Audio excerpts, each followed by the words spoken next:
advised or encouraged. It is encouraged, but it's merely encouraged. If you want to marry a child who is lower than starting menstruation, you are allowed to, because there's no minimum age. And they often cite the Prophet marrying Aisha at 6 and consummating at 9. And then the other thing that is very important is that something they will tell you is that, the girl or the woman has to consent.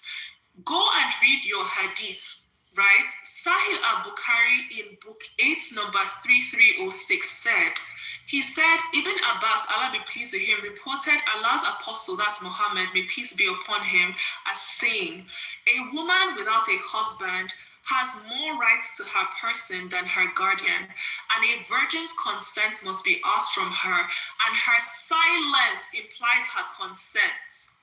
So when they talk about, the girl has to consent, the part that they never tell you is that if that girl is a child, right, or even if she's older and she's an adult, she's never been married before, if they ask her, do you want to marry this man, and she doesn't say anything, under Islam, that is automatically that you consented.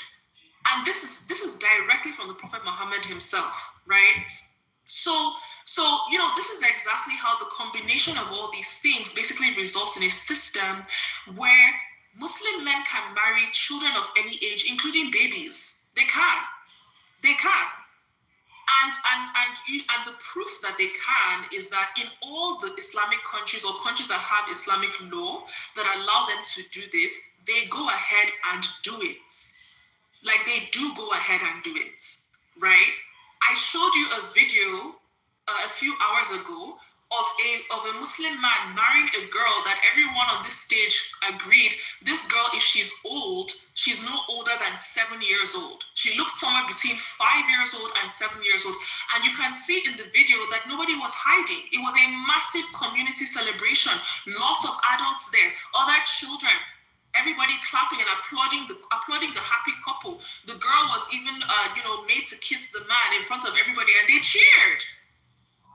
So what does that tell you? Do you think a 5-year-old girl is able to even understand when you say, do you want to marry this man? Of course, she's not going to say anything. But under Islamic law, she has consented to the marriage. And this is why I wanted to go before resistance, because I wanted you to ask him about this thing. Because he'll probably tell you, the girl has to consent. The girl has to consent. Not mentioning the fact that silence is consent in Islam. And in the chat, he said something to you. May I answer? Q. No, Sugar Billy, you done? Fuck up. Sugar Woods. Why don't you shut up and stop taking that dick out your ass and putting it in your mouth? You a bitch. Next person, stop crying. It's okay. Can I be added? Is it on me? Can I be added to? I don't remember who was after Sugar. I know I was in there. Was it Nate or me? It was anybody you. else? Thank you, baby girl. All right. I got 2 baby girls in the house. Sugar Woods and Chicky Chocolate. Thank you very much. Chicky Chocolate. That's my baby girl. Anyway, so tonight we're discussing age and whether or not it's a social construct. And I heard my dog Matt, good clean brother, That's not what talking about how age. Jazzy, you gotta stop. They're gonna shoot you, Jazzy. They're getting tired of it. Stop. Anyway, my good clean brother Matt talked about how age is a social construct, and of course he's wrong, because what he did was he conflated attitudes, labels, so on and so forth with age, right? The age is the progression of time biologically, right? For the human or life living entity, plants. It's a real thing that occurs over time. Here, let's read the definition. The length of time that a person has lived or a thing has existed. That is real. That is concrete, pun intended. Let's read it again. The length of time that a person has lived or a thing has existed. Now, what is... Sorry, brother. And now, been watching him chat bang with different people who tried to explain it to him, and I see what he latches on. He latches on attitudes, how we feel about age, labels, how we demarcate the progression of age, right?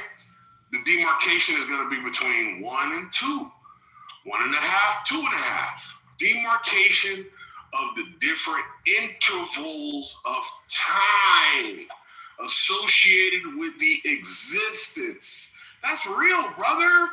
The lines of demarcation, yeah, we could make them whoopity walks. That boy is sick. That boy's a whoopity walk.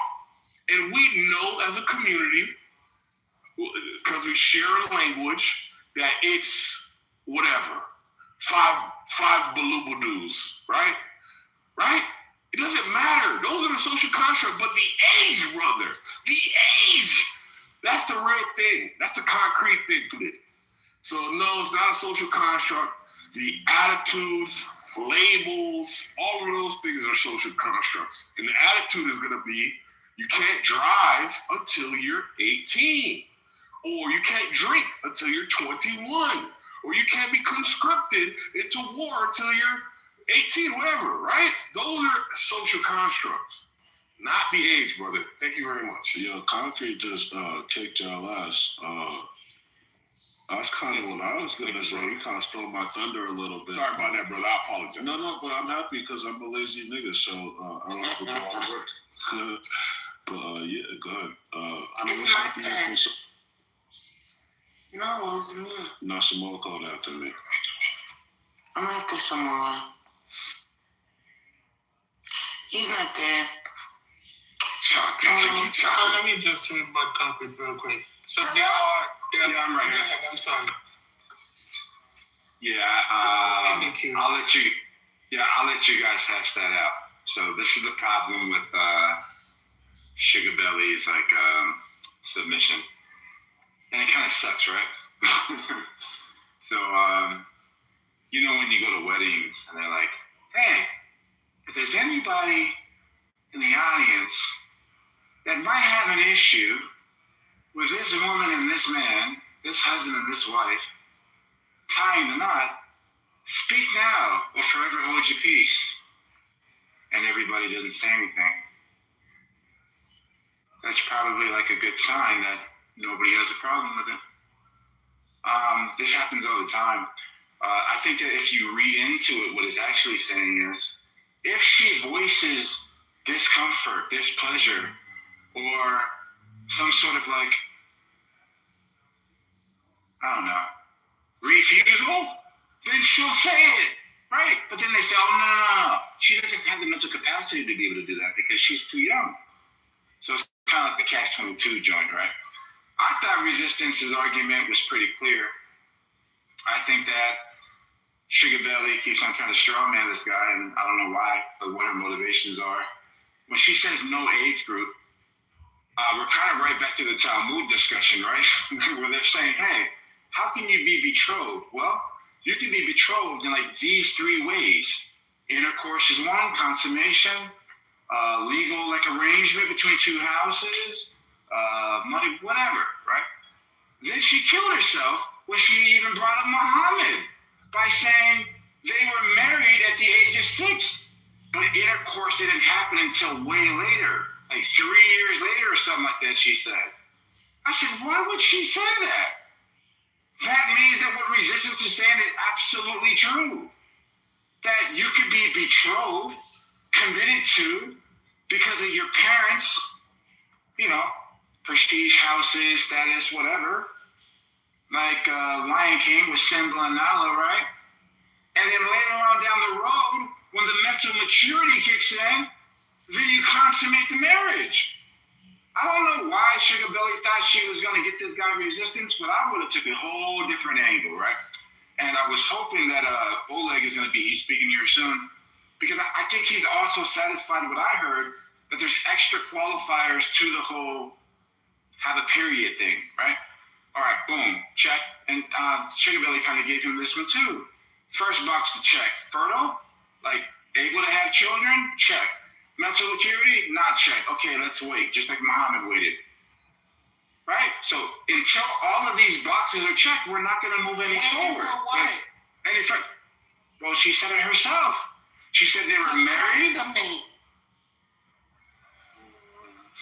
Okay, so she said they were married, and then like 3 years later, like the thing happened. So he didn't wait for marriage. He waited for confirmation. That's the point. And she tried to make an argument that what Muhammad actually seen was a 6-year-old that was ready to get, I don't want to use that type of language, but ready to do the thing. Right? He was waiting on her cycle. That's the only thing he was waiting on. What, wait, hold on. How do you know she didn't have her cycle at 8? Because we know as soon as she got her cycle, he consummated. Oh my gosh, that's horrible. But anyway, back to the point that I was making, right? I think it's pretty clear that there's multiple. Aren't you next? Yeah. Don't try to guilt me like that, you freaking little liberal. You guys love doing that stuff. Hey, you're offering an argument that's actually indirectly defending the position that we actually agree with. So what you're doing is you're actually protecting the pedophiles. That's horrible stuff. Come on, then what do you think you're doing? All right, cool. I know what I'm doing. All right, you're next.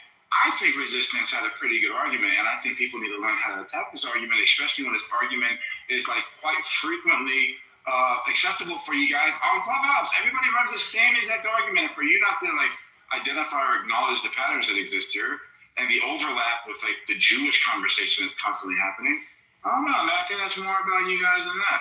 But as far as the age conversation being a social construct, I'm trying to hear it. Okay, so it's my turn. Oh, sorry, No, I was after her. What? Can you allow me to I'm sorry, like, I want Can to you allow me to go to Jasmine because I want to address the thing that Samoa said. So yeah, I'm gonna hurry up. I just think we've gotten away from like ageist social construct is something that was brought up, but initially, the provocative statement that was made, resistance was about to ask me a question of what makes a woman, a girl a woman, or a woman, and I asked him a question about a 5-year-old, and he said that's too young or whatever, that's crazy. So I said 9, right?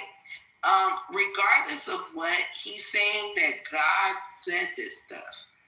God said when you have a girl that has her cycle, she can then be, she's a woman. But my other issue is, why would you marry her before her cycle and put her up? It's almost weird as fuck. That's the part I'm trying to understand. Okay, you marry her when she's 6. She doesn't have her cycle till 9. Then what was the point of marrying her at 6? I don't know if they're waiting or not. We don't know. Yeah, you would commit to the households. But how do you know she had a cycle at 9? Hey, yo, some of us get way in the queue. Can you shut up some more? Wait, no, hold on. Do we know what the queue is? I want to write it down. Does anybody know the queue? I want to write it down. I'm also to Jasmine. So I was after Actually, it's Matt. For the response to Samoa. Hold on, Matt already had one. What are you talking about? Yeah, can you shut up some more? Hold on, I'm gonna write it down. Sugar, Belly, Matt. What? You're not making the list. That ain't happening. After doctor, I was supposed to go because I asked exactly. Yeah, That ain't someone happening. can shut up that door. Sugar Belly asked, and Matt No, she asked me, she's trying to skip. That's irrelevant. I told Nathan before you even started talking that I was going after you, and they agreed. You did it. Yes, I did. That's just How do you think they brought me up? What are you talking about? I was in the bottom. and I was like, hello. Yes, but And then hello was like, it's my turn. That just happened. I don't need to debate. I know I was behind you, and I'm going after you. Oh my God. All right, you in the chat. Let me go. So Jasmine, Yeah, let me just finish. I think the crazy part is, and no one's understanding, this might be what you're saying is the law of God, but nowhere in any text do we see that from the Muslims besides the Hadith. It's not in the Quran. You guys make shit up. Religious groups use religion for perverted reasons, and we can see that now. And I'm not listening to no nigga. I don't care if you call me a fornicator, a faggot. I don't care what you call me, right?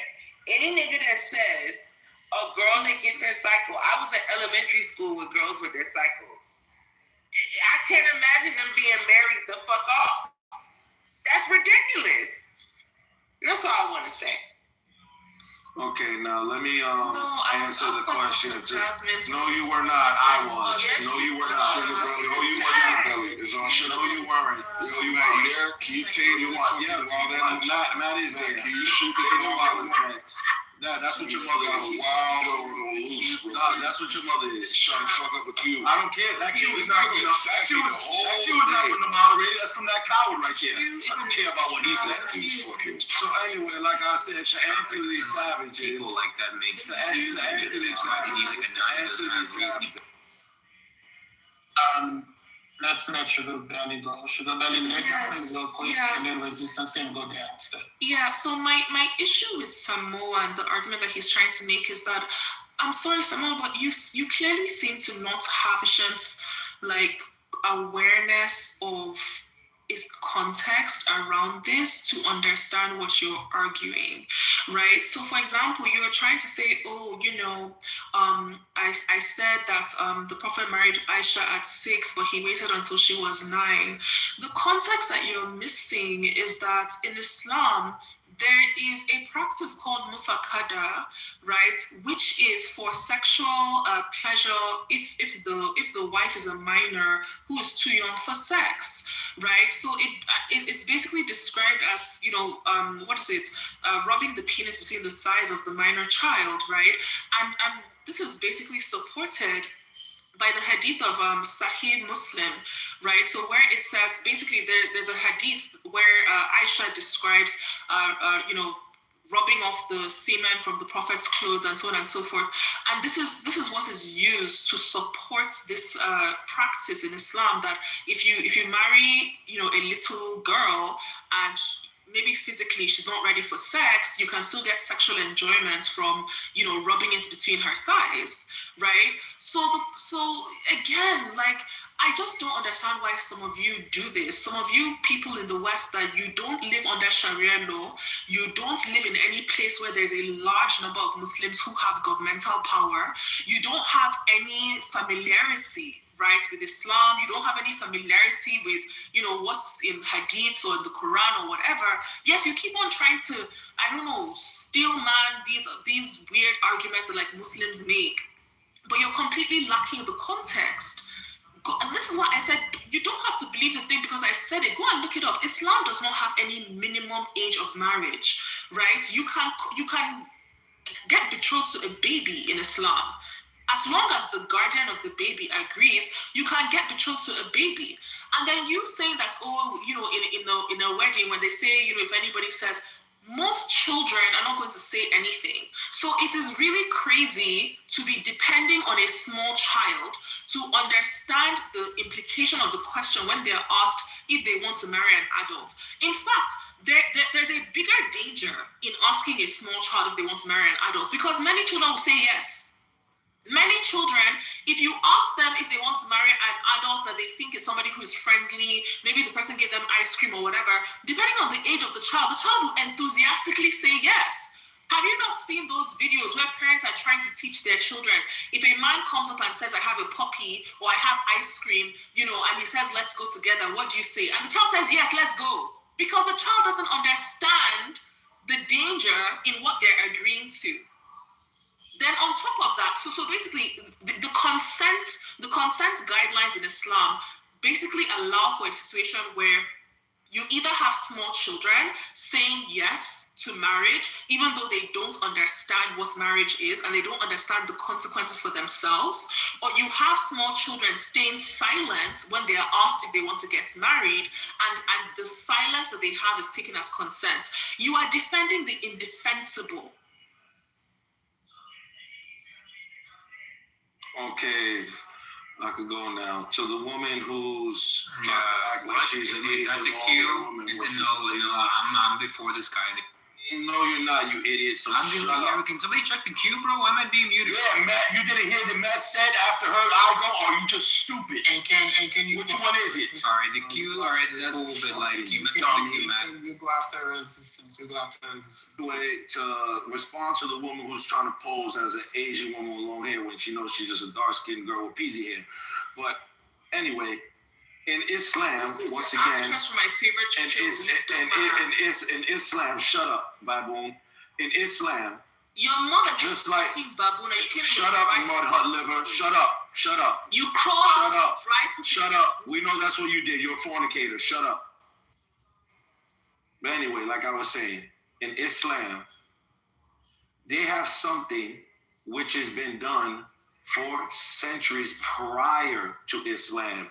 We're talking about since the time of Abraham, Noah, and many other nations prior to Islam, which is something we call betrothal. So as she stated, which once again is, Samoa points out, they make the argument against their own selves. They're so unintelligent and low IQ. A guardian, which, for example, in the Prophet Muhammad's case, may peace blessings upon him, his best companion, Abu Bakr, alayhi salam, is the one who betrothed his daughter, Aisha, to the Prophet Muhammad. The Prophet did not seek her hand in marriage. His friend sought his marriage to his daughter to the Prophet. So what?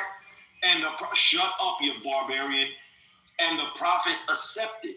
So meaning they can go into a marriage contract, but it's irrelevant because even though he marries her, he still has to wait for the legislation that was set down by the Almighty Creator that will allow that marriage to be consummated. And this is why you can have a betrothal, but it is not based on sex or anything You sound physical. like a Jew. No, I sound like your dirty mother. Now shut up, fornicator. So once again, this is the low intelligence and the low IQ of these fornicating women because they come from an aspect, once again, of westernized culture because they don't care about marriage or a woman that reached puberty to be married. They care about these women, these girls to be able to go fornicate. That is what they're more in line with. That's what they teach their daughters. But in Islam, we forbid these things. A woman must be married, and they have to be at the age of consent. This is the way of Islam. Islam does not have an age for betrothal, but once again, betrothal has nothing to do with consummation at all.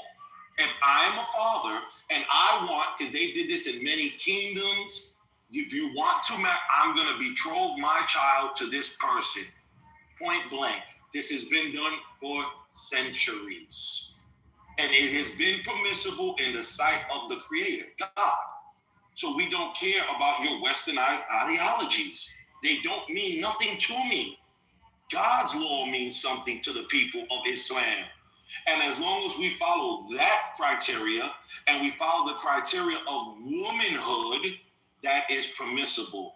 So get out of your mud huts, stop fornicating, and start doing what is righteous, which is marry and make sure that the person is of adulthood.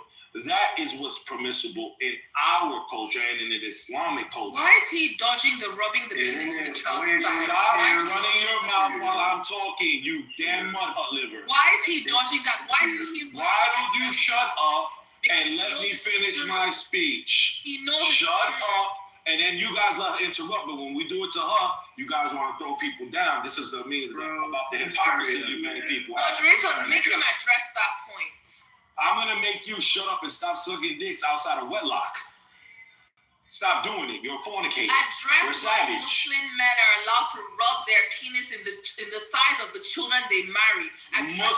Muslim men do not do anything to their wives until they hit puberty. Yes, can I please add? There is nothing in Islam and there is nothing in the authentic hadith, which are the traditions of, because, they always go to this point because she doesn't know about Islam neither.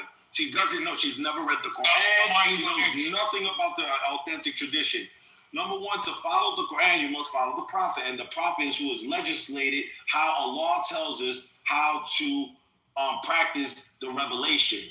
So in the authentic church, address that. And you rub your father's dick in your mouth, and he's not your husband. So I am addressing the Muslims have no Muslim has ever done anything with their wife if she has not met the criteria of womanhood. All right, blank, period. The only person that rubbed something was your father who rubbed it on your tongue. He's avoiding women are women who have women. Resistance, land your plane, because you're repeating yourself now. Matt, how can I land my plane and they keep interrupting me? But you're repeating yourself. I'm repeating myself because they keep interrupting, but you're not doing anything about it. All right. Land your plane. Thank you, sir. Secondly, he's not going to address that other issue, so you can probably address it. I did address it. She's lying. There's nothing in our tradition that states that any Muslim did anything sexual with their wives prior to puberty. She is a typical baboon that lies about Islam because she's a fornicator. She believes in having sexual relations outside of marriage. I cannot take her serious. She is a pig. And I land. It's on me, right? I think it's on me. Something more. Yo, can I ask you a question, Matt? I'm looking at the chat, bro. I'm sorry, but I'm sorry. It's on NCAN, Alejandro, and then someone. Okay, Well, thank you. how Alexander Shut up. Shut your bitch ass up. Yeah, you don't like when people do that, bro. Yeah, We'll jump into the audience. check your mom. Please. We'll check your mom. Yo, mods. Oh, okay, cool. I interrupted. Pocahontas, shut the fuck up, Pocahontas. I'm not white, dumbass. You're a white whore. Yeah, okay, bro. I don't know what to tell you, bro. I just let him go real quick. I don't know how he got people. Yeah, can y'all shut up, please? Is that possible? Hurry up, white slave. God damn, bro. Yo, you're a little bit early, like the ages you like. Anyway, but here's the main issue that's being contended with.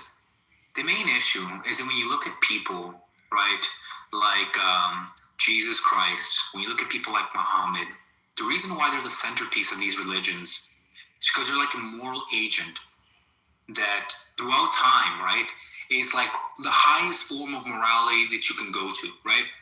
And this is important because we put them at a different standard, right? So things that like Jesus say, his advice is timeless. It's not just related to like Jewish people under the control of like Roman rule, and and like I don't know, like right? Like it's not that, right? The reason this is important is because what's happening is that Muhammad is now taking a small child and is marrying her. Now, resistance, right? Let me just like briefly like shit on what this guy is saying. He's trying to compare being promised to marriage as being betrothed, when we know that's not true. Also, right, just remember he's a Muslim, so he has the quote-unquote right to lie, and there's no issue with him lying to you, right? That's completely fair. It's by his stuff, so that's why this is retarded, right? So I'm going to if you can shut the fuck up, right? Because I'm about to bring up people. You don't even know what tequila is. Okay. I don't give a shit. Bro. Okay. Okay, got you. So what am I doing? Concrete, your daughter's a whore. So like Nathan kicked me, bro. I just said hello everyone. So like Nathan, where you at, Nathan? Wait, look, I'm gonna read something to you, right?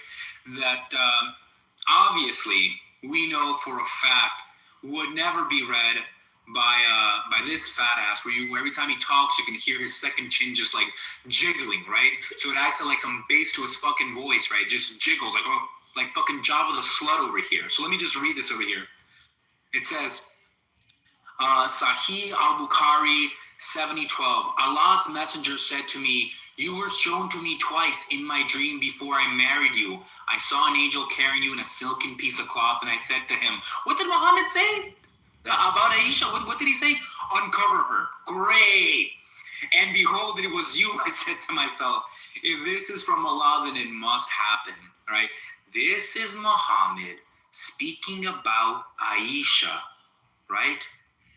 Resistance is like, no, they pushed this 6-year-old on him. And I want you to understand this. When did he get married to Aisha? 6, right? When does this guy say that he saw her in a dream and asked the angel to uncover her? When? Before. You'll see how disgusting this is? Show us where. Show us where it says before. I said it. Where It's before? like Show us where. I know it's about where does it say in that tradition that the dream happened before? Yo, he was betrothed? Where? What the fuck is dumbass? What the fuck is this?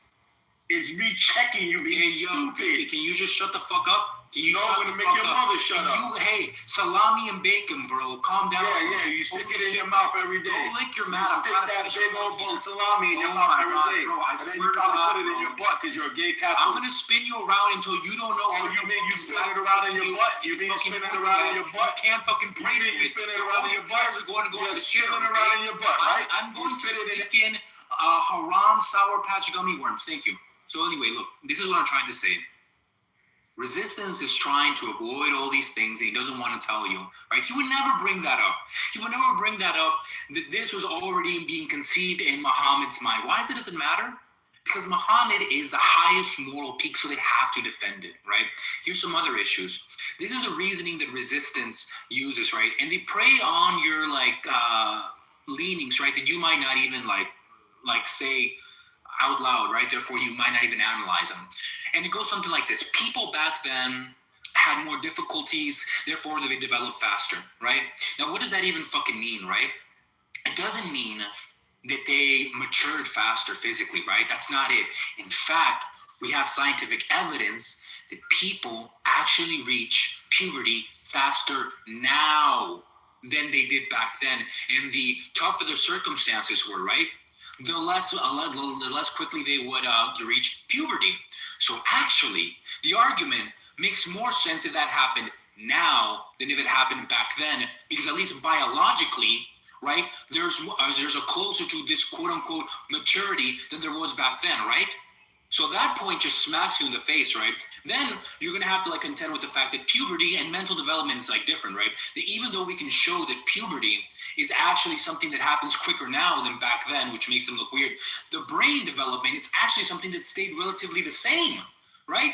So there is no, because back then they had to deal and do a lot of things. All of a sudden it was this obviously means that they now can understand and develop a long-term consequence thinking. That's not how it works. There's no science showing that. In fact, all the scientific evidence points against that. What we have to do is should be trust me, bro. They were out there in the dunes and didn't have much to eat. So logically, their brain just developed quicker, right? Even though they were hitting adolescence slower, right? Biologically, they were slower. Their brain just developed so quickly. And now they can entertain all these things, long-term thinking, self-regulation, time management, all the things that you would need to make decisions to be able to consent, right? This argument falls apart on any metric that you look at it. The moment that you look at some scientific evidence about brain development, it goes down the shitter. The moment that you try to point out to it was different back then, it actually shoots you in the back of the head because it's a better case for it now than back then. And we have to remember that this is quote unquote the highest moral agent, right? The reason why it's okay and resistance defends it, it's not because we don't find that repulsively or almost intuitively nowadays. It's because if he does, his prophet did it. His prophet's the highest form of moral agent. Therefore, he shoots himself in the foot, right? So obviously, he's not going to do that. This is all one big circle jerk to try to be yo, Muhammad did it, so it must be good for everyone, right? But the reason why we're all up in an uproar or across the world from the Epstein files is because he was doing this to teens, right? So anyway, this is just to show that it's either the case that Muhammad is one of these shitty, timeless moral agents, right? But whatever it is, stop making these people were different back then, because you're just burying yourself. I'll let Samoa go first. Samoa, just go. I'll go after you.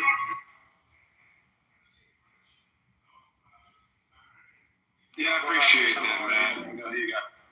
Yeah, I appreciate that, man. It kind of sucks that we have to kind of go down these like weird ass rabbit holes, right? So Sugar Belly made a claim that if her claim was official, I would have thought that Aiken would have like repeated it instead of trying to go to like, oh, he had a dream 2 times and then to uncover her.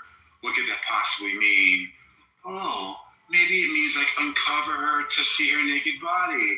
Or maybe it could mean like uncover her to reveal who she is. You fucking, what a weirdo, bro. Like, do better. Where is the hadith that says that this dude was like ejaculating all over Aisha when she was like 6, 7? Where's that at? Because I can't find it. I can't find it at all. And I'm a skeptic. I'm looking for it. Every single Sunni or Shiite rejects this falsehood, this politically motivated Islamophobic rhetoric talking about all of this hadith, this fringe hadith is now, or whatever the hell they're talking about, Sunni Muslim or whatever she said it was. I can't find it. Every single source, they're united on no, that's never happened. The closest thing is in the Quran when it references, or so it says, Bukhari, it says that she was like playing with dolls, like speaks to like in reference of her age at the time. But nothing ever says anything about ejaculating before the consummation of anything. Like, come on, man. You guys gotta do better, bro. Like, don't just roll stuff to throw stuff. People here that are actually trying to learn. You know, if I would have went to a Muslim room trying to, I would have used this. You know how ridiculous I would have looked? Oh my gosh, I would have been embarrassed. I had to blame it on Sugar Belly. I got Sugar Belly. I had the momentum. And then I used the nuclear option, and they killed me because it was bull crap. Come on, man. Stop giving us this crappy stuff. Give us some stuff we can use when we go to war. I appreciate allowing me to go first. Pass it back to Alessandro, and the resistance can just kill off Aiken, like the little thought that he is, but you know. Shut up, Samoa. You know, I was in and out, and this whole conversation sounded so weird. I heard some guy saying like kids are a woman when they. Damn, bro. Oh yeah, Samoa's defending that side, psych. That's so gross, bro. That's disgusting. All right. Why would you even like consider Am I after something marriage? Like, can y'all hear me or not? It's so nasty, bro. Yeah, we can hear you, Alessandro. That's like this. All right. So all I'm saying is like, it seems like there's a few different questions going on. Like, Hold on, though. first of all, like, Is that age really is a what's being social said? construct. Yes, psych. Like, What are y'all doing, bro? I was talking and then you just unmiked, bro. I What are you was talking about? literally in line. You weren't even talking, bro. Like, tell this guy so he knows. He wasn't talking. He was in the queue, but yeah. So, yeah, like, you're just a retard again.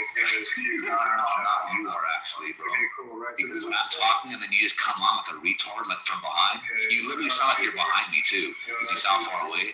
You actually do sound like you're behind me. I mean below me. I mean behind me. Congratulations. Yeah, below me. Anyway.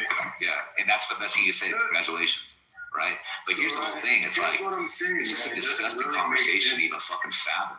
To even like, And then certain listen people are to talking about people say, like, justification. time is a social And what's weird is construct. that like Because if we're I just saying came time back is a from like the social doctors for construct, like kids, so we're saying and like, like certain things that I learned that makes me even fucking more sick based on certain the criteria that problem with people that are is fucking going to be use. like, It's time is disgusting. actually something tangible. And then I heard like the Measured. commitment that that guy had, and he was like, oh, and then he tried to use God as his justification for being a PDF.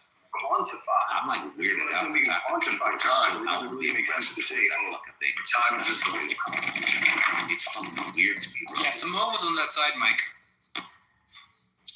Yeah, bro. I heard that too. I was disappointed, but I also know that he's a gamer, so I don't know if he really believes it.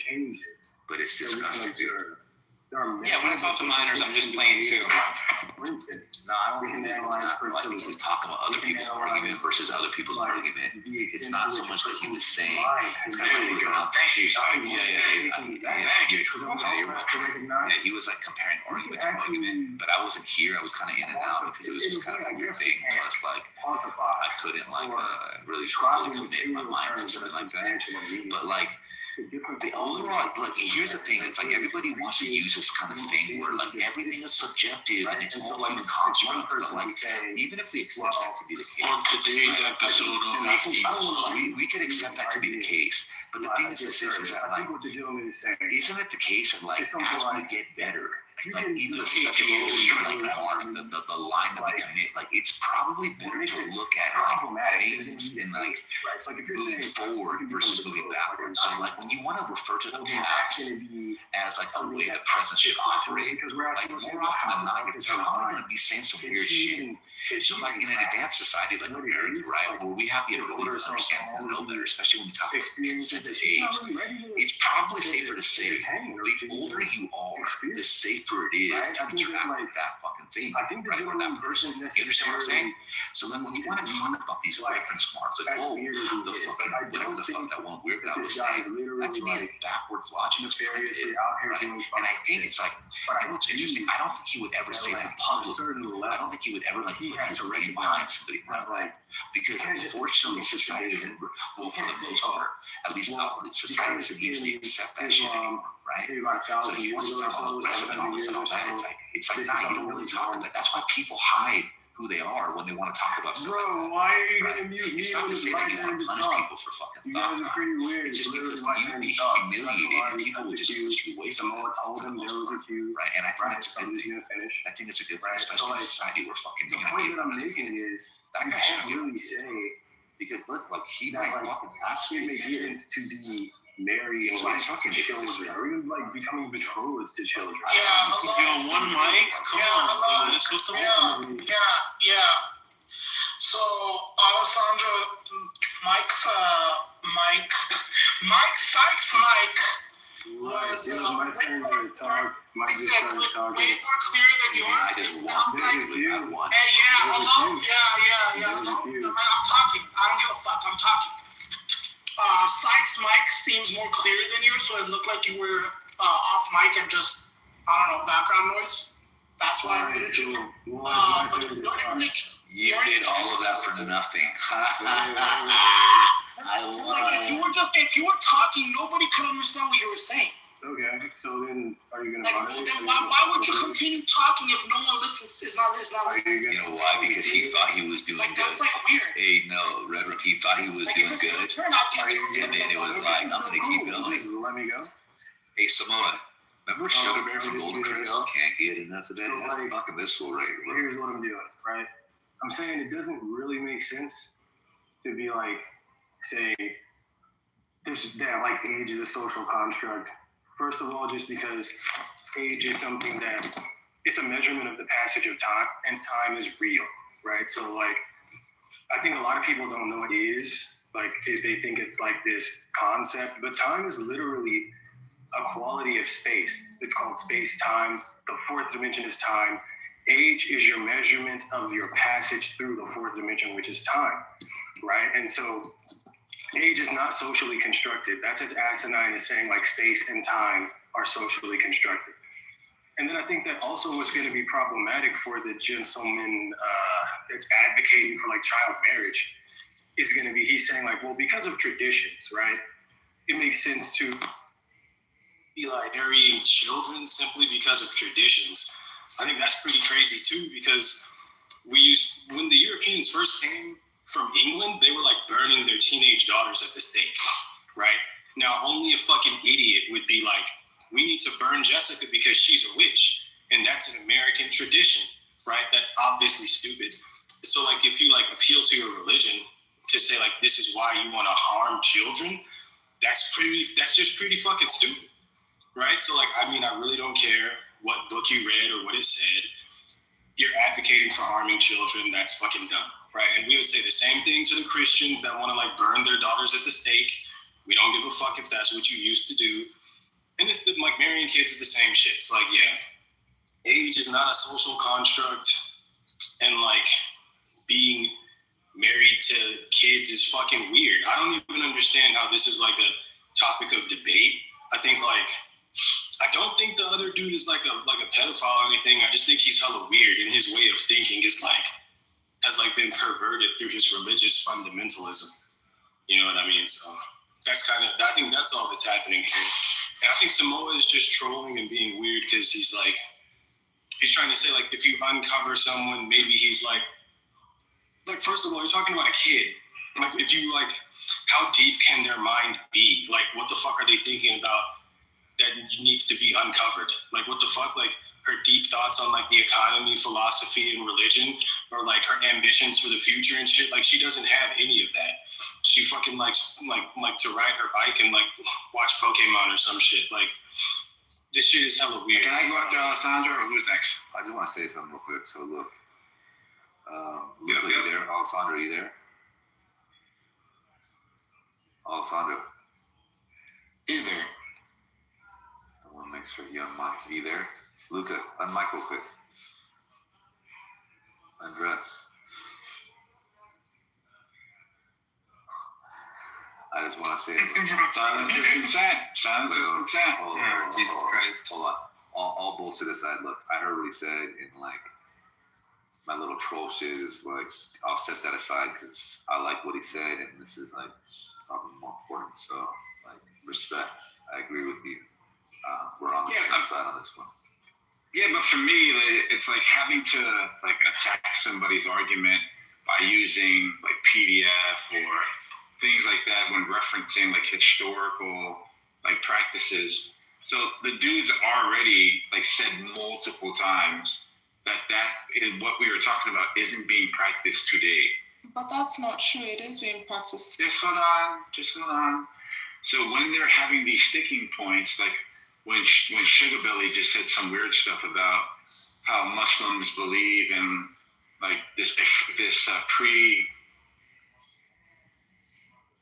premarital like ejaculation of like fondling and things like that. Like that is absolutely like crap. I did not say premarital. Or pre-consummation, It's pre-menopause. post-marital. It's not premarital. It's post-marital. So you're allowed to do this after you get married. It's pre-consummation, pre-maturity as far as menstrual, right? Menstrual cycle, right? Yeah, that's completely different from what you said, but go ahead. Yeah. You understand you were wrong. Go ahead. Okay. Can you show us where the Sunnis or Shiites adhere to the policy of being able to ejaculate before age of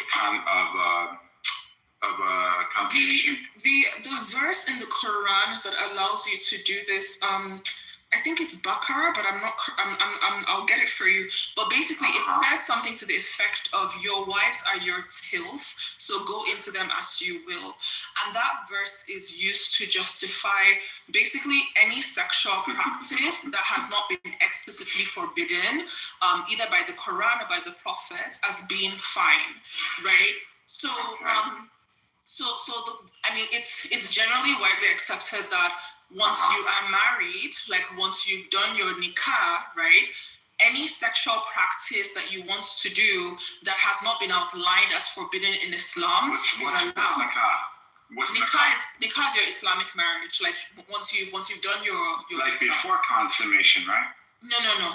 So your nikah ceremony is the ceremony like in which you actually get married. Once you've done the nikah, all sexual contacts, like it's no longer zina. Zina is sexual like sin or sexual wrongdoing in Islam, right? So when she was 6, 7, 8. He married her at 6. He had done the nikah by 6.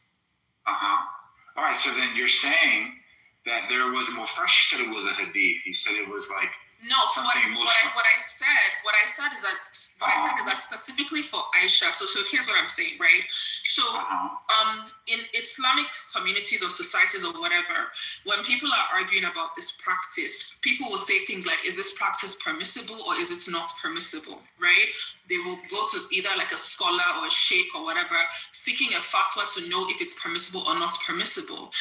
And what they cite, right, is that number one, the Quran allows you to do anything that you want sexually with your wife, right, except for things that have specifically been outlined in Islam as forbidden. Right? That is wow. Yeah, exactly. Let me just return my time. Sorry, what do you think? That was horrible. Yeah, let me just return my time. Please? Well, it was actually my time. That's what I'm saying. Reclaiming my time. I relinquish my time I didn't relinquish my time, right? It's my time. I'm reclaiming my time. Samoa, you know Afghanistan, they're allowing 9-year-olds to get married right now, right? Yeah, I'm just pointing out she got caught. What do you Like, think they're doing? wait, how much? All right, she got caught. He's saying, Hold on. Like, what? I'm pointing out that she made a claim Guy, that it's like Islamic he's pretending as if No, you know you got caught. That's why you won't let me reclaim my time. that allows You got caught. men to marry She's and on your have ass, brother. children. You can't tell me that there is a hadith that justifies this like fondling of one another, right? No, that's not what she said, brother. No, Listen, brother, you weren't here. I heard what she said. I heard what she said right now, bro. Well, and I'm telling you, she's saying something different right now. Okay, well, look. Even if she's saying something different right now. Absolutely different. You're not Absolutely different. Listen to what she said. to lie. Reclaiming my time. Come on, we know you're packed. What I said, You know I got you in already. relation to Aisha specifically. thank you for changing it to you in that week, because like you think she's When cooking. Aisha said that she used to wash up the semen of the prophets from his clothes. Okay, so Yeah, you're where's not that gonna at? lie about what I said. Yeah, where's that at? You're not gonna lie about what I said. Hold on, where's that at? I cited the hadith. I cited the Brother, hadith. It's book 8, I believe. the reason why is because Hey, she you wants to just go asked her for look the for it. deed and she's getting Reclaiming my time. Wait, Reclaiming my why are you time. asking her for the resources she's giving? Reclaiming my time. Reclaiming my Wait, you time. asked her? Wait, I don't can you care. Shut the respond? fuck up, little You engine. just I asked don't her care. for the Shut the words, fuck up, right? little engine. I gave it to you. Can you Moderators. that meant Round up. something to you at the moment, right? All right. Why does it not So mean the anything reason to you? why Quote it. we know that she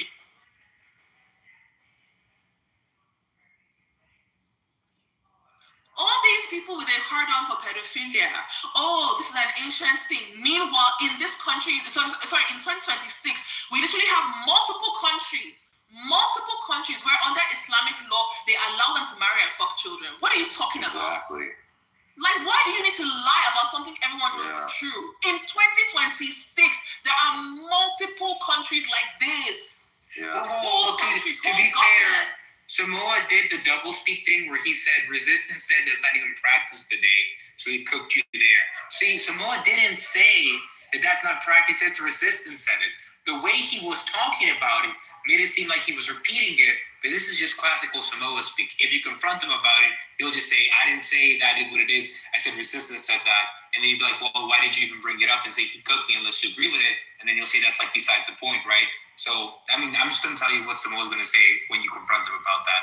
But I mean, like, that's just like, I'm just sick of all this. I'm sick of all these pedophilia light bros. Oh, bro, you know you don't really understand Islam. It's not like that. Oh no, bro. Like what the fuck do you think you're deceiving?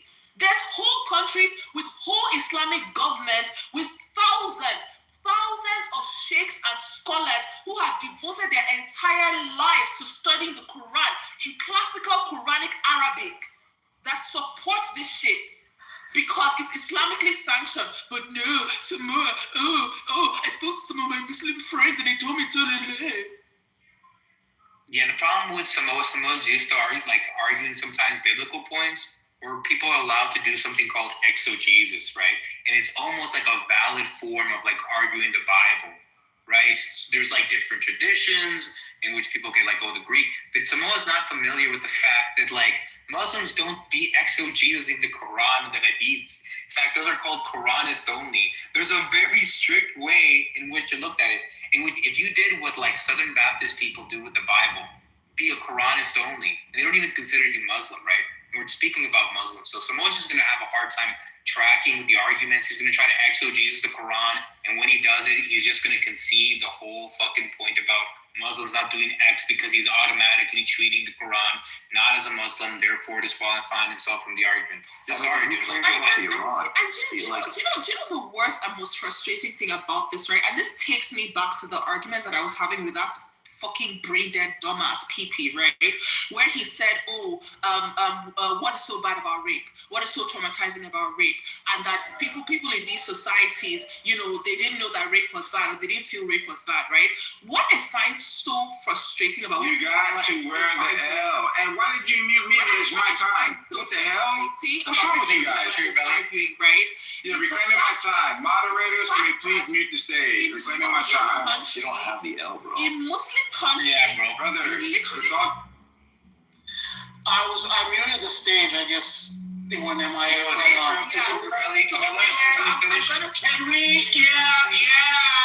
Can we let Samoa finish? No, Red Rum. He stopped finished. talking, so Yes, thank you. Yeah, because he muted the stage. It's on me. after 8 o'clock in California, so there's no That's why- queue. No, Sorry, brother. that's why I let Sugar Belly continue on because I'm Samoa. Thank you. I'm gonna finish. Hey, man, all you guys can just go on mute, bro. Yeah, I'm gonna finish what I was saying, right? Sugar Can you Belly, put her on mute, brother? I'm gonna finish this point. Put her on mute. She's been talking all day. Yeah. Come on, brother. So Hey, Mike, what are you in the is Discord, Mike? what is Reclaiming my time. so frustrating about Reclaiming my time. Come on, man. What's going on, bro? Stream racing right now. Why can't this woman let me speak? I've been watching Fast and the Furious. Okay. All you gotta do is let me speak. Go ahead. Bro. If you get on the Discord, I'm gonna stream my Yeah, can you put Aiken down under the goop? No, Oh shit, he said be careful, please. Like, they need to What the fuck are you thank you talking guys about? very much. We're Okay. talking about minors, So right? there was a client. Hey, can you put this guy down? Can you put him down? One mic on Put him down. Come on, bro. Yeah, you guys gotta stop like disrespecting this Armenian, right? Bro, Just it's after because 8. you guys Yeah, feel no, that's no, fine. no, That's no, fine. no, That's no, fine. As soon as I'm doing my submission, how about that? You know what? Hey, Samoa, don't bring me up. Just go ahead. Hey, you my bad. So most people Damn, DMS with me. Damn, bro, he's disrespecting them again. Look at that shit, bro. Again, one mic. Yeah, shut your bitch ass Hey, up. Red Rum, if you just pretend you're not on your Yeah. phone, just let it Hey, happen. throw sight down too. You know what I mean? All right, let me finish this real quick, right? So she was going after like resistance, right? And I love the arguments. I think the arguments are fun. I don't really care about like the whole Islamic faith thing, but there's ways that you can actually get points by using facts and like tying these things together. She made a claim. She said Islamic believers believe in this theme about how to ejaculate in between the age of consummation and being married or being betrothed, 6 to 9. I looked it up. It doesn't exist. All it is propaganda smear campaigns, and I think that that's an underhanded tactic to beat somebody with false information. Now, some people might be used to that because they're not really engaged in these like high-level debates and everything, and that's fine, to each his own. But where I come from, that's a flag on the play. And I thought people held her at like a high level of like intellect, but only a mere scoundrel would try an underhanded tactic like that, or a person that didn't know we were listening. Hey, thank you very much for the time. I do appreciate it. And you can try to get a little taller. Yo, how did you say nothing, bro? You just said I didn't like your argument. So for everybody that claims, it's a smear campaign, it's called Mafakata, right? So you can actually go look it up yourself. And the other thing I was going to say, right, and this is related to like what PP said when I was arguing about how it's insane how he says, how do they know that rape was traumatizing when there's actually people that it happened to in every society, right? So how that relates to this is that what is so crazy about this whole thing of like child marriage in Islam is that it's not even that every Muslim supports it. Like, I'm never going to say because I don't like Islam that every single Muslim supports child marriage. The problem is that in every single Islamic country, and by Islamic country, I mean a country that is running an Islamic government, right? I don't just mean a country where you have a bunch of Muslims. I mean one that is running an Islamic government.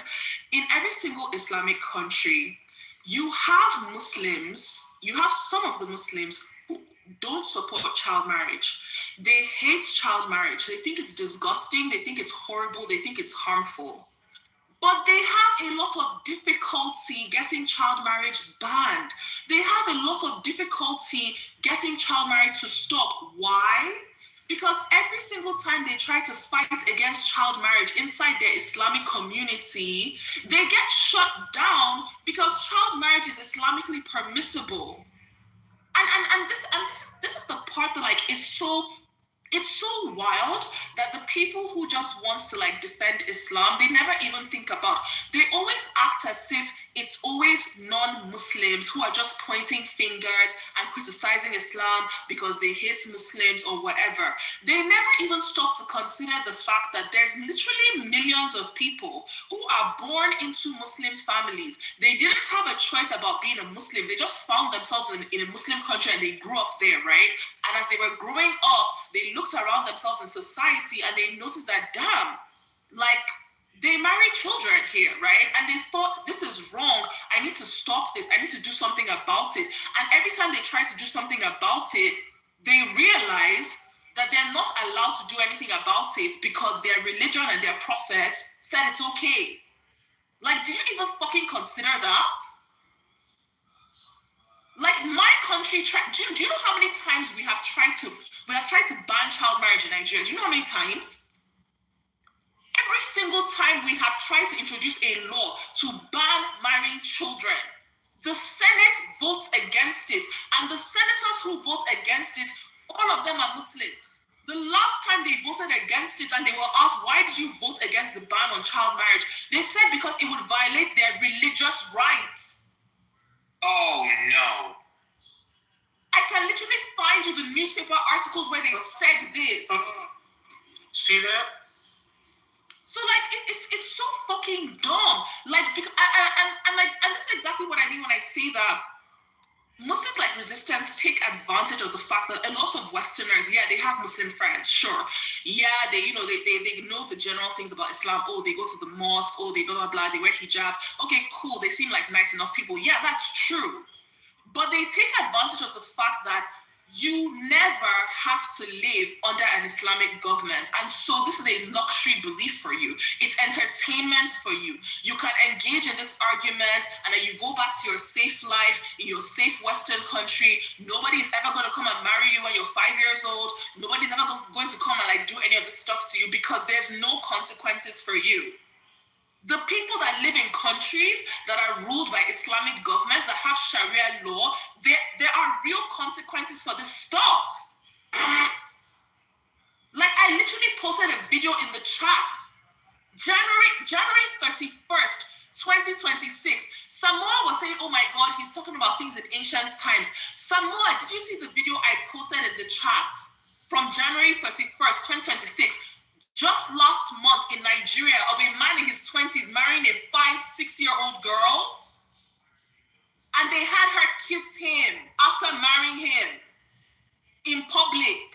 That's fucking so like evil. Scroll up in the chat for the people. Wait, were they Christian? Were they Christian? No, they're Muslims. Oh, what? No. Roll up in the so chat. You're saying it happens today too? Incan, scroll up in the chat. Oh no. So let me see. So Sugar Valley has proved that it happens today as the hadith verse, video in the chat. And she has the practice of what it's called. He's being sarcastic. He's like, yeah.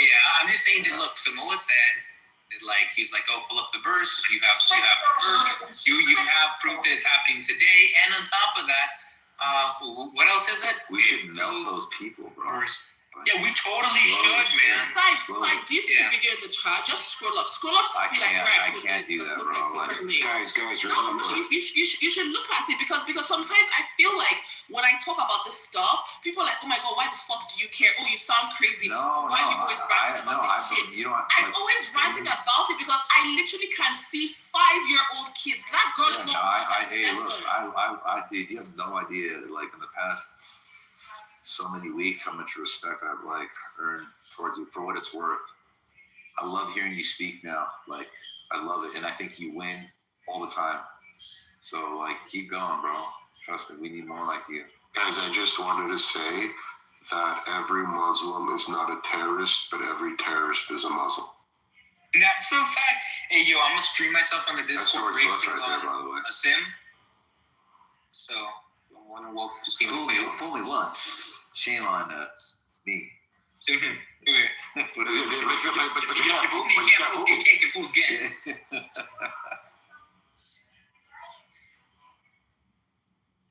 You know, it's just like it's just honestly so frustrating because it's like every single way you look at Gambia, for instance. Was it last year?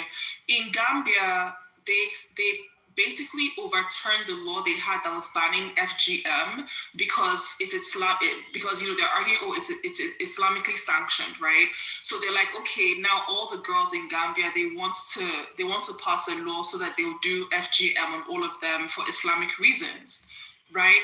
And then they basically get a car with like a loud speaker, and they're driving through towns, and they're saying parents have until Monday to bring out their daughters to be circumcised.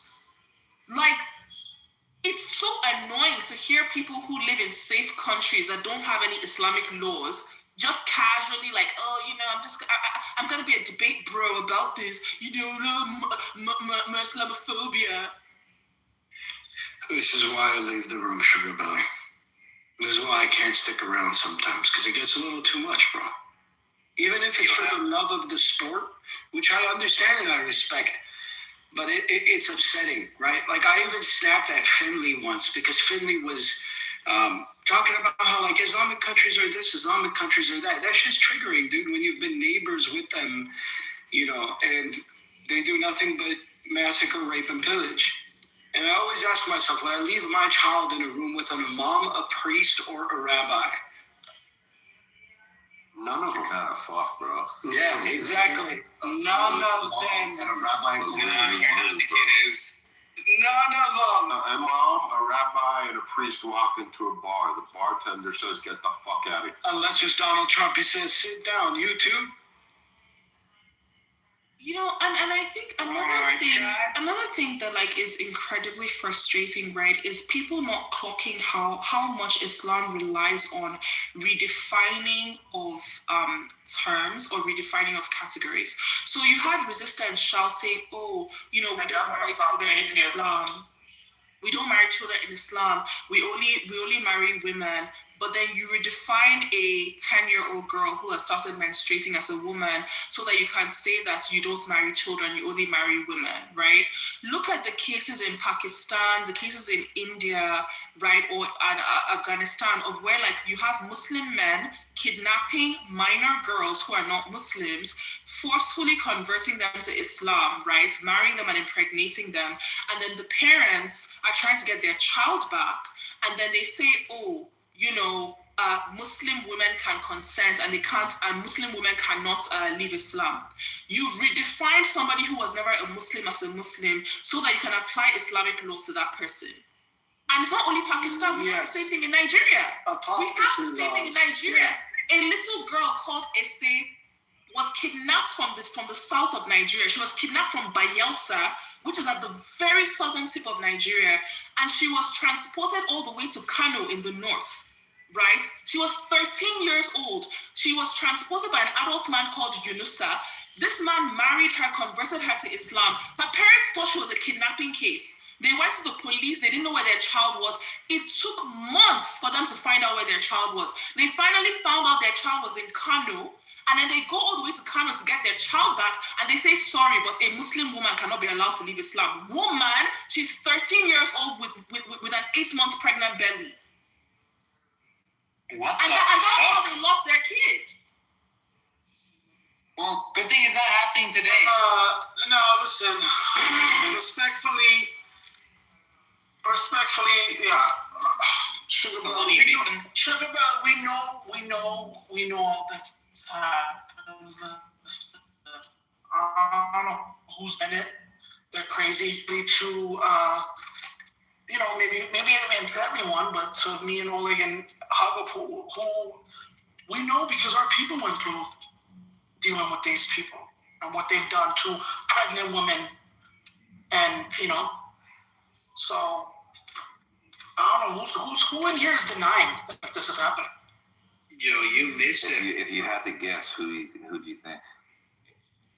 You know what's crazy, man? If I had to guess, I'm guessing Alessandro, because he's probably the dumbest one in here. No, he was good. Even that's a lie. Tone is not 50%. It's not 50%. The 50% is for girls. Yo, one mic on Oleg. Was it Samoa? Yo, one mic on Oleg. Stats pull up. Like, dudes are weirdos. No, Who the hell said it's not happening today? One mic on Oleg. I wanted to hear what you say. Hey, Oleg, did you ever hear anybody say it's not happening today? This is another straw man. What a weird Ink can explain what you said, right? You said resistance said, but I mean, it's no, I said the point that resistance was debating was about the historical account, not about what happened. Students do that? See, this is why I know what's a moment. I can call out I'm talking about the formation session that he was forming out, like as far as like the criteria, right? So when he's talking about the criteria and she's bringing up Muhammad and Aisha, she's not talking about today, right? Toyota go vroom vroom. Yo, are you watching me? Are you watching me on the Discord? Wait, you streaming? I'm streaming on the Discord right now. I'm racing on the Discord on a VR headset right now. I'm racing today. I'm like practicing because I'm going March, like for some qualifiers. I thought you were watching me because you said Toyota go vroom vroom and drive mad. So you heard the argument, right, Oleg? Bro, honestly, I don't like this stuff, bro. We transition. I know you don't like it. What the arguments are? No, I'm like eating. I'm not into this, right? Like we oscillate from Western pedophiles on Epstein Island to Islamic pedophiles. I mean, it's like there's an infinite amount of things to talk about, right? Like it gets overwhelming.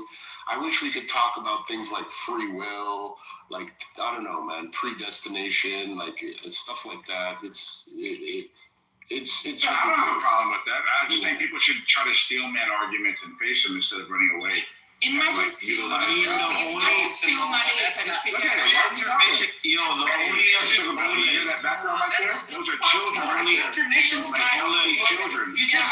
other topic they know is Jew hate. All the arguments to steal man, it was the pedophilia arguments. The spirit of steal man is no, that's what you try to reframe it as. To steal man, the pedophilia argument. That's not going to work with me. Hello?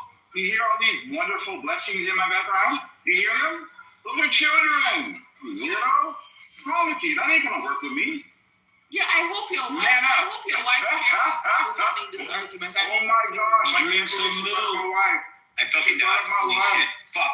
She insulted my wife. When did I insult your wife, you liar? You just said that she wasn't competent. You hope that she could hear this argument. Did anybody hear me if she's never heard it before. Did anybody hear me say this? Why'd you bring up my wife? Did anybody hear me say this? Yes, we heard you bring up my wife. Yes. You're a recalcitrant liar. Bro, you literally said, I hope your wife hears you still manning this argument. There we go. I said, no, you lied. Right. When I insulted your wife. You lied. That's an insult. Why would you want her to hear that? You're a fucking liar. Do you think she would be angry? Huh? Do you think she would be angry? Jesse Jackson. Abdizzle, this is what I wanted to say earlier. The way I value and critique cultures among a hierarchy is two ways, right? Two things I look at. How do they treat women and how do they treat prisoners of war? And in my opinion, you can't debate this shit. There's people that are set in their ways and the only solution is just violence and conquering them and forcing your values on them. You're never going to convince like 1 billion Muslims that their sky daddy was a pedophile. Never. It's unfortunate, right? Like, I think that people like running arguments for Islam, for like a lot of things. You know what? I'm gonna stop. I think that like Sugar Belly is very well read up on it because it's not just an entertainment topic for online. It's a reality, right? And so why she gonna lie? Yo, listen. Look, why does she have to lie? Yo, look. You no. You said Muslims believe in the stupid hadith and try to use the Quran to justify like the action to use it. I'm gonna save you the whole conversation. I have a question. I say, yo, Sugar Billy's read up on in the Hadith. So mostly, why does she have to lie? Look, he could say no, she's not, but he does these question accusations where it's like, really? Then why are you gay? And you're like, yo, I'm not gay, because yada yada yada. And then he takes you to like rehashing the conversation. Don't fall for the question accusations Samoa's doing. Anyway, listen, Sugar Belly is very well read up on the Hadiths. I just want to say that if Rich was here, Rich would have smoked the ever-loving shit out of Resistance. Shout out to Rich. He's the one who showed me that Hadith where it said that like it brought to my dreams. Samoa obviously didn't understand the concept because he wasn't following. Resistance said that it was pushed on the Prophet, right? Aisha was pushed on the Prophet, right? The point this is not something he was thinking about. That Hadith clearly shows that he had thought about Aisha even before he met her, and he knew that it was for her, right? So when the guy showed why did it say dreams twice? So it is dreams twice. Why did it say that? So when he sees Aisha, so when he sees Aisha, right? When he sees Aisha, he's not like, oh, whatever. And then the guy's like, no, marry my daughter. Please marry my daughter. He's like, oh, that's the girl that I saw in my dreams. She's for me, right? That's the canonical version of that, right? And so Samoa clearly missed that. He thought that I was saying something else. This is typical Samoa not tracking. He won't address this, his wrong interpretation of what I said. He'll just make some counter argument and call me a weirdo if I try to get him to address my argument. By the way, Samoa, this is what I'm doing now. I'm just addressing the format of your argument. I think this is fun for me, right? I think that this is my steel now. Go ahead. Do you think that the Quran justifies? Therefore, I know. Before consummation, sexual interaction. Oh, so you're not addressing the misinterpretation of my statement that you made? And it could be dumb and weirdo for you just repeated exactly what I said. No, you said that you said, and I quote, right? This guy is trying to say, oh, he saw her naked and all that, right? That's what you said. That's not what I said. You said, oh, look, he's trying to get us something like, oh, maybe he saw her naked, showing that she didn't understand why I brought up that topic. I never said that, bro. So you're gonna blatantly lie now? Bro, this dude's an idiot. Yeah, let me repeat what I said, bro. Okay, bro. Look, I'm not interested in. Let me point out what I said, all right? It's not fun anymore, bro. Yeah, this is what I said. All you have to do is shut up, bro. Everything kinda sometimes fun. You blatantly lying is just like. Watch this, bro. This is how easy this is. What I did was gave you two different readings of the term to be uncovered. That's what I did. I said, one, you can do it this way. Two, you can do it that way. Bring it up. Why is it in your argument? To point out the ambiguity in it, you dumb. You're an idiot, bro. Okay, so when you said that I said you said it, you lied, right? You said that I was insinuating it. I never said that. You're a dummy. Okay, Samoa. You guys are an idiot, bro. Yes, you did, dude. Yes, you did. Listen, it's either one of the two, right? Either I said that and now you're insinuating that that's what I meant, right? Which you would be wrong, and so you want to avoid. So now you want us to believe. Bro, you know how dumb this is? Do you even know why I said what I said? I don't give a shit. I'm going to finish what I say. So one. Bro, because you don't know what the hell you're talking about, bro. You got to be smart, bro. So one of them, yeah, bro, yeah, you're not a good example, bro. So look, one of them is that he was the main force, bro. One of them is that I insinuated it, right? One of them. No, you're wrong. Listen, bro, I'm driving in a simulator and talking to you, dude. Another excuse on why you're wrong, bro. I'm on the Discord, motherfucker, and I'm gonna cook you, bro. So look, listen. Another excuse why you're wrong. Would you like to hear why you're wrong? Oh my God, bro. Listen, dude. Look, listen. It's either the case that you said that I insinuated, which I'm claiming, right, or two, right? I don't even care. Or has two, nothing to do with my point. You, for no reason, right, even though arguing the other point, randomly said a completely different tangent, said something completely unrelated to anything I had mentioned, and this is all in order to think it's all about you to avoid it. You were wrong, bro. Bro, yeah. Why don't I just repeat it to you, and then you can see how much of a relevant point you're making. People dislike when you're dishonest, bro. People are all right. Watch this. You ready? Doing like the runaround semantic, and when you're just blatantly dishonest, it's not. Are you ready, bro? Right? Are you ready? No, dude. You're just. All right. So here goes the actual point. I said what you offered was ambiguous, contrasting that to what she offered, which was explicit. I said if you were doing the work that she claimed to have, you would be able to find something that was explicit. No ambiguity. So I pointed out what you presented, and I pointed out what she presented. That's it. You're not the main piece, bro. You're an idiot. You said, You guys said dummy, bro. You said, and I quote, you said, oh, like, he implied, like, basically, yada, yada, something implied that she was naked. You said, Incan, like, draw the point of the ambiguity, dum-dum. No. To draw the point of how that could be interpreted. Okay, dude. Okay. What a dummy. Come on. It's a holy text. There's only one way to interpret. Are you stupid? Are you retarded? In her example, there's no interpretation. It's explicitly stated. Yes, it is. That you can do this thing. Oh my God, dude. No, dude. Listen. In her example, there's no term that's ambiguous. You can do this thing. Okay? Dude. And then when she was responding to me, she ran to the Quran to say, hey, this is how they interpret it. You're making up a pretend world from Samoa. So you can do whatever you want to do with the wife. You're making up a pretend world Samoa. It doesn't exist, Samoa. You were wrong about it. You talked about it. Thank you very much. If you could just help him out a little bit. Because you were actually like the main player, right? Like he's just like no, why do you be a main player, bro? Excuse me. Oh gosh. So on this issue of the thigh, which is the mafaka. And Jamal smoke. So on this issue of the thigh. Okay. On this issue of the thigh thing, right? Which is the mafaka. Oh yeah.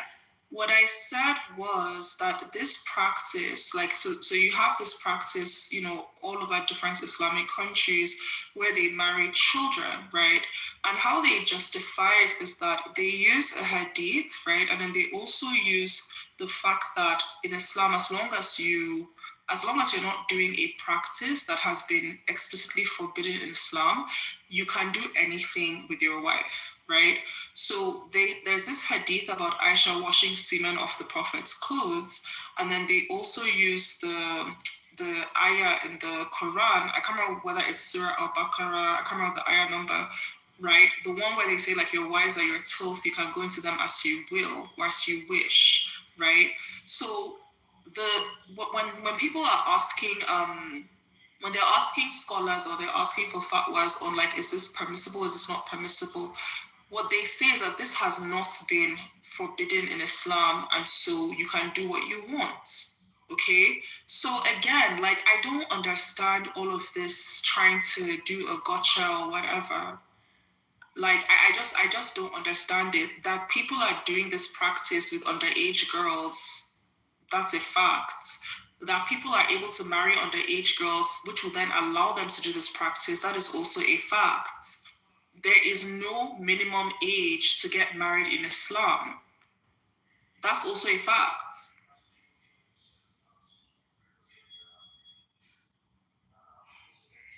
You guys see Donald Trump? Yeah, Dr. You're right. I actually think so. I actually think that there's some people who actually get off on, like, hearing the thing, and that's why it's a joke for them. Like, that's honestly how I feel at this point. Donald Trump said he's going to release all files in regards to extraterrestrials. Isn't that exciting, guys? To distract us from the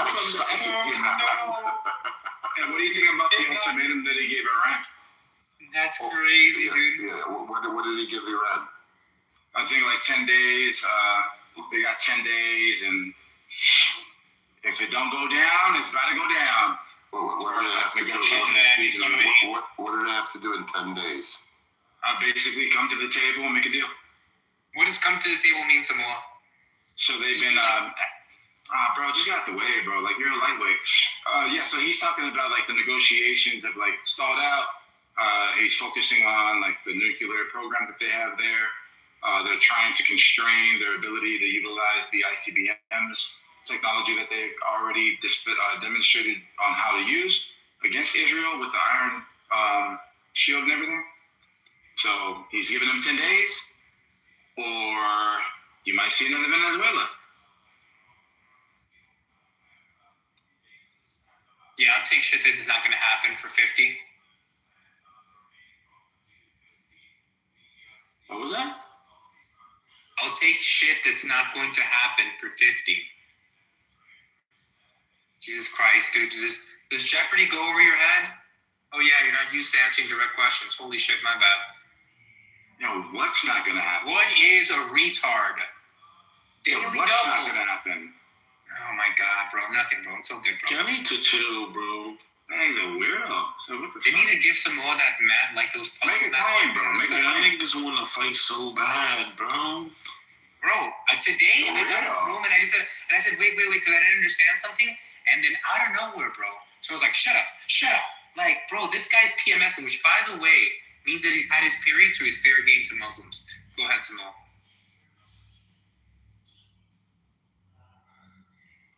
So you think that's just a distraction, Ole, as far as the aliens and shit? Yeah, for sure, bro. Bro, Kinda Joe seems Rogan like- is panicking. Kind of seems like he's winning right now, right? I mean, With the arrest. like when it comes to the UFO things, it's like at this point, who cares, right? It's like, oh, there's a UFO, cool. It's like, yeah, like I don't care at this point, right? That Yeah, would but what do you think he's distracting from? for the files. What else, brother? Do you guys think that? All right, so like you've seen Prince Andrew and them get dropped. A lot of people drop in. Do you think something else is going to come up from their investigations that's damning for Trump?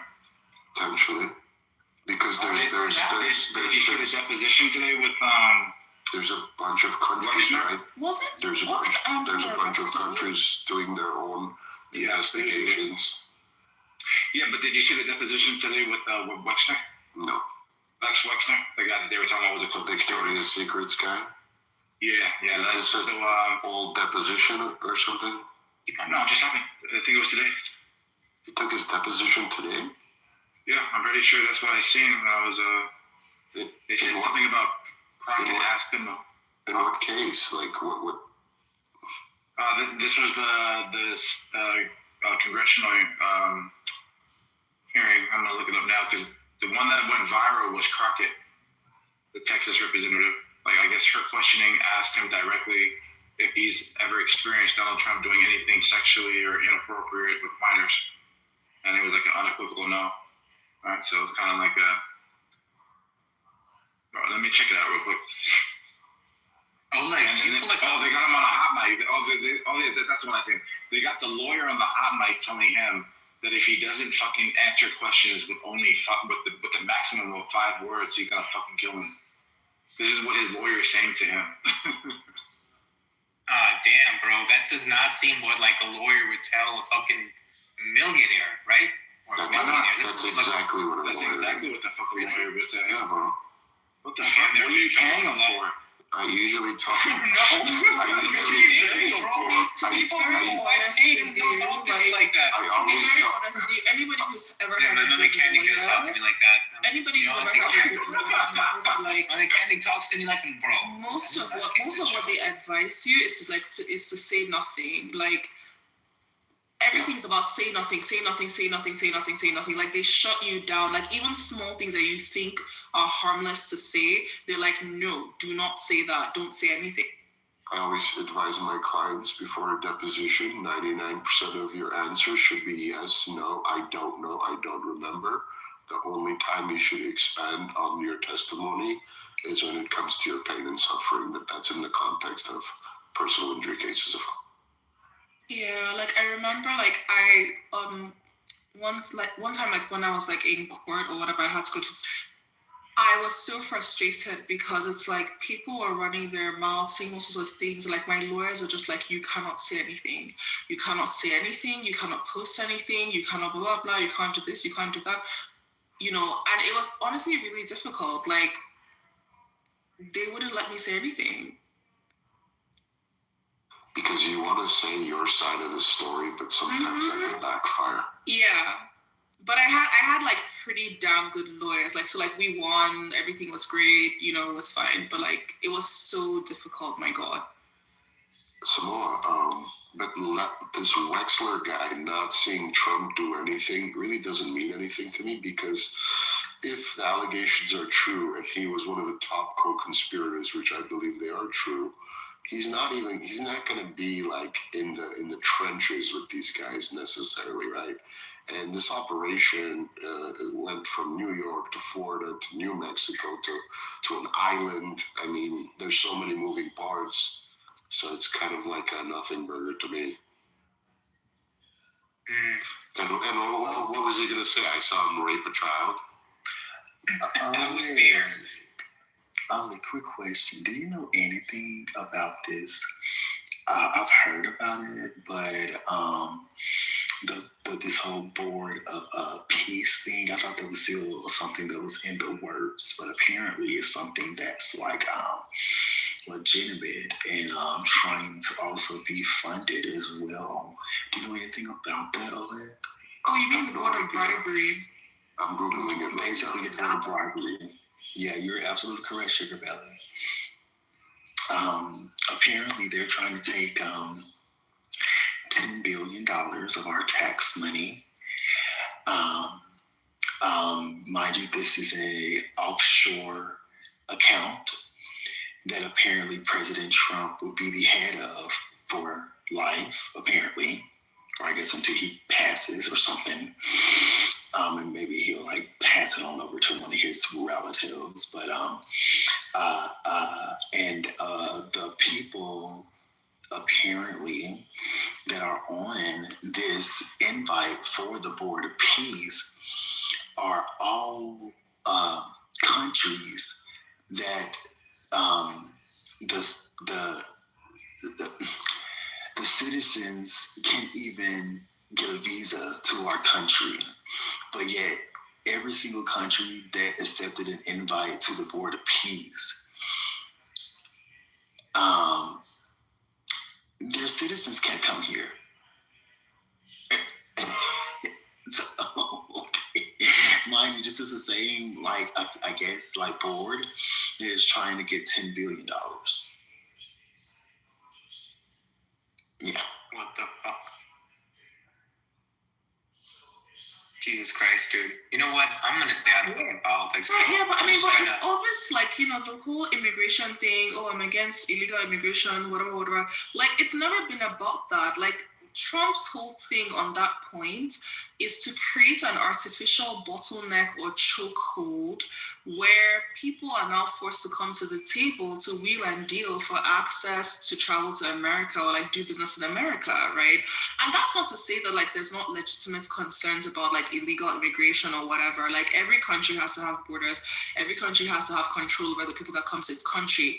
But Trump doesn't, like, he's not doing all this ICE stuff or all this, like, you know, Homeland Security stuff because he genuinely cares about illegal immigration or whatever. Like, his wife is literally a chain migration person. His children are literally anchor babies. Like it's that's not why. It's just like he wants to force people to come to the table. Yeah, well, he is trying to bottleneck something, right? Like, he was pretty open about, like, what their motivations were, was to bottleneck the next flow of Democratic voters for people that are going to be able to flood this country by the millions and millions, and then through social programs, through like what their argument is with sanctuary cities and so on and so forth. A president comes along, offers them, amnesty or something, right? And then they become citizens, and then they're beholden to the Democratic Party. Like, this was their whole motivation to kind of like stop what the Democrats were doing. They were flooding these areas with all these. Wait, what's Samoa talking about? Is he talking about something else? Yo, I'm telling you, Trump has done wonders, bro. Oh, yeah, like Trump. Yeah, like if you guys watch the interview between Joe Rogan and Elon Musk, right? Like, they're talking about this actual thing that I'm describing at the moment before Donald Trump became president, of how the Democrats are getting a stronghold in every single election, and how the elections is basically what they're fighting for, right? And they're saying that you get droves of people coming in, and while they're all coming in here, they can close the door, and then someday kind of use in relaxed context, right? You'll start seeing their words or their voices being heard in like San Francisco, in like Minnesota, in Minneapolis, and these certain things, and they're saying this is the free slope. So that's his motivation with getting as many people out of here as possible and getting people like documented is for that reason. Oh, so this ain't got nothing to do with the Board of Peace. You talking about something else? Gotcha. No, I thought that's what Sugar Billy was talking about Donald Trump's motivation with ICE and all that shit. Like that's why Donald Trump's doing it, because he wants the bottleneck to bring people to the table to negotiate. I was talking about this in relation to the Board of Peace, though. Oh, all right. So then what does ICE have to do with that? Like you're talking about the Middle East then? What I'm saying is that on one hand, right, you're deploying ICE and all of these people, and you're talking about how, oh my God, like certain types of immigrants are so dangerous. They have weird ideologies. They are threats to your country. This is the reason why ICE is shooting people, dragging people off the streets, and so on and so forth, right? But on the other hand, you set up this Board of Peace, and then you basically, I mean, you don't openly say it, but the effect of what you're doing is that the countries that come and donate large sums of money to your so-called Board of Peace, suddenly, you know, they don't have the same visa problems anymore, right? And the thing is that if you sincerely cared about immigrants with incompatible ideologies, you didn't want them to come to your country, you wouldn't make an exception for Arab countries that donate to your Board of Peace. Why? Because Arab countries are the cradle of some of the most, you know, incompatible ideologies to Western civilization. Oh, see, I thought he was using them to leverage Bibi Netanyahu and Israel's campaign by having them invest massive amount of money, other international people to buy in to the Council of Peace, right? To where Israel is kind of at a place where people are watching them, every move that they actually make at the time, right? So Israel will be more hesitant to advance some sort of a justified action against the people if there's massive amount of investment happening in Gaza with all these other nations. I thought that was his motivation there. Get these people to spend as much money as possible. America doesn't have to pay anything, and then let the business take care of itself. Yeah, but Israel is basically isolated. Yeah, but America's paying $10 billion, brother. Yeah, so those are so if you're looking at the deal, I think those are the grants that they're talking about offering as like a gesture to get some sort of like say into the actual thing. But then those grants get paid back, I think, through some sort of a revenue. I can look it up right now.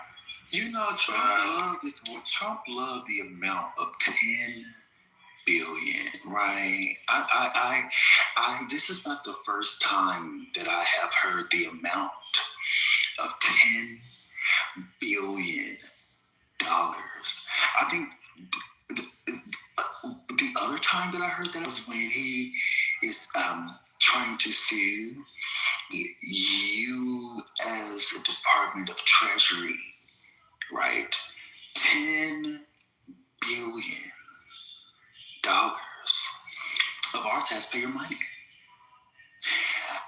It's something about the amount of 10 billion, not a million, not 2 million, not 3, not 4 million, not 5, not 10, not 10, 20, 30, 40, 50, 60, but we talking about 10 billion. Yeah. Yeah. I just find it very interesting, you know.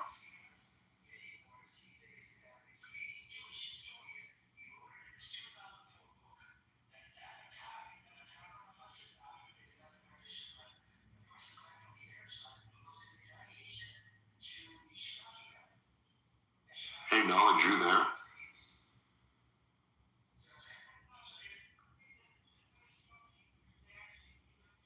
Dude, keep on fucking dying, bro. What the fuck? Would y'all like $10 billion?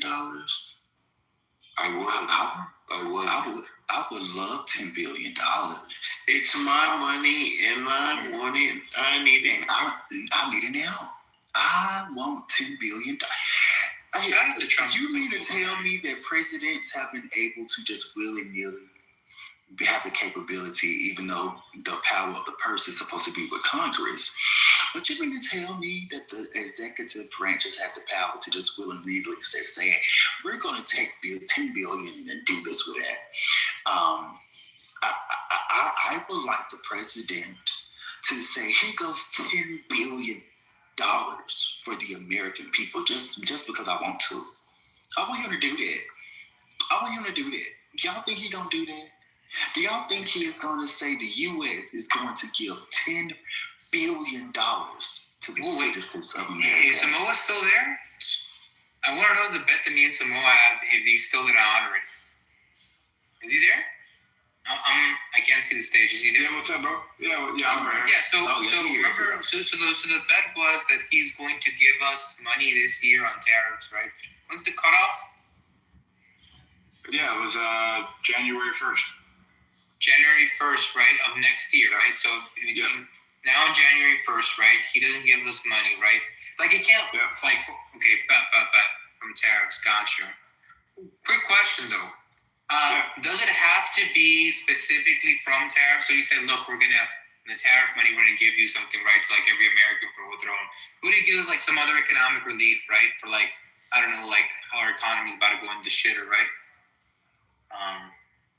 I mean, I thought the bet was pretty. If he gives checks to people like the framework they're using, I win. If okay, cool. If he gives checks to people, but like, can we just be like clear? We're not talking about like tax return checks. Like, if you get an increasement on your taxes, right, or your returns, it's not money because technically it's from tariffs. Like, I don't want like tax returns to be like, be like, oh, well, people got money from tax returns, right?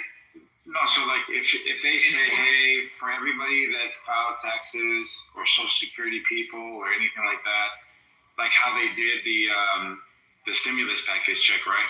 We're gonna add $1,200 to everybody as like compensation for economic or tariff revenue, whatever, right? That's in addition to your taxes. Or are you talking about if they say, hey, we're gonna add this like tax deduction where everybody doesn't get it? No, yeah, like I just wanted, like, if the reason why we're getting extra taxes this year is not specifically because like something like directly because of the tariffs, like it's like not like because the tariffs help the economy and now we have more money and so technically that money's from the tariffs as well, just like the money that you're receiving is from like my money because I paid the taxes, yada yada yada, right? Like or vice versa, right?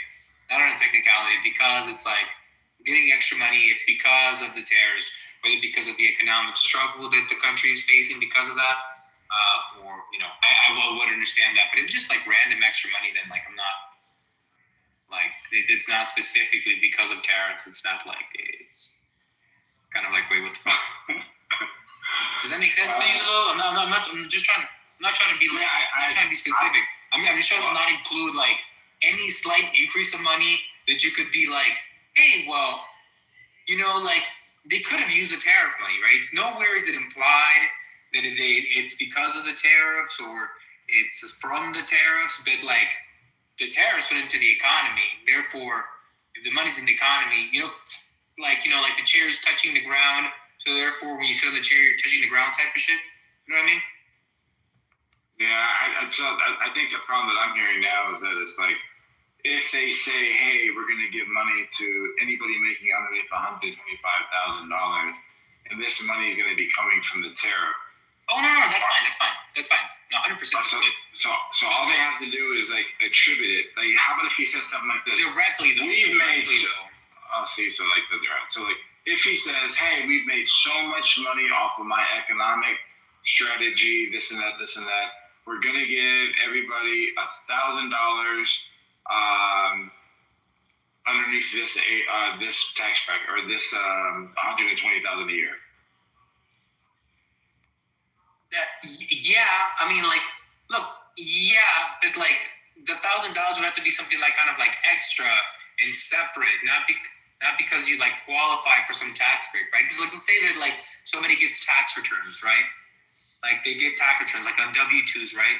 Like they could have gotten that under the Obama administration, right? But it's not good because they had like, it's not because of the tariffs. You get me? Like it has to be some like, so I'm trying to find like how much defined by the tariffs does it have to be? I think it's unreasonable to be like, hey, this money is like is specifically because the tariff mess did this, yada, yada, yada. I can understand if he's like, hey, look, this is an extra bonus for people in taxes, right?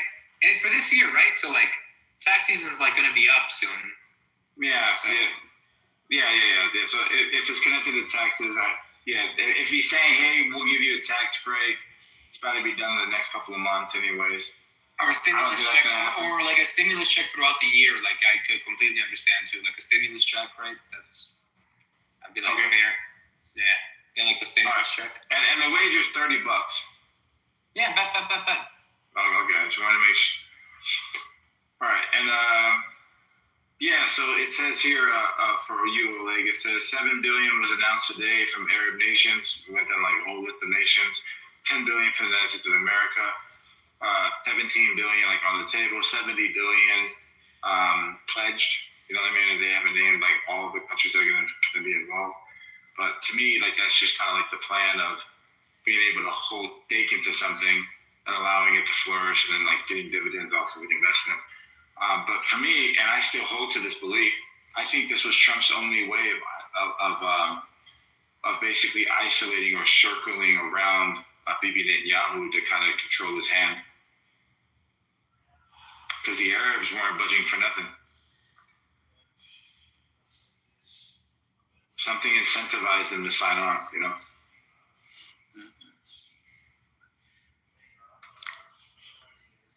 I'll beat you on the head.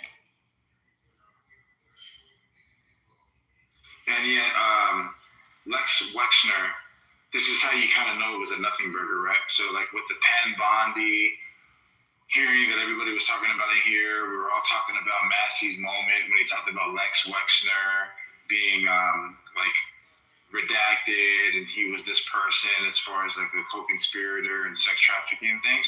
The Democrats basically let the video go today, but they went and interviewed him, had a deposition with him yesterday.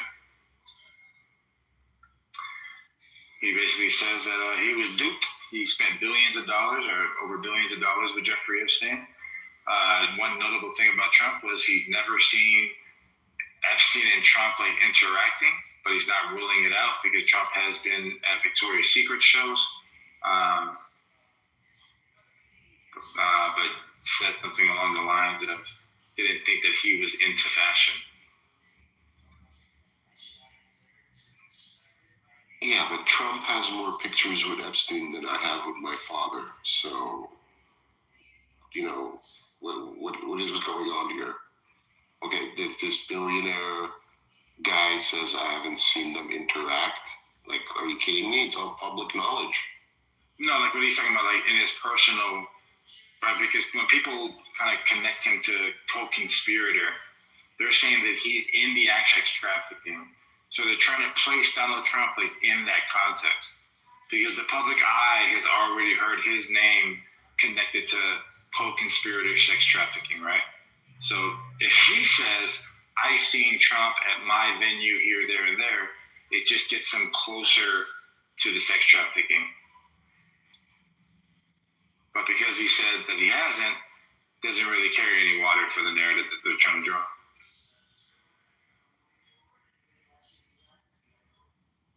I don't know, some of the greatest drug dealers are behind prison and still controlling the drug trade, and you have mules transporting drugs for them. You know, I mean, what are we talking about here? Yeah, I'm not ruling it out. I'm saying that this could have went way worse for Trump, is what I'm saying. If he would have said something like this, yes, I seen Trump all the time. Jeffrey Epstein and Trump were like unbreakable, undividable. Yes, I had dinner on a yacht. Yes, I did this with Trump. For the public consumption, we've already declared this guy as a co-conspirator sex trafficker. So he's already guilty in like the majority of the people's eyes that were watching the hearing, right? This could have went worse for Trump is what I'm saying. I guess, bro. I mean, you don't think so? I mean, it could always be worse, right? Well, do you think this was better for Trump? I think Trump's fucked, bro. And I think he's so connected with these people. The fact that nutlick guy is not resigning is ridiculous to me. The fact that they tried to delay the fact that he is currently still trying to protect, whether he's trying to protect himself or not, he is actively trying to protect other people. Damn, just the goalpost keeps moving. First, it's not. He's not. I've never said.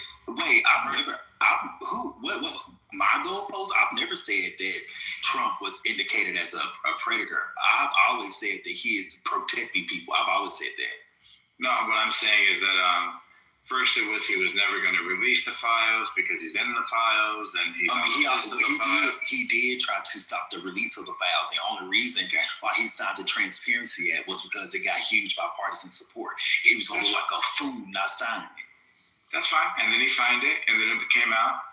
But you're saying that's fine, but you're acting as if his actions of not trying to support it didn't happen. Yeah, because I got a pretty good argument on why he didn't want to release him. Because he was trying to protect people. Yeah, so let's say that's true. Like, for what reason, though? Like, what reason do you attribute to him? Right. What reason do you think he was trying to protect his billionaire friends? The Dow Jones, Coco. The Dow Jones. The Dow. Here's what's weird, right? Remember the first quote-unquote release when there was like 8 Zionist influencers that got black folders with like 14 pieces of paper in it? Remember that? Yeah, they had all the info. Yeah, that was ridiculous.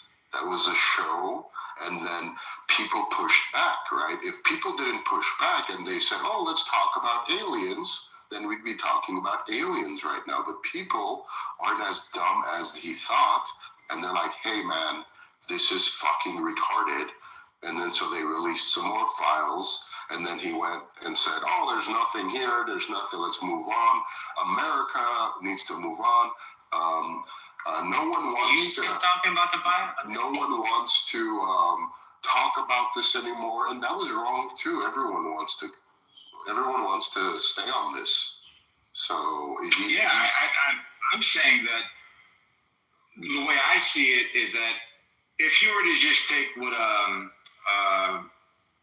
Marge, what was her name? MGT? Marjorie Taylor Green, yeah. Yeah, like if you were to say what she said is like truth on all the shows that she went to, right? She said Donald Trump yelled at her. In one segment, she says, "You're gonna hurt my friends or hurt them," or something like to the effect, right? So we can agree that, hey, if we were to take what she's saying here, Donald Trump is protecting people. The next question is, why would he protect people? I would offer this, and it's just charitable to him, is that there are people around the table, and Trump says, hey, do we have enough to convict these guys for anything? Guy says, no, we don't. These people are powerful people. They have like firms, attorneys to do exactly what Trump did, be able to fight it in court, so on and so forth, drag him out, whatever. Trump says, okay, cool. Now we can't actually convict anybody. So if I can't convict them, then what I'll do is I'll just control them. I'll control them with like blackmail or innuendo. I'll just be able to control. My agenda's going to get across. The stock market's going to be wonderful. Everybody's going to be happier because I'm going to prioritize my agenda, which is better for everybody in the long run, than put people's names out that won't actually have the outcome that people think that they're going to get, right? Yeah, but you are being way too generous because, as you saw after the release, Prince Andrew, I believe, was arrested, right? Another, I think, was it Norway, ex-leader in Norway. So people are being arrested, right? Yeah, for America, though, like the nice thing, right? Like, who the fuck? Yeah, but America's the one holding out, right? And look, why shouldn't you care about other people? Like, what's going on here? You just said he looked at the files. He concluded there isn't enough, right? Now you're saying it wasn't enough just for Americans? Yes. It's either A, what he can convict, or B, how he can get his agenda across, like his legacy. So absolutely it's internal. Like, who the fuck cares about the people outside the country? Because we're all connected. They're part of NATO. They're our best allies other than Israel. Trump could just blackmail them. No, bro, come on. You're doing mental gymnastics here, brother. How Are you serious? How would you steel man, right? The opposing position. Let's say you're a fervent believer that Trump is implicated, right, in one way or another. How would you steel man what's going on? Yeah, so I would say that what Donald Trump's doing right now is that Donald Trump is trying to control any fallout that might implicate him in a larger scheme. Let it be people that are in different countries that he has done business with before that might have some sort of blackmail on him. Some sort of like video, some sort of like email chain between certain people that are power figures in these other countries. So what Trump's trying to do is he's trying to isolate it within America, control the media coverage so that any fallout outside of it, he could just say it's disinformation while keeping like his view intact. That's how I would steel man like the opposition's position with Donald Trump. All of this is to shield him from any prosecution or criminal like liability of any sort where he would be forced to resign and walk away in shame like Nixon. Well, was that okay, Oleg, or no? I think you could have done a little bit better, no? A little bit? Oh, all right. Well, you could have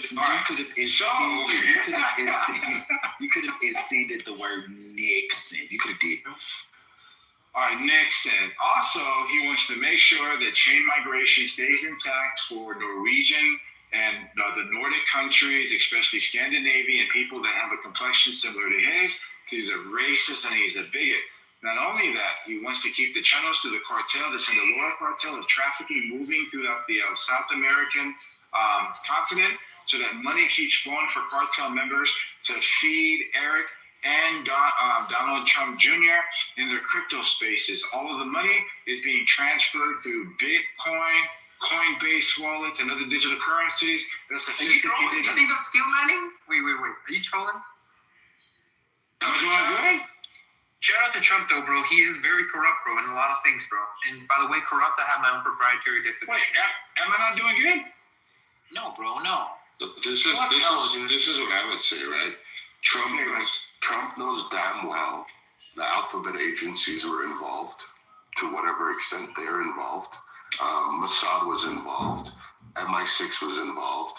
The French intelligence agencies were involved. The Norwegian intelligence agencies were involved.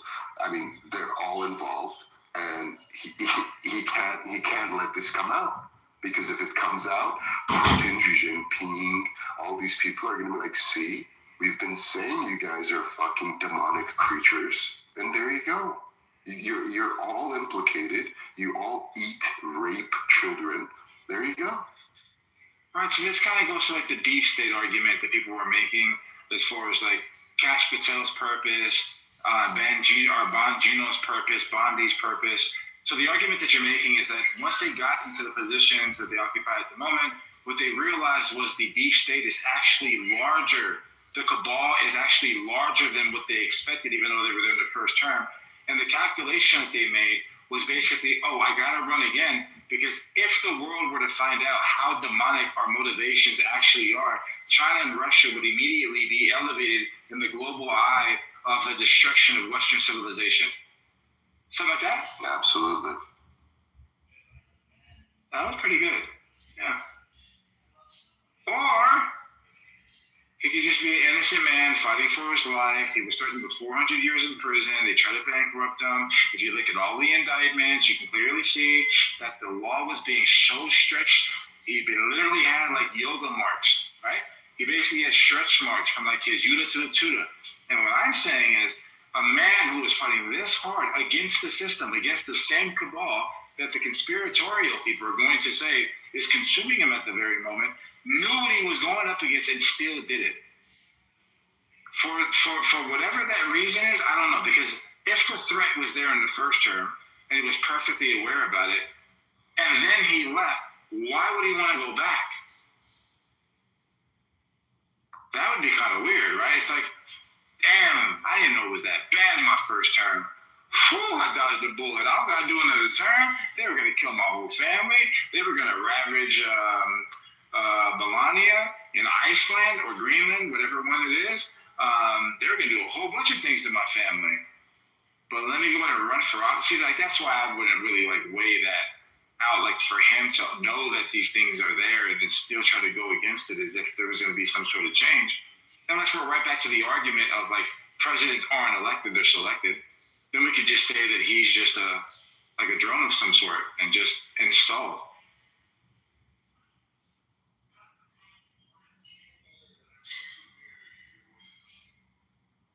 That's possible too, right?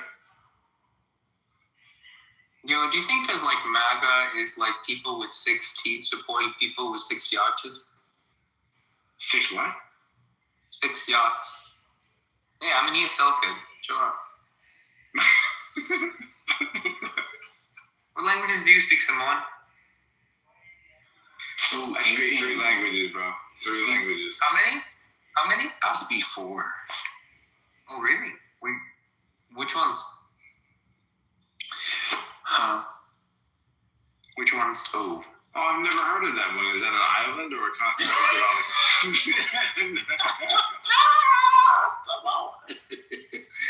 I'm just trolling. But Samoa though, you should speak one of your languages. I think that's pretty cool. Wait, you speak how many languages do you speak, Samoa? Treaties nuts. You know what? No, you said 3. I wasn't gonna say 3 nuts. I wasn't gonna say that, but sure. So what is it? English? I'm guessing a bit of Spanish because you're a Mexican. And Samoa. There you go. Yeah. Okay. Cool. See. Yeah. Samoa is part Hispanic, bro.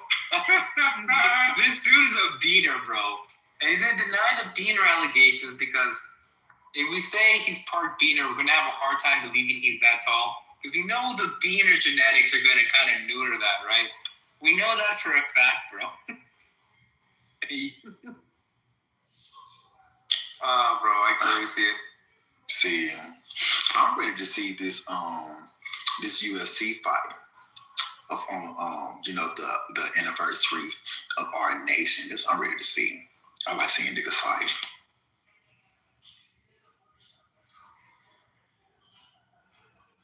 So,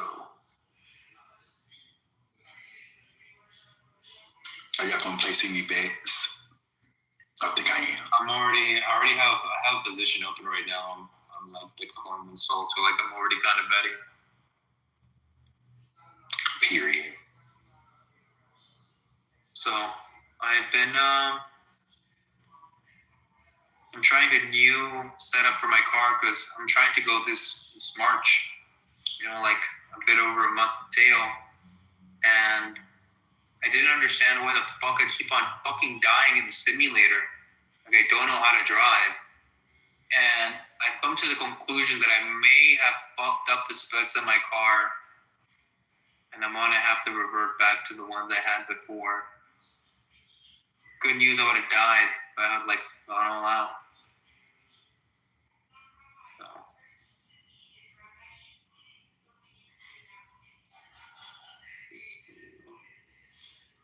Oh, are you on the Discord still?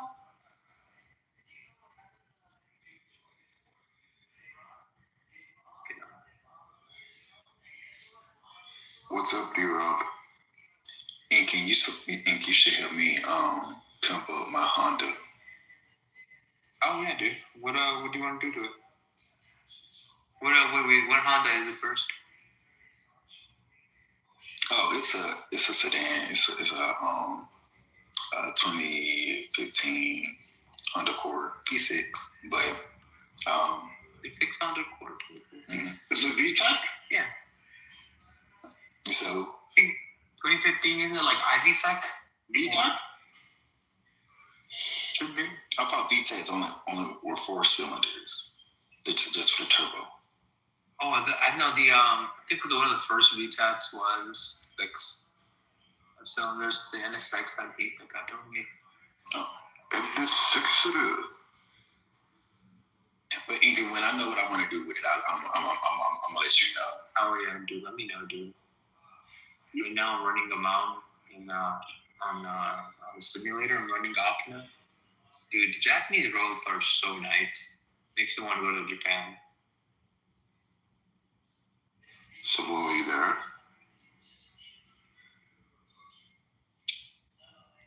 Have you guys seen that Toyota Corolla that's like 3 cylinders? Yeah, the GR Corolla, amazing grip.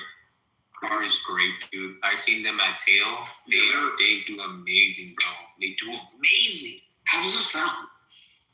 Sounds like a race rocket, or it's beefy? Nah, that sounds girthy, bro. It sounds girthy. Like, have you do you know how an MR2, a 3S GTE sound? Yeah. It's a 4-cylinder, right? But it doesn't sound like a K20. Honestly, fucking Hondas have ruined the sounds of like what people associate with 4 cylinders. But yeah, it sounds kind of girthy, like a 3S GTE. Samoa, remember when I said I think you're a lawyer or an interrogator? Remember that? Yeah. I still think you're a lawyer. But you know how you pick a jury, right? That whole voir dire process, voir dire. Mm-hmm. So you have preemptory challenges. So you could just knock someone out without giving a reason. And then you have for cause, right? So let's say you have a jury pool and Trump's in it, right? And your goal is to select someone who is not a fucking creep, pedophile, sex trafficker, or anything of the like. You don't have concrete proof, right? You can't prove anything, right? Mm-hmm. But what would your instincts be? Would you keep them on the jury, or would you exclude them because you wouldn't want someone who's biased and would potentially sympathize with child sex predator? Yeah, so like I think you're talking about like Vadir, right? But like I think that if I knew everything I knew now about him, I would actually like keep him on the jury. But you remember, your goal is to have someone who's unbiased, right? And he's saying he's unbiased, right? He's saying, no, I've never sexually assaulted anyone. I've never known anyone who's been sexually assaulted, and I'm going to be a fair and impartial juror. Would you believe him? No, I wouldn't. Yeah, I wouldn't either. But I think we wouldn't believe him for like different reasons, right? Like by him telling me that he wouldn't be biased, that tells me that he's deceptive and that he's not being honest. If I were to ask him the questions I needed to ask him to see if he kind of like moved in a certain way where he was gun ho, he was like morally like wanting to wield like his worldview onto other people, I would keep him on. And you know how a lot of lawyers, and there's an art and a science, and when there's big cases, they hire jury consultants to sit in the back of the court, right? And sometimes they charge $40,000 a day, bro. And these are like very high-minded people, and they pay attention to body language, response time, cadence. Yeah. So Diron knows me very well. And we talked about Trump's association with Epstein before, like 6 months ago, Diron?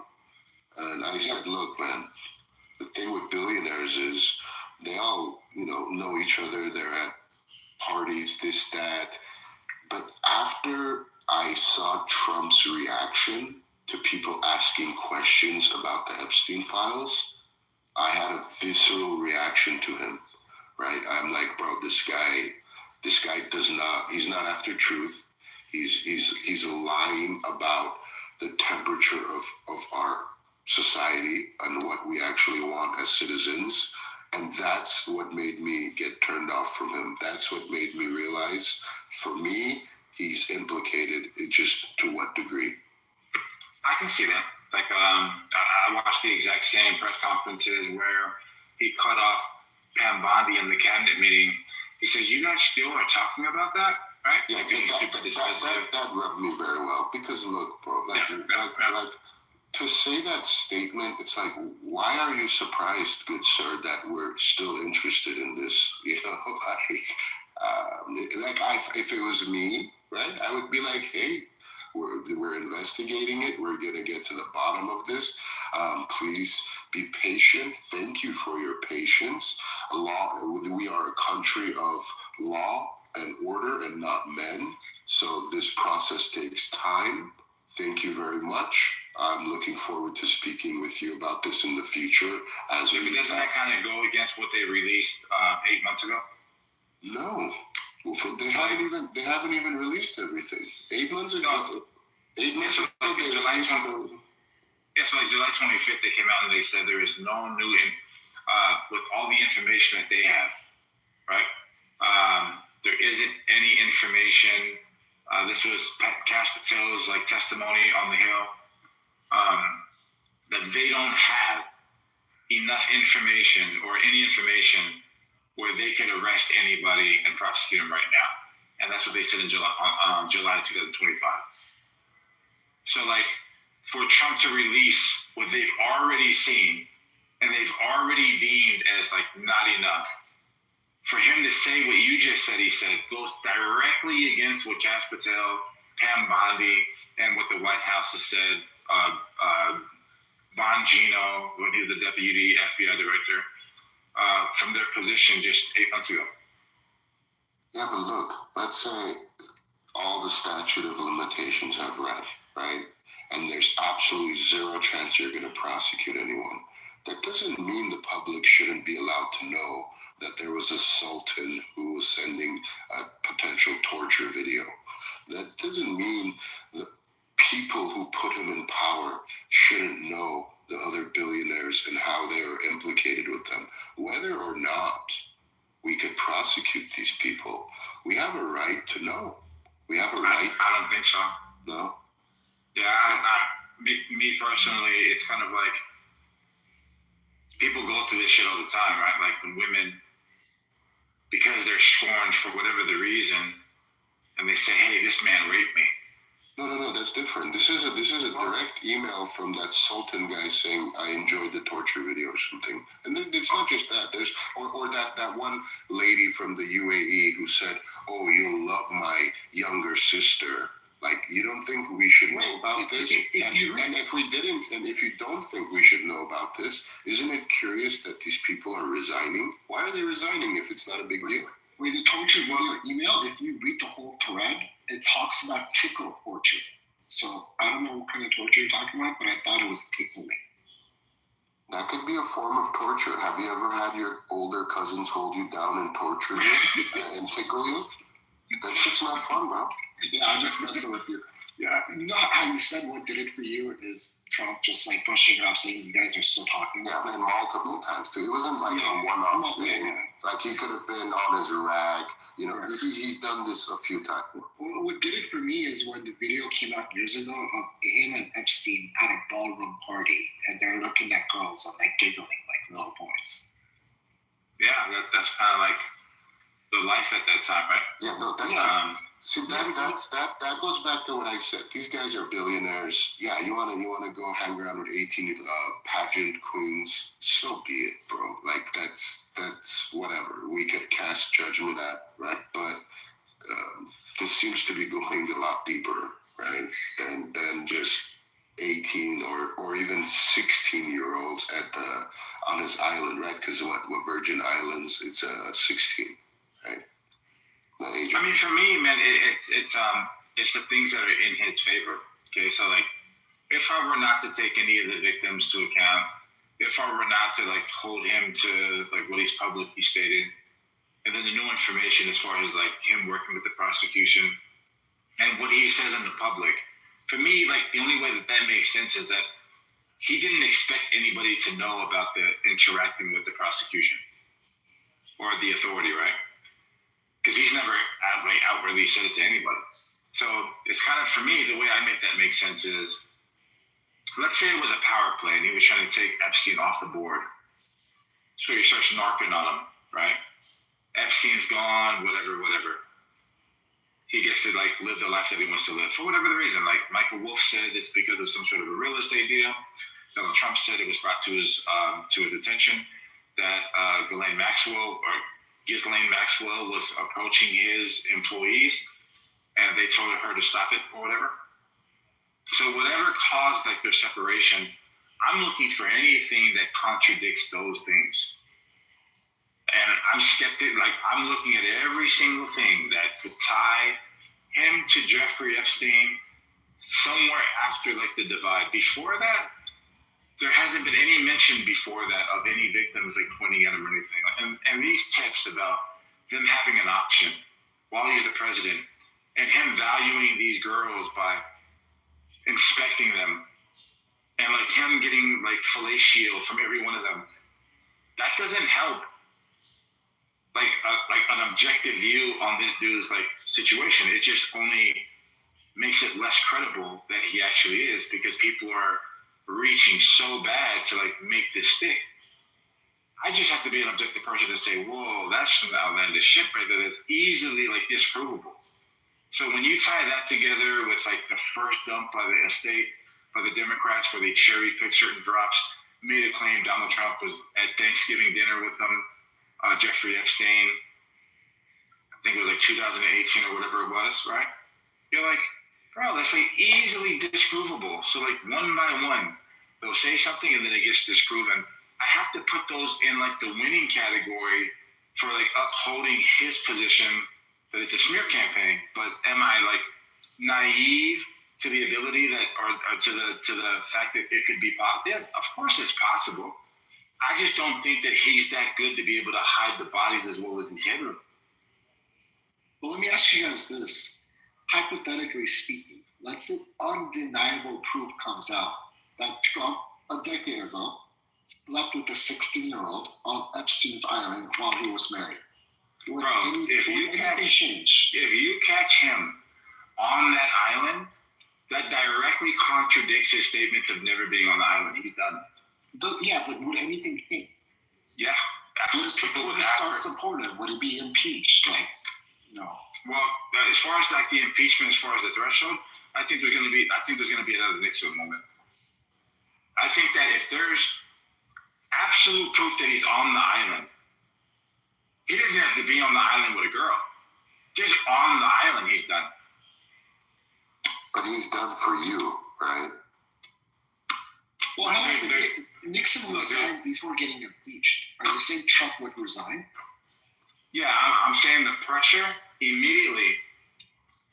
Let's say, right, hypothetically, let's say there's an email chain where Donald Trump's there with Prince Andrew, and they're talking about like being on the island or whatever, right? Bro, he's done.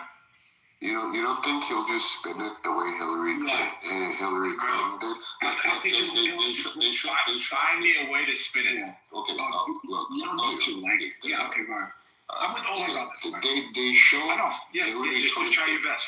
They showed Hillary Clinton a photo of her husband in a jacuzzi. In a swimming pool. Yeah, the jacuzzi, yeah. And then they asked like something about links with him, and she just flat out goes, "We have no links with him." And it's like, oh, let's just use the word link the way we want to use it. It's like, bro, how high of a threshold do you have for the word link? Your husband has went to the island, has been on his plane. It's like, that's a link.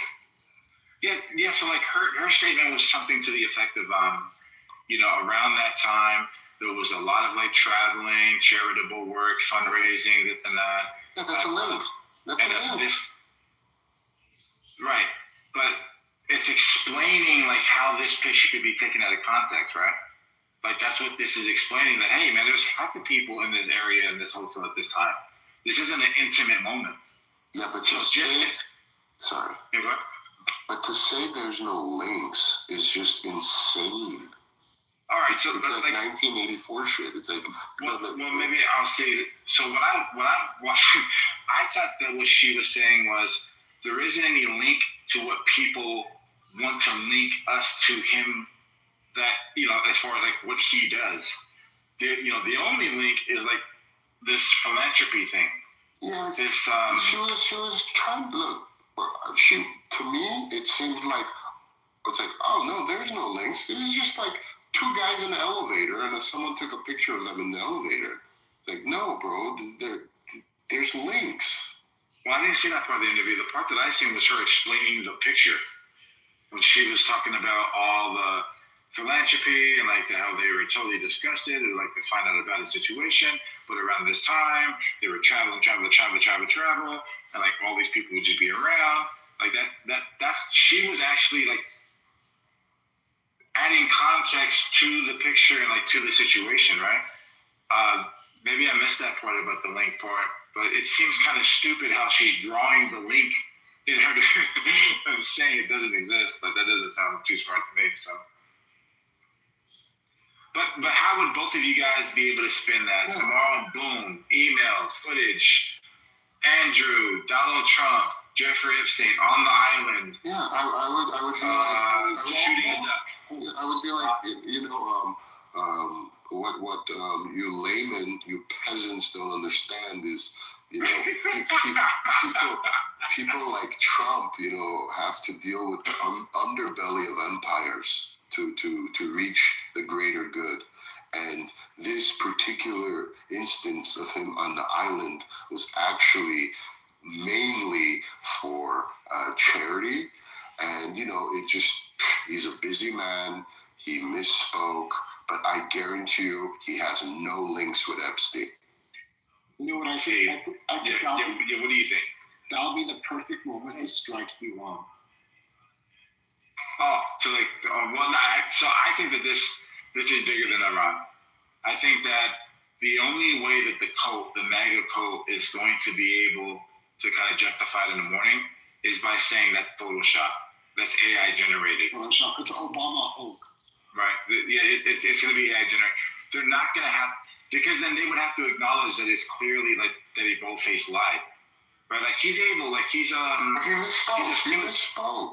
Yes. He's a billionaire. There's no misspeaking here. It happens all the time. It happens.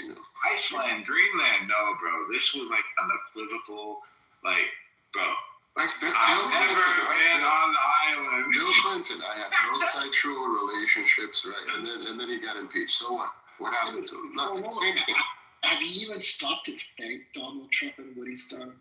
The down was $50,000. $50,000. Oh, you're trying to make fun of the greatest attorney general we've ever had. Okay. No, I'm referring to the Pam Bondi interview. That's exactly how they'll handle it. Like, they'll just talk about something else.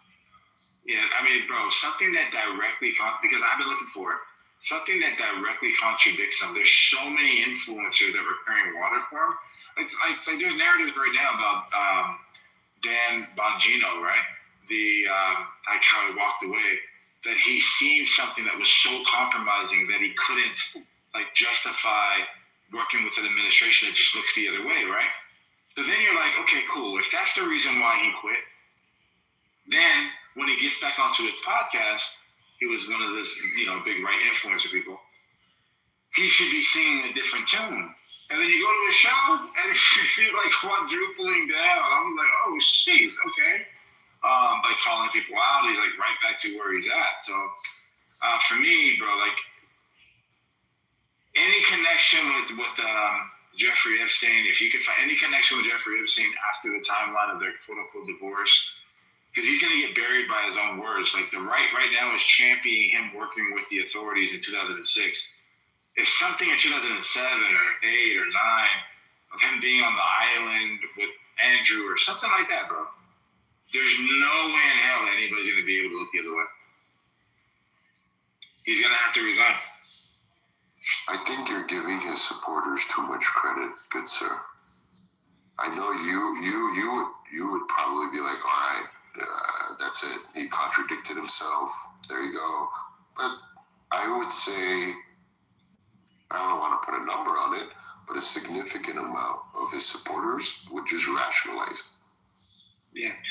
Well, let me ask you guys another hypothetical. Let's say he does resign. Does that taint the Trump name to a point where none of his family members will able to run in the future? No, they'll say the swamp attacked his family. Barron Trump needs to redeem his family's name, and people would support him. Yeah, but there's nobody there. Like, he doesn't have anybody in his stable that's like politically savvy like that. You know, like one of his family members running for office. I don't see it at all.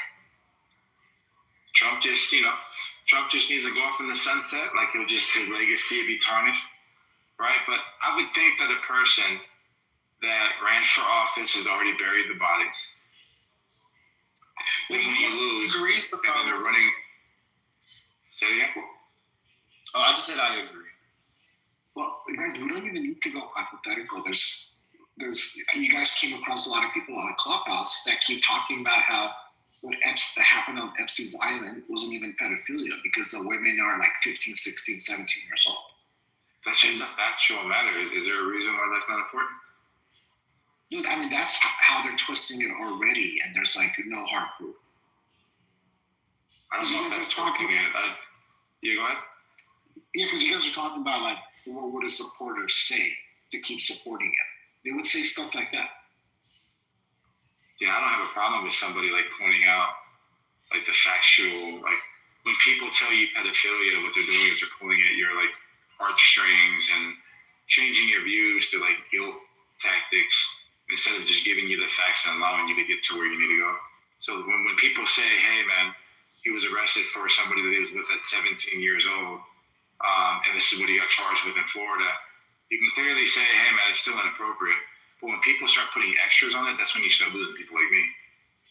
Like, if you got it and it's good, then why the extra, right? Like, why the P word?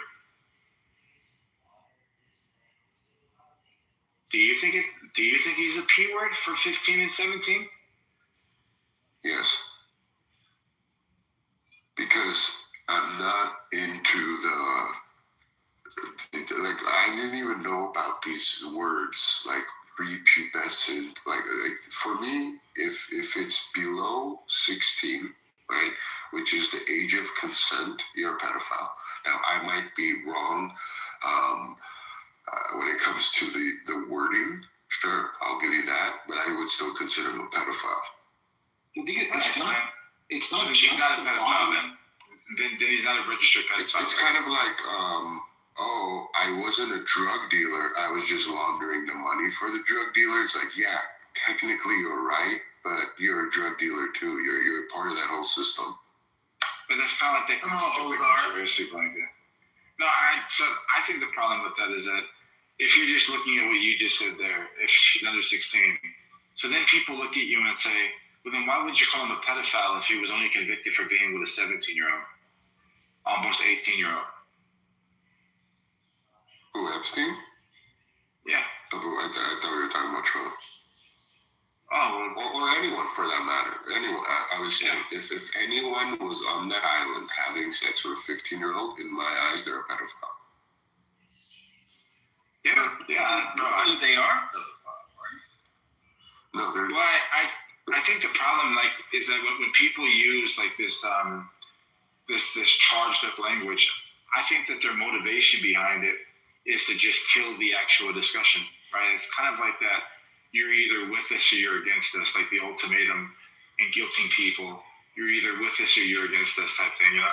So when people say, hey, this person's a pedophile, how could you possibly offer an argument? I just look at them a certain way. I just think that people are lazy. Well, like, what's the actual term? Sex offender? Of course he's a sex offender. Like, a pervert.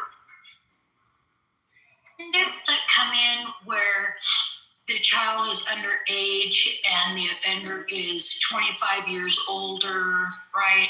Or those type, if they're 10 and under, or 10 to 14 or 14 and older, does it apply to the 14 and older group of children also?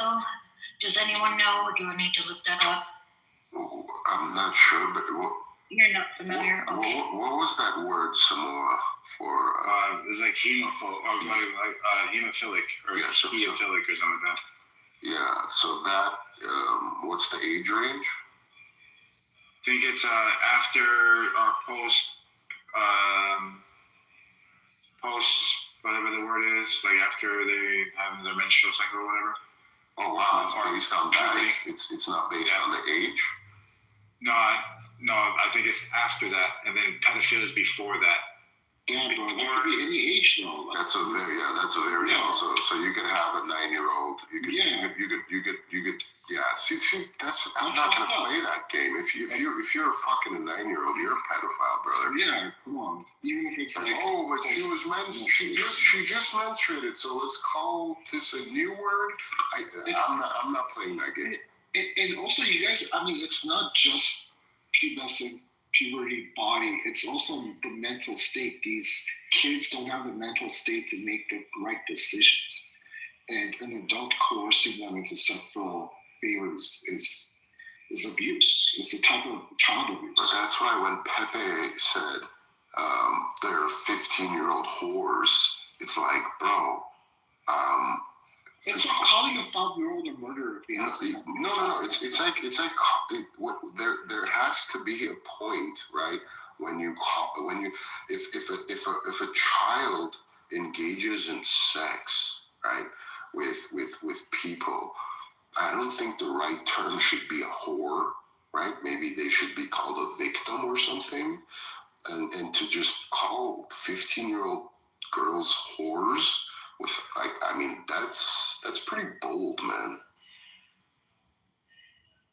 And Nathan was like, "Oh yeah, I went to high school. There was 15-year-old girls getting ran on. There was trains being ran on them." It's like, okay, so we're gonna call them a whore and not like a victim of abuse.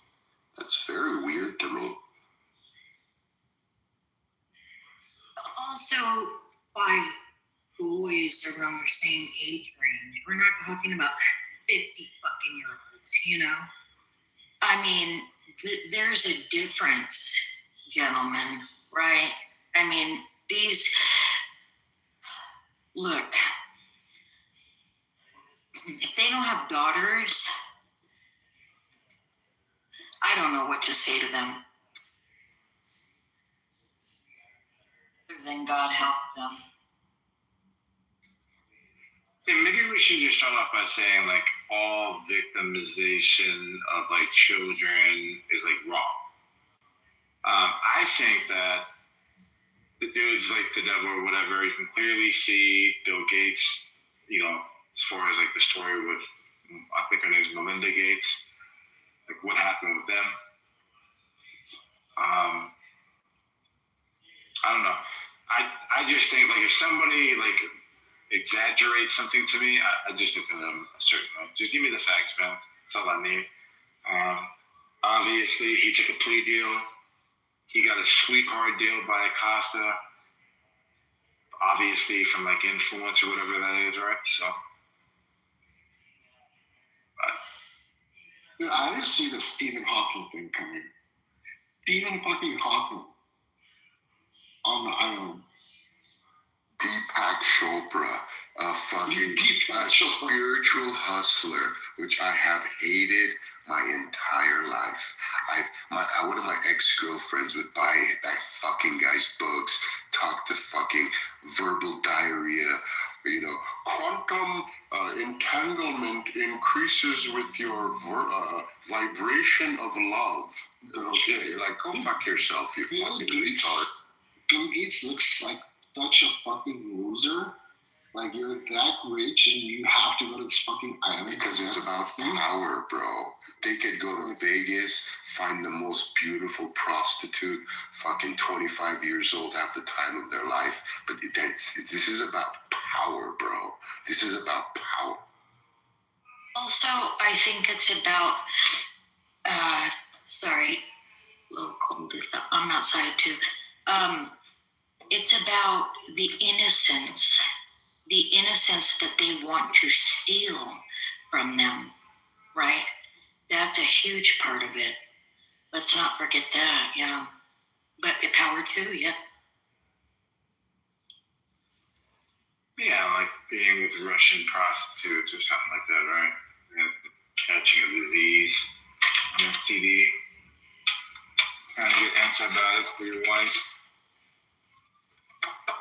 That's pretty disgusting, man. But Oh man, right? You know, I heard about I'm reading a fucking book, Hawkins. I heard about him a long time ago, and I heard that they just sat the girls there on his lap and shit, just some gross shit. I heard about that, and I was like, I'm gonna believe that. I don't even know, right?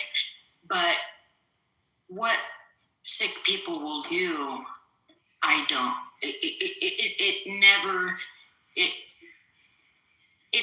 It's never out of the possibility of being real, right? Well, you know, his first wife left him because he was sleeping with the nurse. Then he married the nurse, I think.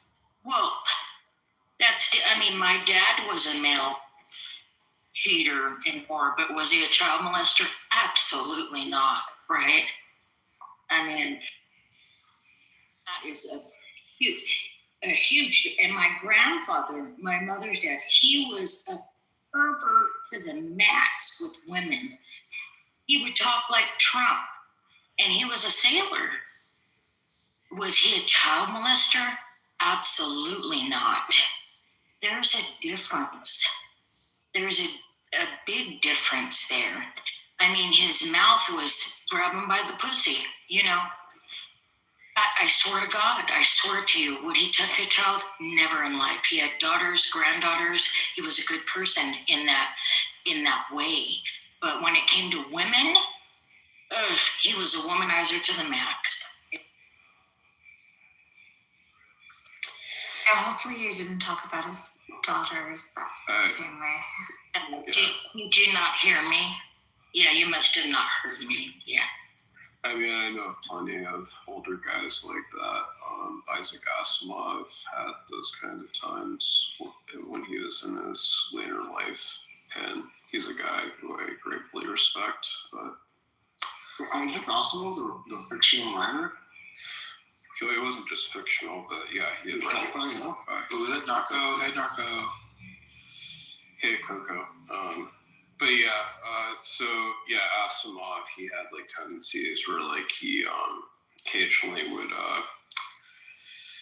like grab or make women feel uncomfortable pretty much. And he does have some quotes, although where he like says it's not whether a woman should be touched, it's when they should be touched or something like that. I can't remember the exact quote. And so it's stuff that could be his humor, and yeah, it's off-putting, but I don't know. It just seems to be something a lot of older men. It's kind of why to me, like when Donald Trump, like my greatest issues I've had with him is not with them, like or Joe Biden doing like breathing over women or things like that, or smelling them. Remember when that was the biggest deal in the world? Where they would smell? Yeah, exactly. And that's just like, it's like, I don't know, older men, they're old. I mean, they really just want to feel the youth. Remember when George Bush would mispronounce nuclear?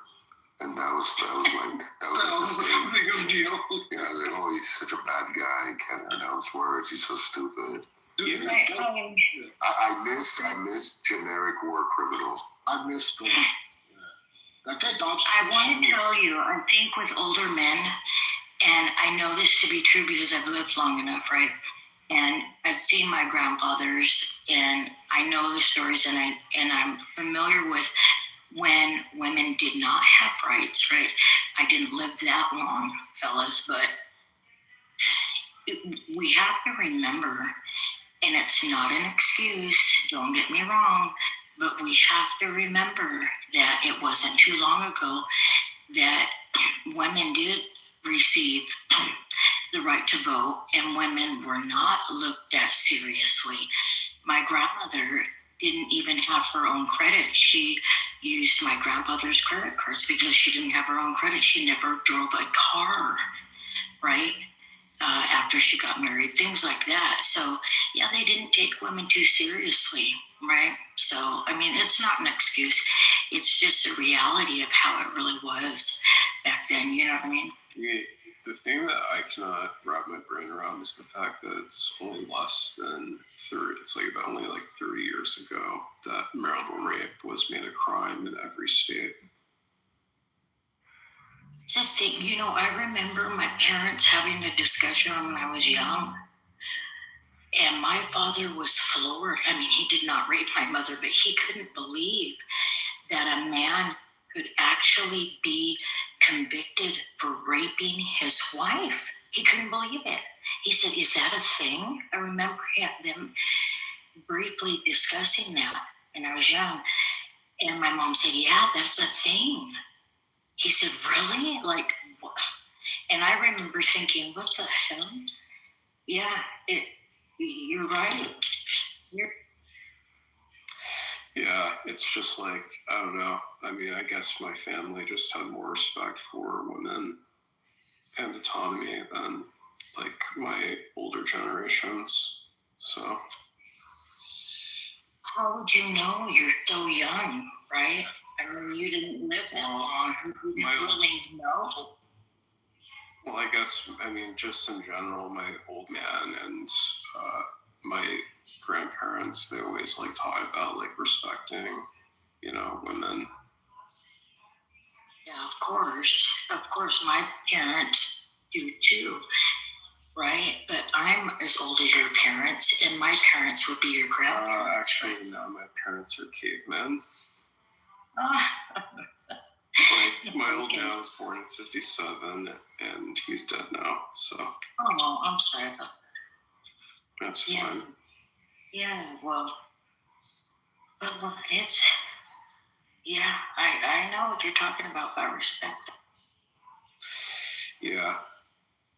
That's interesting, though. It's like, there's a song by Frank Zappa called Bobby Brown Goes Down, and the song is about a misogynist male who eventually becomes emasculated.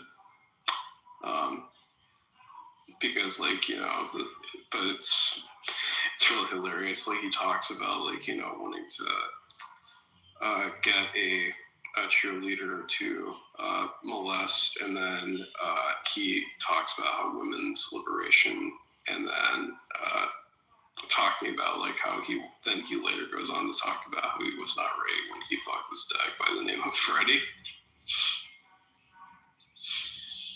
He's like, she made me a little speechless. It's the lyrics. But yeah.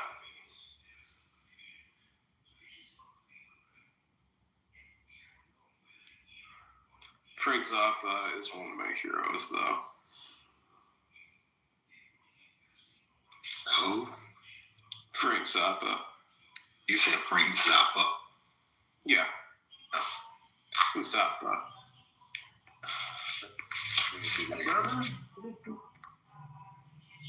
Zappa. Yeah, Z-A-P-P-A. Oh, that looks familiar. Yeah. It's even spelled. Yeah, he protested a Maryland law one time that punished a lot of musicians who used lyrics that were considered inappropriate.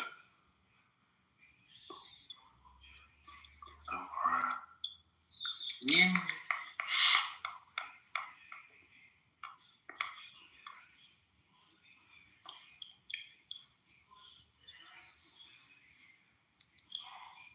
Yo,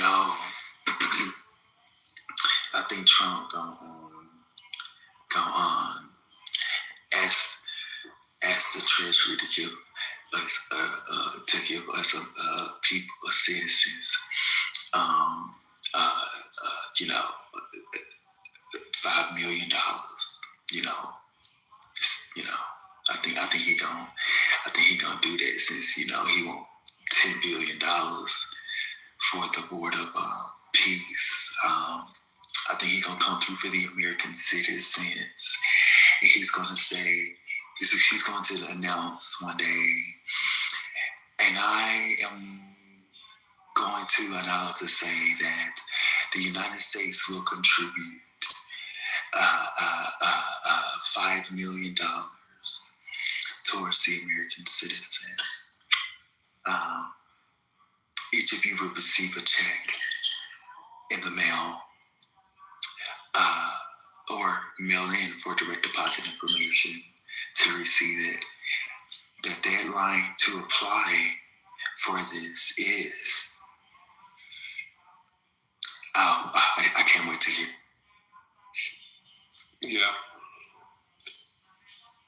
Yeah, ultimately, I've kind of just given up on, I've said people can call me a conservative because I've given up on hoping that the government will do anything. Yeah. But in general, I think that the, I'm really concerned though mostly about being able to find employment. I'm almost finished with school, but. Wait, you say you just finished school? I'm almost finished with school. I think you will. Have faith in yourself, buddy. Yeah. I just want to, the only thing I hope out of 2026 will happen is that I really hope that James Tallarico wins. Oh, for Texas, yeah. Okay. Yeah. That's gonna shake the table. Yeah. It's just, I don't know. It's really, Texas is one that's predominated by Republicans, have a lot of approval there, but I don't know. James Tallarico seems to be the kind of Democrat that most Republicans would never want to face, or at least Texas Democrats. So I just hope for the best for him.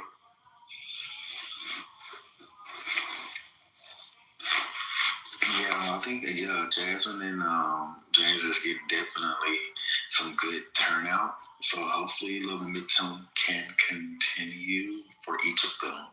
For anyone, for any, well, actually, I think it's only two of them, right? Or three. What are you talking about? Are you talking about Texas, right? Texas was the three. Mm-hmm. The three for what? Yeah. So, yeah, I think this, that's why these folks try to take ballot boxes now, or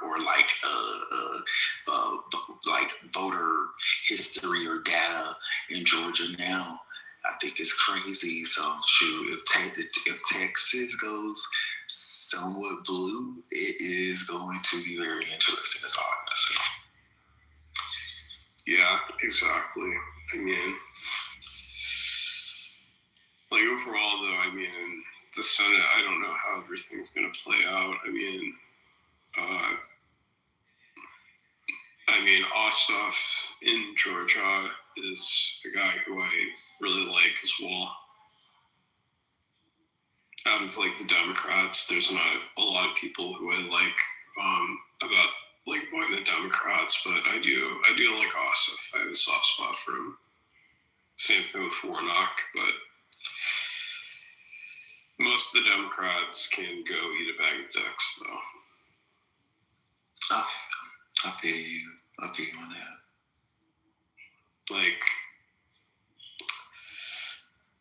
I don't give a fuck about Tim Kaine.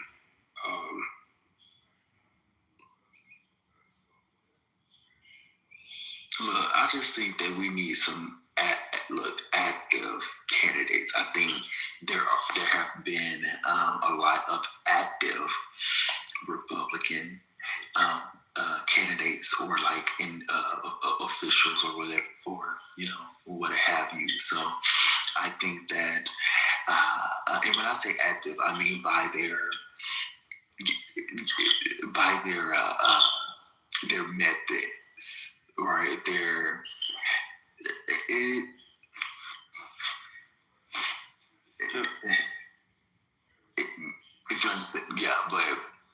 I'm over here trying. I'm over here freaking losing on my freaking game, and it fucking distracted me. I'm sorry. Yeah. But yeah, we just need some very active candidates. We need some people that's going to be very vigilant. Honestly, like the dude that's in New York that just won for mayor, he was very, very like in the streets. So yeah, I agree with that. I just think we need to have the same thing. I would love to get a younger generation, and we have that as well. But like I need like a lot of like millennials or like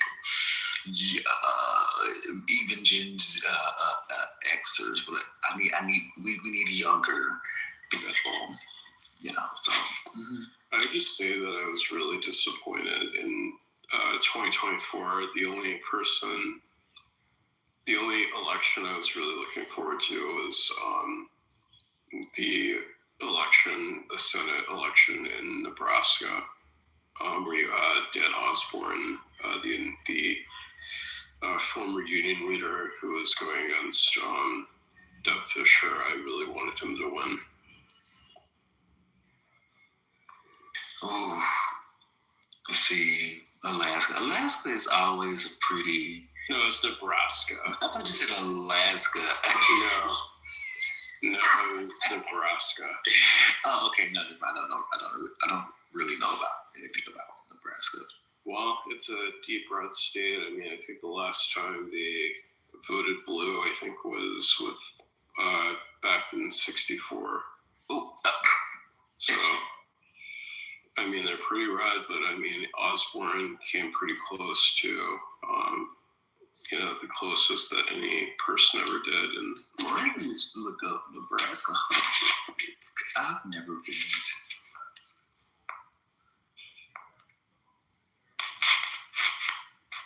Oh, yeah. Because I need to see their. Oh yeah. It looks like a Republican state. Are there any like amenities, like any like popular? Okay, so they have like. Oh, so that's where that is. Okay. Yeah. Okay. Yeah. Okay. Well. Yeah, Nebraska. I mean, like, it's a state that's mostly rural. It's it's definitely rural. Definitely.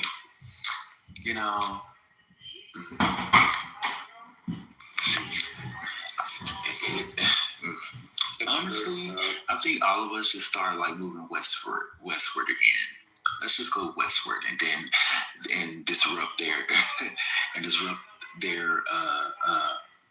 What? The Bible says like you. Gypsy.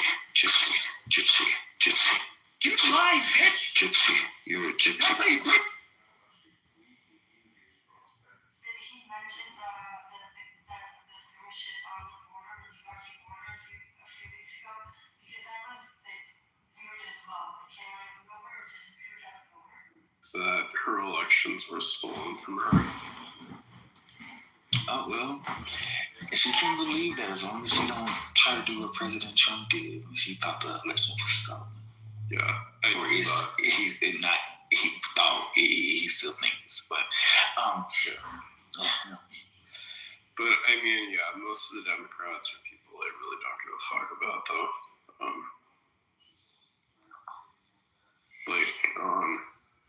Like I don't give a shit about Adam Schiff. I don't give a shit about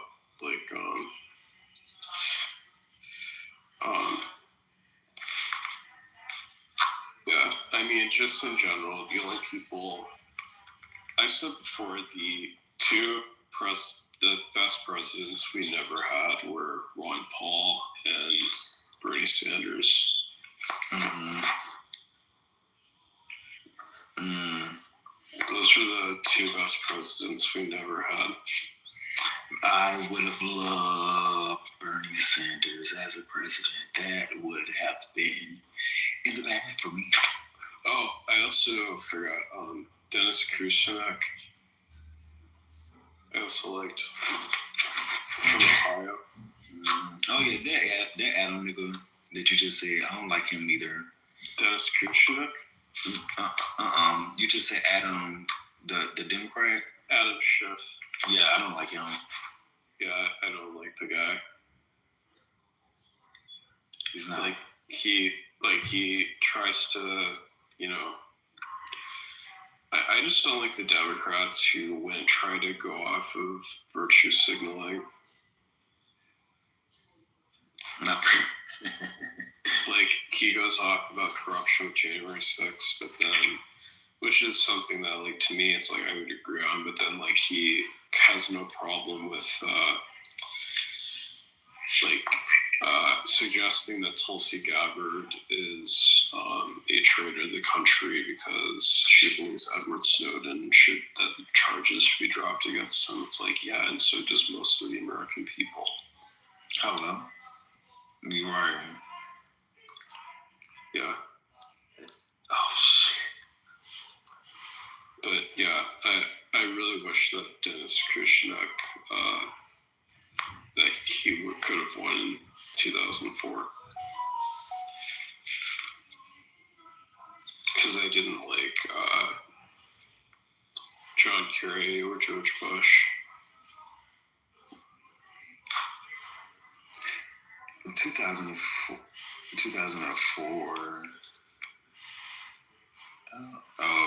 Wait, who?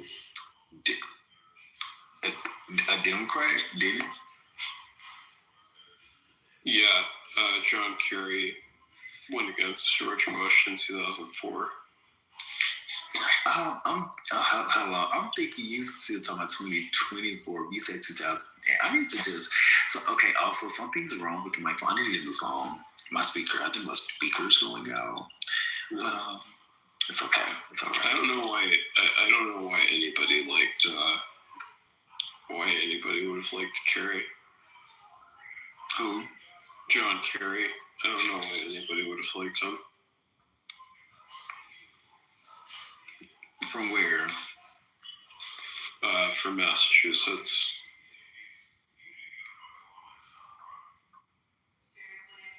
He was. Yeah. Oh man. Oh. John Kerry. Yeah. Like I said, we the more younger crowd. Mm-hmm. Yeah. Yeah, I think this election we're probably going to have some fossils by midterms. Yeah, but this if everyone don't be scared by that time to vote. Yeah, I mean it's interesting though. Back in 2000, though, people really thought that. Imagine how the century would have unfolded if Al Gore was president. Oof. Well, actually, how do you think it would have went with Al Gore? Well, I think we'd have way more progress with implementing healthcare for everyone. That would be one thing. I think, that there wouldn't be any delays, in my opinion, that essentially the Republicans would have been forced into basically providing a comprehensive plan, basically. Because, I mean, I think Gore would have forced the issue, I think. Gotcha. Yeah. It's something that Obama never had the courage to he never had the courage to do. What? Which is to force the issue of universal health care. I mean, he tried with the healthcare marketplace. Yeah. That's the best that he could do, because it was like pulling teeth. At first, it was a bipartisan effort, and then by the end of it, only Democrats was trying to push it along. But shit, I was on healthcare marketplace before, and definitely paid for a couple of things at the time. So it worked for me when I had it. Yeah, marketplace, I don't know too much about. Like, the thing is that the thing that makes it very difficult for me to vote Republican is because of the fact that they, seem to not have really any principles, mainly. I mean, I think the strongest argument that the left has against the right is the fact that the right doesn't have new ideas. Yeah, they're constantly trying to restrict or bring back or kind of take away, regress instead of progress. Well, not so much that. It's just it seems that they'll point to that when there's a solution that's being put forward with healthcare, things like that, the right just responds with saying, how are you going to pay for that idea? Or they'll just say, for example, they'll talk about how unaffordable it is, but then they're just going to never provide any sort of solution that's to replace it. And that is also true. Yeah, and so I can get over it. It's just the fact that they seem to not really have any sort of solution to the issue that's being brought forward, pretty much. That they simply just want to go back to a system where people could be denied off of having pre-existing conditions, or at least that was the way it was during Trump's first administration. You had people who voted, Republicans who voted multiple times and coverage for pre-existing conditions. Agreed. So, which is something that just, we've moved past from.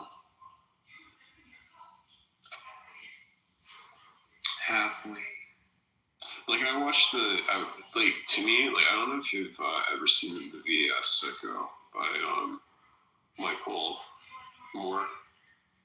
Sicko? Yeah. Let me see, hold on.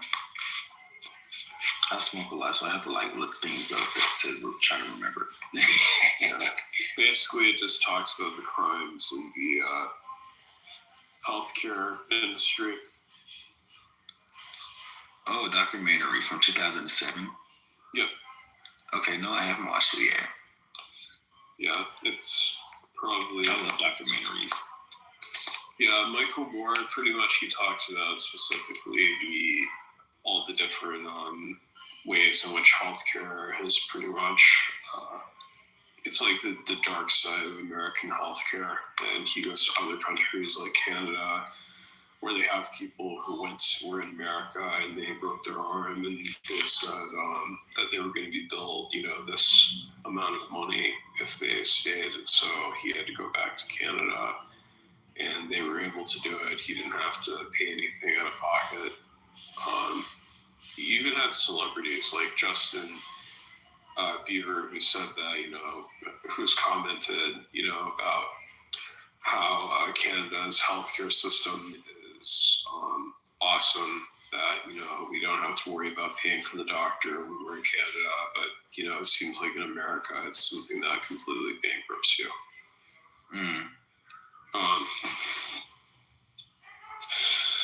So, and that's just really, to me, it's I'd be fucked right now if it wasn't for the ACA. Yeah. My whole college, my whole undergrad would have been shit if it wasn't for the ACA, because not only did I have insurance through the ACA, but I also worked at full-time, part-time, for a healthcare marketplace at the time. So, as a college student, so it not only covered me in regards to my health, but it also benefited my wallet. So yeah, it employed me and it also insured me. Yeah.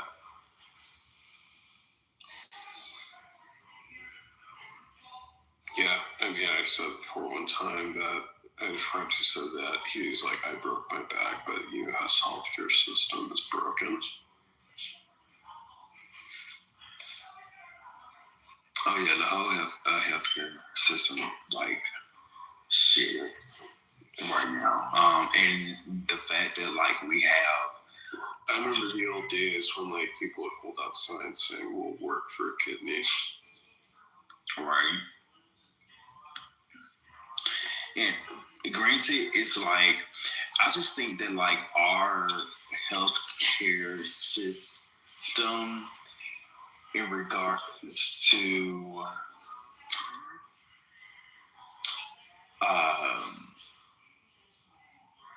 for one, work like not them kind of like feeling over, overload in regards of like work capacity of force, demand rather, but also the way the way that insurance works.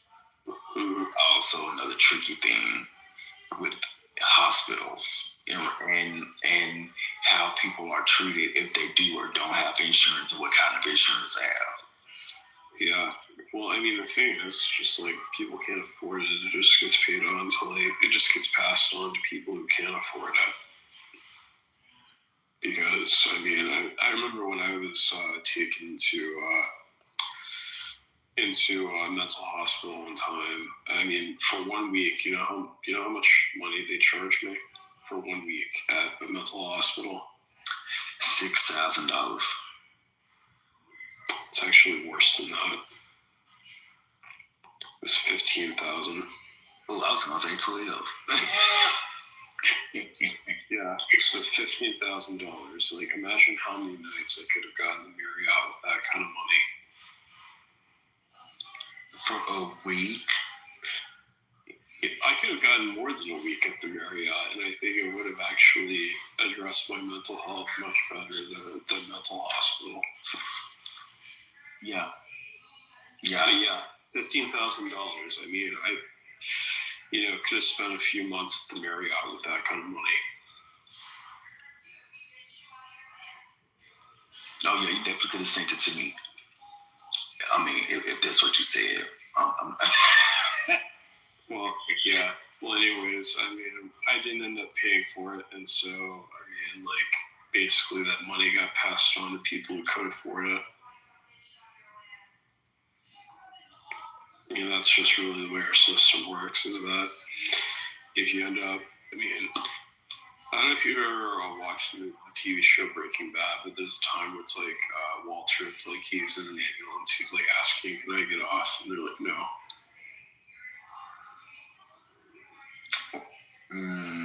Like the average American, like once they're in like an ambulance, they know they're fucked.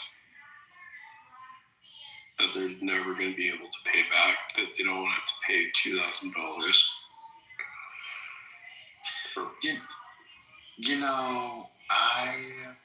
I had a real bad, like, I was a real bad car wreck, right? Like during COVID. This was the same year as COVID, and I got transported on the ambulance with the passenger that was in the car I was in at the time as well. And I don't ever remember seeing that bill. Yeah. I don't ever remember seeing that bill. I don't know who paid it. I know I didn't. I probably got the bill in the mail. I sure didn't pay it, but yeah, it sure didn't get paid. It didn't get paid. Unless like my mama insurance paid for it or something. Because basically I had wrecked her car, like totaled her car. I still hate that. Oh my goodness. I see I hate that ever happen. But anywho, yeah, I had to go to the hospital. My sure I was good. Yeah. Mm-hmm. I ain't been for. Yeah. What time is it where you at? 2 o'clock. Oh yeah, you need to get to bed. Yeah, I need to start going to bed earlier. Right. Shoot, I'm actually going to go to bed. Actually now. Wait, what time is it where you're at? It's a 1. Okay, so are you in like Chicago? I'm in Tennessee. Oh, okay. Like Nashville? Yeah. Okay. That's pretty nice there. It's cool. Yeah, the weather is pretty iffy, but but I think that's everywhere right now, right? The weather has just been pretty iffy everywhere. Yeah. And I think it's interesting though. It's like a lot of people think that I'm from like I've had one guy who's from Texas. He he thought I was from Chicago. I can see why. I can see that Chicago-esque. Okay, I can see that. I can see that. I mean, yeah. Although most people think I'm from like Arizona or California. Now, California, that I can definitely see. Yeah, California, Oregon, and Arizona are where I usually get it. And I've had a few people say Michigan. No, I don't get Michigan. I don't get Michigan. I mean, I don't know. I guess out of like Midwestern states, it's the one that I can see. But like, yeah, I agree with that. And I've also had, of course, people say New York as well. The one that I do not get is maybe upstate. Yeah, upstate New York. I guess I could see that. But in general, I mean, like the state that I do not understand is people who say that I sound like I'm from Massachusetts. No. What? Yeah, exactly. Like it doesn't sound like I don't like. Do I sound like any character played by Seth MacFarlane who is not Brian?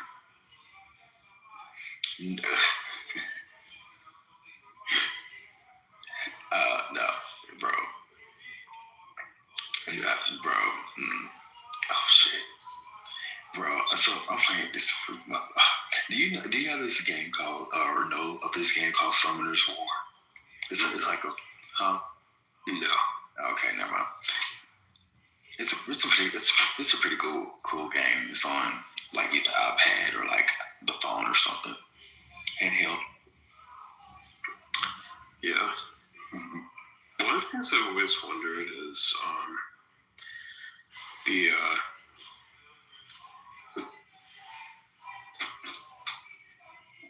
only games I play are like retro games. I'm old school.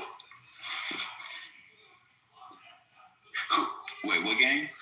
Retro games. Retro? Oh, like Nintendo, yeah, Nintendo. Sega Genesis, yes. GameCube was my first console, though. But you said what was your first console? GameCube. Who? GameCube. Oh, okay. I never had the GameCube. I had the Nintendo 64, and then I had the first PlayStation, and then I had the second PlayStation. And then after the second PlayStation, I ended up getting the fourth one. I didn't get the third one, but I got the fourth one. Yeah, I like the GameCube, and PlayStation 2 is also one that I played quite a bit. I wasn't much of an Xbox guy. You said what?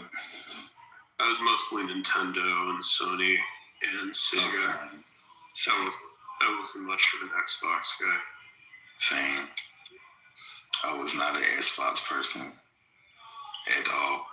I mean, the controller is nice, though. I will say that. I could have done with that bad controller, too. I mean, I just say that because the controller, like, I've used for playing PC games, like, to hook it up, and so, like, I really like the feel of it, but... Oh, yeah, for PC games? No, yeah. Now that I can understand. Yeah, because I can't hook up PlayStation or any other controller to it. Yeah, I don't know. I think really just with Xbox, the only thing about it is just not a lot of the exclusives appeal to me, like with PlayStation or with Nintendo.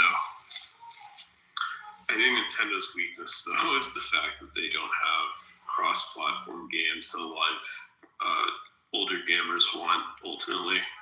Right. But they do have a lot of games that are, just fun for everyone, so... They do, and that's why Nintendo has been able to carry on so long and so well, is simply because they stay themselves, but they like continuously reinvent themselves, but still have that like retro feel to it. If you understand what I'm saying, but it's I love Nintendo. I love Nintendo. Yeah, but overall, I'd say that like. Yeah, I mean, Nintendo and PlayStation are, like, to me, or systems that I cannot live without. Like, PlayStation 2, I played Kingdom Hearts, What's a Kingdom Hearts song? PlayStation 2. I know, yeah, but what's the Kingdom Hearts song? The theme song. Kiss me. Right. Yes, you don't run away. You don't keep me separate. See? Yeah. No, it's interesting though. It's like I actually am looking up PlayStation 2. It cost $300 back when it was first sold, but today it's worth more than today's dollars. That's like almost double. Wait. When it was first sold back in 2000. It cost $300, and today's dollars, that's almost double. Like it's almost $600. Wait, it's almost $600 now? No, so like when it was first sold, it was worth. So it was sold for $300. What that's worth today is $600 today. $2,000. Like $300 back in 2000 is worth about $600 today. Oh, I see what you're saying. Okay. Yeah. Inflation. Inflation is correct. Yeah.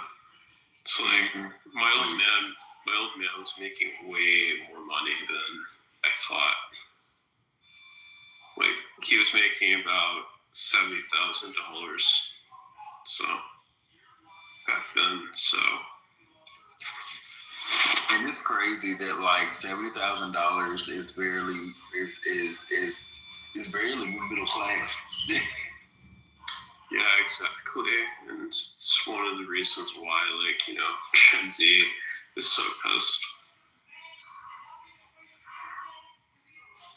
Yeah. It's like Gen Z is pissed at us boomers, and I can't say that I blame them. It's like. I don't blame me. Look, we're not too far past Gen Z, so like we definitely understand. Yeah. Well, I'm actually Gen Z myself, but. Oh, really? You Gen Z? Yeah. My brother's Gen Z. I was born in 1999. Oh, right. Wait, no, you're still technically considered a millennial. No, millennial was right for like 95. Oh, really? Okay. Gen Z begins at like 96, 97. Oh, okay. Yeah.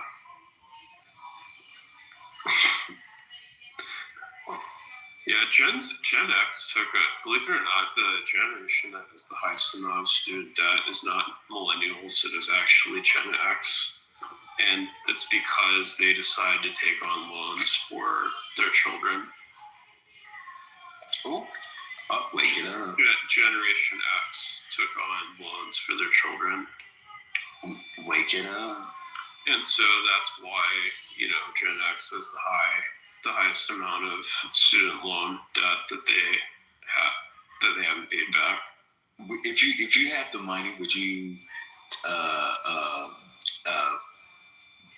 like do a loan for your kid in regards to school, or would you just pay the money?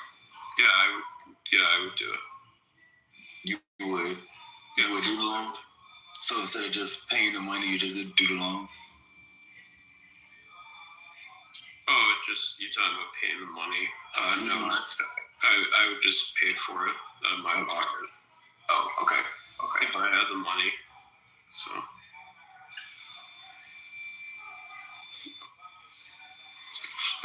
I mean, ultimately, I think really getting settled with, I'm choosing not to have children because I don't think that there is any way that I could invest in having kids, even if I wanted to have children. I get that. But who knows? My girlfriend may really want to have a child, and I might be willing to, just say, oh, okay. Who knows? My mind may change. So it only takes a few things to change my mind.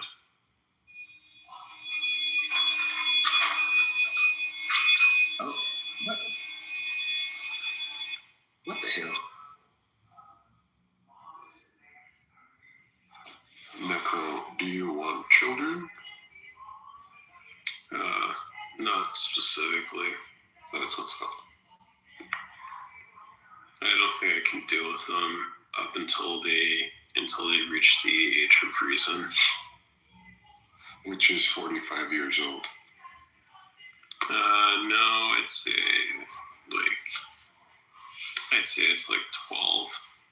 I was joking. Yeah.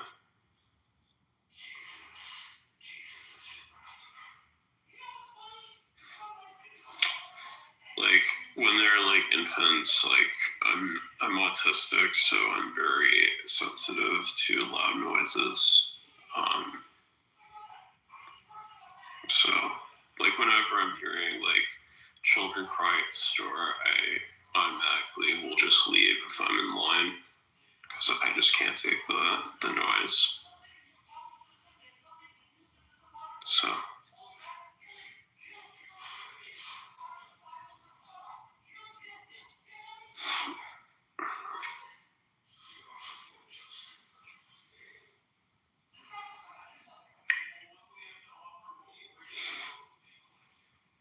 What's up, Lion? Hey, what's going on? Why y'all still up? Chilling. I was thinking about the Rothschilds and how, 6 months ago, if I were to say the Rothschilds are connected with Epstein, people would laugh at me. But now it's evident that he was working for the French portion of the Rothschild family. Let me show you something. Since you're interested, I'm going to change my PTR. I want you to look at basically this setup. Okay? Tell me what you think. Hold on. Let me go to my favorite.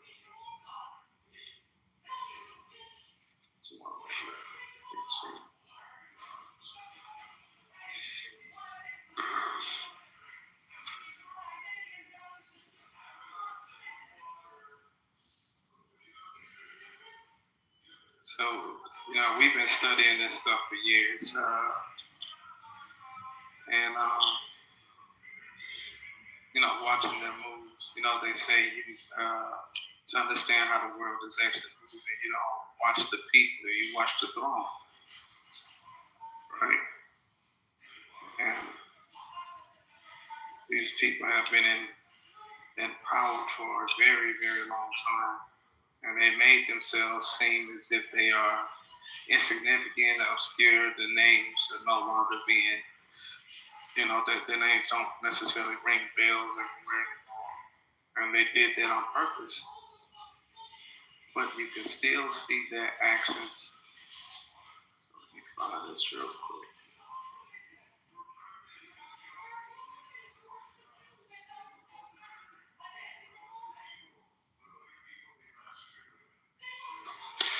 Yeah, Coco, I think it's interesting. It's like, I think Roe versus Wade created the effect that nobody wanted, that nobody expected, I think.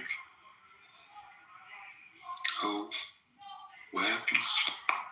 One thing I will say that was unnoted, I think, about the election that's recently, though, is I think nobody expected the overturning of Roe versus Wade to have the effect that it does right now. You said the wave. Yeah, I mean, because, more people have identified as pro-choice since, it's at a record high in history. According to polls, it's almost 2/3 of the population who identifies as pro-choice. Yeah.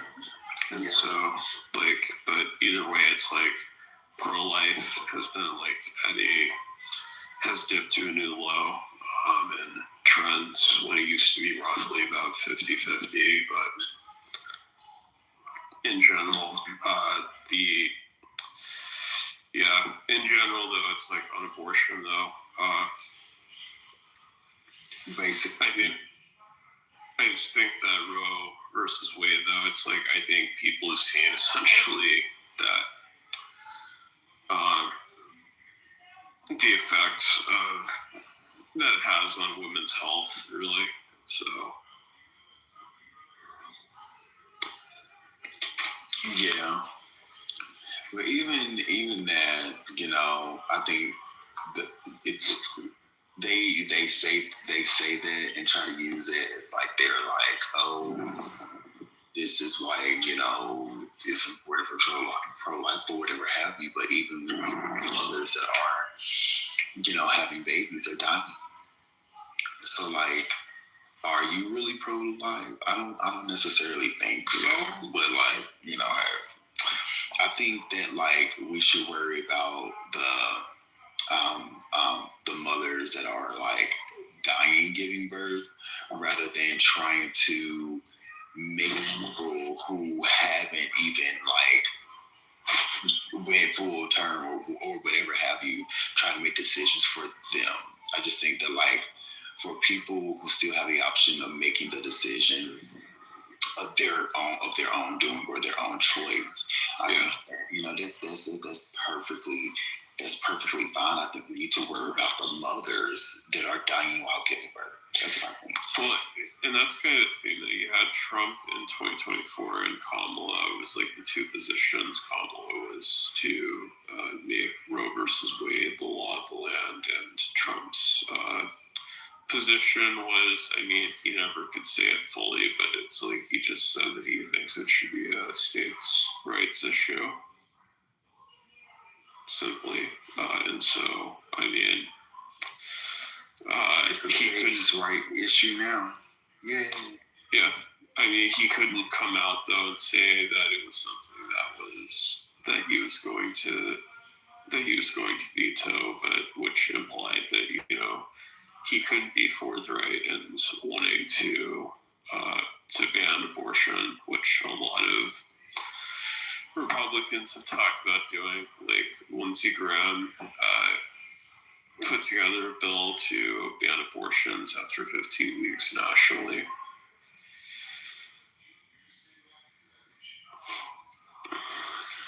Don't make no sense. Yeah, I think Lindsey Graham ultimately that he should never be allowed near the White House ever again. Lindsey Graham should rot in the jail that he's going to be in. What do you do? What hasn't he done? But yeah. He was talking about how we're going to try to go after Cuba right after Trump,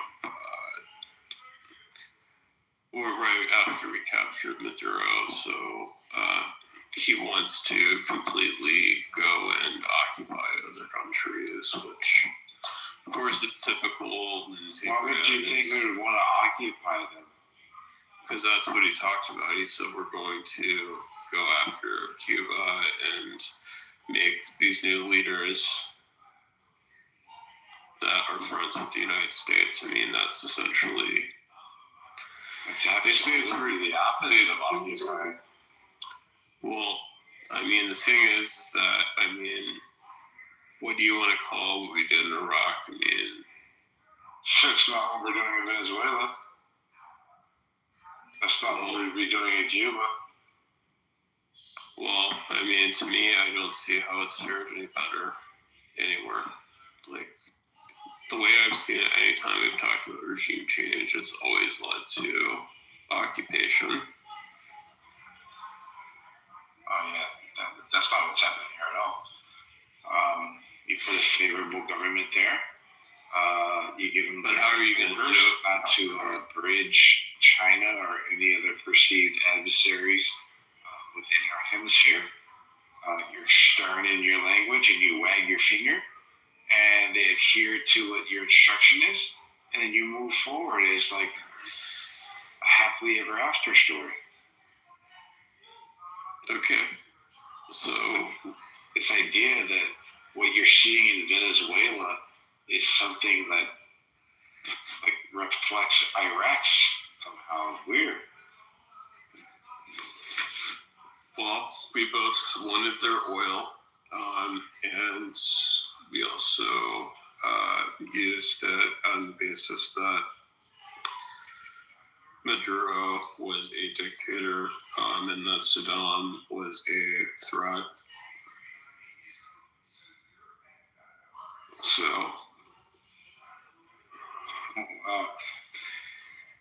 yeah, man, I think it's kind of like, let's go ahead and get people on the same page so that we can combat China. I mean, if we cut the heads off of the administrations that are governing these places, smaller countries, and we place a more favorable, friendly head at the state, that's nowhere near like what happened to Iraq. We're still China. We're still China. We want to see if we're going to defend Taiwan. What you're saying makes a lot of sense. We're going to let China know we're serious. We're willing to throw our weight around a little bit, and we're going to have to protect Taiwan. That's where we're going. well, essentially, what we've done is we've said essentially that we can go and snatch any person who is a member of a foreign nation. So, if China wants to do that to Trump because they feel that he's a threat to their sovereignty, then I mean, by all means, they should. They wouldn't dare, and that's kind of the beauty of it. Well, I'm just saying. They wouldn't do that. So the idea of parity is a little silly. But if they did, it doesn't mean that that's a false equivalence. But part of the reason why we did it is because we're the only ones who could do it. Yeah, so China. Of course, it was in our interest, and it was for the good of the world, without question. You know, it would be hard to make a moral position that it was better that that guy stay there. I mean, he was hurting everybody, us, his own people, people across the ocean.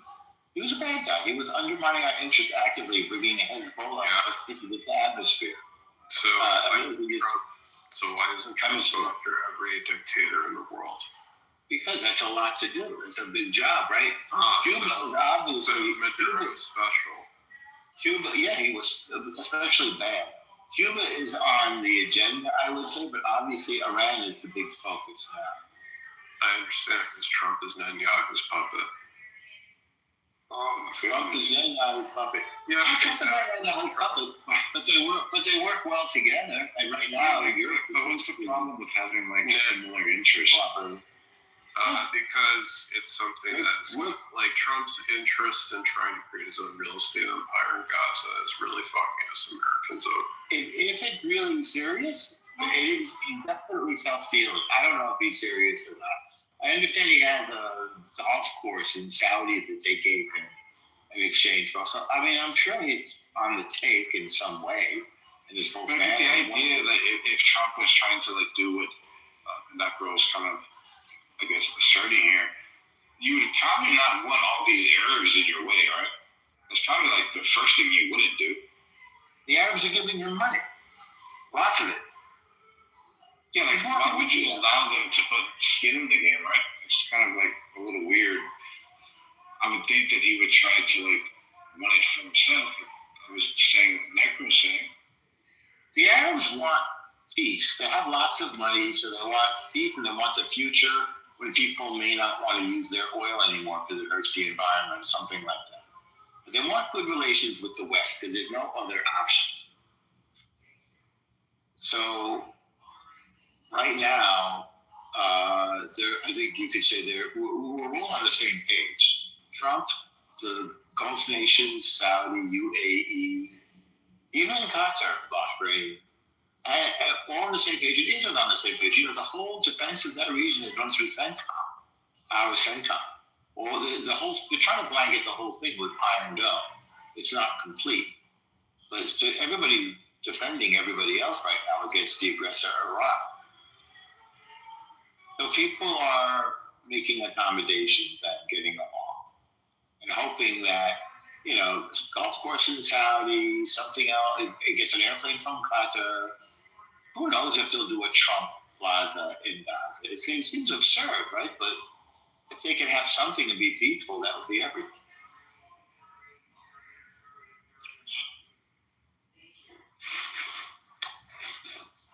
Yeah, I just know that specifically that we spend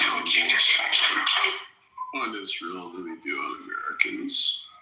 No, wait. No. $3 billion a year or so to Israel. I think we have an $18 trillion budget. So that's like meanwhile, Americans don't get a single pair healthcare system. We voted against it. We could have had it. Yeah. Meanwhile, we voted against it. No, wait, let's stay with that for a second. That's a Democratic voice. Remember, it came down with Don. Why does Israel need our money when they have a single payer healthcare system and have gotten to? It doesn't have to do with this. I'll explain it to you. I'll explain to you. The relationship is as follows. This money that you're looking at is not money. It's military equipment bought here in the United States, which Israel accelerates the production cycle and keeping things all new in space age, like what they did in Venezuela, by using it all the time, because we're always having to fight away some terrorists. So they give us the newest planes that Israel adopts and puts new software in them, and guns, and drones, and rockets, and anti-rockets, and, THAAD, and Iron Dome, and laser, what do you call it, Iron Laser? I forget what we call the laser. David Sling.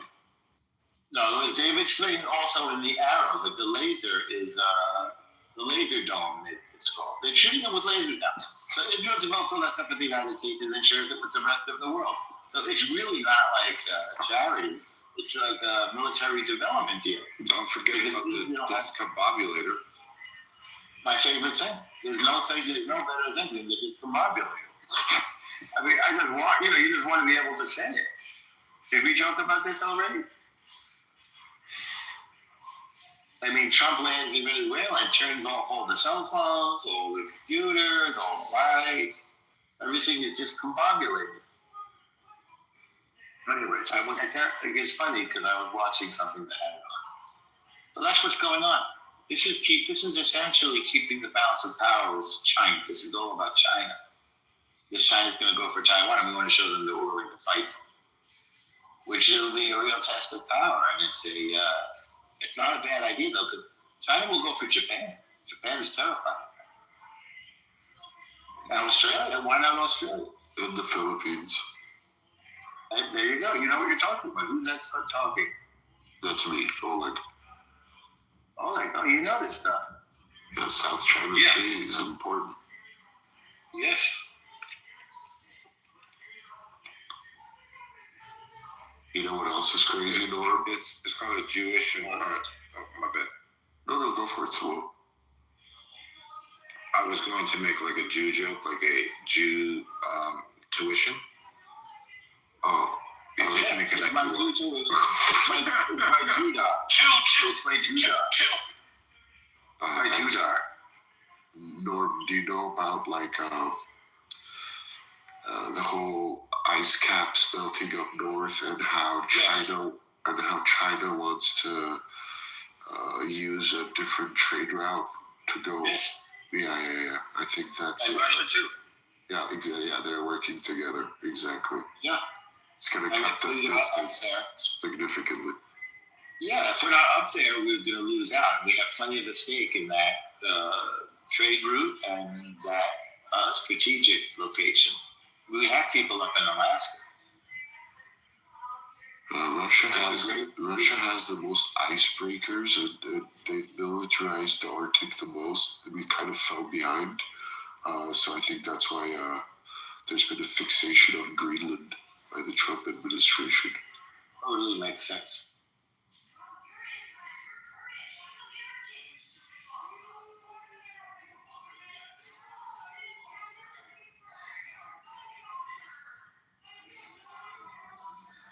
All right, what is this? Chillism? Amazing.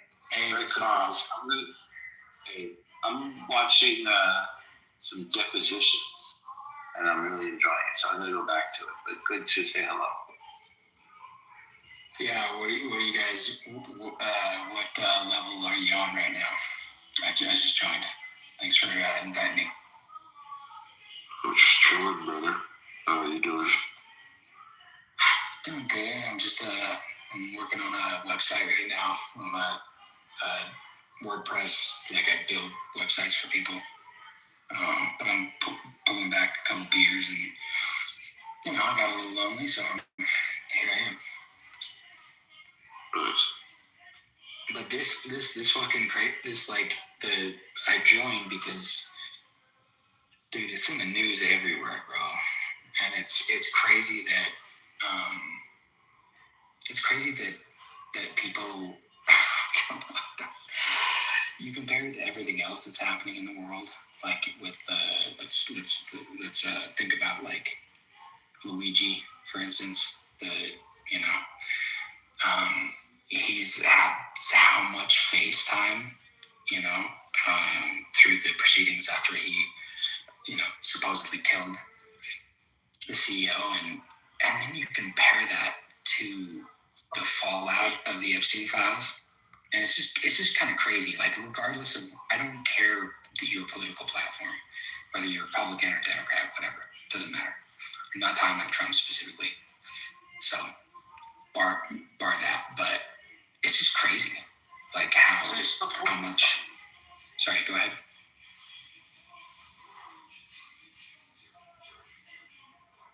What happened, Andrew?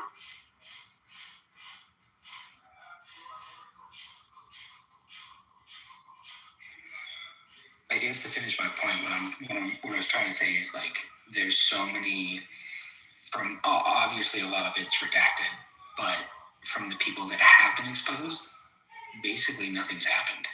Like, there are some proceedings that have happened, like most recently the Prince Andrew was arrested today or yesterday, and so there are things that are happening, but overall, like, what is a slap on the wrist? Some things happened in California with, like, the one guy that's allegedly he was like one of the top heads that was going to organize the new Olympics in 2028. He's stepping down in his corporation. But what I'm saying is, like, overall, nothing's fucking being, like, it's crazy. It's just fucking insane that you have this knowledge that obviously is in the government's hands, unredacted, and it's nothing. It just further validates the fact that not only the Republican and the Democrat Party are corrupt; they're both corrupt holistically. But that it's all a gag. It doesn't fucking matter. It just I don't know, and it infuriates me to a point of, like, I'm laughing because I just, like, there's no control. There's no red line. It's sick. It's sick. I feel it. Why'd you say supposedly when bringing up Luigi? I was just giving an example. I wasn't. Maybe I spoke out of turn with my verbiage, but I was trying to point out how focused the media was at targeting, this murderer, alleged murderer. But why are you calling them alleged? You did it again. No, he hasn't. He technically hasn't been. His trial hasn't ended, bro. It's not. That's Game of Thrones. Yeah. Yeah. No, I mean, obviously we could point out that he most likely killed the person, but yeah, it's democracy, right? Democracy is supposed to be about you're innocent until proven guilty, right? That's the whole game. So yeah, he's still innocent in my eyes. Obviously, the evidence is compiled against him being the murderer, but that's regardless of the point. The point that I was trying to make was that the media is focusing on all this, and it continues to do so, whilst there's a whole document of troves of people that have been having sex with underage girls and boys and potentially murdering them, and no one gives nothing's being done in the government about this.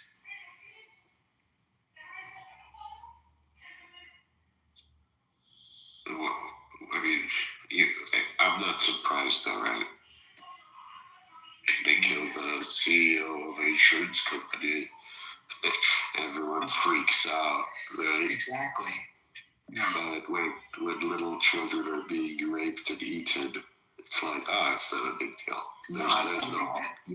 There's no concrete evidence, right? It's not even about the concrete evidence. Who gives a fuck about the concrete evidence? It's about, okay, these young humans that are being raped and killed, they have no impact on the bottom line, right? That's the thing. Like it goes. I worked for Apple for 10 years, and this is like Apple is. I loved the experience for the most part, but there were some certain things that if you didn't act a certain way, if you didn't drink the Kool-Aid, maybe you were hungover one day, and you didn't drink the Kool-Aid enough, there were eyes. It's like a cult. It's a fucking cult, dude. It's a cult. And in any, I'm not just saying Apple. I'm talking about any corporate structure. You have this kind of cultish servitude that if you don't fucking suck the other guy's dick, then there's going to be repercussions. And I'm metaphorically speaking, right? Obviously in certain industries, it's a necessity to actually do the deed, but you know what I'm saying? It's like, dude, it's so fucking, I don't know, man. I don't know. To Red Drum, dude, I'm not trying to defend Luigi. Obviously, if you kill someone, dude, you get what you got, right? You fuck around and you find out, right? But my point is why the fuck is the media? Dude, in so many other aspects, the media is targeting. But what I'm trying to say is the media is controlled. The media is, I'm 36 right now, and I do remember a time about 15 years ago, maybe less, a little less, that the media was more or less independent, and you didn't have you didn't have muzzles that were put on to organizations or individuals. But now, dude, it's free game, bro. There's one of the Wall Street journalists New York Times houses was raided because the government alleged that they had whistleblower information. First of all, that's against the Constitution. So even if the alleged information is classified, that doesn't give the government the right to enter your home. Doesn't. I mean, maybe in certain circumstances, if there's like nuclear codes or whatever, but no, it generally doesn't. In this case, it was talking about detention centers for ICE. So it's like, I don't know.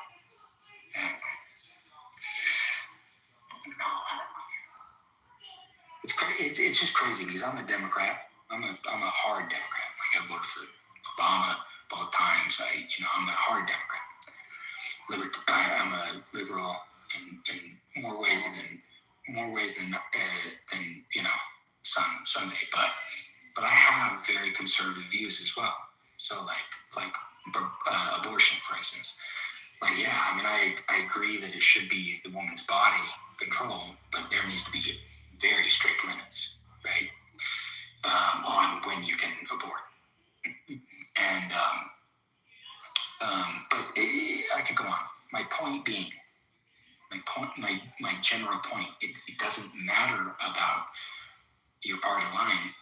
It's about the extent, like this, it shatters the entire government structure, not just in the United States, globally. And what is being done, like nothing is they're just covering their asses right now. I mean, we can't vote our way out of this, brother.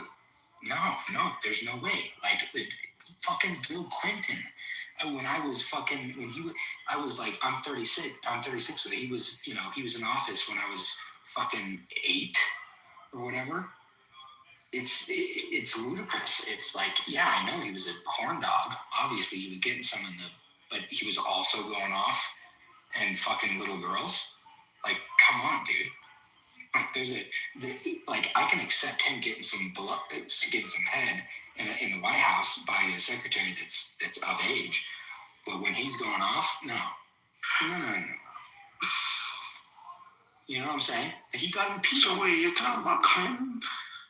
Yeah. Why didn't you use the word allegedly when you're talking about him with little girls? You see, you only what I'm talking about. What are you talking about? It wasn't alleged. Yeah, You're trying to attack me. I'm not trying to attack you. It's just I thought it was weird how you use it with Luigi, but with other people you don't want to use it. Okay, hold on. You're getting this. Bill Clinton is in the Epstein files. Yeah, but that doesn't mean he did anything, right? Was he tried in court? Do anything wrong, you mean? Yeah, with little girls, like you said. Okay, well, I guess you're correct in saying... So it would be alleged. There's... Okay, yeah, technically you're right. Okay, here's a good point that Red Rum is making right now. This is a good point. If there are men that are or women, for that matter, in the Epstein files, that doesn't necessarily make them active. Exactly. Like the View, right? Today, we just went to some parties, right? Didn't do anything wrong. Didn't do anything wrong. So it's like the if you read what Elon's response was. He was originally emailed by Elon or by Epstein. Elon at the time was in New York, and there was and Epstein invited him to the island, and there was a conflicting thing where Elon said, "Oh yeah, I'm gonna pass. I'm not gonna go," and he never went. I mean, at least this is what the document says. We really don't fucking know what happened. Again, this is alleged. My point being is, if you are like Red Rum, if you imagine yourself a billionaire or a high stature political figure, just try to imagine yourself in that position. It's more likely than not that you have a shit ton of people that work for you, that the resources you have, that you know who the fuck you're talking to. And you close yourself off, right? You don't allow people to message you just out of the air because you're enclosed. You want to keep yourself safe and secure, and you don't want all the outside news, or you want to filter out all the people that are trying to get money from you. My point being is the people that are in this list, they most likely, unless they were fucking idiots, which I don't assume they to be, they knew exactly who the fuck Jeffrey Epstein was and what service he provided. That's what I'm saying. Allegedly. Again, allegedly, right? But I just want you to use that word because you used the word Luigi, that's why. Red Rum, who gives a fuck about Luigi? You brought it up. Dude, you're the one that keeps bringing it up again. It was the one. Because you didn't use the word allegedly, so. Why would I have to? I mean, you used the word allegedly with him, but it's already assumed, bro. It's assumed. It's not assumed in a concurrent, ongoing legal case, right? Luigi is still, his court case is still proceeding. So right, but there's no proceedings against Clinton yet. So, bro, the word allegedly would make sense, right? It's semantics, bro. It's not semantics. It's just you're choosing who to use the word allegedly with and who not to, and that's okay. So it's problematic. I'm just trying to call you consistency. Yeah. I'm not trying to defend. He's bit, and I also believe that Luigi obviously killed that guy, but clearly you don't. So you use the word allegedly. So hold on. So use it consistently. Hold on. You just said obviously. Yeah, to me it's obvious. So it's obvious to you, but for me, I need to say allegedly. That's what I'm saying. So to you, are you a fucking idiot? No, you're the idiot because you're choosing to defend Luigi by using the word allegedly. But with Clinton, you don't want to use the same verbiage when clearly he wasn't found guilty. And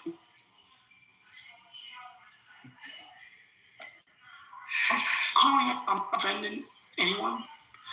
I'm calling out your consistency.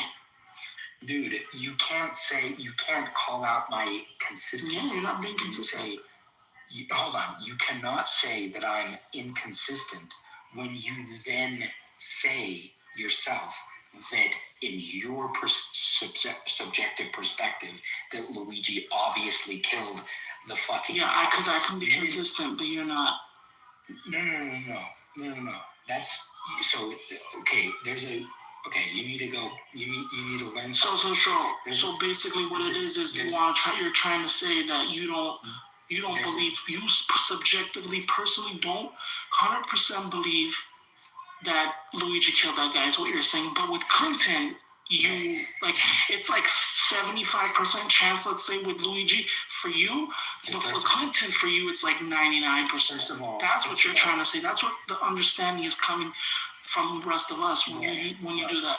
Bro, you need to realize that Luigi is currently in a court case. Yeah, and Clinton is not. Oh, wow. Yeah, he's not. Yeah. So there is no alleged or the antithesis of alleged. No, because you said he did something with little girls. And you didn't use the word allegedly. I said he was on a fucking list. No. You said you did say that, but you also said he did mess with little girls. Yes, you did. Didn't you say that? No. This is crazy. Dude, stop making a fucking ant out of a molehill, okay? What I'm saying to you is fucking Luigi is in a court proceeding. So therefore, you cannot have... So what you just said, I obviously think he killed him. Okay, well, I don't give a fuck what you think. The court hasn't decided upon it. So exactly. So you want to defend Luigi? No. Because the court hasn't decided on it. But because someone's name's on the list, then that means 100% they did something. So you can't use the word allegedly with them. I mean, you're basically defending. No, I'm not. What I'm doing is calling out your consistency. I'm actually not. If you ask anybody in this room, they know where I stand with all of it. Okay, let's ask them. Why are you going to ask them? Not let's ask them. You ask them. Because you used the word allegedly with Luigi. Okay, but you didn't use the word allegedly when you were talking about Clinton. Dude, and what that means to me, you know what that means to me? That goes to show that you don't give a shit that Luigi killed somebody, or you think, oh, you know what, he probably didn't do it. But with your Epstein list, it means more to you. So you're like, well, dude, that's what it comes down to. Dude, so if you're saying I'm defending Clinton, then in that same logic, you're defending a killer in Luigi.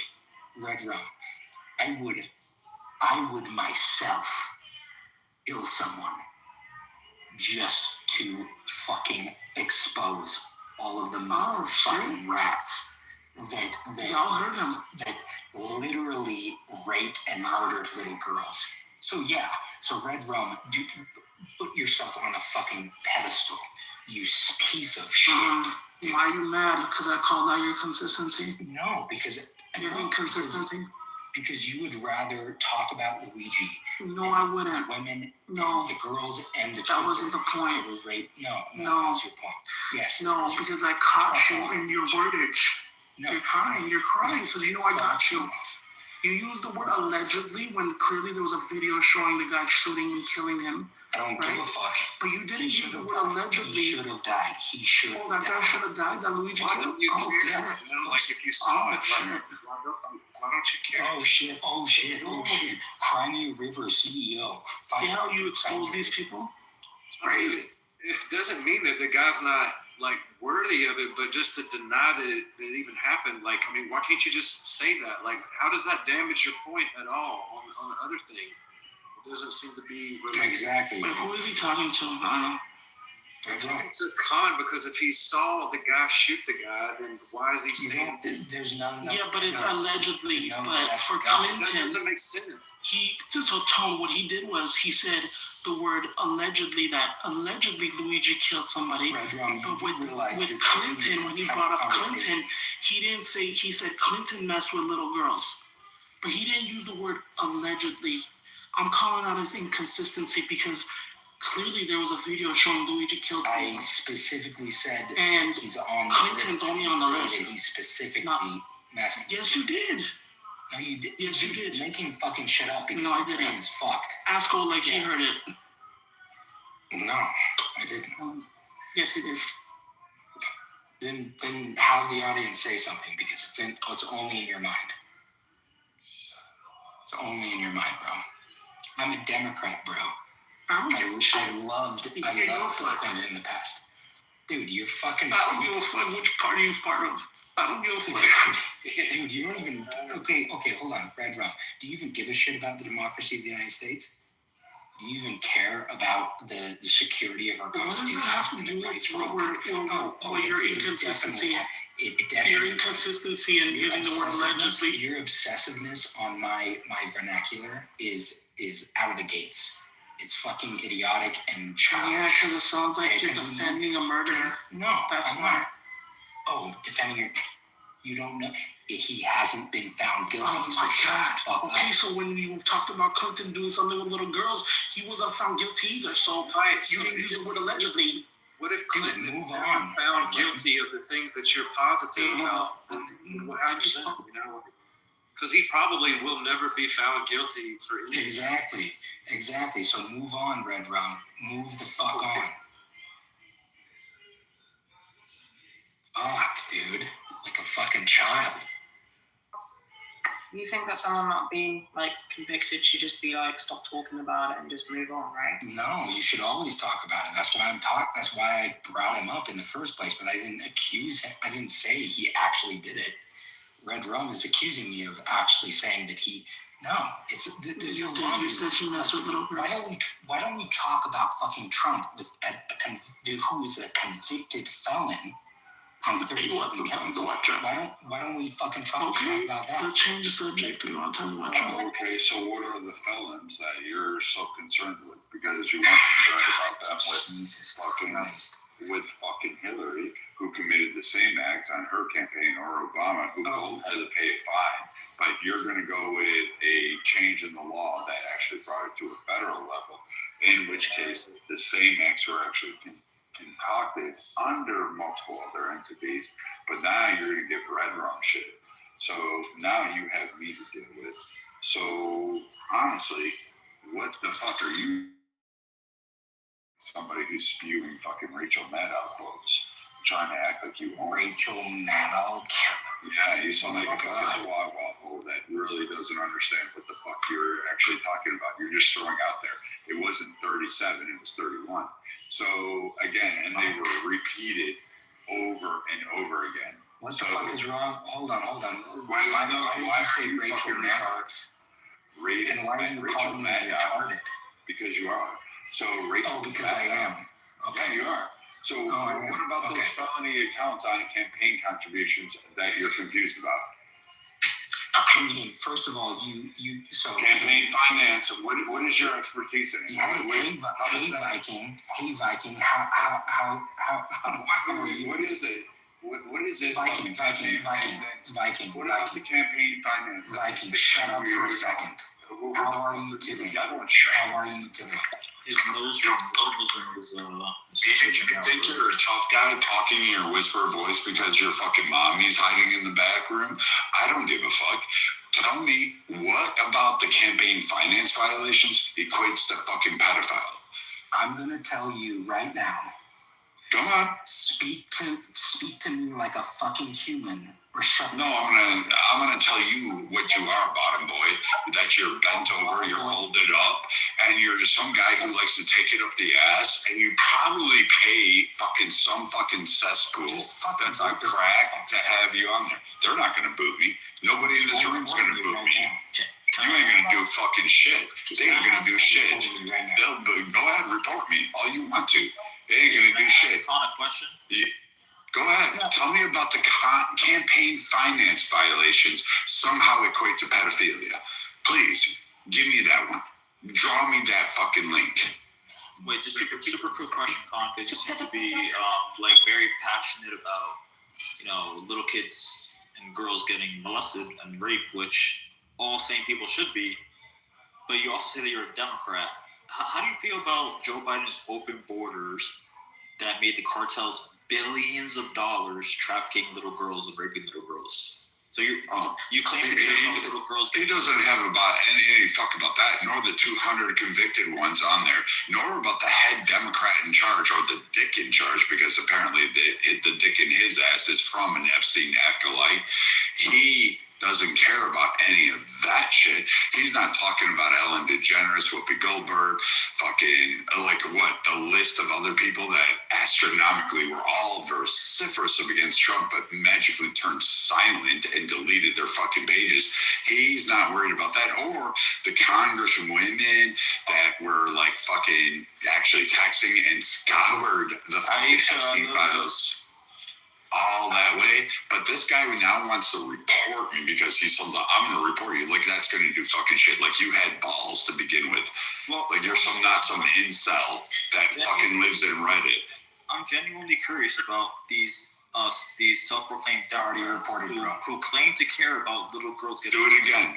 Please do it again. Party that opened the border and made the cartel billions traffic. I can tell you what, I bet you Red Rum will boot you from this fucking room before he'll boot me. I'll just tell you one thing. If you please tell me more. Tell me more. Tell me, come on, answer my question. How does campaign finance relate to pedophilia?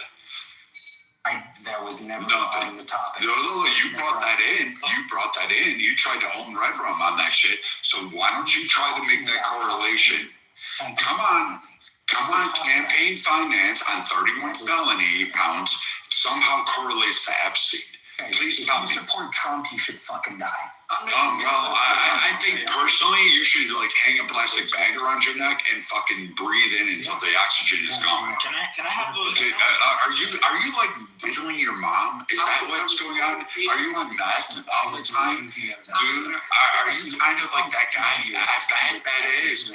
Wait, I bet you're one of these Reddit guys that fucking lives in an incel room that likes to fucking kill you. You know you wouldn't. You wouldn't do shit. You're the bitch that fucking looks down and begs for it. You're this Antifa wannabe that fucking acts tough and then gets shot in the street.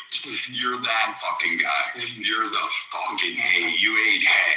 Yeah, you ain't shit, dude. I knew it. I called it. Red Room, I called it. This is knocked out within 2 seconds. This fucker gets beat up on a daily basis. This guy gets fisted by fucking children. This is that guy for sure. This guy is nothing.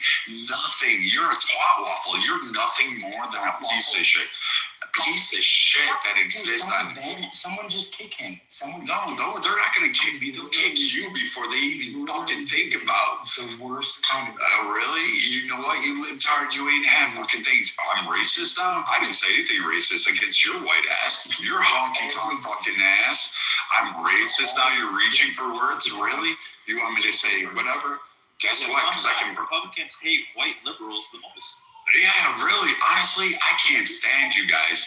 I bet you're up there with like Israel, anti-Israel. I bet you're all of this. You know what? I bet you're pissed off at the fact that I didn't leave you a brother.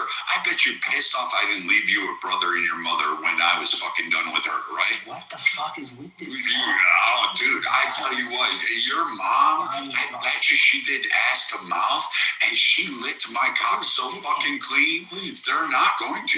Dude, you walked into the wrong fucking room. You fucked with the wrong friend of mine, and now you get me. Wrong friend of yours. You did. Now you got me, fucking bitch ass. What you got? Come on, I want you to call it out. You said you could whoop my ass. Come on. I bet you can. Whisper some more. Whisper. Is your mom up in the other room? Are your parents awake? Are any of the others awake? Are you going to do any of that? I guarantee I can smack the shit out of you. Listen here, little boy.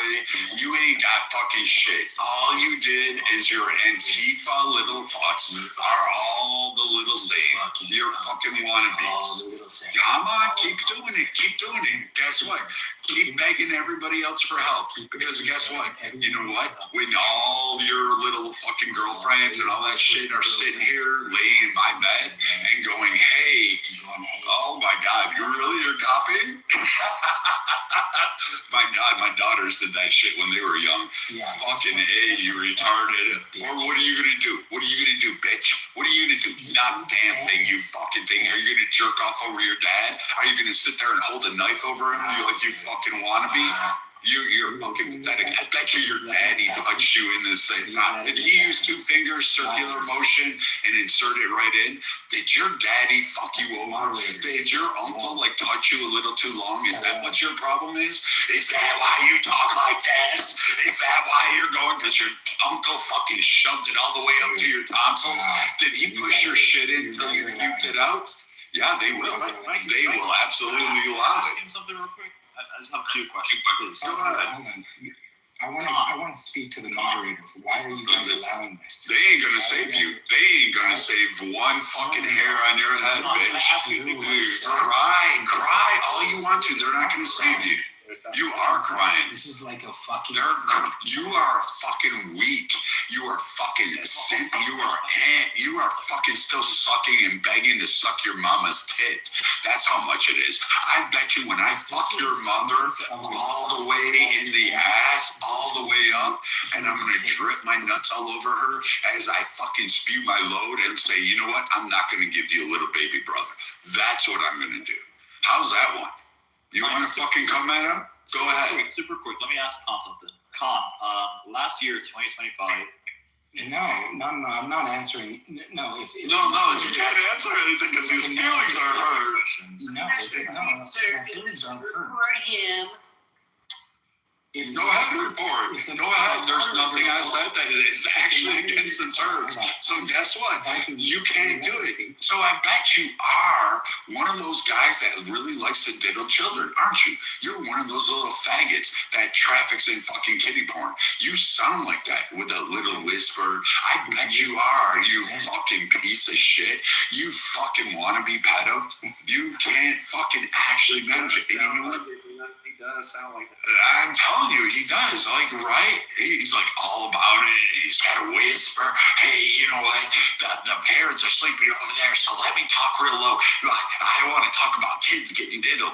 You got a hard on for it. I bet your cock's fucking, what, the 1.5 centimeter hard all the way? I bet you that penis wrinkle you piss out of is fucking rocketing up there, right? You ain't doing shit, motherfucker. You ain't doing shit. The irony of Khan is that the people that vote like him are mad that Trump is deporting convicted pedophiles, like actual illegal immigrants who got convicted of raping kids. In a room of Trump supporters. Right? Your side is mad. No, you just walked into the wrong fucking room, you fucking weak shit. But yeah, great. Look, hey, by the way, you know what? You know here how I can do this? Because there's a rule in this club, so we can actually boot you for reporting. That's actually against the rule. You didn't even read that shit. I've already reported you, bro. Good. Go ahead. Report more. Go ahead. I appreciate faggots like you reporting me because you know what? It just yeah.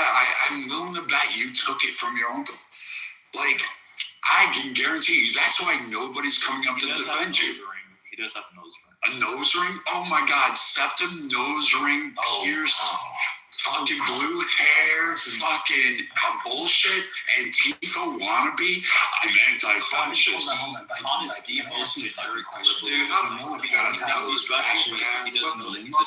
Dude, yeah, anti-fascist, but I'm gonna beat up Christians in a fucking park and think somehow I own it. Fuck Christians. Yeah, I know you would. I know you want to fuck the Christians. You like those little kids. You like those altar boys. No, you like those altar boys, don't you? Again, you're telling me about your sexual deviance. Like, keep going, man. Keep telling me how you like to fuck little kids. Please tell me. I don't know if you know this, Con, but last year ended with the lowest homicide rates in 125 years. Is that a good thing that Trump did? That we have the lowest homicide rates? Fuck Trump. Fuck Trump. He should be behind bars or in a firing squad. That's okay. Really? How about I put you in the firing squad? 25-year low. Sure, I'm sure you would like to. I guarantee I could actually fucking I bet you're such a punk that you couldn't even fucking stand up because you know what? I know everybody else in this room and nobody cares about you. I can guarantee it. Nobody gives a flying fuck what you think and your reporting methods because you know what? You went after Red Rock. Out of all the people on the stage, you went after Red Rock. And you know what? Oh, the lowest of the low? But your piece of shit wants to talk about how you like to diddle like fucking kids. You want to sit there and go ahead and whisper in your parents' basement, and then you're like, oh, I'm going to report you. And then you cried for the mods because you know what? Give me one guy that give me shit because I got people coming in here. People are actually in and coming in because of me, not you, dude. Nobody's listening to your fucking ass. You can't do it because you brought 31 fucking felonies and then correlated campaign finance violations to pedophilia, and you sound like a fucking moron. Disgrace on the house? Oh my God, dude! Do you even own a house, or are you living with daddy? Daddy's still fucking you in the ass at your age while you pay rent. Is that how you pay rent? Is that how you rent right now? Is that how you're doing it? Your dad gets off, he puts on like a. No, dude, I'm straight. I don't fucking swallow. You do. I guarantee you. Can you sit there and like really swallow? Do I need to give you a tap in the back of the head and say, hey, I'm on Is everyone supporting him? Yeah. Why did you bring these guys up? Why did you bring up the backdoor boys up? Like, seriously. Con, you can't call people the lowest of the low when you get mad and we deport. Do you have any idea what he just everything he just, are you a fucking idiot? Yeah, I know. He talks about things. No, everything that he said is fine. And then, like, really, still makes like, him a better person than you. Pedophile. Talks about his cock, or whatever, or your cock getting hardened or something over children. And then he just called me a pedophile. saying stuff like that out loud, which to me I find very concerning, to be honest, Viking. That's quite odd. But by the way, this is not me defending you, Con. I think you're a bit of a pleb as well. So fuck all of you. Aisha, I want to fly you out to New York. Oh, you guys are all fucked. Seriously. Literally. Some guy on the internet going like he's got the fucking answer to fucking geopolitics, Aisha, I want to pay your phone bill. Or campaign finance, and you have no fucking clue. You know what? Dude, you don't even know the questions to ask, let alone the answers, dude. You should just shut up and go learn something. Maybe stop fucking getting diddled by your uncle. What do you do? You're right. You know what? I run shit. I run boys like you. You know what? I make Epstein look like a fucking clown because I run you guys like this for Uncles of America. How's that one? Nah, dude, I don't have to. That's the beauty of this. I don't have to do shit, dude, because I don't give a fuck what Aisha has to say. But you actually think you matter, dude? You came at Red Rum and thought somehow you were gonna eat on that shit. I came in the room to just chill with my bud, and you decided to fucking attack Red Rum with this. Hold on, let me tell you, Trump's a pedophile because he has 31 felonies for campaign violations. You wanted to attack Red Rum, and then when you got your fucking ass packed in, and then you decided to cry out for help, that's what you did, punk ass little bitch. You fucking can't do shit. You're a fucking wannabe. I don't let anybody do anything. I take anything because I'm a man. I take what I want, and I don't give anything back. What I don't want to, what I do, everything is decided based on me. You, little boy, don't have a fucking ball sack to actually hold. So you might as well carry on with your little fucking lame ass fucking excuses about why you have a life. You should probably consider suicide. You should probably consider offering yourself, because quite frankly, any fucking pathetic reject fucking woman that decides to open her legs and allow you to nut in her by the fucking unfortunate drunken mistake that she does, and has to raise a kid by you, is going to regret it for the next fucking lifetime. So you wannabe little fucking rapist ain't going to have shit. So what more do you have to offer anybody else? And the next time you want to go after one of my friends, you ought to think twice about it, because I could be right there and sitting there going, hey, you know what? I'm going to fold you up like a lawn chair that you fucking are. You done? You can't fold Con. He has a fucking gut. Spells out 101. You can't criticize of him like saying, oh, I came in here to hang out with my buddies, and him talking about Trump, if that's literally the fucking title. Don't say stupid shit for free in front of me, because I'll point it out. Okay, first off, bitch, I don't really give a flying fuck what you have to say, because A, you're not American, second. I know, but And, okay, I call her cunt. All right, cunt. I just got stabbed in the heart, man. You couldn't catch me saying retarded shit for free.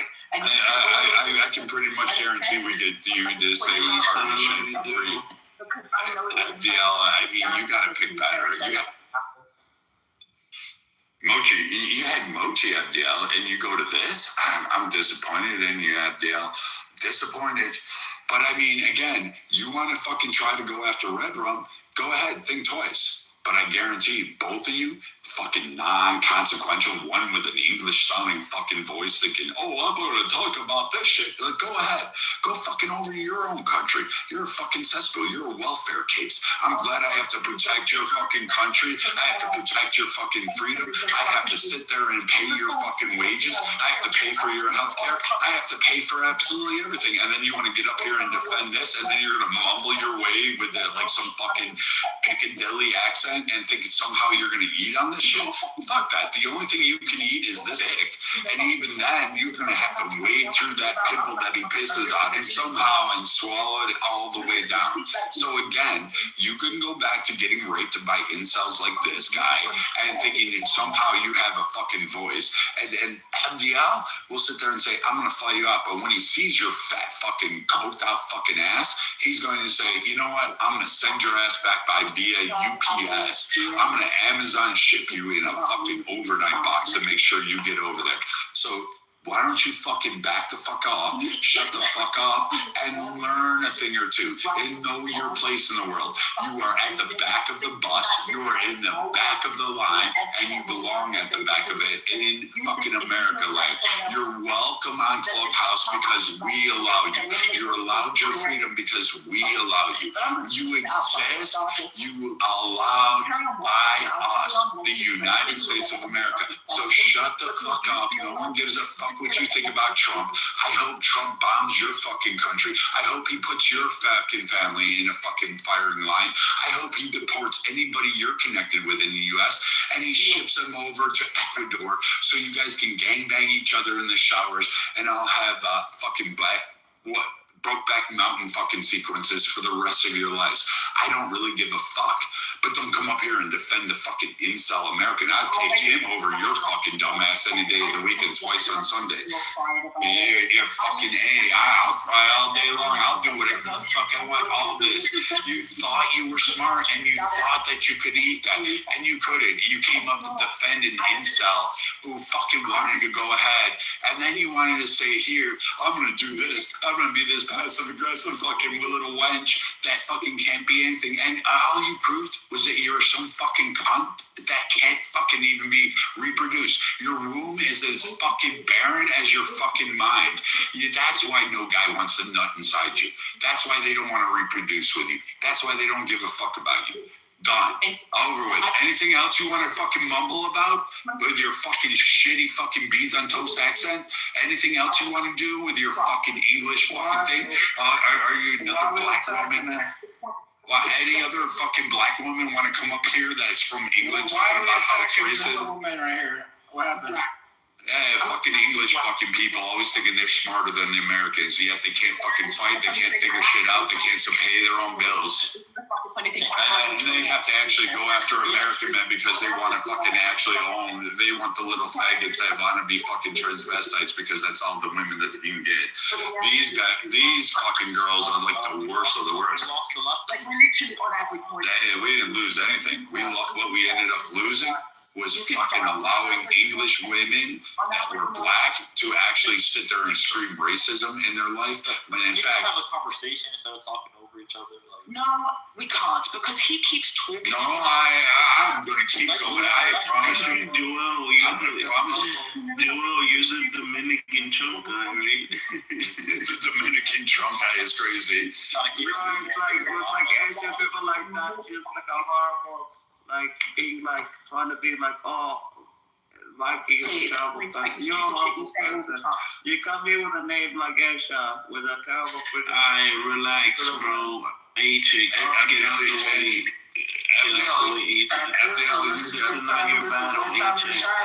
Topic so people aren't just listen, Viking Aisha have a history, man. They've been going at it for we don't really have a history. We've debated maybe 3 times max. Calm down, it's not that deep. I know you Americans like to make relationships. You know what it is? It's because when I was last in England, I got a little drunk at like fucking South End, and Aisha's mom was there. I had a threesome, and I just couldn't do it. My God, I tried to like put it in, and I couldn't get it quite down that way. She kept begging. She kept going, please put it in my ass. Please go all the way deep in my ass. And did you? I couldn't do it. Dude, I didn't know if it was kosher or not, so like I looked at it and I was like, man, you should shave that. You should like get a lawnmower and like hedge that fucking thing down. And like her mom was like, you know what? I'll just take care of you. So there we are. Yes, the reason you ran in the back door was because she has a penis and you're a faggot. You're welcome. Alright, what was the topic before you started flirting? Because y'all are flirting at this point. Her mom has a penis. I like that part. Her mom has a penis. Faggot. Yeah, I love her more now. Aisha. I forgot. No, you don't, dude. You do not. MDL, I know you. You don't like her, bro. Her picture is not her, dude. This is a 300-pound woman with fucking moon pies. Wait, a 300-pound virgin woman? Post another selfie. Post a different selfie, Asian. Prove it. Virgin or not virgin? 300-pounder. What are you gonna do? Slap the thigh and propagate it? It looks like that's your fucking. Aisha, I'll pay your cable bill. No. It's like literally, you think I'm so. MDL, you already paid all their bills. You look like that. You fucking retarded. And then she's like fucking fat and she's probably inbred. Yeah, well, you might have to do that, Aisha. We don't believe. She's a black bee. She's just a cracked out fucking. She's like a cracked doll. Retarded. Your A-check, please do not insult Aisha. Dude, she should be insulted. I mean, how much inbreeding does England need to recognize before they like, hey, maybe I should stop fucking my sister? I mean, Aisha is a one case of the way I look. I mean, seriously, look at those eyes on that PTR. You can just look at it. Hills have eyes kind of fucking look. It's all inbred, dude. Aisha, I know you smell mad good, girl. What you smell? Like what? Drano and fucking Mr. Clean? Like, you know that girl's apartment isn't clean. Like, you know that shit. Like, dude, Vagisil can't cover that smell. Like, you're gonna have fucking problems, MDL. There's not a douche water on the fucking planet that can fucking fix that. There's nothing. There's nothing. Yeah. Who's something? Oh, wait, your daddy? Oh, again, another one of these guys who fucks their daddies and thinks somehow it's a compliment. Why is it always the weird fucking guys? It's always these weird transvestite guys, these incel guys, this Christian right guys, always the same. Blame the Jews. I fucked my daddy. That's what you guys are. I get it. I'm sorry. I get it. You're transvestite. You want trans rights. I get it. Give me the spiel. Trans rights were women too. I get it. You try to pretend you're a woman. I get it. You have a dick at some point. You probably had testicles somewhere along the line before you like taped them up or tucked them in. I mean, I got it. Like all day long. I got it. And you decided to like, oh, I'm gonna stick up for the weird incel guy that was calling Red Rum a pedophile, and then somehow or another that made me the bad guy. But the fucking incel that was talking about fucking 3-year-olds, that motherfucker was okay when he was expressly going on it. But you, who gets fucked by her daddy for fucking change and gets passed around the bowling alley with the 9-line fucking trick crew, you think somehow or another you have more to contribute. Nothing. No, you're not. I didn't call you pretty. I just said you were a fucking tranny. So there's nowhere that tranny equals pretty. That does not happen. I don't want to prove I'm wrong. That is you. You know what? You could show me an OnlyFans video, and I still wouldn't believe. You might have to prove I'm wrong with this. Dude, I don't think there's a something that can knock out retardation. I mean, I know. Have you looked at those eyes? That eye. Come on, Viking. You know there's Down syndrome in there. Man. She's so deep. She is. Dude. Apparently, Down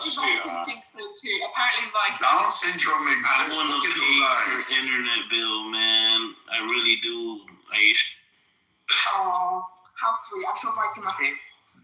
No, I won't. I don't help out the needy. You guys always pay. I already pay enough taxes. And oh, by the way, I had to wear a uniform to protect your serviette. You see and furthermore, you look like you have Down syndrome. Don't you get like all these programs with those eyes? Like it's all autistic. Aren't you like? I love you. I love you too. She's on the spectrum. It just happens to be the bottom end of that spectrum. I'm blushing right now. She hates Americans. Really nasty. Like, come on. You gotta say shit like that. That's crazy.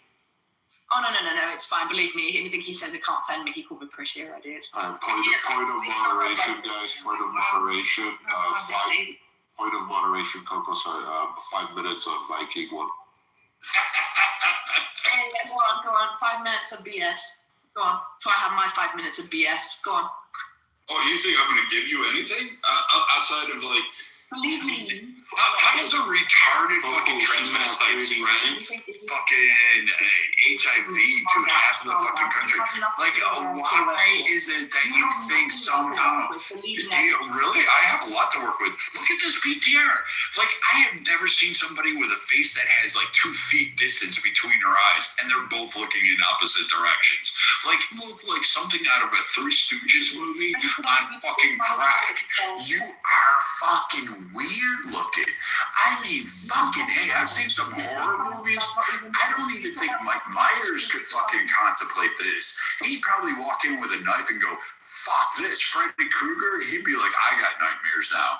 I mean, fucking hey, can you imagine waking up to this? Abdiel, you can't possibly think somehow you're going to slap the sausage into this Venus shit cell and think somehow that this cream puff of a fucking woman is going to somehow satisfy that.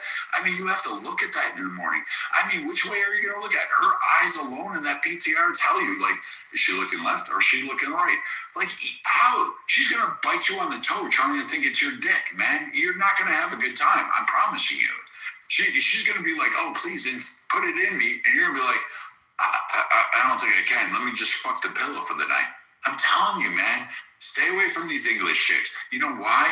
Because these are the same black fucking faggots that came from non-oppressed areas because they were the ones that oppressed black people, then sold them to white people, and then had them go over to the Caribbean, South America, and sent them all over there. And these are the ones that will jump on the backs of every black person there is and scream, I'm being racist against, I'm being oppressed, I'm fucking suffering, I'm just the same as you. And they try to fucking uplift themselves on the black American story, the black Caribbean story, the black South American story, every fucking time about how they're oppressed. And yet this retarded inbred fucking bucktooth beans and toast eating fucking Vienna sausage sucking fucking cunt, it wants to sit there and say how bad everybody else is. But her kind went up to jolly old fucking England so they could go up there and go, hey, you know what? We sold black people too. And we just want to like fucking cherry pick our fucking history so we can pretend that we didn't have anything to do with it. Like, get the fucking Dahomey out of here. When you talk about cherry picking history, and so, and you know what? And here's the best part: a lot of these African little fucking cunts try to like convince people that 16 men in a rowboat from Portugal fucking somehow conquered the continent of Africa, rounded up thousands of black people, put them in a fucking half a world away, and somehow they want to blame the white people for that when they actually sold other tribes for what? Trinkets, seashells, and mirrors. That's how dumb this fucker is.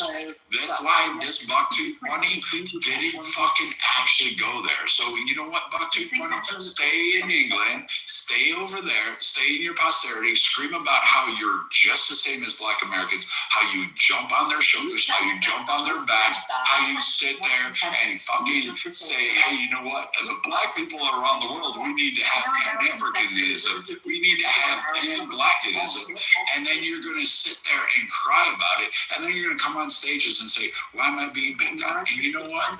Here's the best part. You were the one that actually started this shit. It wasn't actually white people. It was actually black people. It was your generation. It was your group. And you know what? You went to jolly old England where they used to fund the fucking slave ships. Lloyd's of London, anybody, fucking Zurich, all of these institutions that did it, and it took the crown until 2015 to pay off the debt to the slavers. But you guys somehow want to sit there and say to black people in America that somehow you share the same plight as them. Bitch, no offense, you transgender man, because you're not a woman. We know that part.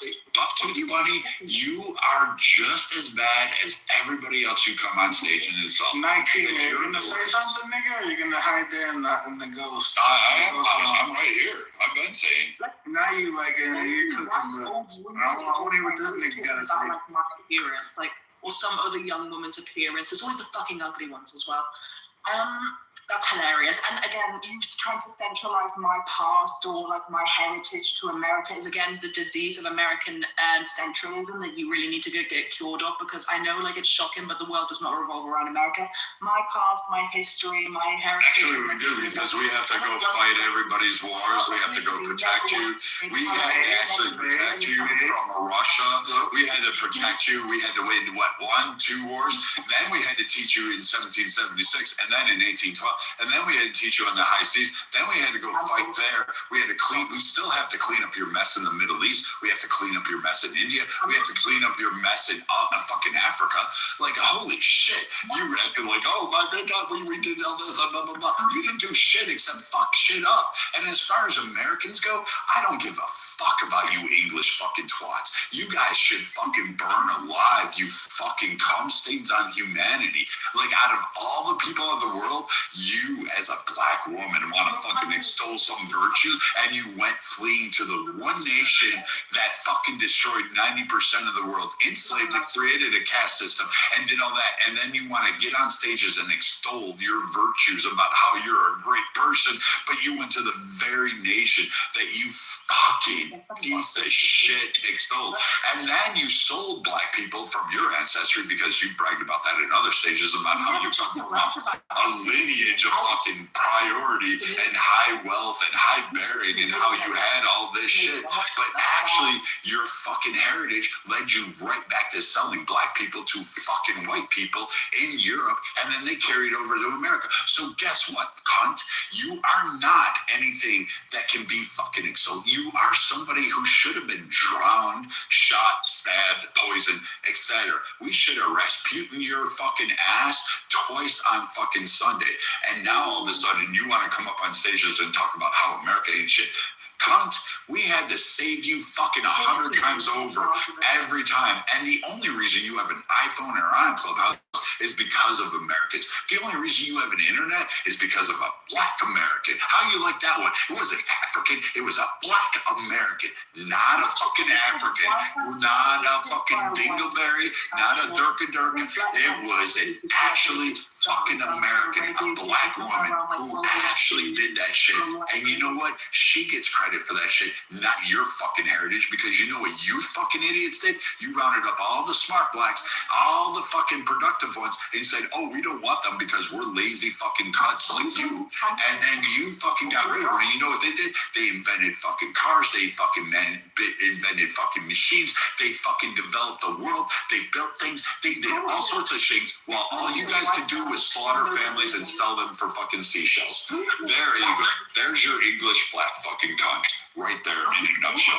And I'm a white guy who can fucking back that shit up, and I can back it up with history. And anybody on stage that wants to go against me on this shit, prove me wrong. Tell me these cunts didn't fucking sit there and grift off of the backs of black Americans, fucking continue to grift on it, try to expand Pan-Africanism. And when you talk about reparations or referendums done for black people only or for Hispanics, these aren't the first motherfuckers at the head of the line cutting you off, telling you, oh, no, we need a little bit more. We need to have this and we need to have that. Tell me I'm fucking wrong. Yeah, you're wrong. You're going on a white knight tangent when no one mentioned, like, literally, not me, not anyone ever. Elise, am I wrong? Like, my Tunisian heritage. What are you talking about? And Tunisians were having beef with Italy, not America, or anything to do with the transatlantic slave trade. No one's ever claimed that. You just waffled, just so that you're hoping that black people back you up in the room. What the fuck are you on about? You're attempting to be a white knight when no one's arguing about it. Like, no one's ever said that. What did you say? I said, oh, I'm the same as, like, black people or something, or in America. I don't even know what you was waffling on about 2 seconds ago, because I never claimed any of that. You just made it up to be a white knight. You literally made that shit up just because you wanted someone to back you up so desperately. You made up a fucking argument in your head. You actually have schizophrenia. Thank you for proving my point. I win. What did I prove? You literally went on a tangent. I'm Tunisian, bro. I'm literally fucking North African. The wrong side. Tunisia had. That's black enough for me, girl. America. Tunisia had shit with Italy, not America. You black enough for me, Aisha. First of all, I'm a sand nigga. I'm brown. Oh my God, yo, And I live with white anyway. So she I'm said faggot and sand nigga in the same night. Yeah, I'm in love. I'm in love. I don't care. I've never seen MDL, why are you chasing transgenders? Why are you chasing chicks with dicks? You know there's no such thing as chicks with dicks. It's only men with tits. I've tried to teach you this over and over again. These cunts are not those kind of kinky girls you see on it. It's just a man with tits. I'm down white knight. Go make up a new battle to fight that you have to completely. I don't have to make up a new battle. I fought 2 battles in a row. You literally fabricated an entire argument. Just proved my point. Another African woman who lives in England talking about how great she is and talking about this. We had problems with Italy. Oh, by the way, but I'm black. You racist piece of shit. You're a white man. You're a racist piece of shit. But by the way, Black Power, Black History Month. I know those were like, out of your words. You the fuck up right now, like, you right though. It's fucking crazy, right? You need to look at me like, oh, like that brown person. Oh, that's black. He didn't cook too. You should stop talking at this point. You a dumb one. She's a brownie. And Carl, we don't jump women in here. It's a 1v1. Get the fuck out of here. Stop picking around the fry clap, yeah. Yeah, come on, MDL. This isn't the first woman. This isn't the first fucking cunt from England to come in here and try to think it up. It's not even a white knight. Dude, it's just the truth. That's the problem. That's the problem with you fucking foreign blacks that come up in here in these rooms, in American rooms, and you fucking sit there and you fucking jump on their shoulders. It's like white people are pieces of shit. I'll own that shit. I'm white, and I will tell you, they are racist. They are all that fucking shit you want to have in a bag of fucking chips and a soda to go with it. But you know what's even worse? At least they're out about it. At least they're fucking honest about it. But you black cunts are fucking sitting there telling black Americans that they're beneath you, that somehow they're still below you, that you know better, and that you have this whole thing, and that anybody that stands up for them is fucking white knighting them. And you know what? Because I'll tell you what, I don't give a shit. I will take any fucking American over any of you English twat waffles any day of the week. And if you harm a hair on it, please, I will fucking dig your fucking queen up, rape her on fucking Sunday, bury her ass, piss on her fucking head, shit on it, and then I will fucking murder every single person in England because you fucks are really just vile pieces of shit. And any fucking piece of shit that went to fucking England to live because they wanted a better life, you're just the biggest hypocrite, because guess who started all of that shit? Guess what? It was England, France, Spain, and fucking Portugal. Oh, and let's not forget about Denmark. We can throw all of them in there that started that piece of shit. But you know where you went to? You didn't come to America. You didn't get citizenship in America. You went to jolly old fucking England so you could drink the fucking douche water out of the Queen, because you were like, fuck no, I don't want to be part of those black Americans. I don't want to touch them. Oh, fuck no, not South America, not the Caribbean. You think somehow you're better than literally all of them. And you know what? You're going to talk long enough, which you have done multiple times, and you're going to prove me right. Absolutely 100% right in so many rooms, because you do it all the time. And I just have to sit there and listen to it and how you condemn it. And you know what? I will take literally anybody in the Western Hemisphere, and I can put them up against any one of you European little cuts. I'm black as hell, but he's right, actually. He's literally begging so bad. You females is bullshit. I'm gonna keep it being. Alright, case closed. You should listen to him, like, literally. Like, listen, like, go on. Listen to that white man.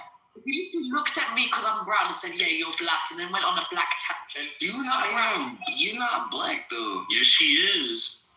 I said, because I'm brown. No. But he literally looked at my skin color and went, Hey, babe, come here, okay? Is she black?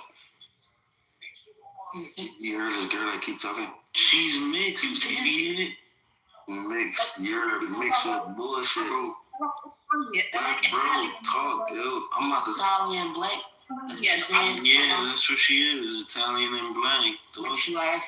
You've never seen a biracial angel? Fucking dumbass. Biracial angel, bro. Let bro cook, yo. Let him cook. I said it. He literally made up an argument. He literally said, "Oh, you think you're better than black people?" and started talking about me being black. I'm not black. I'm brown. I'm Mediterranean Peninsula. Wrong, completely wrong. Black people be disgraced. Like you are disgraced, bro. This conversation's getting too anti-Semitic. Please. She's a brownie. You're a fucking overcooked brownie. That's all you are. What? She a Puerto Rican that don't dance salsa. She's not a Puerto Rican. Don't you dare insult them. Claiming to be a Puerto Rican. No one's claiming that you're. Yo, Carl, where are you from? I ain't gonna Wow, lie. remember, it's different. Mediterranean sand nigga. Different thing. Really? Different thing completely. It's just that, like, I understand where bro coming from, you know, like, because my race itself, bro, it's a fucking disgrace. Like, yeah, you keep talking, shut the fuck up. Shut up and learn. An argument with fucking what I don't even know where he's gone now. Fucking, I don't even remember what his name. We was having an argument about that. I called him a pet. Oh yeah, of course you don't remember because you fucking brain like a peanut. Wanted to be that night so badly, he started talking the same like, oh, you're black. Not even that type of black. You're black, whatever. And then started making some completely outrageous claims in general about my heritage when he had no idea where the fuck I'm from. Yeah, dude, let's just move on. Easy, Oleg. Let's get anti-Semitic, bro.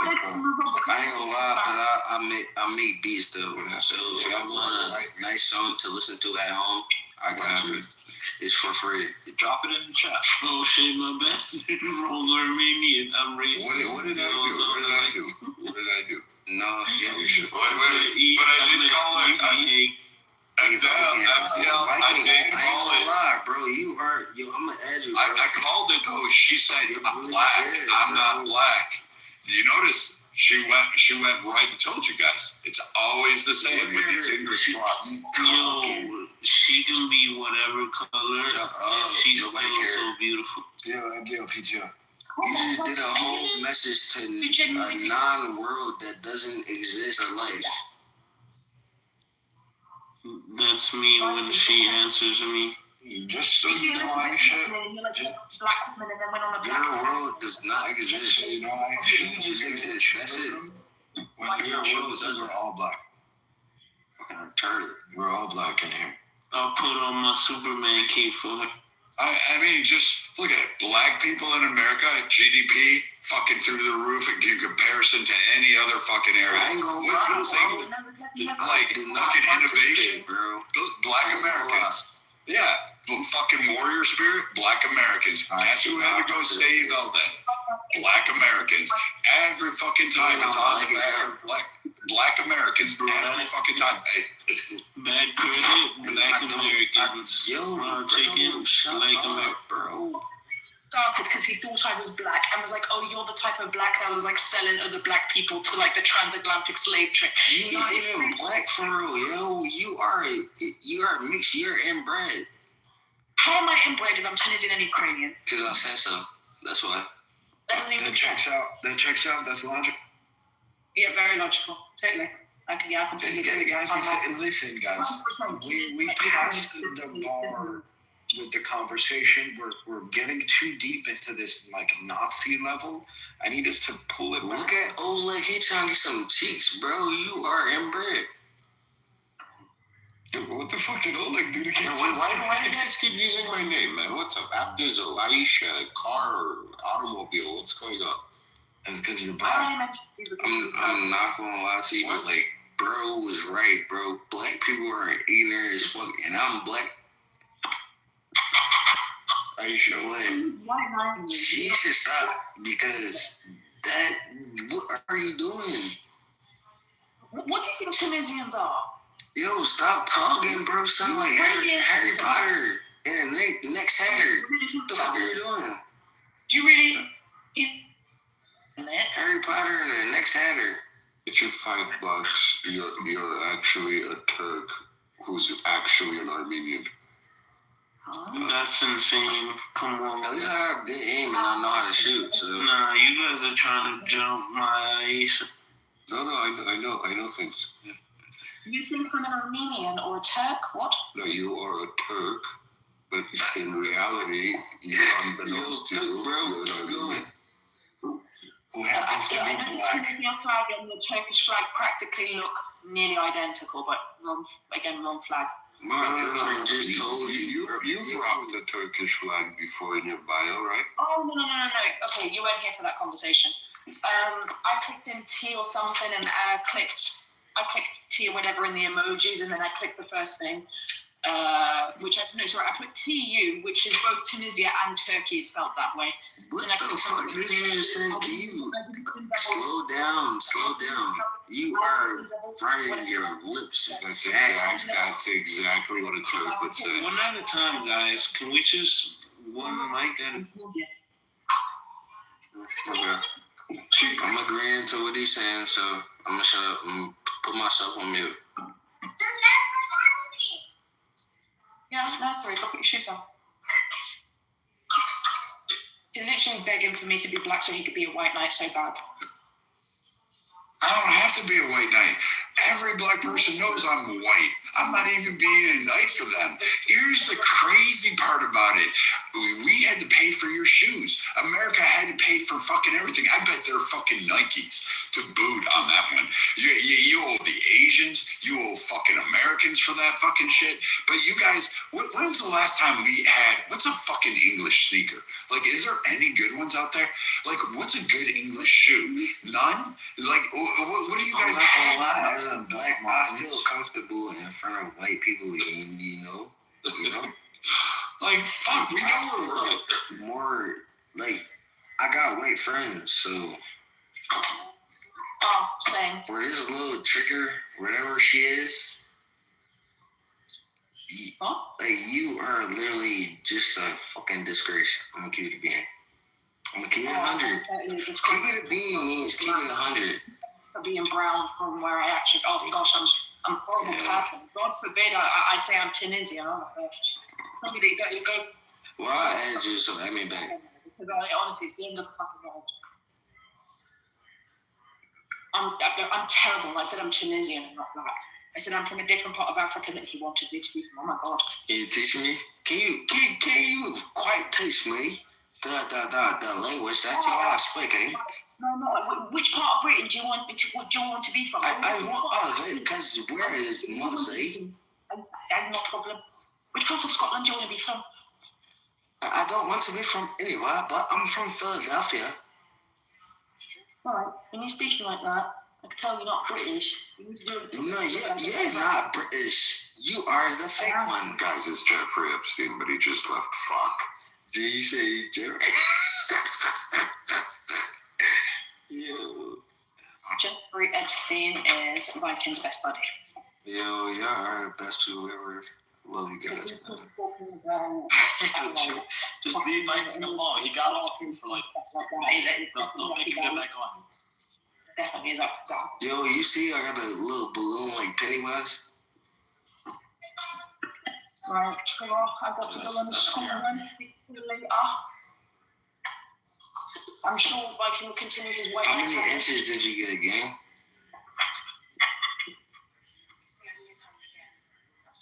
You never had no big penis, huh?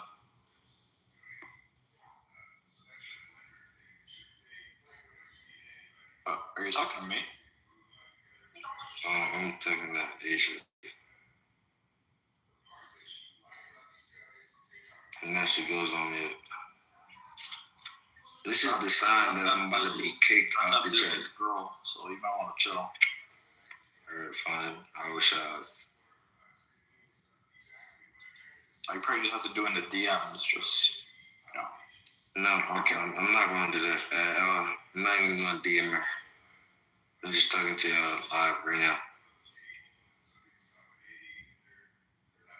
I'm actually kind of glad that I ran into you, honestly. But what bro just said, like the black people, like yo, literally, he is right. Hey, somebody should invite Cypher up here. He won't come up. He won't come up.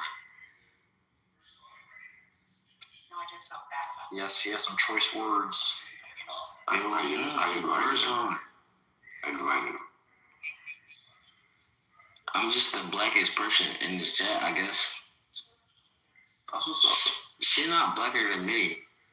But he's saying because that is right. It's correct. And that's it, racism solved. I'm not doing it. Like, I ain't gonna lie, like I feel this though, like, right? So, life is just fucked up. That's all. Yo, how far is Kensington from Philadelphia? Kensington, like 20 minutes. I thought it was part of Philly. I think it's like in the car, 20 minutes. Is it true what they say about? Yes. Like the Philly, like I guess crackheads. Yeah. Yes, bro. That's not a lie. I promise. It's not even crackheads. They take needles. Yeah, I saw a video of like somebody driving through there, and that shit looked crazy. I don't know, like on the Philly documents and stuff or whatever. What are those people called? Those when they turn into an L? When they turn into like a lawn chair? They do that? Like they're like standing up, but they're like completely hunched over. Yeah, and doing the dance and stuff. That's the Fed lead. Sometimes they're just standing there. They're not even moving. That's they're like the Fed lead. Oh, the Fed lane. There you go. The Floyd lane. Fed no. The Fent lane. I gotta go visit. I gotta go check it out. I ain't gonna lie. Hey, bro. If you go down there, just don't take no news and you'll be okay. Nah, I'm gonna share with the locals. Serious, because that is important to do, because I ain't gonna lie, like I be feeling bad for them and I make a lot of money, so I be like feeling bad for them. I just like scroll through the city, I just roll through the city, boom. Wait, you sell it to them? No, never. Oh. Never in my life.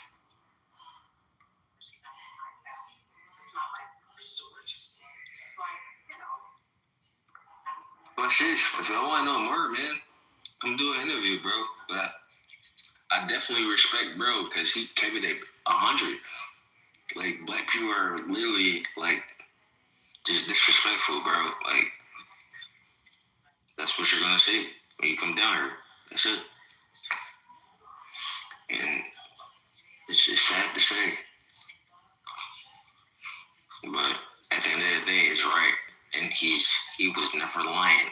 Everything he said, I literally sat back instead of me like just trolling and laughing and talking stuff. I listened. He's right. He's right. He was actually very correct. Sometimes I actually like think to myself, like, God, like, why do I have to be black, yo? Like, I really think sometimes, but man, huh? What you mean by that?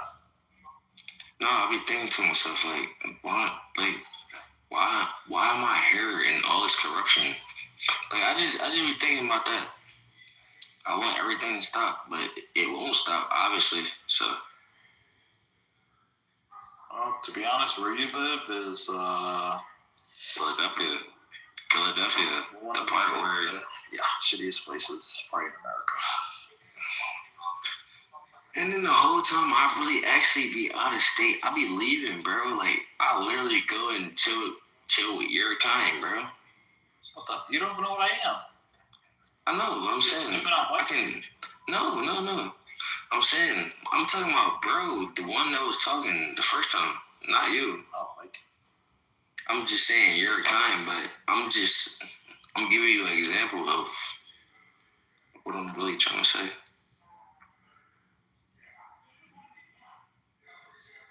Yeah, definitely don't blame you for leaving Philadelphia sometimes. So yeah, you gotta leave this place, bro, because it's only contamination, bro. You gonna be subject to everything. Like literally, all right, say it right. I sell a lot of weed, and then a lot of people shooting just because I want to sell weed, bro. You literally are, and you're gonna die. I'm not me. I'm not gonna die because I'm the one that's doing it. I'm causing all these problems, right? You're gonna die because you just coming into it. I'm not saying it right now, but literally, you're gonna die because you don't have a gun, you don't have anything to protect you, and you're gonna die. That's it. I hate that it's like that, but I mean, can't save the world.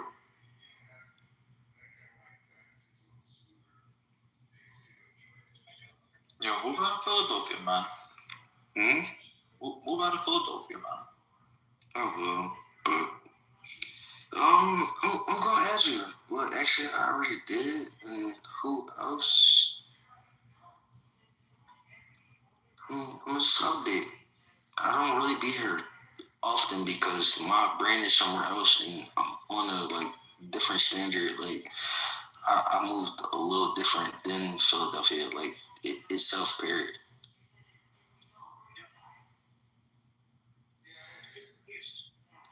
Cause I'll be listening to my grandma, and I'm not even fully just a full blown black.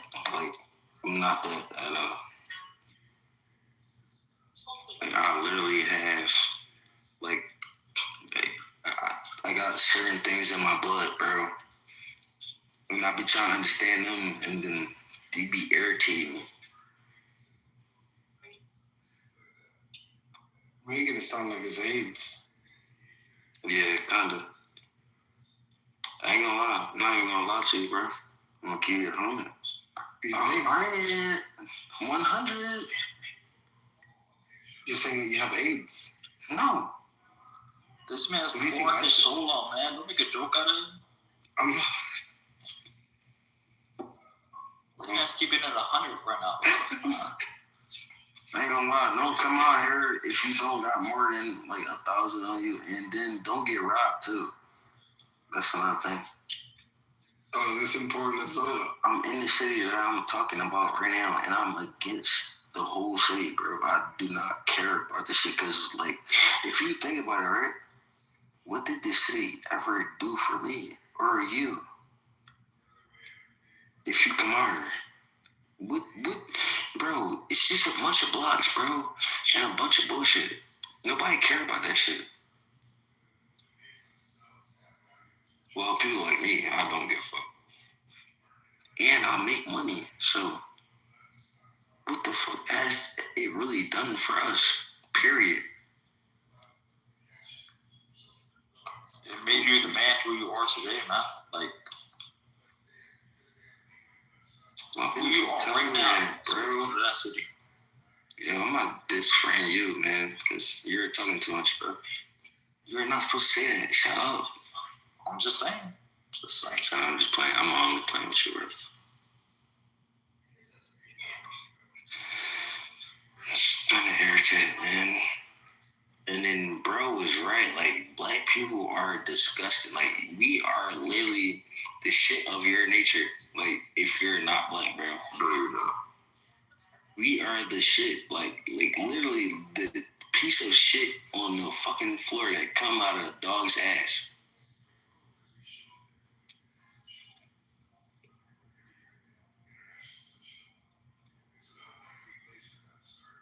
I hate to say it like that, but it's true.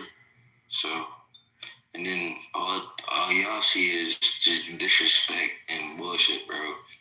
And then for her to come in this John, and then matter of fact, you know what? I stumbled across y'all. How about that? The whole entire time, literally, I make money, bro. I get a lot of bread, bro. You don't even dig. because you don't know me and I just stumbled across you. But you solid. Like, I like you, bro. I could, man. Because you're talking about something that matters, bro. You don't talk about bullshit. You sound like a cool guy, yo. Make sure you vote Republican, all right? Just do me that one favor. You said what? To make sure you vote Republican. Just do me that one song. I don't vote at all, bro. I want the penalties to come so that way I can just shoot them in the head for fun. You want the what to come? Yeah, you know? I do not vote, period, bro. Like I said, and I would never. Because who the fuck are you, bro? You're coming. Bro, bro. Alright, whatever. I don't got something. Are we all free, right? We have free rights. We got freedom, right? So what is actually truly freedom if you really don't have freedom? This man's spitting. Hold up. Let him cook. Bullshit, right? Just talking and a lot of governmental type shit. Nobody care about that shit. Because if not, if we really cared, right, then Kirk wouldn't be dead right now. But he's dead. And he got hit with the next shot. So, boom.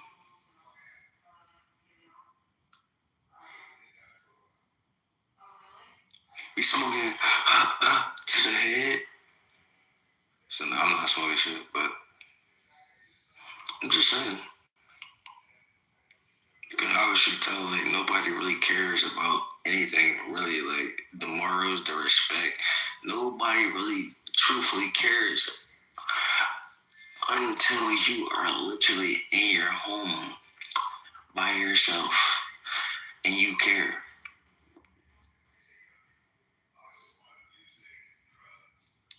Everybody is always busy. Everybody doing this and that, this and that, this and that. They don't even focus on like the God situation. Like, bro, God has a calling. Come to him, bro. I'm trying to tell you. You don't gotta be too religious or anything, but God is a forgiving person. I'm trying to tell you. So I like religious drugs. No, I'm not even religious, bro. I don't believe in it. You know why? Because it says in the Bible, literally, since you are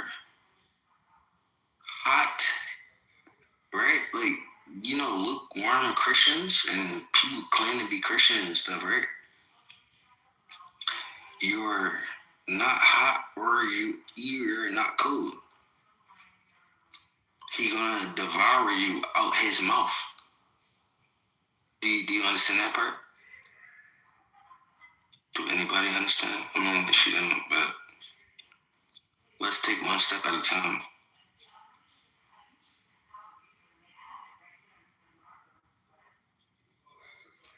Well, I'm glad I ran into you guys, man, because I just wanted to talk to you. That's all. You're a real one, yo. Nah, not really, bro.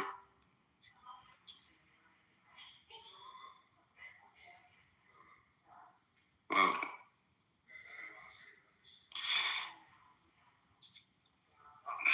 I'll talk later, I guess. But I definitely did like add you, so just like, if you want to, just add me back.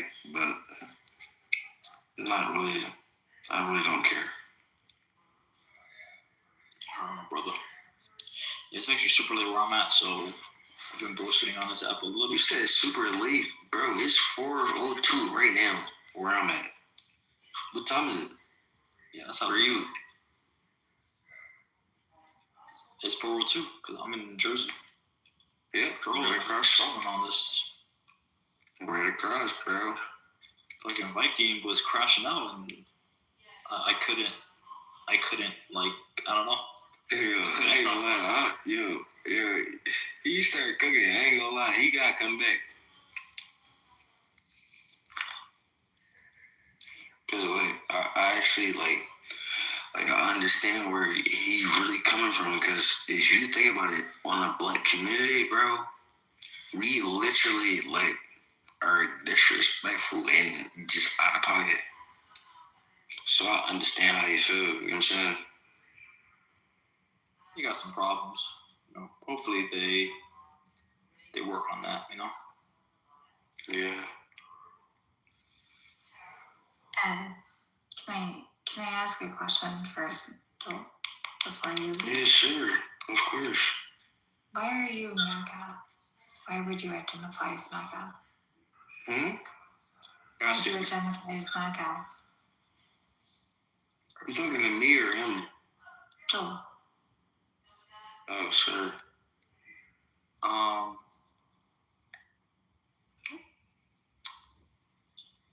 I guess because I'm what's it called? I'm interested in, I care about results. So regardless of whatever anybody says about Trump, I actually know crime statistics, gas prices, GDP growth. So they gotta make the money, man. If you know about homicide rates from last year, 2025 ended. You're referring primarily to the New York City area, I would.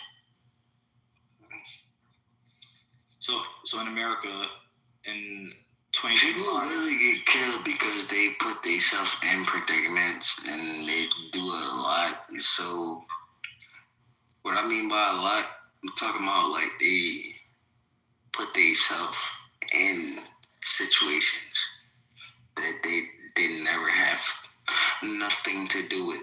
You know what I'm saying? So that is literally why. I'm going to tell you right now, because if it wasn't for that right there, what I just said, people would literally put their own self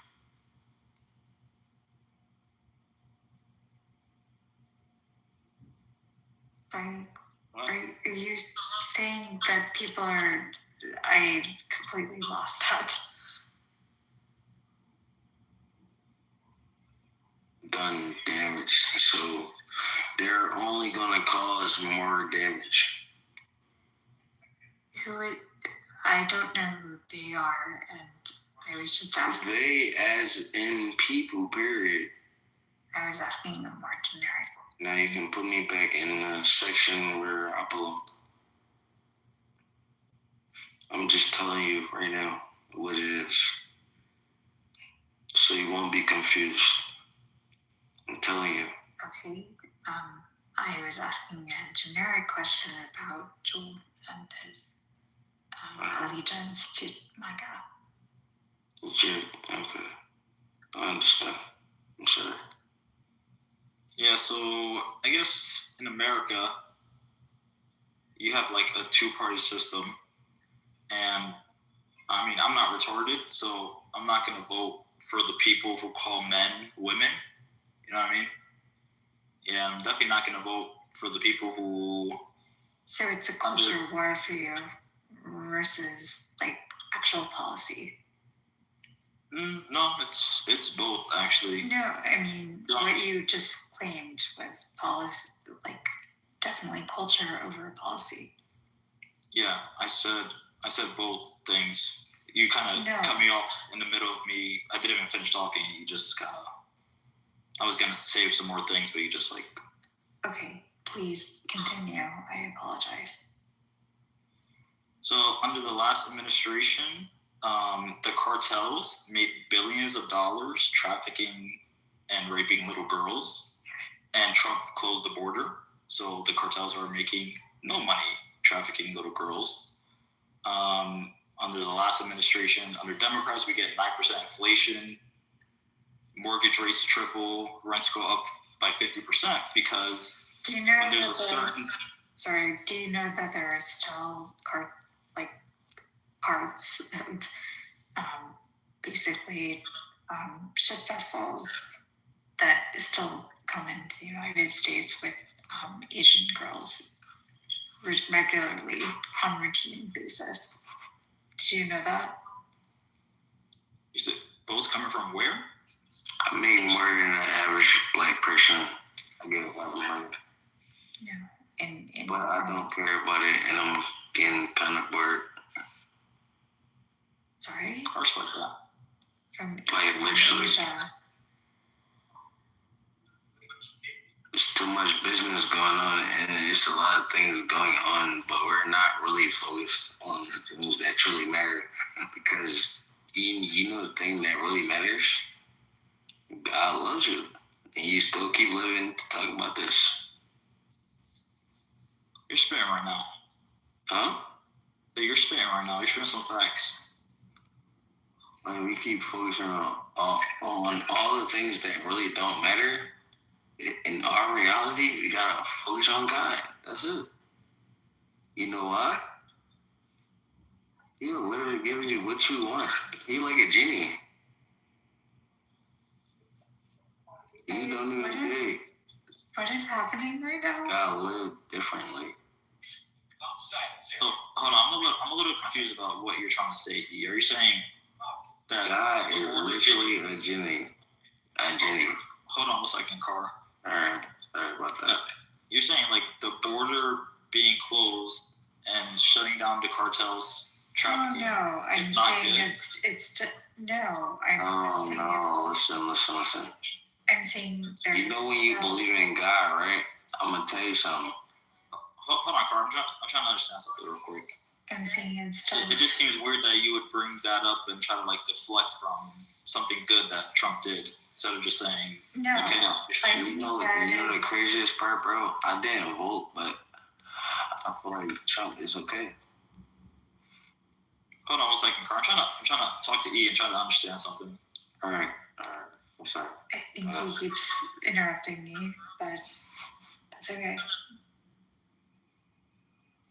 So yeah, so the cartels are struggling right now.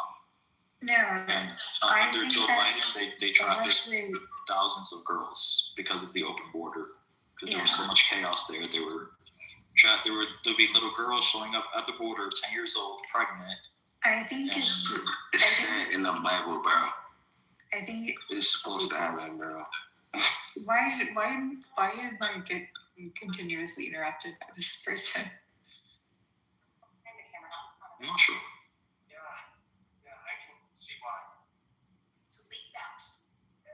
But besides the border, like I mentioned, the thing that I would speak to would be that if people really wanted to get rid of the cartels of underage girls, they would look at the salons, the nail salons, the beauty salons, and the massage salons that exist across the globe.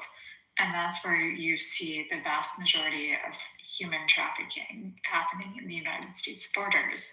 If you ever lived in certain areas where there you're my friend forever. Can this person be dismissed or leave? No, I'm just saying, you about to you are literally about to be my friend forever. I can't have friends. You don't want to be my friend? I don't know if you're even stable enough to be a friend. Stable. Very stable. I don't think you are. And I run around in a Lamborghini, so.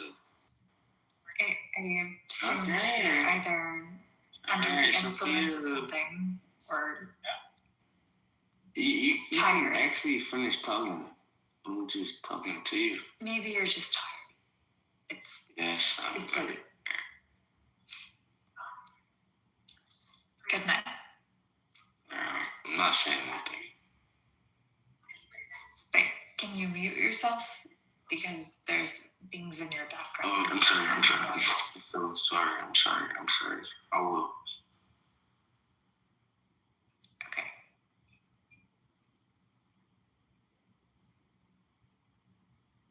Yeah.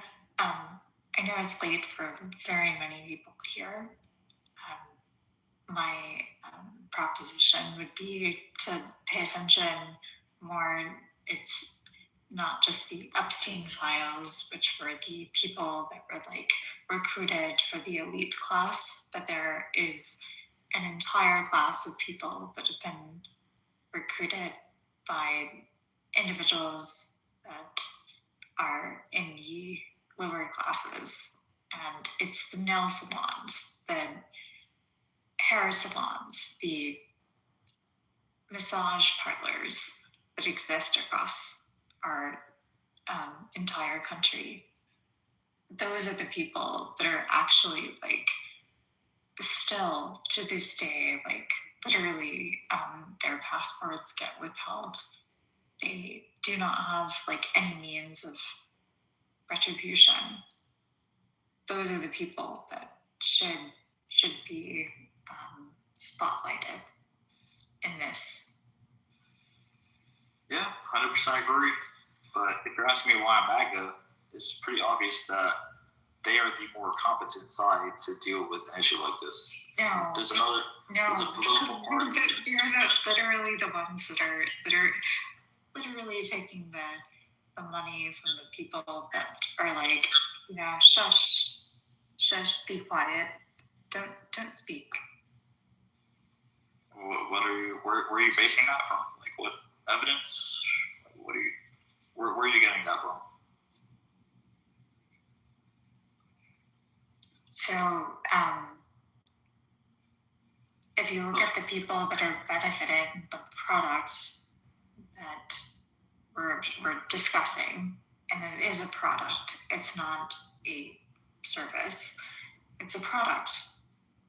The product is those individuals. If you look at the money that is going into the government and going into those individuals, and I'm going to spread this out. It's not even the United States. It's let's call it a global map. How much money do you think Donald Trump has made currently in office? Just guesstimate. No idea. $1 billion. No idea, but to be honest, you don't even care to guesstimate. You don't even care to guesstimate. Do you know how much money is Donald Trump suing the government currently for? Guesstimate. More money than his net. Just to be super quick, I'm already getting Trump deranged vibes from you. This really is not a genuine conversation. It doesn't really seem like you actually care about these girls. You just want to attack Trump. Because for you to say that the people who can't even figure out what a woman is are more capable of tackling human trafficking. The people who made the cartel billions of dollars trafficking girls, the Democrat Party. Sorry, you said that if I could just I finish. think you're the ungenuine party here. So. Yeah, if I could just finish. For you to say that people who don't understand basic biology. You're potentially trying to like if I could just finish. You know, when you have to overtalk somebody while they're making a point, that you know you're going to get cooked. That means you know you're going to get cooked. So again, you are a snowflake. No, you're just mentally ill. That's the vibe I'm getting. Because you actually think that Democrats are more capable of handling complex issues when they can't even figure out what bathroom to use, when they can't even get basic shit like protecting girls from having men in their sports. They can't even get that right. Your snowflakeness flakes. No, you're just mentally ill, and you can't just dandruff on everyone else. No, you're just low IQ. I think that's the problem. Oh, you really tried to make a conversation about trafficking. Even try to explain that to people that are in your tribe, and they will tell you that I'm not, sir. Oh, okay, so let's have a conversation about trafficking, but you're definitely not a mentally ill liberal who now wants to talk about Trump for some reason and how much money he makes. No. I'm actually trying to have a serious conversation about girls getting trafficked and what previous administrations and this administration has done to try to curb that. But you're saying from the range, you want to talk about Trump when we're talking. I'm trying to have a serious conversation. The only reason that I'm concerned You're about not Trump a serious is person. That's the only reason that I'm concerned about Trump is he's our leader at this point in time. That's it. Okay, That's the so only reason. Let's hear your mentally ill rant about how he's somehow making money from trafficking. Show your proof. He had made money previously from trafficking based on his ownership of the Miss Universe contest. And that was embedded, if you didn't read the Epstein files, that was literally part of it. So it has nothing to do with money. Contestants from his pageant shows were being This has nothing to do with my concern about today's trafficking, by the way, which I referred to mostly East Asian trafficking. It doesn't really seem like you care about, honestly, because you quickly used the chance you had to change the topic to Trump when I'm trying to have a serious conversation, but you know. No, what I was referring to is just that. Yeah, his pageant. So, are you saying he used his some of the girls in pageants? his pageants were being trafficked? Yeah, he used his pageants to target. I don't want to go into that because I don't think it's. Go into the details. Convenient. Ugh. No, I don't think that. I think that you're trying to play a gotcha and game. And no, I'm asking you follow-up questions that you don't have the intelligence or the actual evidence to. Absolutely, I do, but I don't want to share because they were irresponsibly. Because then I could look up the name and see that it's a fake case, that it's like a hoax, right? That's the. No, they just were want to give a irresponsibly shared by They were irresponsibly shared by a fuck-off agency that didn't do their due diligence when they redacted. So, no, I'm not going to share. That's awfully strange. I'm sorry that you're so stupid that you don't know that. Maybe you're not following the news. Yeah, you could say the person's name. So you want me to look up the person's name when you can just say it? You can. I have to spend an hour, 30 minutes looking for a name that you can literally just say. It's not going to hurt the person. I don't know if you're stupid or something, but if something bad happened, it already happened. You can give the name. That's not going to hurt the person. You're an idiot at this point. I'm not going to, Yes, you're not going to back up the statement that you made. Got it. We understand that. No, I think you're the person who isn't going to back up his own understanding. You're basically you're like, oh, I'm so fearful of the trafficking of girls that you're gonna fuck off a girl. No, I'm asking you her name. I'm asking so I can look it up. But you're a fucking stupid bitch. All right. Don't call her a bitch, Joel.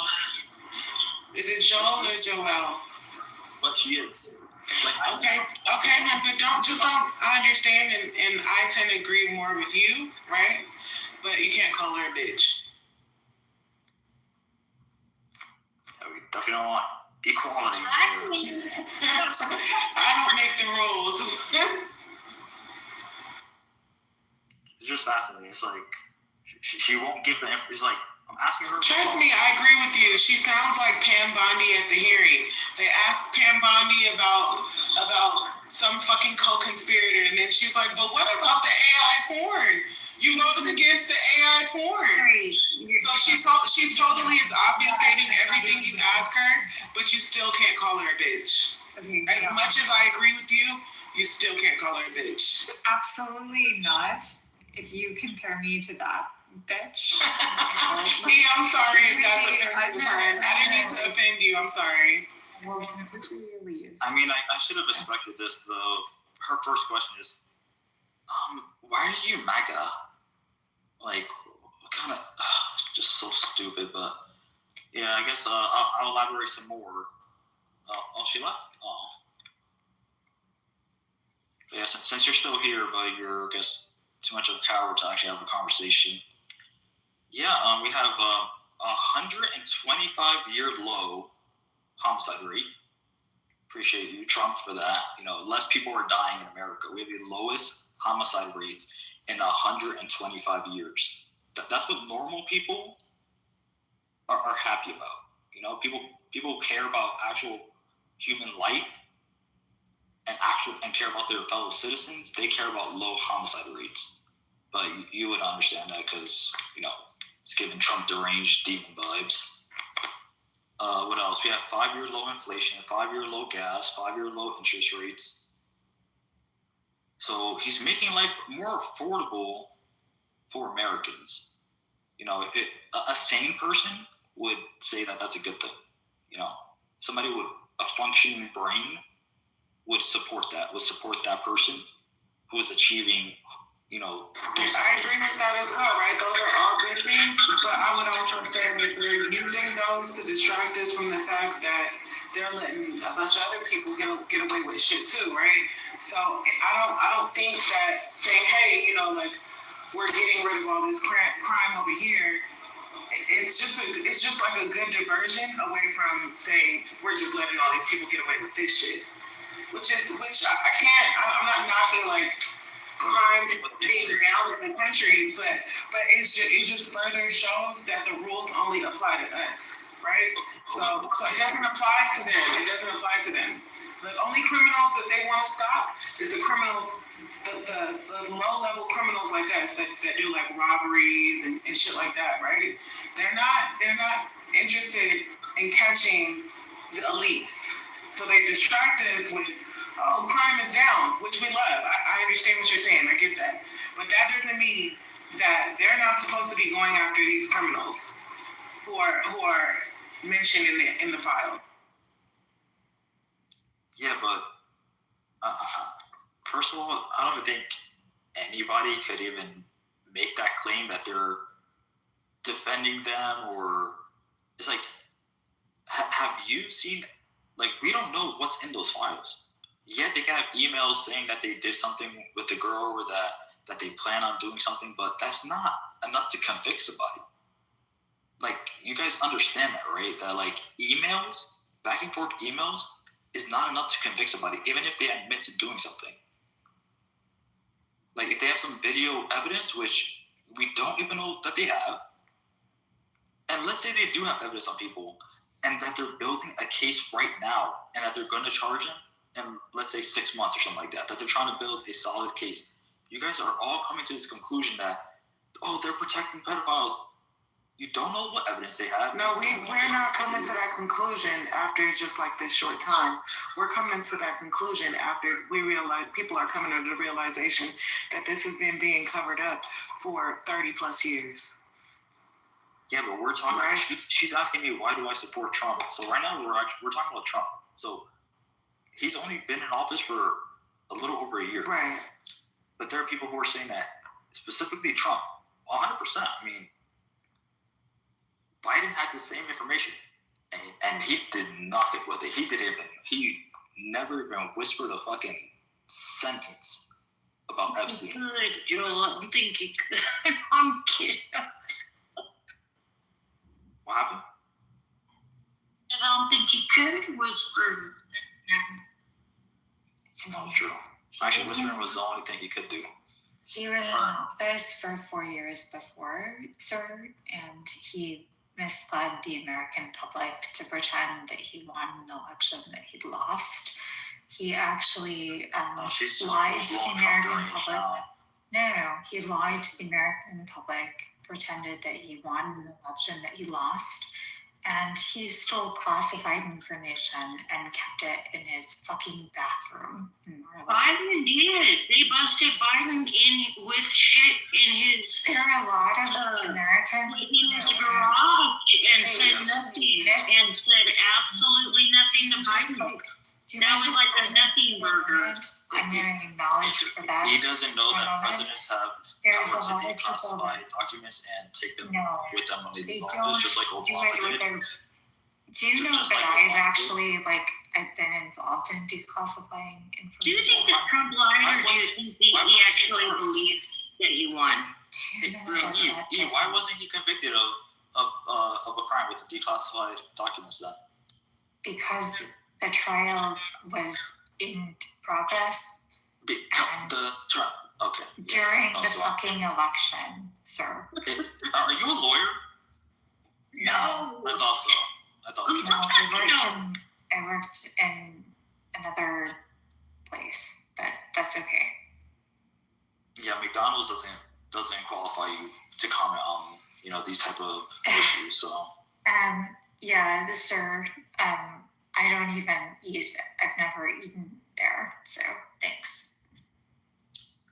Anyway, but yeah, I mean, while you're worried about pieces of paper that nobody read or touched, Joe Biden increased the nationwide rent by 50%. Because when you have a certain amount of houses in a country and you let in 20 million people, that's a supply and demand issue that's going to make rent prices go up. You're literally like describing the problem with also exporting or deporting the vast majority of people. What do you think that's going to do rent prices? If you deport people, that's going to make rent prices go down. Crazy, and right? What do you think that does to the people that are owning houses that depend on those rent prices, sir? If you're an owner, what does that do? I'm a little bit more worried about the renters, so you don't care about the people that you don't care about the people that actually own the house. Of course, but so they're you not. Don't care about them.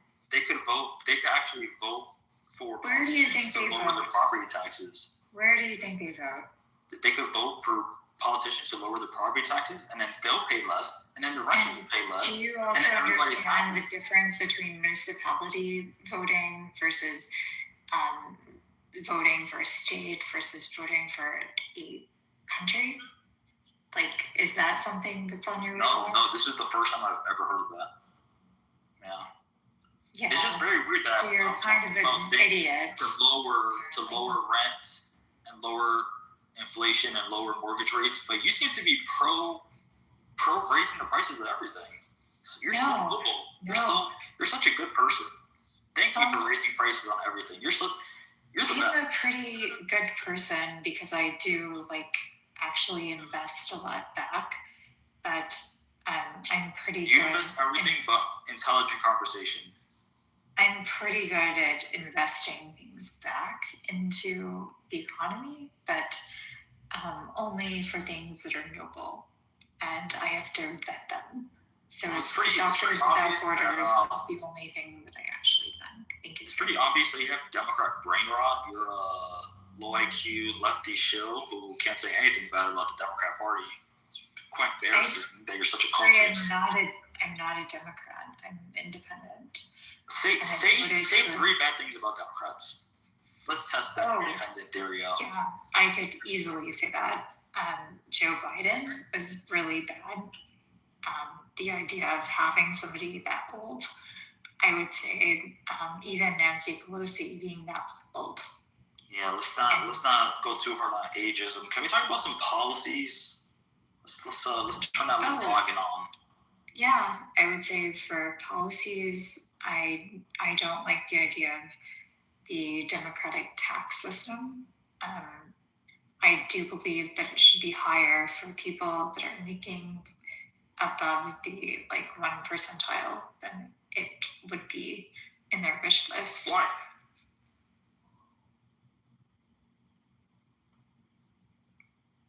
Why do you want to increase taxes?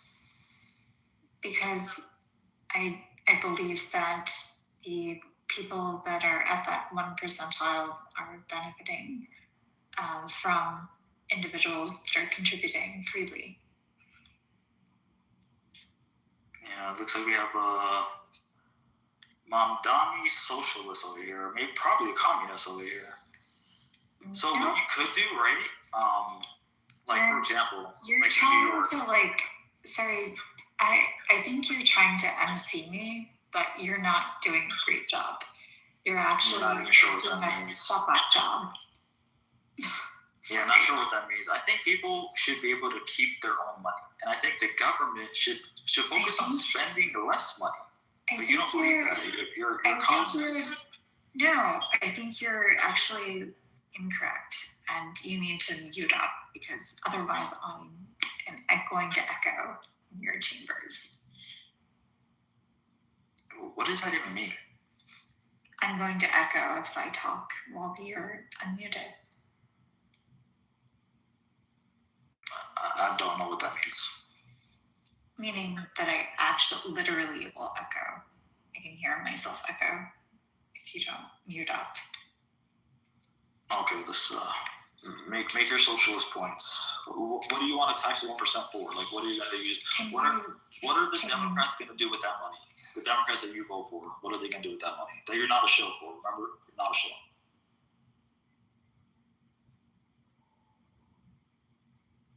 Come on, you steal CEOs' money. You steal, people who actually do shit. You steal their money. What are you going to do with that money now? Do you actually work for a living, sir? Okay, so yeah, she can't answer basic questions.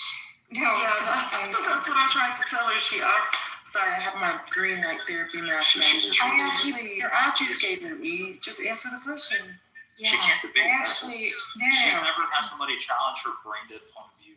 So now she just I'm asking him to mute just so I don't echo because I hate that. Okay, he's muted. Okay, thank you. I think that the vast majority of people who work for a living would agree to funding certain functions of government, which would include fighting fires, making sure that water is clean, making sure that the energy that we get, if you're on gas or if you're on other things, that's available. There are things that government does that I think a lot of people just ignore. Those basic functions have now become in jeopardy, weirdly. So, investing in science, investing in vaccinations, that has also been in jeopardy. So, thank you. Okay, California is one of has the highest taxes in the country. They can't put it on fire.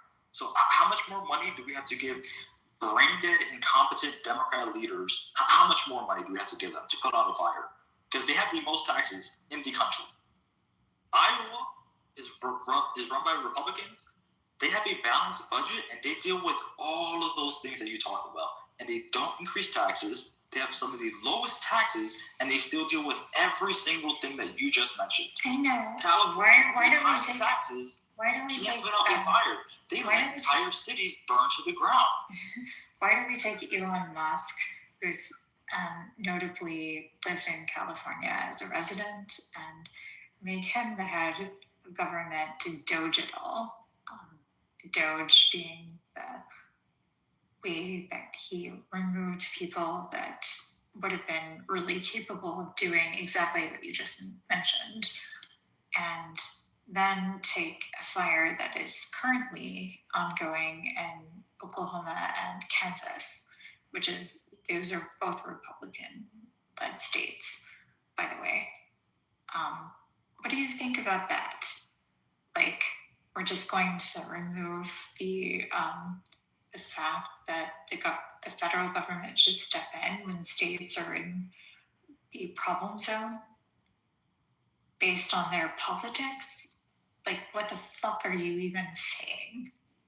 You're not making sense, sir.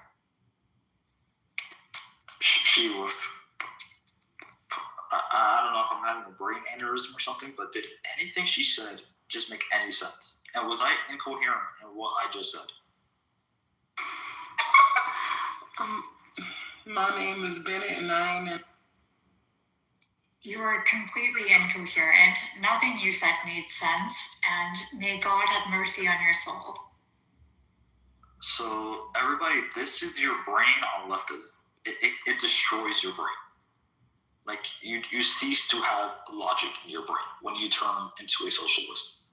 Again, California is the highest tax state, and they didn't have water in their reservoirs. They weren't maintaining their own infrastructure.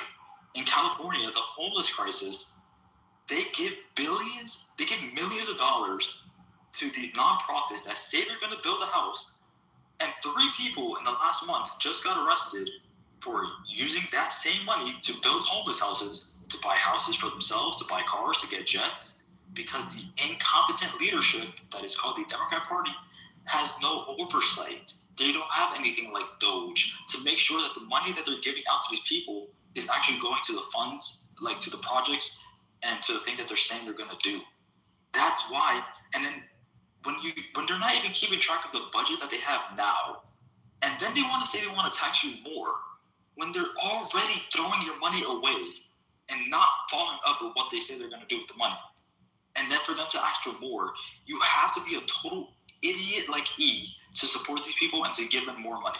You genuinely have to be, I don't even know, bro. Like, I don't know how people get this done. Like, I genuinely don't know how people get this done. If she was in California and they asked for a 1% increase in taxes, she would say yes, knowing that they blow their money on bullshit and they have no accountability for your tax dollars, that they don't fill their reservoirs, they don't keep up with their infrastructure, they let entire cities burn down.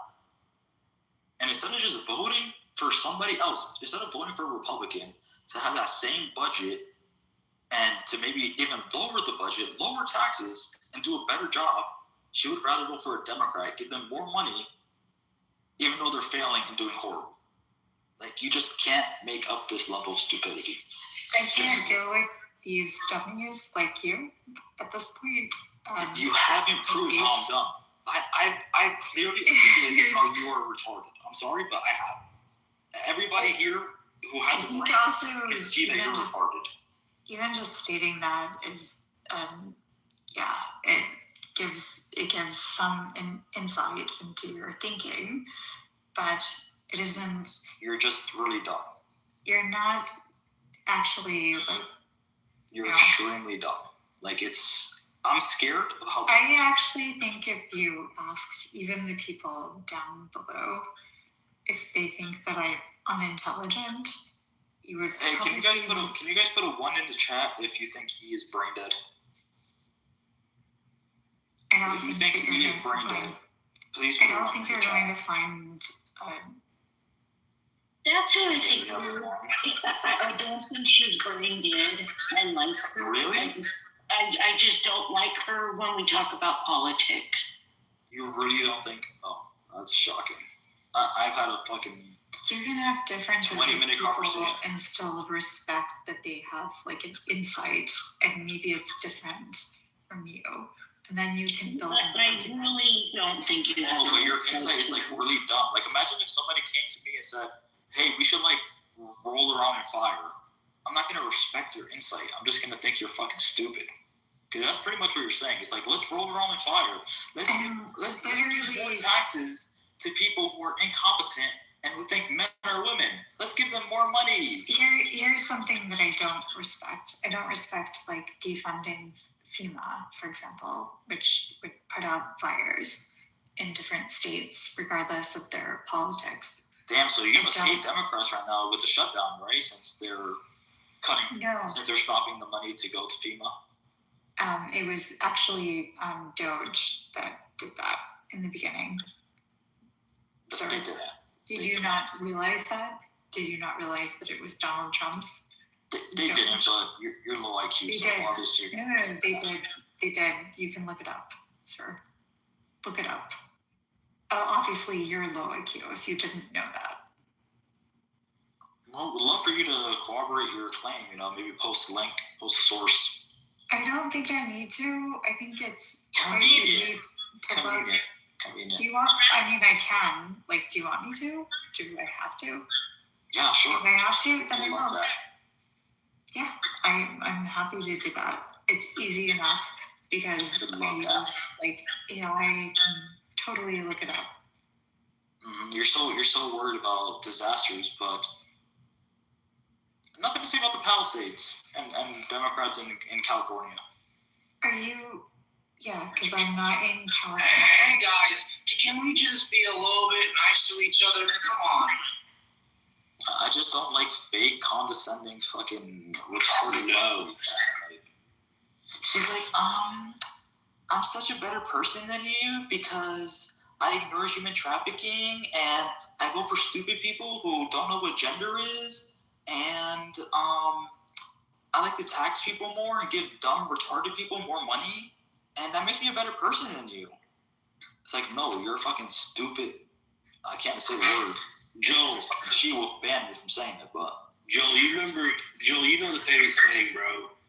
If you're under 30 and you're not a Democrat, you don't have a heart. But if you're over 30 and you're not a Republican, you don't have a brain. You just don't have a brain. You just can't think. Yeah, I don't agree with that first part though. Because under 30 they vote with emotion, right? So if you're under 30, they're like, oh, you don't have a heart, you're not helping people go up. But if you grow up and you're still a Democrat, you don't have a brain. You just don't have a brain. Okay, but what about this? What about being over 40 and still believing that your vote counts? What does that make you? Wait, what? You don't think a vote counts? Of course your vote counts. Of course your vote counts because we spoke about it recently. She-Wolf knows about it. So how do you think Pelosi's in office? Not in office, but in office, yes, but how do you think she got to be in the position she's in now? Like one of the most powerful seats in government by local voting, right? Like California voting, right? So why the fuck wouldn't you vote? Hello? Yeah, unfortunately, I don't have the highest opinion about people who say voting doesn't matter. We voted for Trump. We're getting 125-year low crime, low inflation. Like, obviously voting matters. To even make that claim is just kind of like baffling.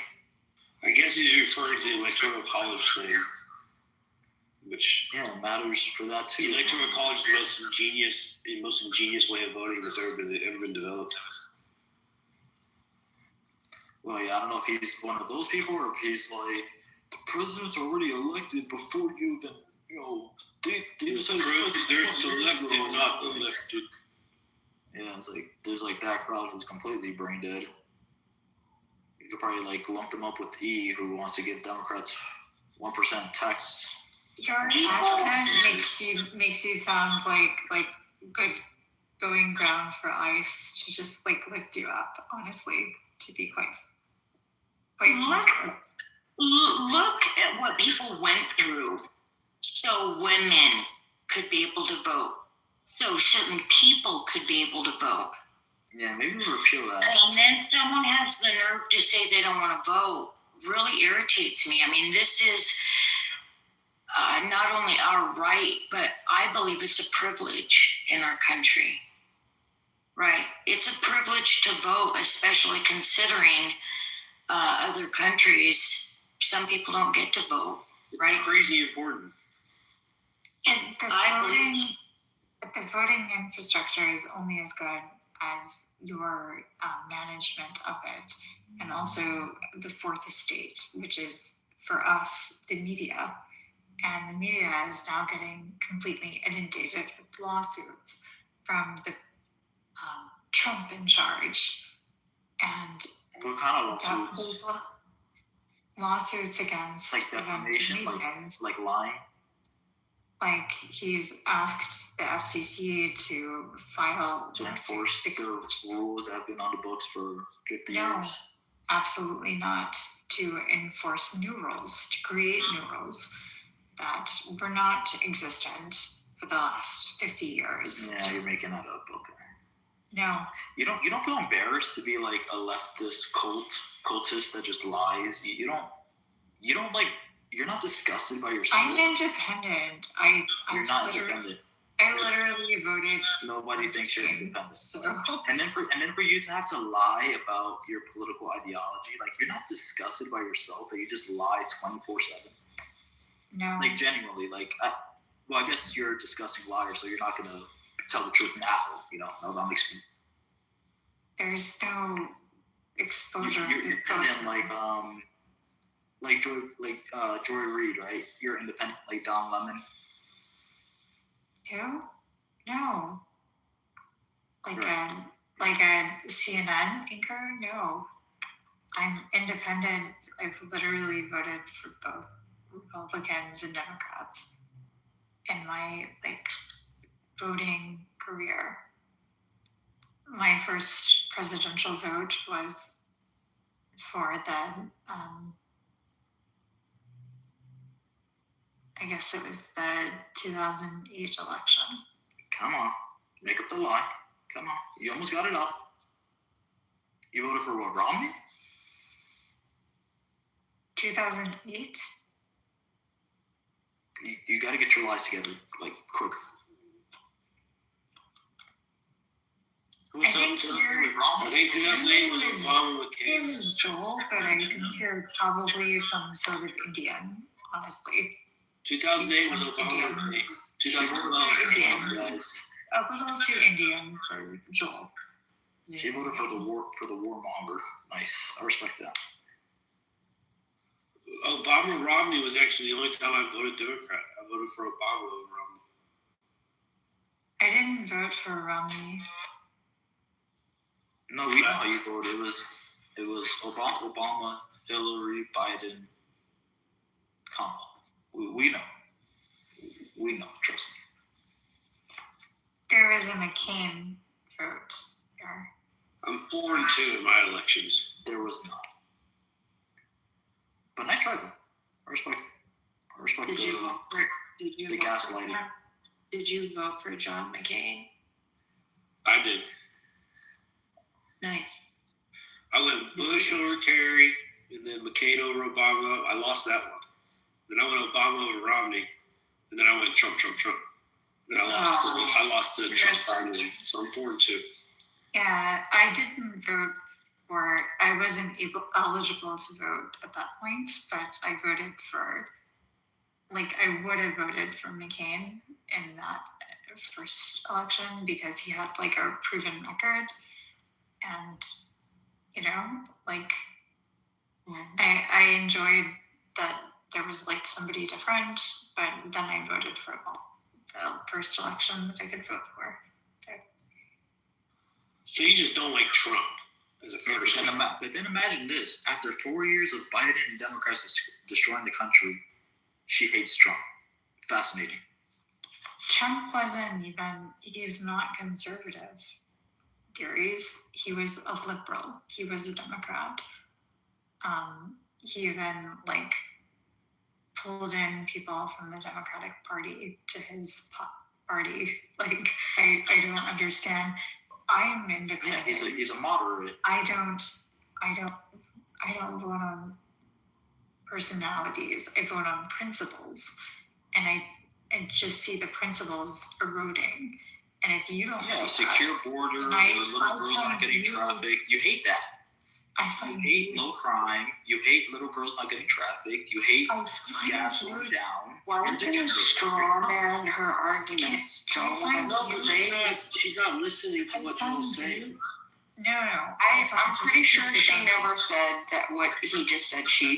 That's her position. No, look. She just said that she's seeing that under Trump, we're seeing an erosion of morals. Okay, so that's what she said. Joel, did she say she didn't want to see little girls trafficked? Is that what she said? No, she didn't. That's a straw man. But that's what's happening now, and she's against it.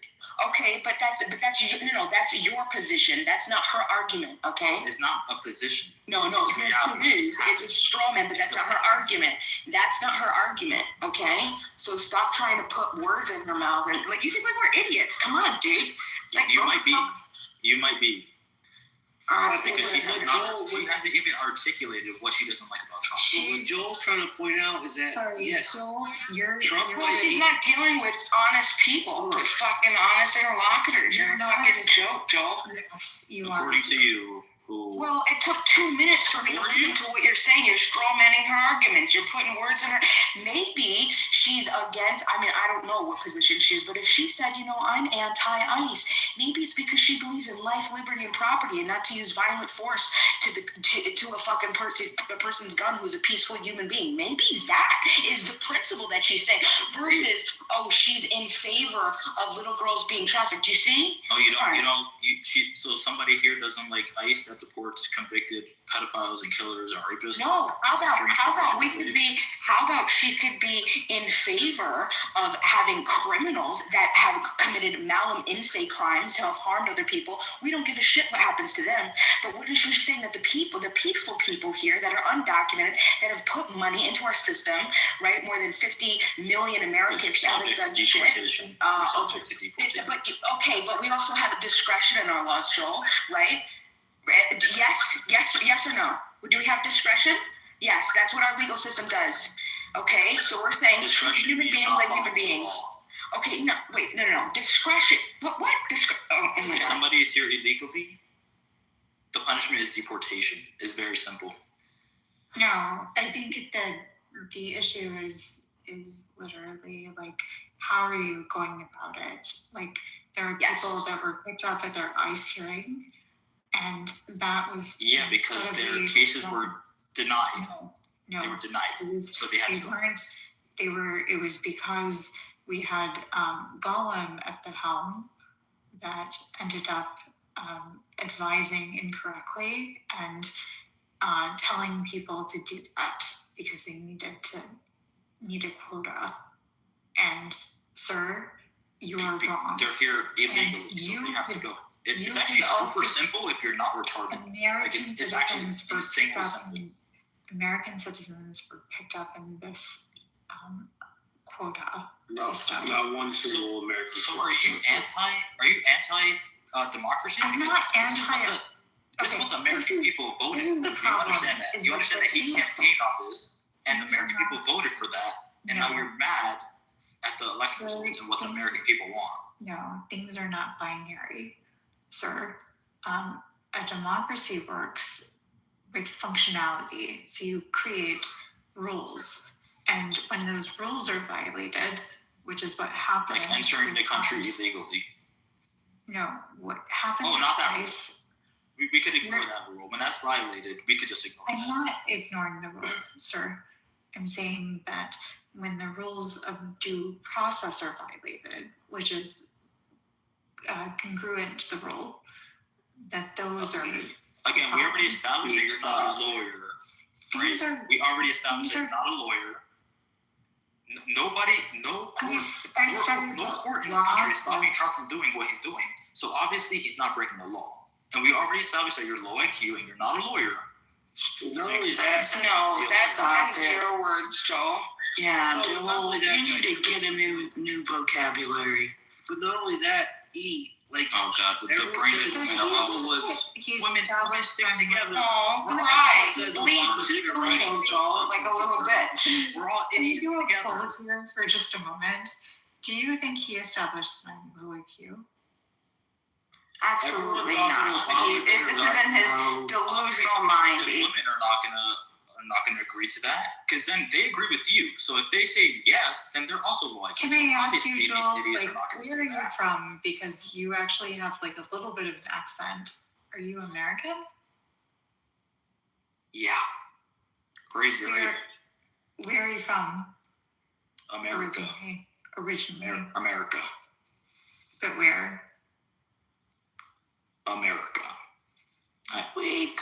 Are you hard of hearing? Weak. You have an accent, so I'm going to ask you again. Which state do you If you had to guess, reside which state in? are you guessing? Yeah, that's a better question. New Jersey. No, you don't sound like a New Jersey accent. I guess I'm not. I'm a low IQ lawyer is telling me I'm not from New Jersey, so I must not be. What I would say, though, is that it would be easy for anyone to say that to you, including from ICE, if they encountered you. And I imagine that you Well, except I have an ID and a social and a Yeah, I I easily imagine- terrified to him as an American citizen. I I imagine- wouldn't bother him one bit. I imagine you. Yeah, but Mike, she's low IQ, so she thinks ICE is picking up every She brown thinks person. ICE is coming after Sorry. black and brown people. I know. Yeah, ICE is Sorry. after every brown person. Be careful. Sorry, they have been even for white people. This is your brain on leftism. No, illegals. They've been taking Literally- kids out of schools. Do you realize Kid, that? they take out Kids out of schools. Hold on. Wait. This is all over the news. You could watch it. Other people are recording this. They're going to the school. Just talk to people. They're taking kids with vests. They're going in ICE. Taking kids, a bunch of them all over the country. A bunch of them all over the country. No, you know that it's true. It's true. It's heuristic availability. I'm not going to be able to give you every single fucking, you know. In Arizona, it's going on in Arizona right now. I don't know the location because I'm not down there, but it's happening right now in Arizona as we speak. It's happening in Arizona. They literally took white people that were coming, that were crossing from Canada If the parents here illegally, right? No, and the parent is I'm going to get trying deported. to state this for a moment. Yeah, if the parent is going to get deported, You're do not you going want the to kids speak stay over here me. and go to, and stay in an orphanage? Pause for a moment, sir. I'm going to speak if you want me to. I would rather. They literally took white people from Canada and they put them in detention centers in Texas.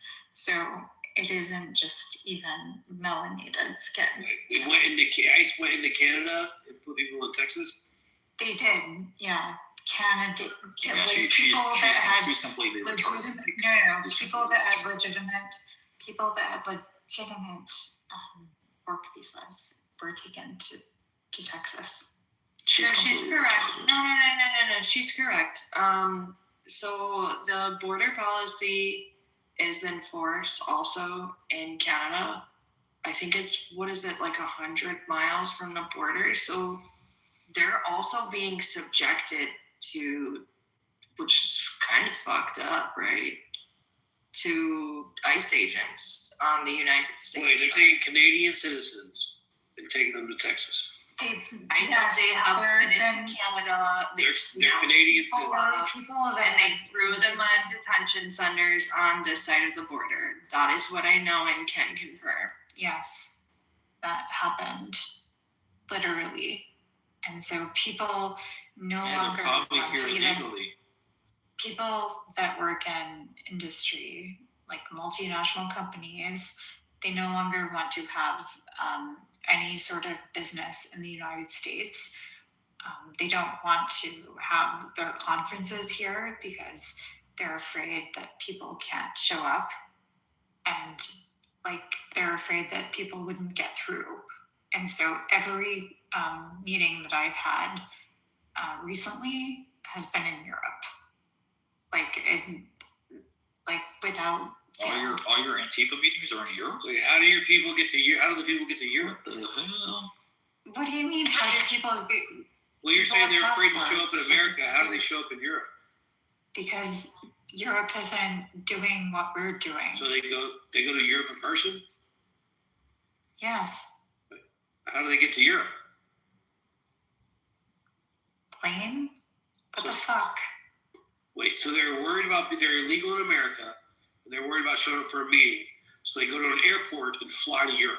They're not illegal. So then why would they worry about showing up here? Mike, she's just making shit up. Her whole thing about people not wanting to have conversations in America, she just made it up because she's insane.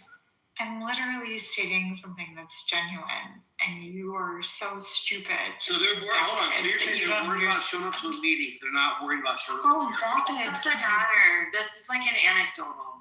They're worried about showing up to a meeting, but they're not worried about showing up to an Are they this dumb? Is this person that stupid? You just said they're worried about showing up to a meeting, but they'll go to an airport and fly. That dumb? I'm legitimately asking. Am I not following? Yeah. I honestly, I didn't understand what you said either, but it is kind of an anecdotal. No, it's not an anecdote. I'm saying that all of the meetings that I've had since 2025, every meeting that I've had, which would have been held in the United States, has been held in Europe and stuff. Or not anecdotal. So that means your company is retarded. Because if they're all I'm legal. sorry, it does matter. people matter, like humans matter, right? But what does this have to do with Canada? Like, I don't know. What are you talking about? Like even colleagues in Canada didn't want to come to the US. Like the reason that we had to schedule in Europe was the uncomfortability factor of coming to the United States. So people that were coming from Canada, coming from Mexico, coming from Europe, coming from India, coming from Taiwan, they all wanted to meet in Europe instead. I think you came from my cock. I genuinely wonder shut how up, the Will. company has to be worried about getting on a flight and coming to America. Yeah, I don't When show up to people do that all the but time. I'll show up to the airport, provide all my identification at the airport, but I won't provide my identification. Hey, don't tell me to shut up like this. Sorry, like, do you not understand what I'm stating? Like, I feel like you're. We don't understand. I asked you how they got to Europe because they got on a plane. And not be illegal and be scared of ICE. We don't understand that. Why is this significant? What is this? It's What the literally fuck? not, Joe. It's not. I know. The significance is if you actually looked at the numbers of, if you actually like reviewed what the information would look like if you worked in the travel industry or if you benefit from travel in your home city, you would see like a decline. She sounds like a false sex operator. Okay, so I just Coco, she's on your side, Coco. I just want you to just think about that. I don't know what she's talking about. And Diva. But here's my thing. Nobody Here's my thing. does. Nobody. We definitely have a decline. I don't know. I'm trying to just make sense of what she's saying. But we definitely have a decline in people traveling to our country. We do have a travel advisory out for us by a lot of different countries. Because they can't travel here no more.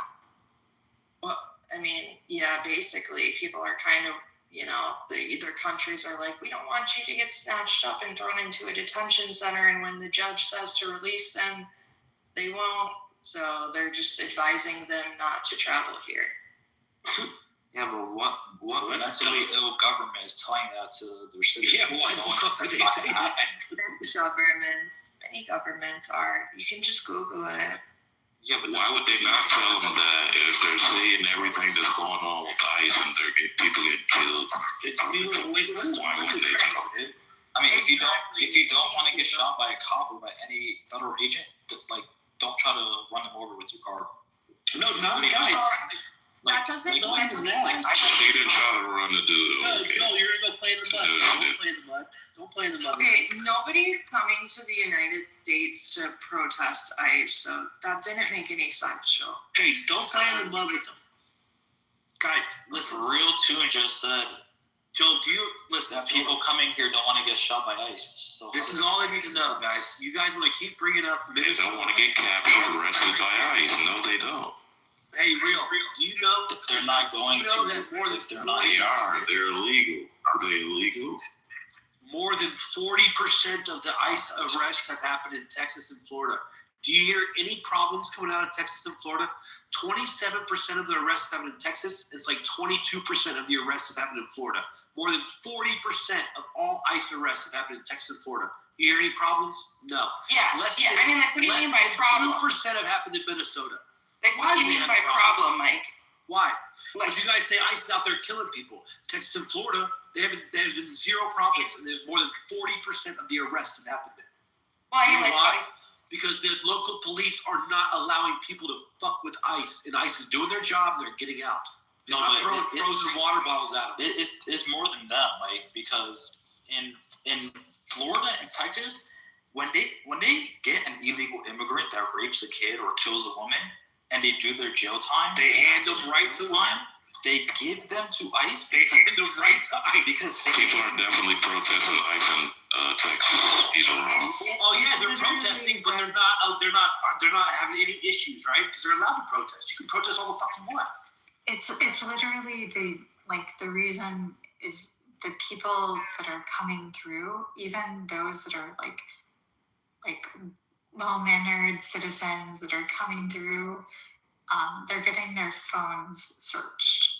sir. Oh my God, That's the the horror. reason.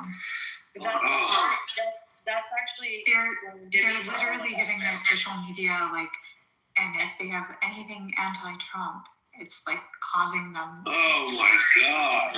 Do we have any cases that this has happened? Do we have any examples? I'm interested in this. The journalists will show us examples. Trust me, the journalists, quote unquote journalists, will show us examples. Did y'all just hear that? They're looking through the immigrants' phones for anti-Trump posts. The reason this has happened, it's not immigrants. These are people that are just transiting. So people that are just guests. Really? So you're telling me they're cracking down on anti-Trump posts? Do you know how many anti-Trump posts there are a day? Yep. People are writing "fuck Trump" on the internet. No one gives a fuck. No one cares. And people have also been held for hours at a time in airports because of it. Over a post? Really? Yes. Really? Yes. Show proof. Show some proof. I cannot wait to see this one. Yeah. Your word. We already know your word. I can show you what. So can you show some proof? I can show you what the German government has literally advised citizens to not travel with their personal cell phones and or to eliminate that. So the German government tells people to travel and don't take their cell phone. Hold on, it's not Germany went for a ride. It's not just the Germans. That's the most recent one. Stop minimizing it. So you can't have your cell phone. Hold on, Mike. Are you aware that the definition of domestic terrorism is anti-government now? So there is a whole definition as of late that I think we really need to be aware of fully before we have these discussions, because it's important. It really, really is. No more are we the government that is going to allow anti-government shit or anti-Christian shit. These things are in that description of domestic terrorism. You guys need to really read that. It's on the whitehouse.gov website. That has changed. I mean, with all due respect, I think the way that ICE is operating itself is very anti-Christian. This isn't what Jesus said. Jesus said, take in the poor, take in the needy, and feed them and clothe them. They didn't say use a weapon, a gun, point it to their head, detain them in internment camps, and then ship them out. It's right. But what was happening was you're very it was being turned around. I'm not talking about the criminal. It was being turned around in this country on Christian. Yeah, so it was becoming that being Christian or pro-government was wrong, right? That was the deal. Hold on. That was fascist. Or being Christian was close to being Nazi, for fuck's sake. But Bima. So this is why that's in there now. Bima, you just said pointing guns in their faces. What video of an illegal immigrant has had a gun pointed in the illegal immigrant's face? Human beings aren't going to be stupid if the police... Wait, hold on. Let me ask you a question. If the police come to your house and they tell you that you're coming with them, what are you going to do? Are you going to go with them? Why would you... Hold on. Mike, you're on the street. You're doing stuff. Then a cop comes up to you. Answer the question. A cop comes up to you and says, hey, you're coming with me. What are you going to do? And there's a couple of them. What are you going to do? Are you going to fight us or are you going to go with them? Are you going to fight them or are you going to go with them? Are you going to let me answer or are you just going to keep... Yeah, sure. Go ahead. She's mentally ill. I would say, what's this about? First thing. All right, and they're going to say, you're being detained. That's it. What's this about? That's it. They're saying, and they're just. I'm going to steal me on my own argument. I would go with it.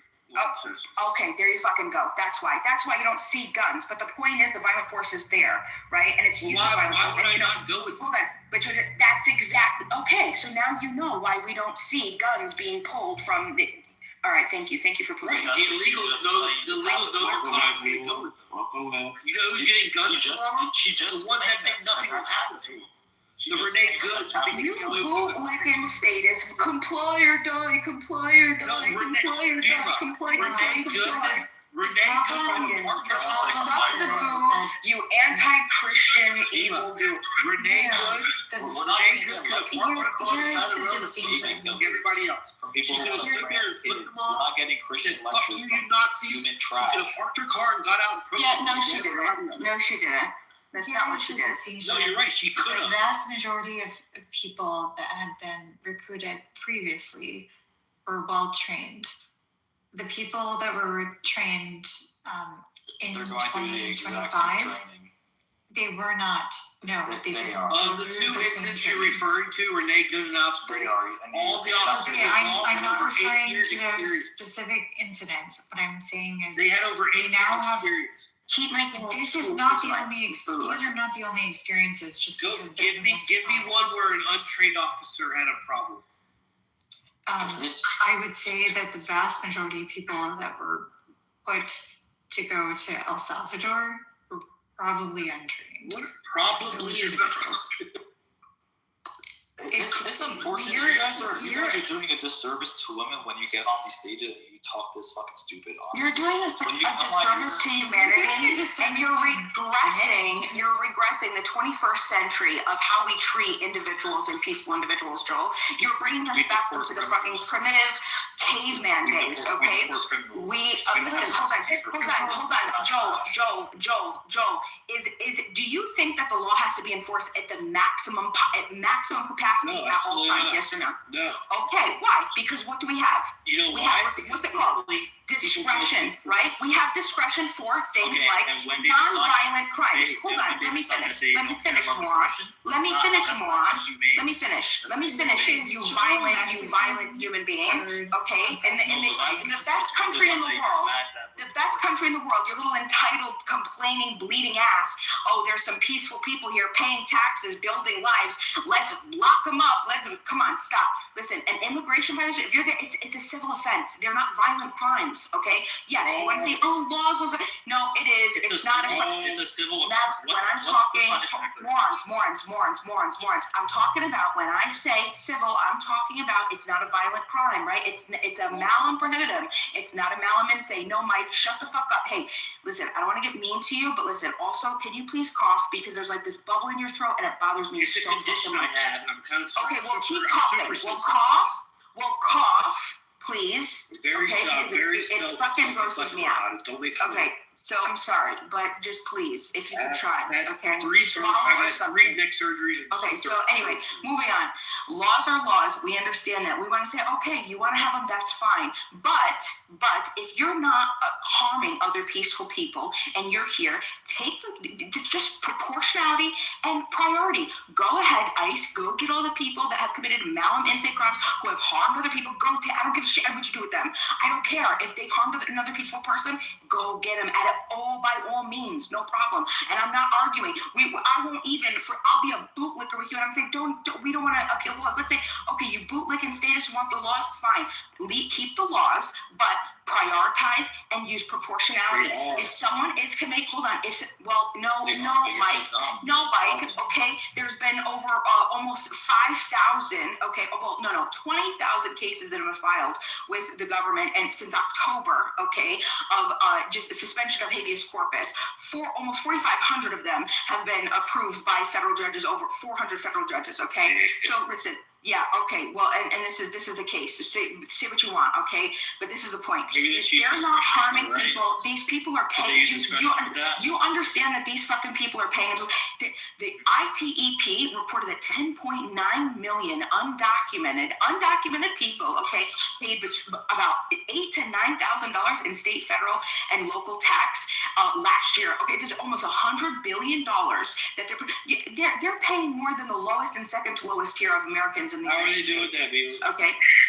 Okay. So in the payroll, if you need me to explain it, you can go to the ITEP. No, I know how it works. I'm asking you. Yes, because they have to cross-reference.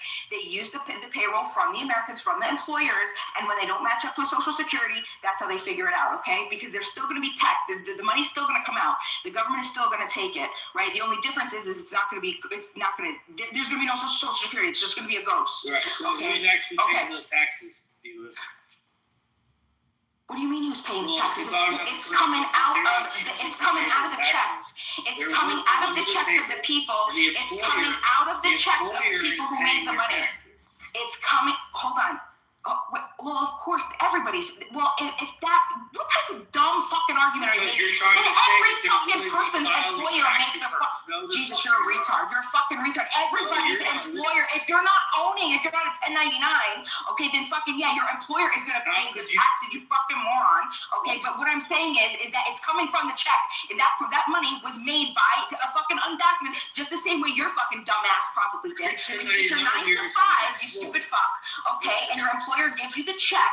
Why do I have to explain this? Why are you trying to give me some stupid ass fucking bullshit? Yeah, of course the fucking employer paid it, you moron, but it's an undocumented. That's how everybody's fucking taxes. If you're not employed yourself.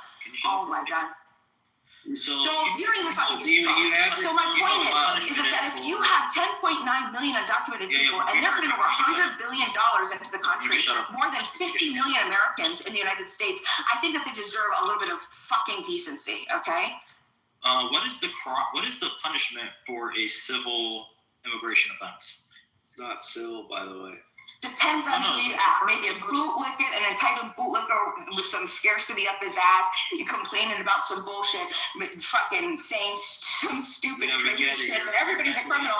They're sex trafficking little girls. Yeah, okay. The civil offense is it's like you overstay a visa. Like I asked you a simple question. Crossing the border illegally is a federal crime. You understand that, right? When somebody asks you a simple question and you crash out, that shows that you're mentally unstable. Okay, whatever. Well, if you're dealing with more, so let's try this again. Yeah, okay. Don't just shut the fuck up. Let's see if you're actually retarded and mentally unstable. What is the punishment? It doesn't matter. It doesn't matter what the punishment is. What has been done. Right, but what has been done. But what has been done. And then you little bitches want to pretend. It's entitlement. It's entitlement. You think that you have claim to the entire world and fucking stop. You're mentally ill. You're unhinged. Yeah, and you're in scarcity, and you're a horrible human being, and I hope you're not a Christian. Yes, me wanting criminals deported makes me horrible. Yes. It's like, no, I didn't say anything about criminals. I'm talking, Joel, and that's why you're dishonest. That's why you're dishonest, because I've said this multiple times. You know what I've said about the criminals. So don't put words in my mouth. That's not what I'm saying. I'm talking about the peaceful people. I'm talking about peaceful people. Okay? Bima, if you don't know what happened, like, Bima, being here undocumented is a crime. I don't give a shit. I think that, listen, well, this is the difference between you and me. I believe that every human being on the planet deserves life, liberty, and property, okay? And I'm not going to be, no, don't 100% me. And then you're going to use the force of violent force to remove them on a fucking plot of grass. You're a fucking bitch. You're a fucking bitch. No, you're just a mental. Why do you deserve the property woman? You deserve the property where you get the property, okay? Tell them to go get it in El Salvador, then. Well, why can't they get in here, Mike? Why? Because you're a little bitch? Why would you want them to get in here? Or just come here recently? What a crazy concept. Because they want to come here and they want to build. That's why. What about just entering the country legally? What a crazy concept. Oh, well, maybe. Why don't you fix it? Why don't you fix the immigration policy? Do you know what our queue is? Do you know thousands and thousands and thousands of approved petitions? Do you know right now?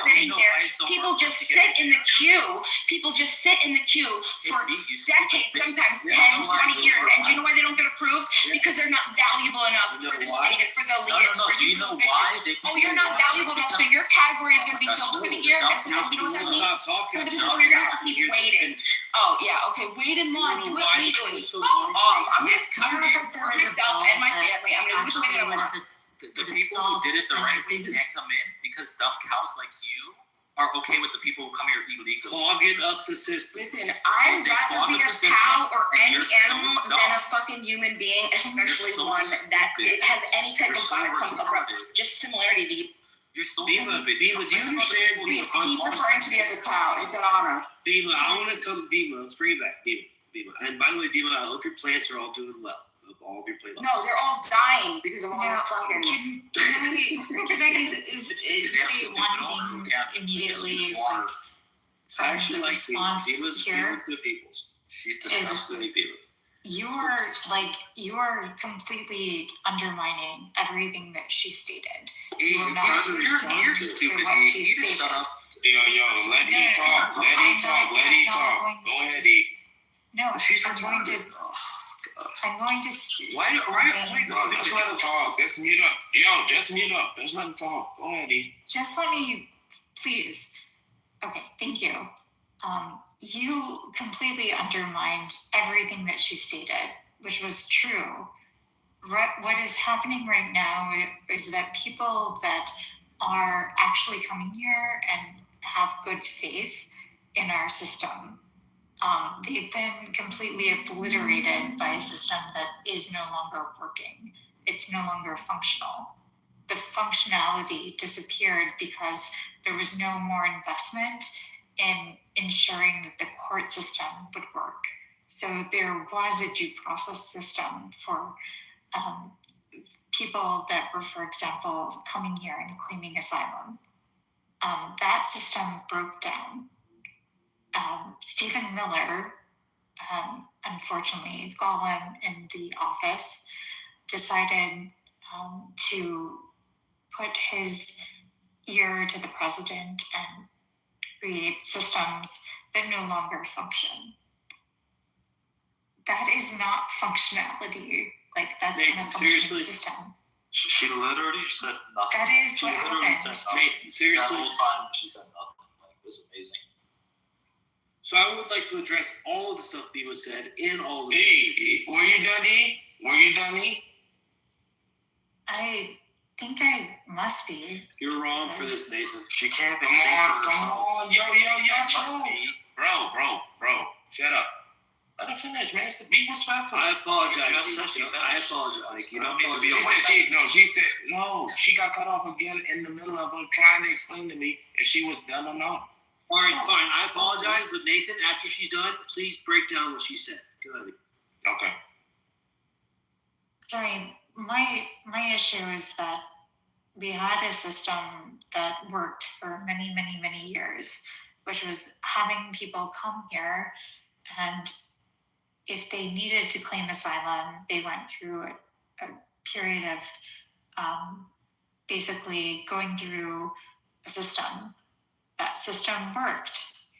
We didn't have enough courts, and so that system failed. There was a breakdown, and I can acknowledge that.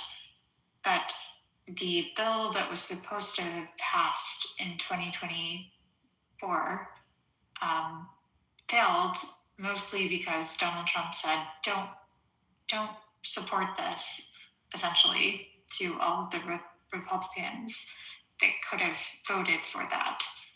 And that bill would have increased the number of attorneys and lawyers and trial judges that would have looked at these cases. What we then unfortunately saw was that bill didn't get approved, and then we saw this influx of individuals and nothing to do. So we didn't do anything to deal with this. And in fact, the only thing that we did to decrease the number of immigrants was make our country less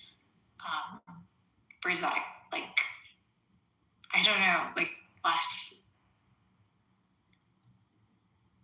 We made ourselves less. We were no longer the country that people wanted to go to. And so, yes, we saw less people coming, but why did they stop coming? Was it because we decreased the funding of all of our education systems? Was it because we decreased the funding of all of our healthcare research? Was it because we completely eliminated the funding of all of these systems that made ourselves so desirable? Did we literally just get fugly as a country? Maybe. Think about that. Go ahead, Nathan. Can you give us a summary of all that, please? Yeah. What she was basically saying was that, hey, at one point in time, we did not have an immigration problem. Yeah, immigrants that came, but it was not a problem. But ever since Trump came into office, That became a problem. Because of that problem, we had to lower funding. We had to change stuff. And because we changed stuff, now we see that people, good people too, people who will necessarily benefit the country, don't want to come here anymore. We're not the same country as we were before. That's all she's trying to say. But there was a time when this shit wasn't a problem, but someone made it a problem. And someone tried to make it, and by them trying to help the problem, they made it an even bigger problem. Yeah, the problem was that the Democrat Party used to be a sane party that believed in closed borders and people coming here legally. And then another brain-dead Democrat let 20 million people into the country and destroyed the housing market. And then Americans saw that was a fucking horrible policy and it was destroying the country. And they voted for this administration. The American people voted for what is happening right now. And I know mentally unhinged liberal women are very mad that criminals are being deported. We get it. You hate that America's white. You're mad that brown people are being deported. We get it. You hate America. Everybody understands. You're the only one making it about race, Joel. Thanks for your projection. You've just been exposed. You're the only one that's mentioned. No. Let me make it clear. Exposed. Let me make it very we want clear in criminals terms out, that and you would understand. You're human garbage. We get it. Let me make it clear in terms No, I of don't understand. eat. Your We used to voice is be the cringe. You're Victoria. so dumb. Like, I genuinely We used to don't be the hear what you Victoria's say. Secret that everyone wanted to come to the store. And now we're the Victoria's Secret that has the plus size models. And those Why plus did- size why- models why are did all those attracting people come? people. Is it because They're Democrats were giving them plus-size free housing? models Is it because aren't Democrats were giving them free housing or free food? Can Yeah, you I would just- want to come too. Can you just But that hear doesn't my benefit the American people. explanation in terms that That you doesn't understand? benefit the American people. Yes, you are pro helping illegals, but you're No, anti-American citizens. Not really Human being is illegal, Joe. You're In disgusting. terms, Yeah, you're a fucking terms that you understand Shut up, would B. be no. No one's illegal. Yeah, they are. If they enter the country, You're a tribal primitive lizard, dude. Can this person and you're low IQ. shut up? Can anyone just come live at your house? Hey, B, open your door. Open your door. Nobody's going to That's go. such a poor argument. It's a bullshit. Can this person Using your logic against you is a poor argument. It's not. It's not. One second. Someone needs some moderation. Who called Nathan? What's up? Yeah, it's Coco. Isn't it a rule on the stage that men can't call women bitches in here? That's a fact. Who called a woman a bitch? Joel's been Oh, calling kick to Diva out. and bitches. Yeah, he's been calling when he had Yo, Joe. Sorry, yo. You're dumb. No. Yo, Wait, we going here say something? Then, you know the rules. I'm just gonna let you down. Let the dumb bitches drive the other men crazy. I'm just gonna move you down, bro. This ain't the ghetto. Can This I ain't where you just? came from. It's alright. This ain't a broken family. This ain't a broken household. I was trying to actually just like reference. Well, whatever you guys are doing, I Literally- would like to respond to everything you've said. But go ahead, E. Give me the. Literally what you stated, it would be the equivalent of stating that if we viewed the United States as like a Victoria's Secret catalog, because I'm gonna just Well, we heard this state that, already. because you've been pretty fucking misogynist in your view, so I'm just going to state it as that. Now our catalog only contributes of very like oversized models that are not very pretty, and that's what we look like to the rest of the world. You don't think oversized women are pretty? I'm stating that we look like oversized, unpretty people to the rest of the world. I think oversized women are beautiful. And I didn't say oversized, beautiful models. I said oversized, unpretty. Okay, you're not talking to the same guy anymore. Mike is not the total idiot that Joel. I apologize. Sorry. Why is that guy so rude, man? He was so fucking rude. Sorry for my curse language. Who are you guys? What's going on, guys? Some guy was in here calling him. He thinks oversized women are ugly. And that's a rule in chillism. No, I'm just kidding. I'm just kidding. Sorry. Someone that could be with. I didn't Yeah. mean to say that. I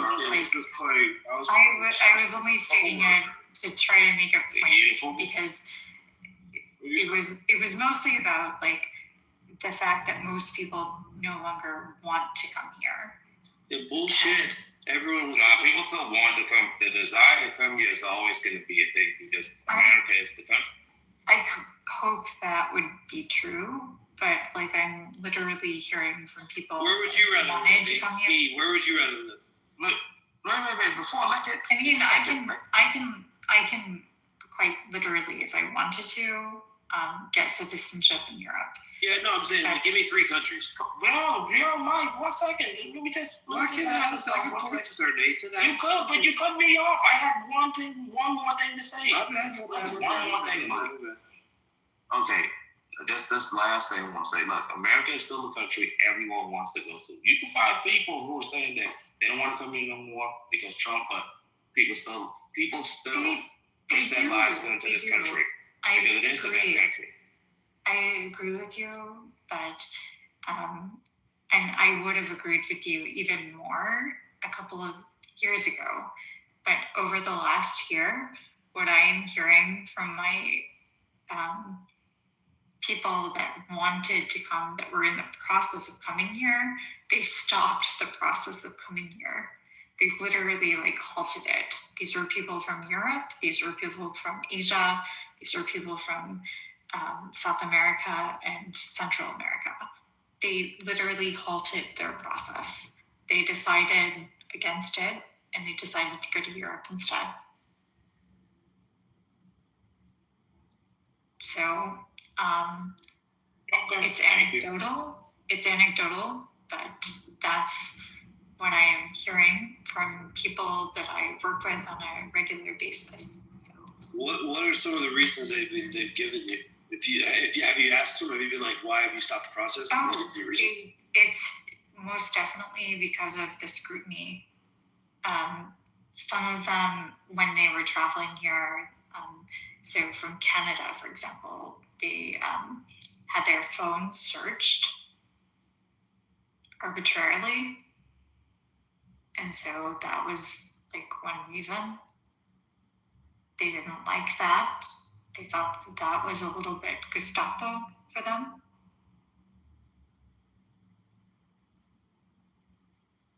That doesn't generally happen.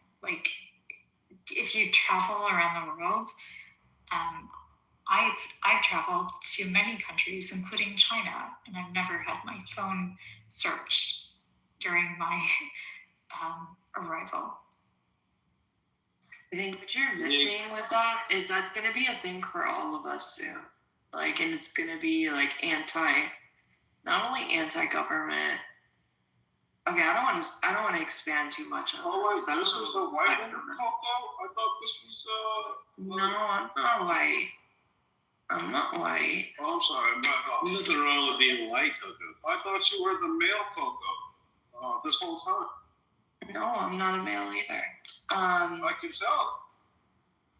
Yeah. The real Coco, man. What we got is a great value Coco.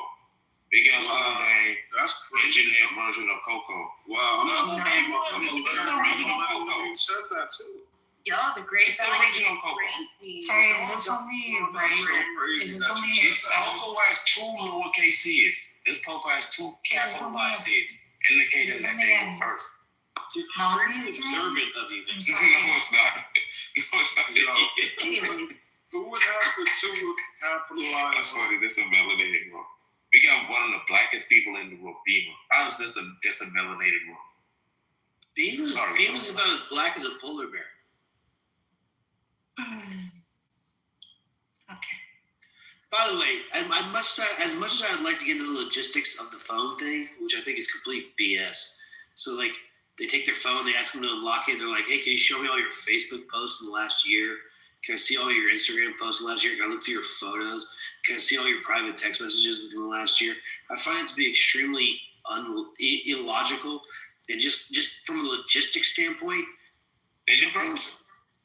she just said that people are trying to cross the border from Canada and they're searching their phones for anti-Trump posts. Yeah, it like literally it happened to a couple of people that I know quite well, and they were a little bit like what they look for in their phone. It was their social media posts. So they asked the person to open up all their social media accounts. They did, yeah. And they were looking for anti-Trump posts. Specifically. I honestly don't think it's just anti-Trump. I think there's multiple. Wait, Mike, you didn't hear about that? About the Department of Homeland Security calling like Meta, sending messages to Meta. No, she's saying that as they're crossing the border, they're like taking people's phones out of their hands and looking through their These phones. were people that were crossing just through driving. Oh, I thought you were talking about something else. Not even like at an airport. Yeah, these weren't a border crossing, not an airport. And it's surveillance, it's state surveillance, and it's overstepping. Yeah, when you ask about the Department of Homeland Security, they're like, this isn't conservative behavior, by the way. It's not conservative. If you're conservative, you wouldn't want the state to be investigating a phone. Correct. Do you guys know how many anti-Trump posts happen in America every day? Like, you can just go on to X at any moment you want. You'll find Yes, anti-ICE, anti-Israel, Dawn named a few things earlier, like anti-Christian, anti-government. There's a list. There's a fucking list. It's not just anti-Trump. They should investigate further, right? Like, no, that was I don't give a fuck. That was the government has no fucking business going in people's fucking phones, right? Like, what the fuck? That was the list of what Trump put out, I think.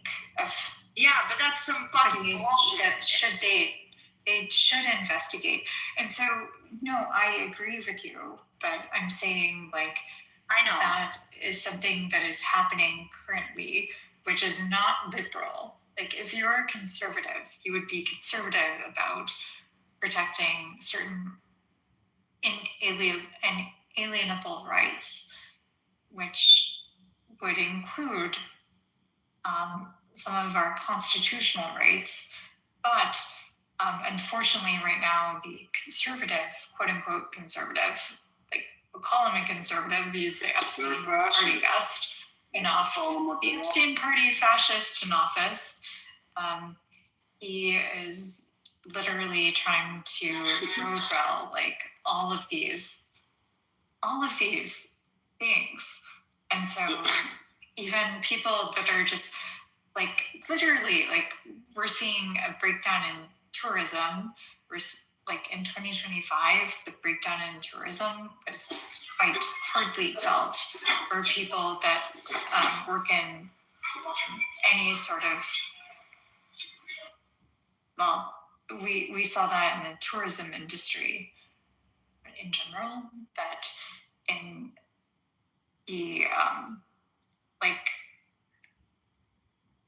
in holding certain conferences, for example, we're seeing a breakdown in like who is going to actually attend if we hold it here.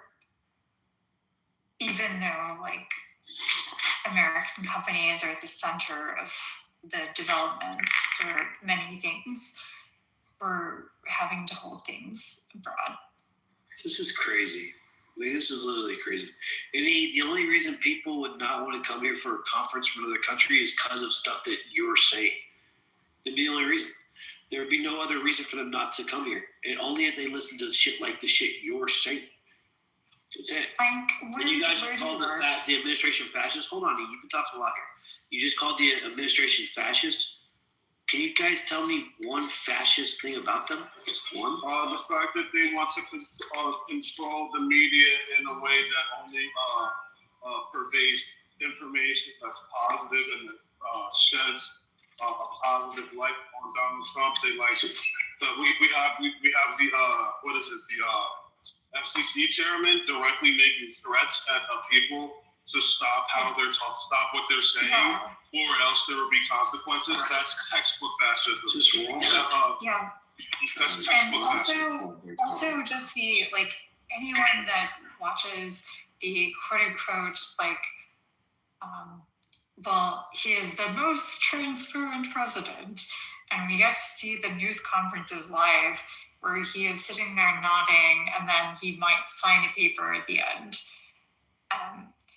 How is having, like, the person who is in charge of being the White House media, like, personality, in charge of, like, hosting a conference of international regard, like, that has never happened in US history ever? I would say we've met all of the characteristics of fascism, and there's 14 pillars of them. And I can read them out if you guys want, if you don't remember being taught it in middle school. Many people are not coming to the US because people are deviating to other countries, especially in Europe. The US is raising right now as to how we treat internationals. It's kind of depreciating. I think the hype is no longer there. If someone is coming to the US, it's just basically on particular terms of it's company sponsors them to go there, or it just can't be for personal reasons because the process to even get there is tedious. At the same time, Trump keeps on waking up in the morning and saying, this country is bad, that country is bad, this country is this, that country is this. So, and I said this before, Louis, a couple of days ago. I said, with the way America is moving, it's going to lose its flair. I mean, coming to America was the dream back in the day, and it's slowly losing its flair in terms of how people are being treated on the streets, ICE. I mean, nobody wants that headache. And even the airports, people are chosen at random to check phones. That does exist, but what they're screening for specifically, it's like any forms of like child abuse, any kind of explicit images. What are your intentions? You can check your social media. That too can be kind of intrusive. And I could understand the quote-unquote security measure as to what they're trying to do, but it doesn't fly by many people. People have personal things on their phones, and even how they're being treated, like when people have social media is really so it's informing people as to how the world is almost every single day. People are being shot on the streets. People are now freely using racial slurs. And bro, we were just like, you know what? In my country, I'm chilling. I'm not being harassed. I'm making my money. I'm paying my bills. America is not all that. I'm not shaming America, but it's just we just don't care anymore. To be fair, it's actually quite sad because the America that I know is still quite good, but unfortunately, the America that's known to the rest of the world is through the eyes of sad. It's just of our president. It's sad. It's incredibly sad. Like the person who's supposed to be selling America, Trump, is not selling America. He's actually making us like the worst country in the world. He's making it look like we're tough. We're not amenable. We're not a great place to be. Can I ask you a question? Mm-hmm. Do you think if Kamala was the president, we'd be at brunch right now?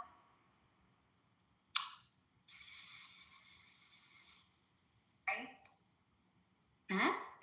You know, if Kamala was the president, we wouldn't have fucking escalated tensions. I think we wouldn't have escalated tensions in Venezuela. We wouldn't have less conflicts. Yes, what do you the insinuation of the question? This is just for eating. You know what? It's just kind of triggering. Right, Maduro would still be in power. Right, of course. They would. No. There would be. Oh no. We could take care of that, but without incurring. What do you mean? You took out a dictator with no no casualties in one we night. have a commitment in a foreign land for an undisclosed amount of time for however, we don't know like how efficient we are going to be able to refine the oil in Venezuela. It's like really like dirty oil, crude oil. Like it's like that is its own problem for sure. And you I guys also acting think like that that's was just a like distraction from. You don't think they have any plan at all? I don't think there was ever a plan. I think it was What makes you think there's probably a distraction. It's colonialism. Wait, hold on. They took out a dictator in one night. They took out a dictator. It was no absolutely casualties. Went distraction. there, took out a dictator. Normally, he was elected. Why can't I not say? I don't understand. I say one sentence, you guys jump all over me. Every other time that we've had to take out a dictator that's been oppressing a country, it's been like you God also damn it. interrupted All right, somebody. go ahead. You also interrupted Coco. She asked me a question before you interjected, sir.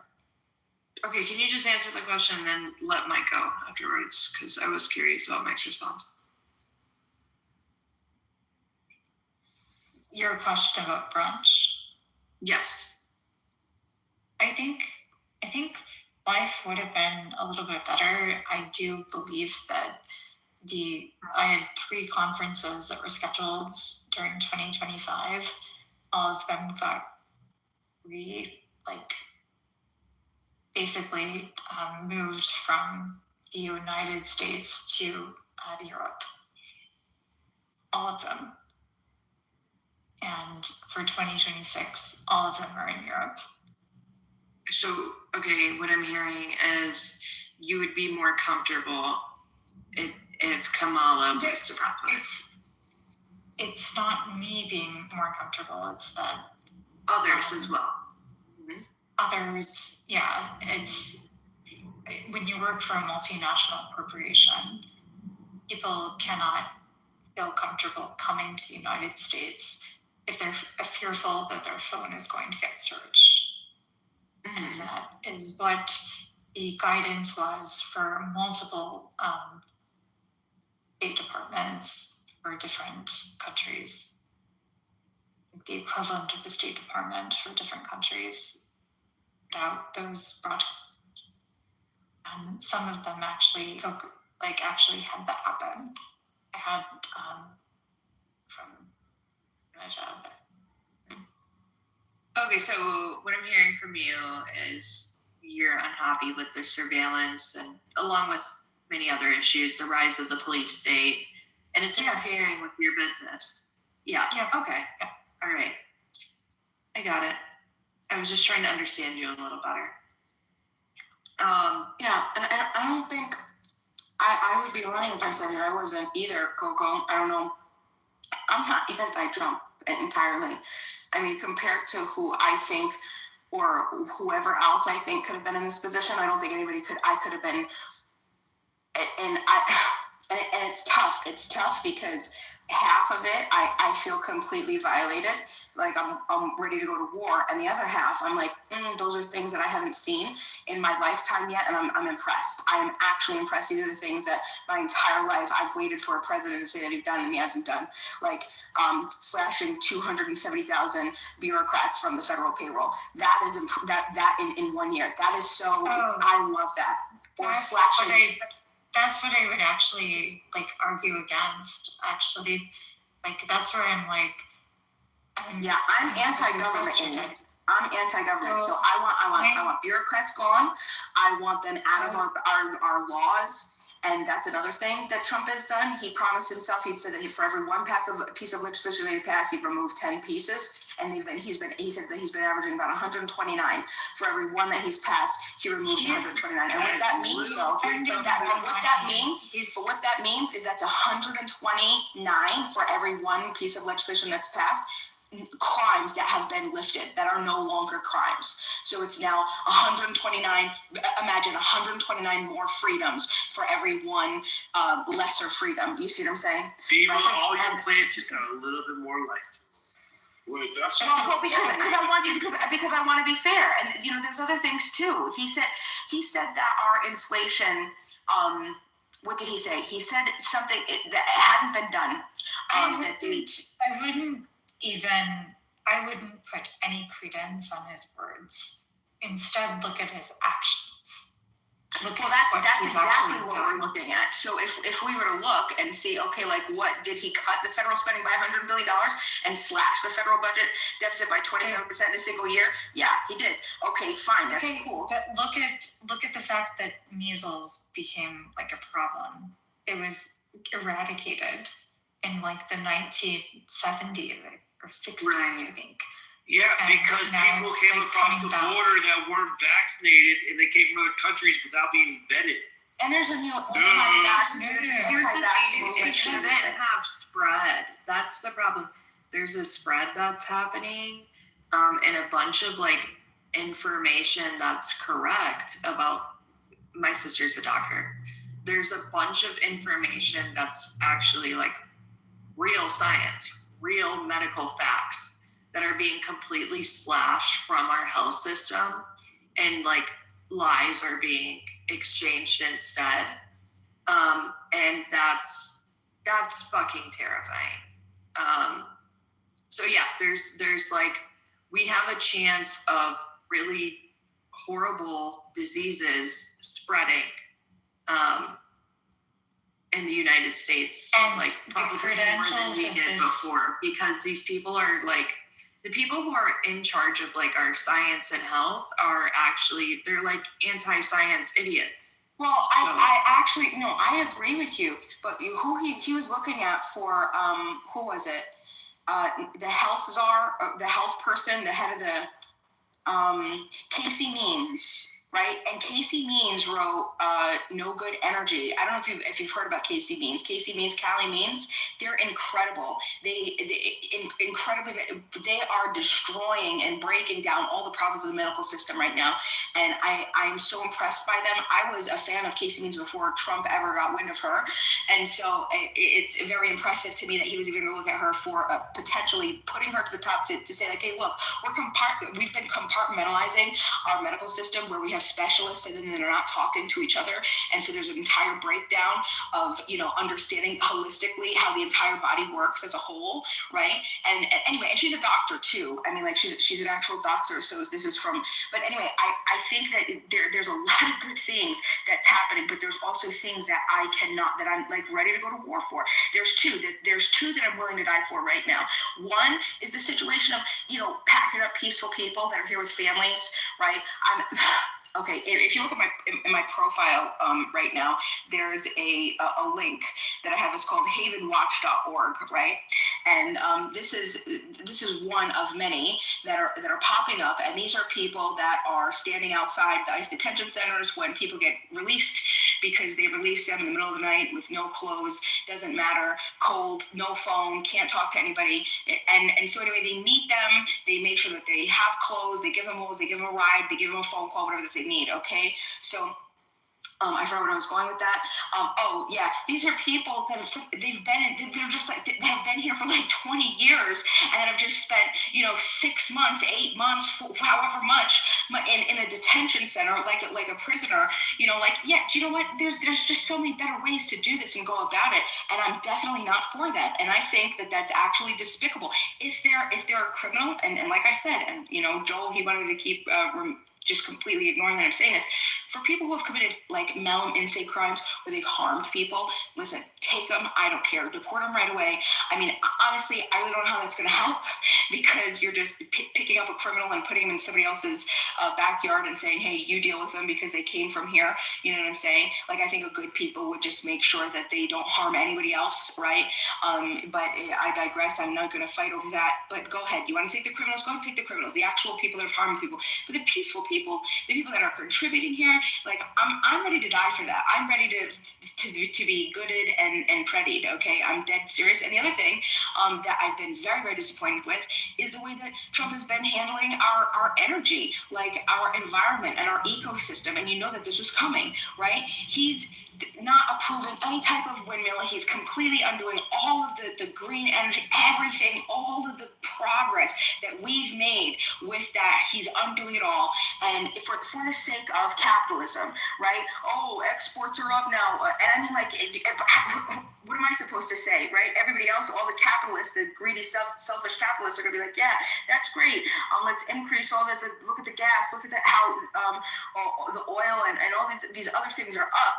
And we're building, but we're coal and all this dirty thing. Listen, our environment is suffering. Our environment, we're going to reach a critical point where we're not going to be able to turn around. And I don't think that I'm asking much to say. I'm not asking you to do more than what you're harming. Just take care of your own carbon footprint. You can't just come to a planet. You can't come to a person just like you can't come to anyone's home or anyone's backyard and then you trash it. Nobody does that. And everybody should be responsible enough to be like, if you just clean up your backyard and just don't leave it neutral. I'm just saying like a neutral carbon footprint. Take care of yourself. And that's the other thing that I'm willing to die for and go to war for. Our oceans, our ocean depletion, they're saying that we're past critical point with that, where our fisheries, the fishes, the tuna, cod, reef, they're not able to replicate, and they're never going to be able to replicate at a point right now that's going to repopulate. And you know, like we're effed. And you know what's going to happen? Our entire ecosystem is going to collapse. And then you want to talk about open borders. Well, you're all going to have a much different opinion when catastrophic climate shit is going to happen, and then we're all going to have to be forced into some part of the nation, some part of the continent, or potentially not even to our continent at all, somebody else's backyard, and then we'll see how you fucking border Nazis or what you're saying about that.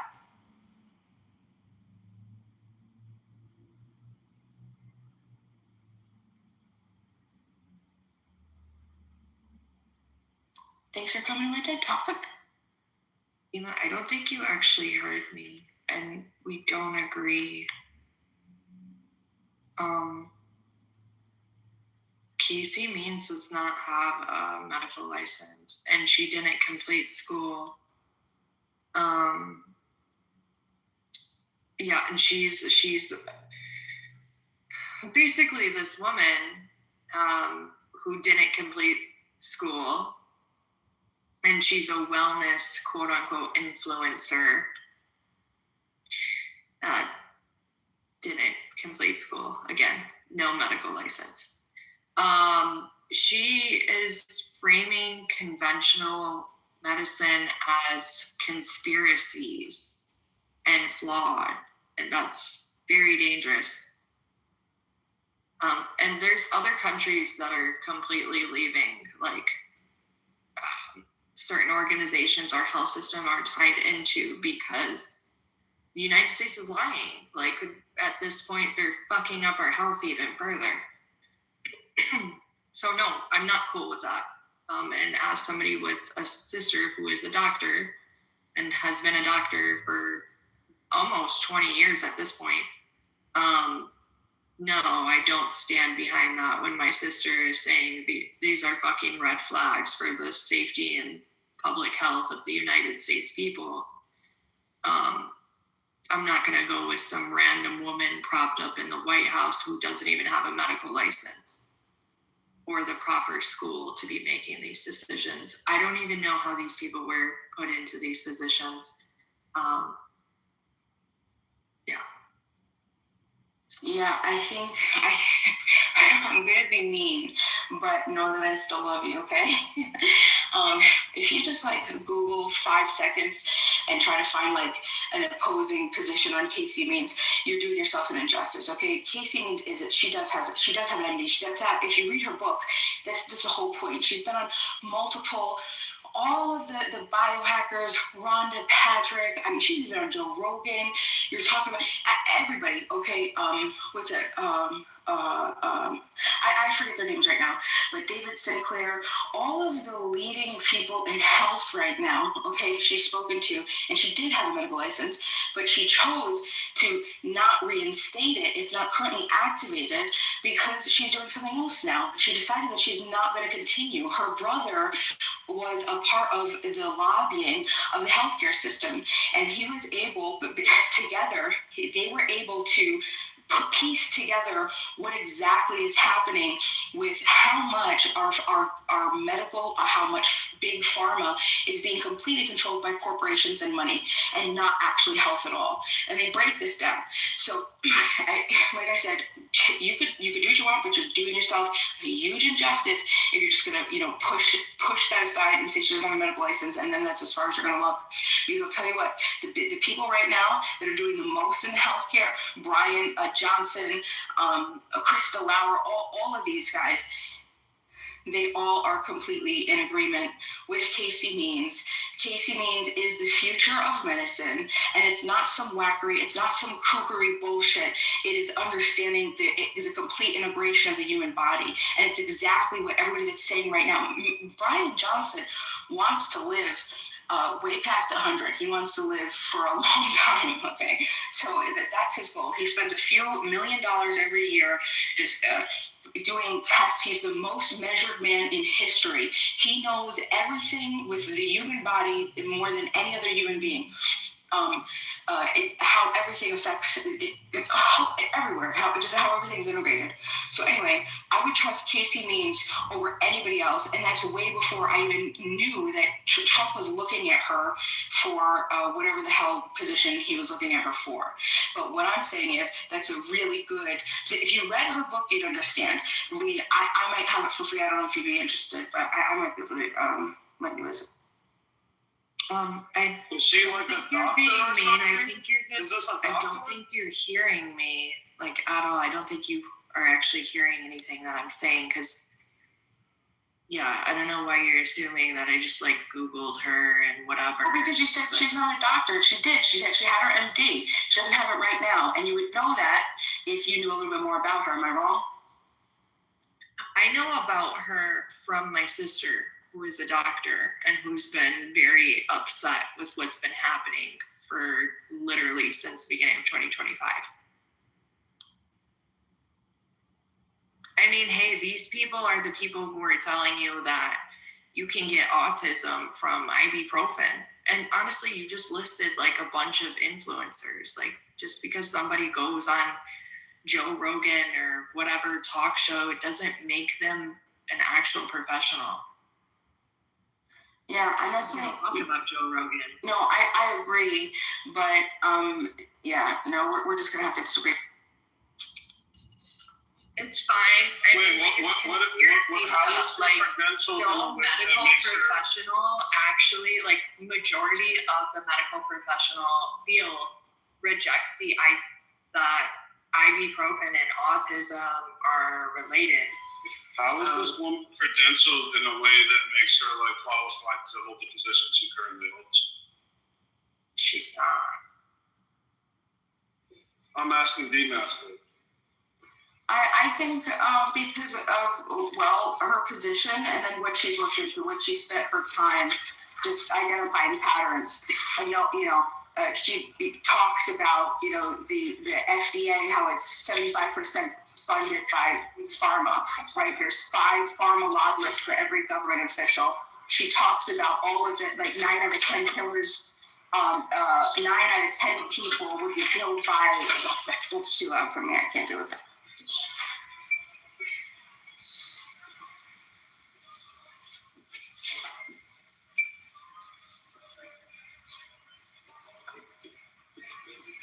What are her credentials? Education.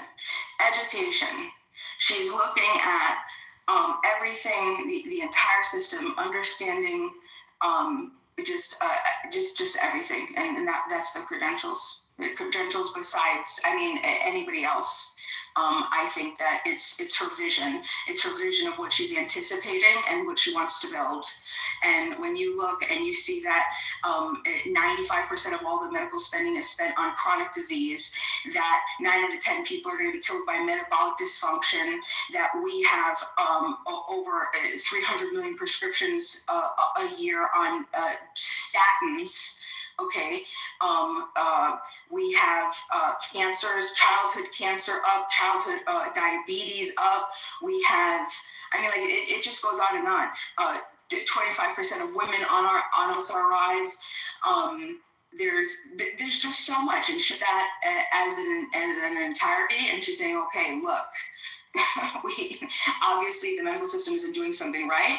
There's a lot of things. Why are these rates of cancer increasing? Why are we having more access to technology and connectivity, and everything is getting worse? Right? She looks at the plastics. She looks at microplastics. She looks at pollution in food. She looks at a little bit of everything. And I think that her vision is I don't think that there would be anybody more qualified for the position of just having a vision, right? I think for to head our the future of the health and the medical just field in the United States.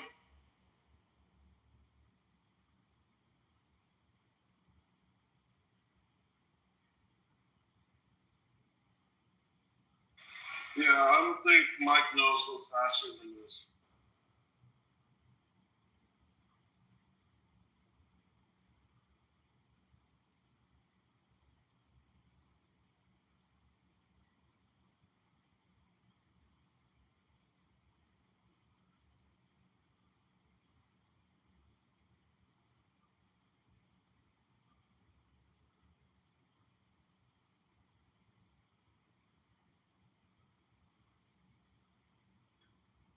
Hey guys, how's it going?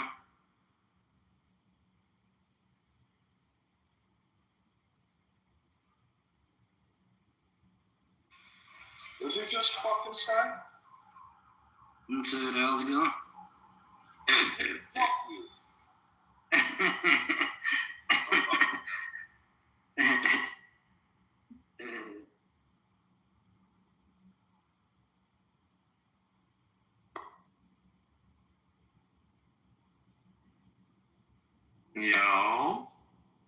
Yo, what's good, Nate?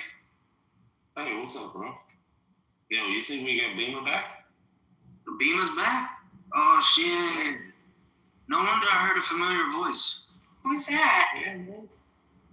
Huh? Who is that? It's visionary. Machiavelli. Visionary. I don't think he knows who I am. Of course I know you and all your beautiful flowers that you grow, baby. Exactly. That's crazy. They made it seem like she was the best. That's crazy how she made it seem like no one messed up. I'm trying to figure out who in the room told me to watch Industry, but I need to figure it out. But it wasn't you, Nathan. You a liar. I would have remembered if it was you. Have you seen it though? You haven't seen it. It's so good. And it's not even my regular type of show, but it's so good. What is it called? Discovery? Industry. Oh, Industry. You like Industry? It's on Netflix? No, it's on HBO. It's like corporate. It's like corporate, like drama. Like, oh, we're fucking, but we're up rich and we're working in our office jobs and we're fucking too. And we're fucking too. That's literally what it is. It's an investment-based drama. Oh, yeah, but it shows people in different levels of their career, and I think it's pretty good. It's unlike Billions, which talks about people kind of the height of the career. These are people that are different. Billions is great as well, but Industry shows people that are starting out and people that have already made it. Did anyone watch Homeland? Did you guys like Homeland? No. No? I actually liked it. You don't like good art, so. I liked it. Claire Danes, right? Claire Danes. You said Fire Dance? Claire Danes. Homeland. Homeland. That's the redhead, right? Yes. Girl, right? Yeah, with the. She wasn't. I think she's. Yeah, I'm only 2 episodes in on Industry. Does it get better? Oh yeah, Industry. There's a lot more fucking. I think I expected more of that. Yeah. I think Industry is good. of course, it's What is it on Netflix? It doesn't. YouTube, neighbor fucking. Why did I say YouTube? HBO. HBO. Yeah, HBO is like you're probably gonna see a gay sex scene. I haven't seen that show. I don't know anything about that. Just knowing HBO, there will be a gay sex scene. That's not true. Not true. Come on. No, but HBO is notorious for that. HBO is notorious for that. There's gay character, and I'm telling you, there's gay characters, and I'm 2 episodes in, and I haven't really seen it like explicitly. Seen it. Okay, it's coming. Tell me the HBO original show that has no gay sex. It will happen. You consider women on women gay sex? Yeah, kind of. But HBO, I'm not gonna lie to you, HBO is probably one of the most freakiest channels in the world. I swear to God. I remember when I was a kid, nigga, like middle school or some shit. You know how in the cable, you go to certain channels you have to buy, like adult buy, you know what I mean? Videos and squiggly lines. But I know my dumbass kept buying it, not realizing that it would come on the bill, bro. Nigga, the fans came and said, "What is this bill? All these subscriptions about XXX booty." Yo, Louis, you ever watch Spartacus? You ever watch a show called Spartacus? Okay, so Spartacus was a star show, bro. And one of the days that's not HBO. Exactly. Listen, as long as I watch HBO, it was not known for the gay stuff. What was known for the gay stuff was stars, bro. Spartacus was on some gay shit. Nah, bro. Yo, like for example, you know what? You ever watch True Blood? All of I this. heard of it. All of this True Star Blood was on Trek Stars. That's that vampire shit, right? Yep, it was on Stars. all of the Star No, Trek True Blood was- is HBO. Yeah, all of the Star Trek too was procured by Paramount Plus. By the way, Maybe I got the wrong. it's Showtime. So Yo, just name all the famous like premiere HBO shows. Oh yeah, it was on HBO. Shit, that shit. The Wire. it would have been like Sex The and the Wire. City. Gay shit. Yeah. The Last of Us. Gay shit. The Last of Us was amazing. Season 2 was whack. The Philadelphia Eagles documentary. Game of Thrones. Gay shit. The first season wasn't no gay shit, bro. Game of Thrones. I'm currently watching the first season. I had to watch. I had to fast forward. Game of episode. Thrones was amazing. The entire What was gay on the first episode? The first season. The first season. The first season is Robert Baratheon's little brother. You know that the Him and another night. So many sex scenes on Game of Thrones. Oh shit. You know Stannis. Robert Baratheon. Stannis Baratheon? No, not Stannis. Who's the younger one? I don't think He that. wasn't no bro. He was the one. Yeah, you're right. Do you know the guy who played? Do you know the guy that? You got me, bro. Bro, it's all of their biggest shows, bro. There's a gay sex scene. An explicit one too. It's not like they're not shy. I erased that shit from my memory, bro. I don't think too much about it because it doesn't bother me as much as I guess it does for you guys. But I also think. do you know the guy that played Joffrey on Game of Thrones was on also the House of Guinness on Netflix? The House of Guinness? It talks He's about on that? yeah. And I almost didn't recognize him. Yeah, it's about the Irish beer. Is he an asshole in that? It's actually a good show. I would recommend it to anyone. Does he play an asshole though? You know what he said, right? I mean, he's not really an asshole. He's actually probably somebody that's kind of the lower hanging fruit for a person, and he is trying to broker a deal to sell Guinness into New York. Oh, that's pretty cool. And He said after he did that, he played that character Joffrey. He couldn't get any hated. Yeah, they hated it. Like people actually hated it. Joffrey, he He was a bold character. He was too good. Yeah, he was too good. Too good of a character. That is crazy. Like how people mistake you for your character who you play. Yeah. Yo, that's what's going on. Being typecasted, right? That's like the whole. That's like the. That's what make you a great actor. I honestly I didn't recognize him. Like it was somebody that had to point that out to me, and I was like, "Oh yeah, I can see the eyes. The eyes tell everything." And you're like, "Oh yeah," but it's actually like a pretty interesting show because then you see like the dysfunction that occurs, and also like the problems with white people immigrating to the United States and just how dysfunctional that was. Are you white, if you don't mind me asking? Yes. But now, I'm not talking about you're from Europe. I'm talking about like white. Like, Europeans, when they came to America, they had to conform to whiteness. They had to drop those with a city accent. Yeah. So you're white. I mean, I grew up I actually Where your lived parents? my early. Your parents immigrate to America? I lived my early life in South America, but they were both white. Okay. Yeah, so like I experienced different cultures, but I'm white. There's a lot of people in America, they claim that they're white. And when you ask them, hey, how long your family been here? They say, oh, my papa, came from Italy in the 60s, in the early 20s, and, he had this job and blah, blah, blah. They're not really white. Oh, yeah, my grandfather was Irish, and he came to America at this point. Yeah, they're not really white either. They're not white at all. My grandfather, or great-grandfather, I guess, fought in World War II on the Western Front. So,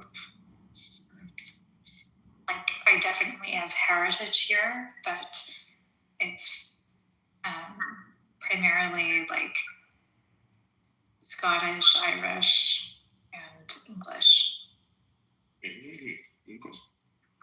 And, Scottish, Irish. You said heritage like the Irish person. Sorry? She said a couple of things like a Scottish or Irish person. She keeps she keeps slipping a little bit. I don't have an accent. I don't have any. You do have an accent. You do have an accent. You do. It's okay. I'm gonna say, why are accents like that? I'm thinking, why is the accent like that? Because that's what eyes look for. Well, yeah, possibly, but no, I grew up in, well, if anything, like I used to speak English with a Spanish accent when I was growing up because I lived in America. What part of South America? Colombia. Our country. Oh, Colombia. Mm-hmm. Colombia is one of those countries when a girl is 16 years old, she gets her nose done on 16th birthday. I also traveled to Venezuela when I was a kid. They call it the quinceañera. I also went to Venezuela when I was a kid. We went to Angel Falls, which is the biggest waterfall, and really beautiful. But yeah, so it was kind of strange to see all of the like. She did it again when she said kind. When she said kind. What? Now, she won't. You were here when we was having that argument. With who? Sugar Belly. Don't play with me, Nathan. No, actually, you were here yesterday when we was having an argument with Sugar Belly, right? About what? About trans again? Yeah. I just looked at my PTR. What do you think this person in the dog battle? I know who Buck Angel is, but I know what you mean. I know what you mean. But I mean, I felt like Sugar Belly's argument about that being a consequence of what Buck Angel has done to herself or whatever, however you want to address Buck Angel, you know what I mean? So I thought that was a really good argument, actually. Like, Buck Angel has made themselves look like that. Sugar Belly. No, she won't. I'm not saying. I wish I would stop calling me sugar belly. She won't. I'm not saying anything about butt angels being the person they look like. I'm saying would you allow them in the bathroom? In the girls' bathroom? That's my question. I would think it's weird. I would think it's weird if I saw that's the argument right now. We don't want men in the girls' bathroom. Right. Like if your daughter would see this person, your daughter would be like, just imagine a little girl looking at this. Get your ass inside the big bathroom. I wouldn't want. I don't know. That's just me. But knowing what I would know about this person, ask me if I would rather fuck Angel in the bathroom with me or a trans woman. Knowing who they are, I would say I would rather have Buck Angel in the bathroom with me than a trans woman. Personally. What is happening? Yeah, why? This is like you're completely like divergent. I know. Okay. Maybe because Buck Angel was once a biological woman, or still is a biological woman. I don't know what is happening at this point. Like, was there? The room is very autistic. But what were you saying, E? Not autistic. We got ADHD. Extreme everything. Extreme. Impulsive. Like, we were having a conversation and it translated like, am I being accused of being somebody? Oh no, topics transition. No. He's had this PTR up since yesterday when they were having this conversation yesterday. I just looked at it and I was like, let me actually walk about this. Yeah, he was asking me about the conversation from yesterday. We relitigate things in here a lot. I'm sorry about that. No worries. For me, I'm not helping a person like this go inside the girls' bathroom. That's what I'm saying. Especially with little girls. You know, like a grown bathroom, like if they had an adult phone, they'd be okay, maybe I still would. To be quite honest, like if you go to any like local restaurant, like the bathrooms are just communal, right? Like if you go to a small restaurant, it's just one bathroom for anyone. And that is true. I recently went to one and the guy was like, "Oh, let me go," and he put the seat down because he thought that I was coming in, and like. I just don't think it's that big of a deal. I don't think it's that big of a deal. Before, this is crazy. Yeah, but that's the thing right there. This person is a female, but I don't care. They're not coming in the girls' bathroom. No, I feel like most women won't allow that. At first glance, they see that, they're like, "What are you doing?" They'll tell him to him, I guess, to get the fuck out. Then he has to explain transitioning, get it, whatever it is. And I feel like that's what Chicken Belly said. They would have to show ID. If they were to imagine you going to go to the bathroom and show ID. Even if they explain, like we're going to say pushback. Let me give pushback, and I'm going to give pushback to my own argument. What I don't like is that some airports on the West Coast, they literally created bathrooms that are both gendered, and those bathrooms are abysmal if you're a woman going in. Because men don't take care of the bathrooms as much, and so. Well, it's provided. How to take care of it is there. It's kind of just shoddy for women to go into those bathrooms, but they're any gender bathrooms. All gendered bathrooms are legitimately worse for women. So that's where my complaint would be filed. That's interesting. Do you know what state has the cleanest bathroom?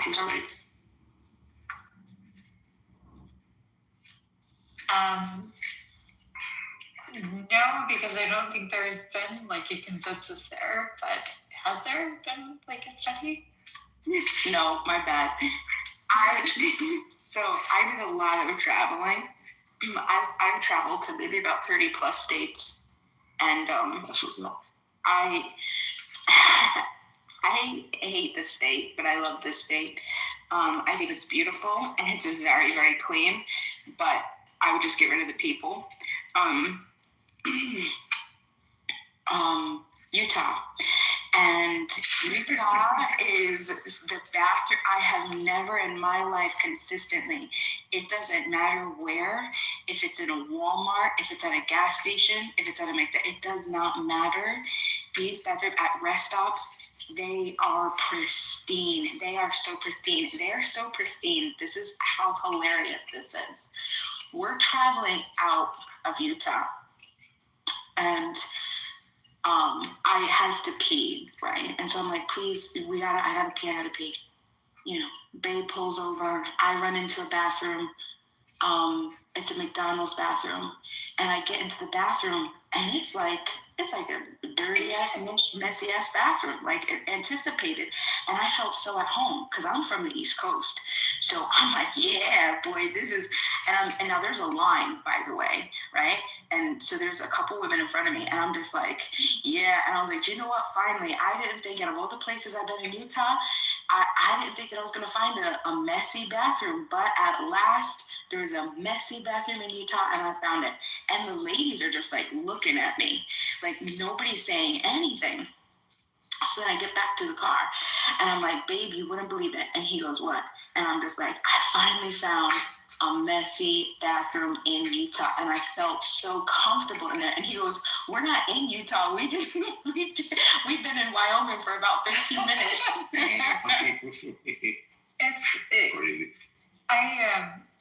I think that's funny because I actually noticed I like a good radar for like where are the clean bathrooms in different regions that I travel. And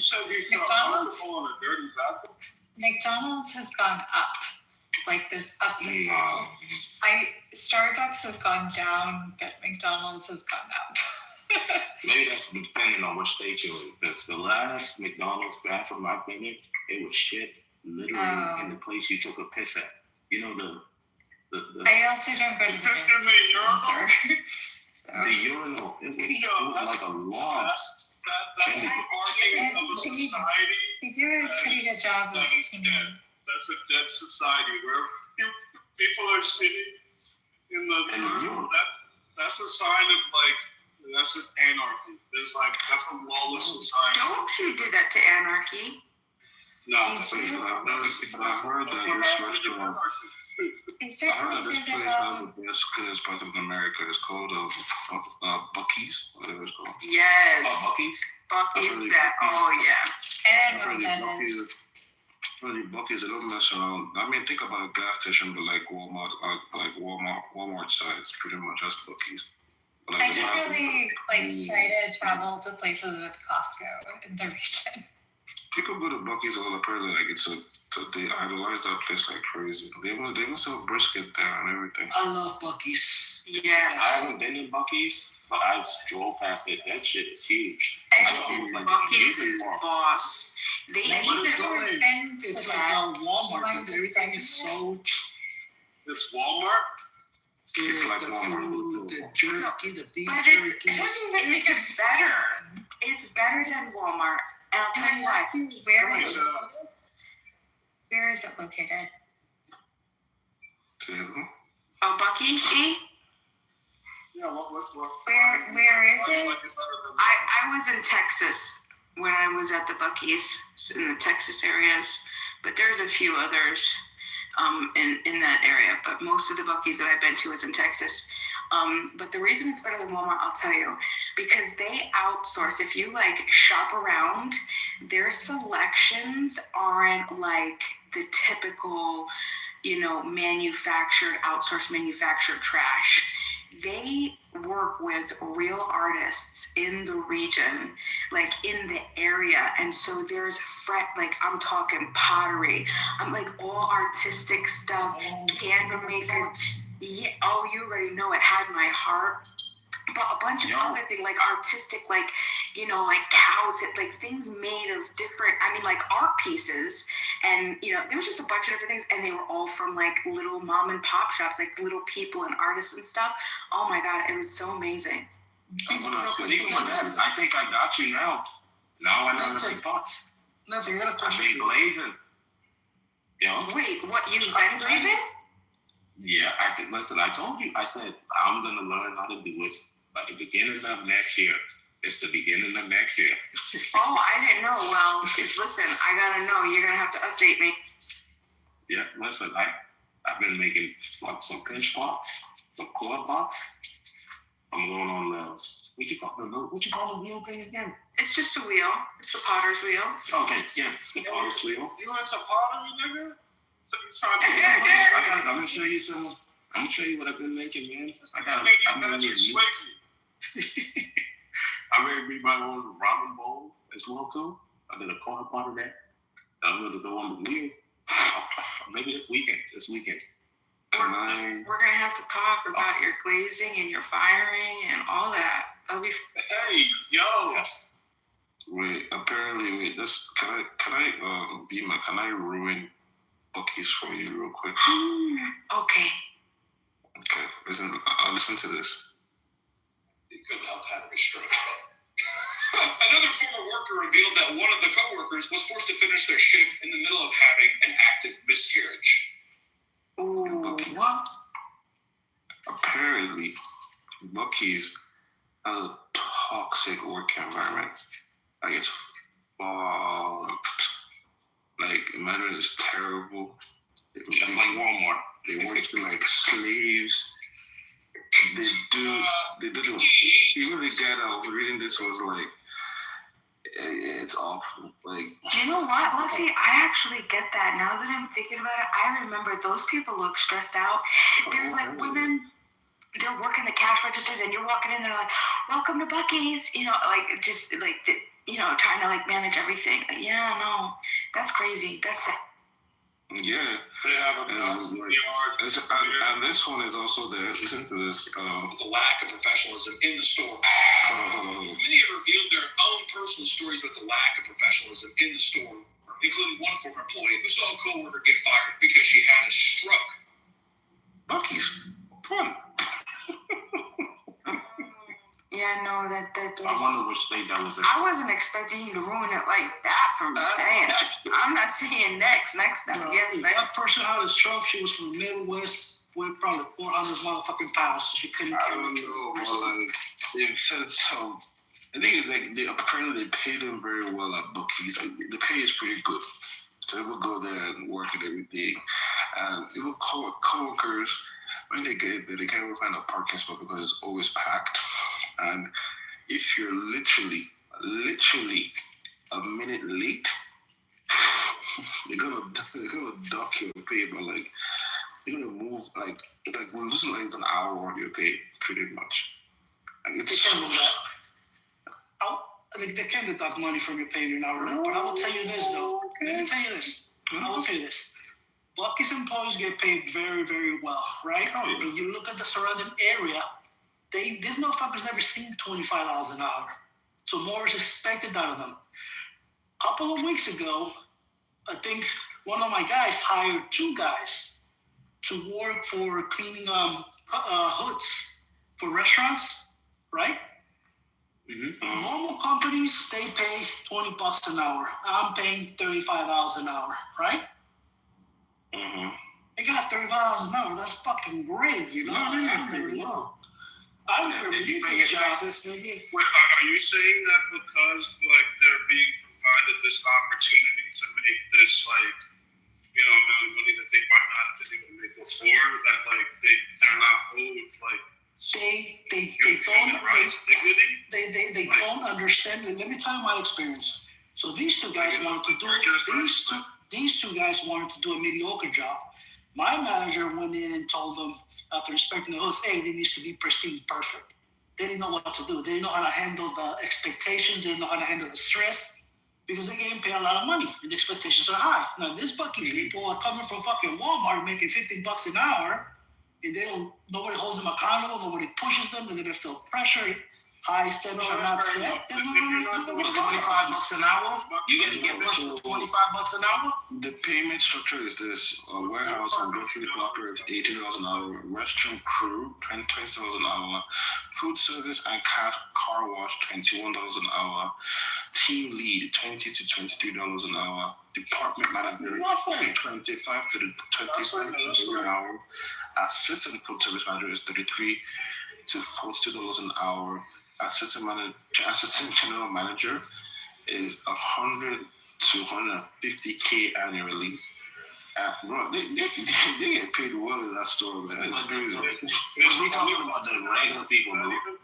These are regular people start at 18 or 20. They don't hire That's nothing, bro. That's nothing. I mean, like, bro, some other places don't pay. Some other places don't pay this much. Look, Dunkin' Donuts, where I'm at, they're paying. And I've been seeing this on the Dunkin' Donuts. They say they have signing bonuses, and they're paying you $17 an hour. $17 an hour. At Dunkin' Buc-ee's is higher. You said 18 for the cashier, right? It was 18. Sorry, I chose what it was. I don't know how what this list is. It's cashier, gift, maintenance, warehouse, and grocery stocker is 18. That's what I'm saying. Retro crew is $20 an hour. But yeah, go on, Trozo. Trozo, I can't even say her name. Oh yeah, Chorizo. Sorry, take a look at where these buckets are located, Nathan. Right, you have the first one that you've seen is Daytona. I said one in Killeen, Texas. Well, look at the surrounding areas. It's not very fucking expensive to live on. So $18 an hour for those people. But for example, the people that do extremely well for us, that work really hard because they never see money like that, are the fucking people that we hire from the work release program for the concrete polishing that we do. They do really well because they're motherfuckers from the fucking hood. So we pay them $30 an hour, right? But that's some hard work, though. That's hard work, but expectations of this fucking guys are extremely high, right? Same thing with the hood cleaning company. Same thing with anything else that I do with my business. What are you paying them to do? Are you own a restaurant? It's like polished concrete. That's.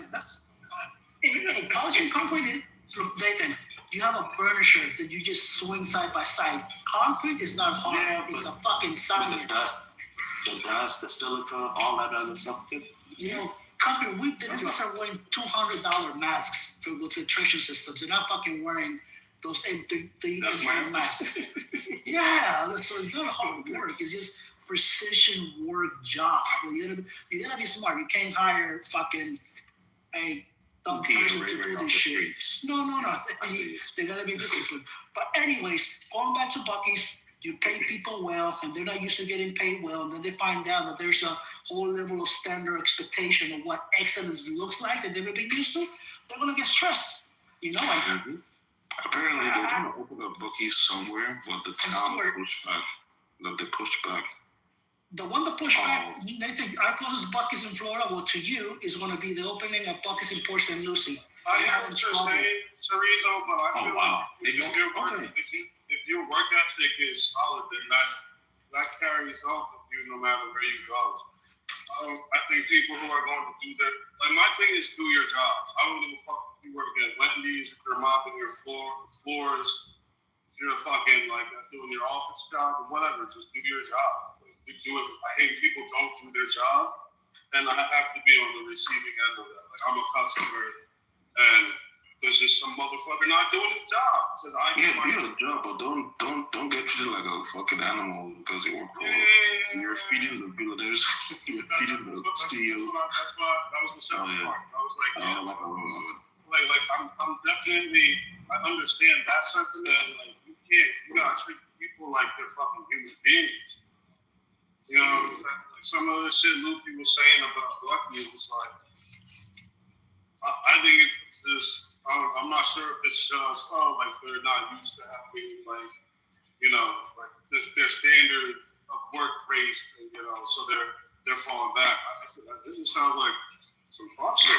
Like, you know, I can't leave.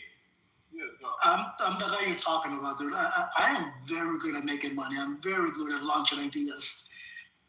But the one thing I'm not very good at is I'm not very good at my surroundings when I'm working. Like when I immerse, just I become obsessed. I'm doing this one job, right? And I was in Jacksonville. And I'm like, fuck it, let me pop in. I never see these guys. Let me see what they're doing. So knowing me, I started getting involved. I started working. It was a pretty big fucking project. So I went in at 8 a.m. and we kept on working. And I had this because I wasn't going to be done till we're fucking done with the job. It was 9 o'clock at night, dude. And we just kept on fucking going, kept on going. And one of the guys goes, hey, we're going to take a break. We're hungry. And in my fucking mind, my first reaction was, you fucking hungry? It's been 9 hours. You ate yesterday. In my fucking mind. That's when I realized that I'm not fucking made to be. Nah, you're insane, bro. You gotta be dying right now. That's my work ethic. That's my work ethic. Mind you, I do work in self-awareness and all this shit. And the fact that it crossed my mind, bro, you ate 14 hours ago. How the fuck are you hungry? Or you ate yesterday? I had a wheeze, man. I felt, dude, I honestly, that's when I say, you know what? I'm good at making the money. You ate within 24 hours. Yes, I didn't say it. I thought about it. So I've been working on my. You wanted to say, get out of here. I have no time to bullshit. I don't. But anyways, that's a little story. That Bucky situation was in Colorado, where they had a beef for the town. That's where it happened in Colorado. You're having a miscarriage and you can't leave work? Well, they're telling you they're or a stroke. Like, what's going on? Right. Hear this, though. This is what they said about the town. This bar case. One of the biggest and most intense controversies that Buc-ee's has gotten itself into is the ongoing conflict between the franchise and an entire small town in Colorado. Buc-ee's has a beef with a full town. The small and peaceful town of Palmer Lake, which has a population of 2,500 people, was on track to have a Buc-ee's store built along the interstate, right? A large portion of the town was excited about how much the store could benefit the small town, as Buc-ee's tends to be incredibly financially lucrative and also provide tons of jobs. It's a win-win, right? But others were staunchly opposed to this proposal, claiming it would bring all sorts of traffic and chaos, as well as light pollution that would damage their clear, dark skies, which is, that'd be a big part. It's like what makes the town beautiful, right? Essentially, it would bring chaos to a quaint mountain town. This tight-knit community was now cursing each other out during flooded town meetings and going on furious rants on social media. Friends and families were no longer on speaking terms, and people were plastering signs denouncing the Beaver all over town. And one lawyer involved with the proposal no longer felt welcome watching the game with citizens at the local bar because they would get constantly yelled at, right? You're in business with the Beaver. Get out. Some businesses like local Pumpkin Patch would even cancel events in protest to Buc-ee's coming. Things escalated even further when the mayor, Glenn Havener, stepped down amidst the chaos and harassment. Only days later, leaked text messages would be discovered in which she aggressively mocked citizens and opposed the Buc-ee's proposal. And then she referred to them as losers and terrorists. I'm sorry. This shit was hilarious. These messages were found within the court documents in a case that alleges that Glenn was making multiple social media accounts to argue with people online about the proposal. Because of Buc-ee's, bro, they fired the mayor of that town. This is crazy. I gotta check it out once I'm in the U.S. next time. I've never even heard of this store before. It's not that huge, but it's it's a gas station. It's not just it's like a gas station. It's like Wawa? You think a big Wawa. Think about it. If you go there, you don't have to stand there. You're gonna find a gas pump here. No, yeah, I've been to this Wawa's like that. I was here there's some big ass Wawas. It's like, oh shit. Yeah, but all those gas stations are going downhill. 25 pumps and shit. Louis, you remember when, well, I don't know if you guys remember, but I remember Love's was a phenomenal gas station, really clean with the showers. And Flying Love's has a heart. It has a heart. I don't know if they have them out west. But then Flying J was another thing, geared towards truckers with showers, relaxing rooms, and all this shit. That went to shit. Wawa was phenomenal. Now that's going to shit. I love the Wawa. I love their meatball subs. And what do you mean Flying J went to shit? No, it's still going, I think. Listen, I drove up and down the East Coast from Fernandina Beach all the way down to Miami. Not very often, but I do. And when I do, I'll stop and get gas here and there. And I stop a lot of them. Right? Not pretending to a specific one. They're bad. Flying J comes with the membership, right? You get the membership with that. A membership for the gas station? There's a gas. Yeah, for reward points and showers and things like that. Yeah, the membership is not necessarily the gas station, but some of them offer like a truck resting stop, a place where there's 2 hours, even a place to lounge. And like, the lounges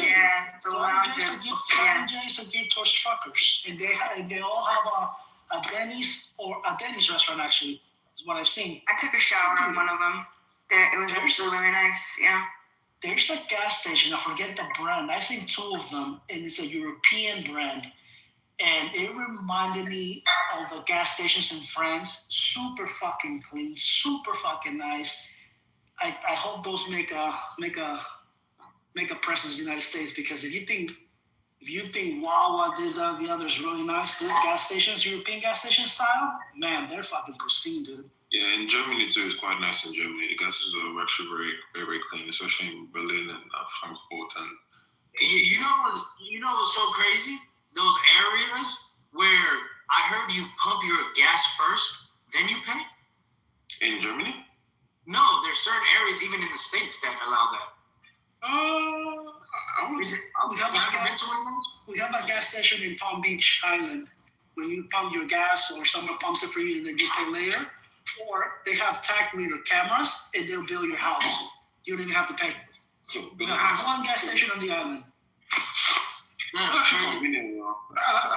just scan my plates and just like if it's tied to my plate. I would have finessed that shit. I don't know. You want to hear something though? It's fucking nuts, because this gas station on the island, they only have one fucking gas. It is premium. They don't have the mid-grade. They don't have the low-grade. They only sell premium. And the gallon, I think last time I went a couple of days ago, I think it was, $4, almost $5 a gallon, bro. It was like $4.39 or something. That's fucking nuts. $4.39. I pay for it. For a premium? Yeah, almost $5 a gallon. What if I was to tell you our regular gas out here is like that? 430, about 440. Where's out here? Where's that? Like when you're in like California, I would say almost all of California, minimum gallon right now is like up to $5. I would say $5 a gallon. Oh, this is Florida, bro. This is Palm Beach Island. For Palm Beach Island, that's a little bit. It's for the convenience. It's for the convenience. That's all.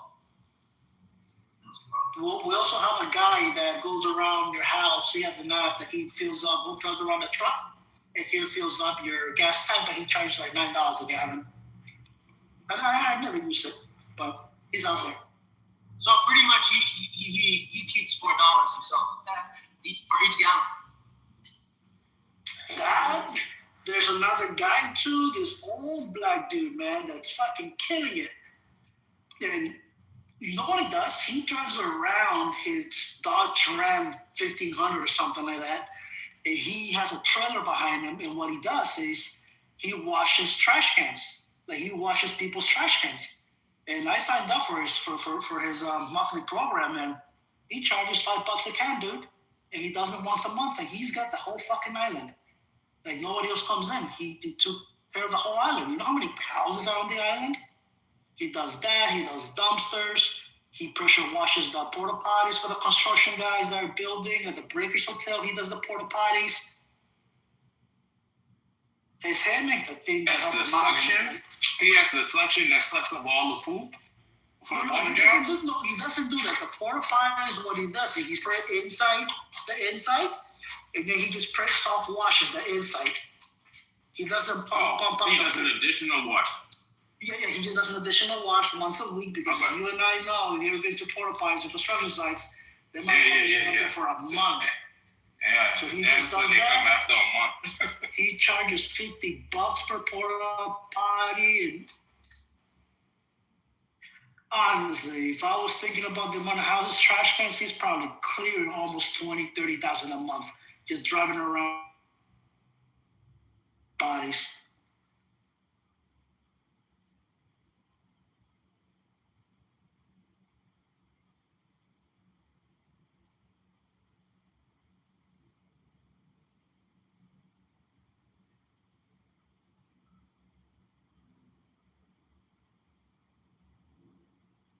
Anyways, Nathan, I sent you a message, bro. I know you painted, and I needed some artwork done, and you never responded to me, so I had to hire somebody else, bro. Oh, shit. That pretty charged me $1,800. My bad, man. I didn't see. I'm not having any messages, bro. I did. I fucking did it on this app. Right now, there's no message, bro. Damn, bro, my nigga Nathan did not like that. Fucked up. What do you need? You say you need what? A painting? I needed a painting, the RS logo from Audi, so I can hang where I hang all my car keys. Because I'm missing one. Okay. And I don't want to buy any generic off the shelf. I need something that looks handmade. Yes. You know what I mean? Yes, I got you. Yes, sir. I was looking at 24 by 18, I think. Yeah, 24 by 18, I think. Well, this guy that You're breaking up for me. 24 by what? 18, I think it is. You know, 18 by 24. I got a canvas like that right now. 18 by 24 canvas. Yeah, I already got someone making one for me. But if I think of something else, this guy's a cool artist, though. He does, you know what he does? He does art, but he does art with Legos, typically. Okay, he uses all the Legos to create like all these watches and shit like that. But he didn't do that for me. He actually painted it. I needed thick paint that looks a little bit rugged, not perfect. You know what I mean? Like a rustic look. Can you show me? Did you get it, or you having it done now? No, he told me it's going to be around 5 weeks or so, turnaround time. And that was like maybe 2 weeks ago. So, okay. What? Maybe soon. How much did he charge you for the 18 by 24? $1,800.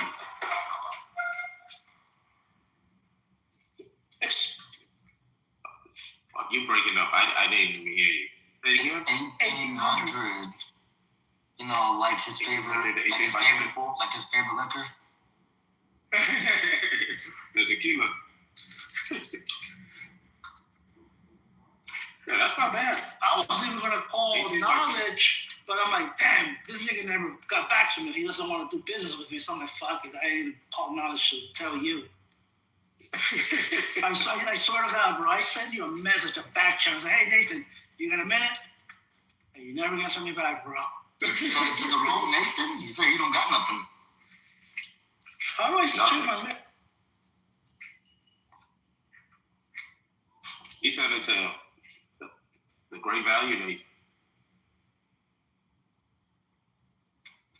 By the way, now let's check messages, dude. When you send me, I didn't know how to fucking check them on the app. You talking about Nathan number one? You know, on this app, or are you talking about on my text messages? This app. You send me a message. Good communication or some shit like that. So I know how to check those messages. Oh yeah, I said you suck at this communication. Yeah. See, I can even find the messages now. How the fuck do I look at the messages? Where's the message? Yo, you click on Nathan's profile picture and then you hit messages. It's gonna take you to your messages with them.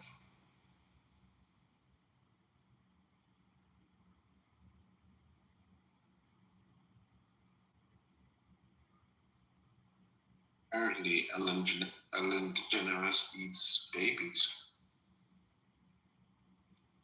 I see. I sent it to the wrong Nathan, I guess.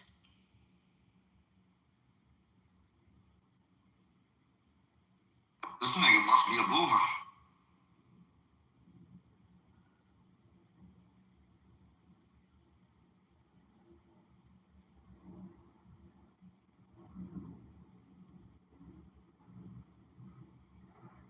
Yeah, so there's this movie that's out. It's like one of the best movies ever. It's called Good Luck, Have Fun, Don't Die. It's like a conglomeration of all your greatest films growing up. from the Terminator, even the recent one, Weapons, to like Groundhog's Day for Known Perv, a shitload of movies.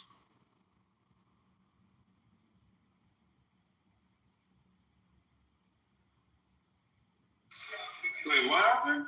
You said what happened? Yeah. There's this film that just came out. It's called Good Luck Cap. It's a horror movie?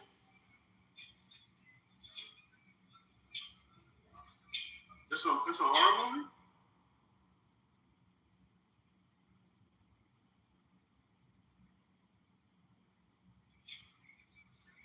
Nice, good talk.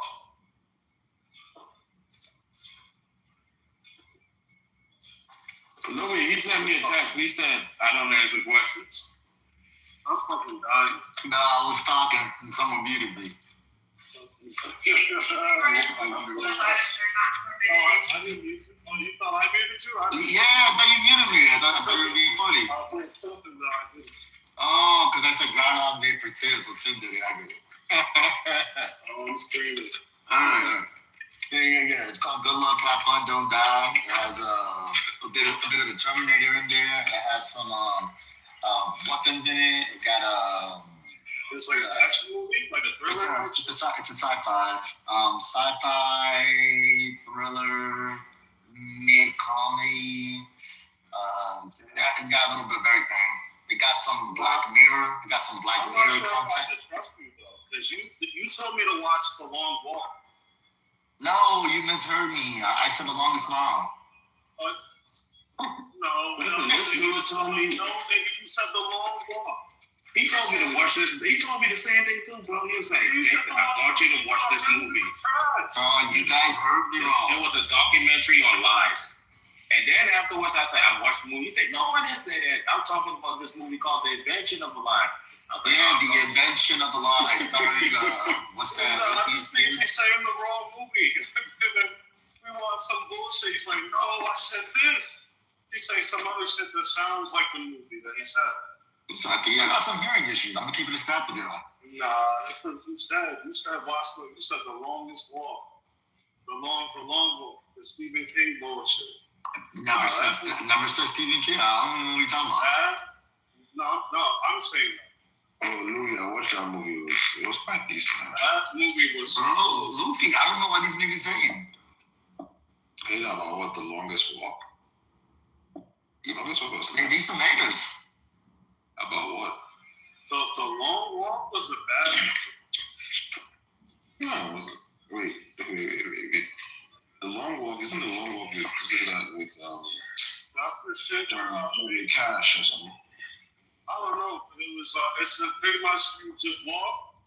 Well, not the longest walk. Yeah, I know that. Yeah, they're walking, and whoever stops walking, they kill them. Yeah, it was crazy. It was crazy. Apparently, there was a promotion that like people would go to the theaters and you have to walk on the treadmill. If you stop, they'll kick you out of the movie.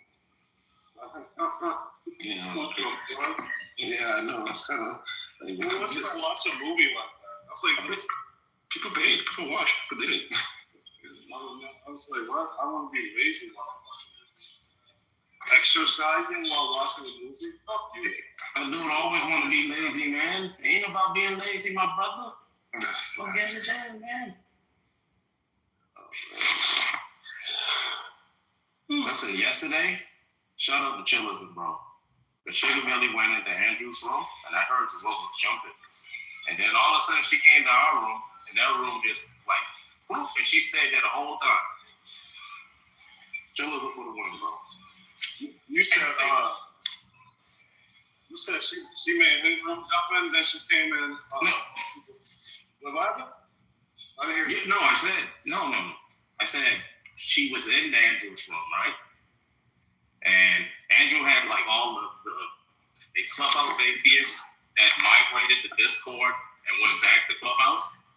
So those knowledge knows them. James, JJ, Andricus, James. Who else? I think I said James once. There's a bunch of other this school was like fuck off the atheists that went there, and they all five sugar babies, bro. And she ended up leaving. I said she got packed up, but she came in the room and she did the same argument again. And so the trans, she got packed up on some trans shit. Yeah, I thought she got packed up again yesterday. But it was a good discussion though. Her voice gets annoying as fuck, man. Like after a while, it just gets tiring. I cannot stand that woman, bro. Just fucking Yo, the first time I heard her, I sent a message to all the mods. I'm like, yo, I cannot stand this person. I tell you this, the one thing I don't like about Sugar Belly, he does the too much explaining, bro. It's like, I want you to ask a yes or no question. She goes into like an explanation for everything. And it's like, why are you trying to educate me? Just answer the yes or no question. Well, that's what I'm trying to do, Nathan. You're not letting me talk.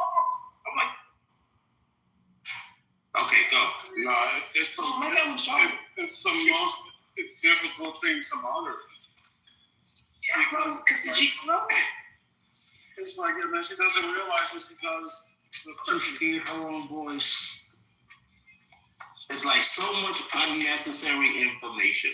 It's like, to me, that's not a debate. That's you trying to, like, I don't know how she did. I don't know how that's a debate style.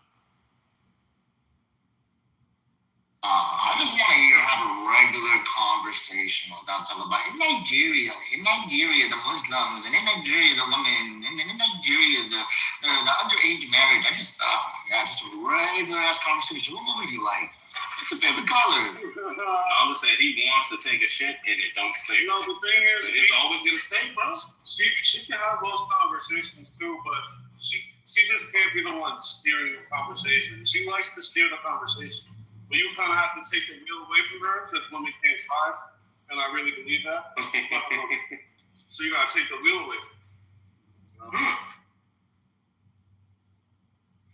But she's had conversations. She's been in here when we talked about movies and like art and shit. But yeah, those. Yeah, she had a conversation about AI art. Yeah, but the fucking. Like the child wedding, fucking, those topics are. I don't know how that conversation turned into like a lot of. This is what they said. A lot. Not this. It wasn't even that. They were saying that feminism, right? And yeah, feminism that was like given to the majority of the world. It came from a westernized ideology. Sugar Belly said, "What are you talking about? You're telling me that the women who were in Nigeria, who saw child marriages, they didn't like it until they went." No, everyone was like, no. But this was the crazy part. When she was naming like the top feminists, guess where they went to? Schools in Canada and schools in America.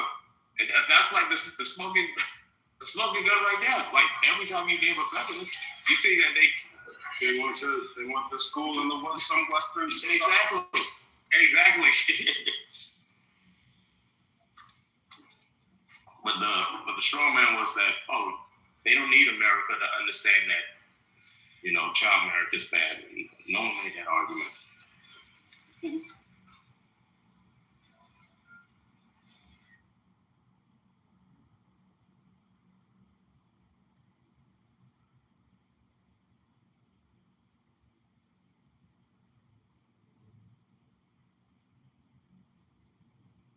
Yo, Nate, my truck got wrecked yesterday, bro. And you been in an accident? Man, a beautiful baby. Yeah. What happened, bro? I was heading north on University, going straight. Come on, this was after the meeting? This was like 1 o'clock yesterday. Oh, fuck. Damn, that's fucked up. You straight? Yeah, man. You were north of University. University, heading towards Stample. I got a job up there now. I'm at the hospital. Okay. You broke your jaw? The what? You said you broke your jaw? No, what? When did I say that? I thought you said you lost your job. your jaw broken, you went to the hospital. No. I got a job at the hospital. I'm doing I'm doing some construction work. I go to the hospital. I was about to be like, well, that's like not too far from you though, right? That's like right down the street from your house, right? Right down the street. Anyways, I'm heading north. The car was trying to make a turn, like heading south, make a left turn. I don't know if they didn't see me. I got no idea. But I'm just going straight, and they tried to turn, and wrong. Pretty much a head-to-head collision. Wow. Damn, was it a total loss or? No. He got a big. I want to see their car. Oh shit! I got a big truck. Oh shit! Pause. Yeah, theirs is probably total. Mine's fixable. That was crazy, man. This nigga driving a bus. But everything good though. He driving a truck on these Miami streets. It's difficult. I almost got the little escalator to get down from the truck. That's a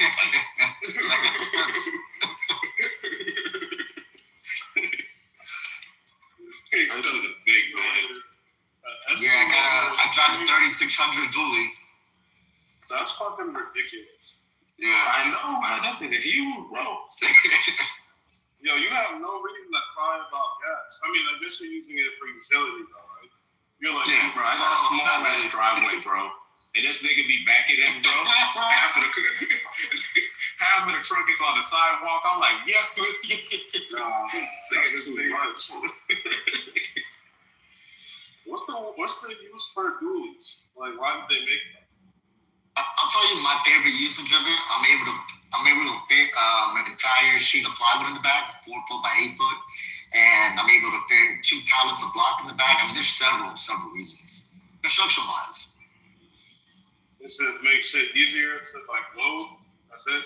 I can't put a cube of 8-inch block on a freaking what do you call it on a 150. It won't be able to pull it. Yeah. On my 3500, I can put 2 cubes and haul it easily. I don't even mean on a trailer. I mean directly on it. You said how much fills it up? How much fills up the tank from empty? Right now I paid yesterday like 90 something. To fill it from completely empty. Oh, that's actually, I don't know, funny. That's kind of like less than I thought it was.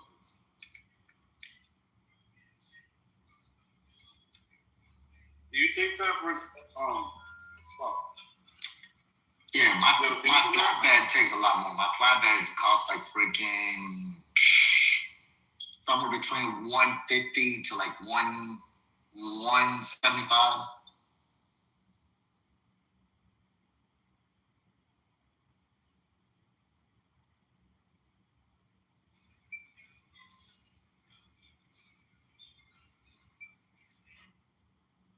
Yo, Timothy. Are you there, Timothy? Let's hope not. Yo. No, he's not there. But I just want to say this. We even got Beamer back knowledge.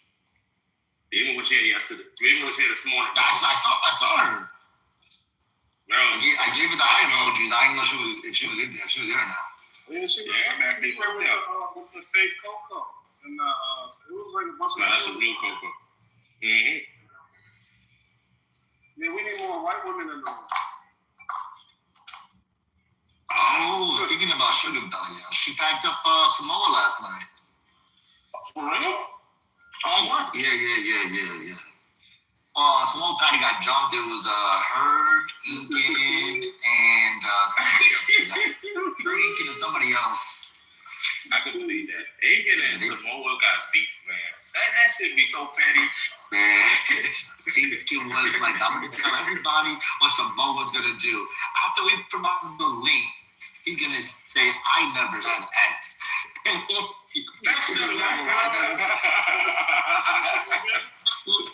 Yes. Hilarious. Hilarious. Oh, this nigga. Yo, it's bad, bro. It's bad. Like that shit when he was saying, no, this is bad. I'll be like, yeah. You know, does it all the time. Freaking that Dizzle, yo. That's hilarious. Yeah. This is This bad. is terrible. This is terrible. I agree. This should not be done. This is terrible. This is bad. Oh my God.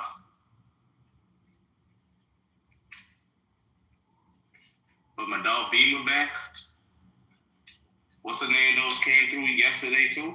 Carolyn and Shy. They'll be back. The whole gang come back. All we need is the last piece, and that's the head, and that's Tommy. Once we get that, Yo, Tommy be on Clubhouse. I be seeing her in rooms. Tommy, Yeah, nigga.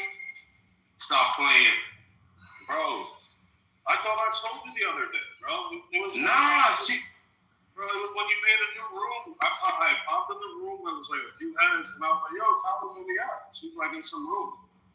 Talking about you. Did you talk to her? No, I didn't go in there. I just saw that she was in I just saw, you know, when you go to your,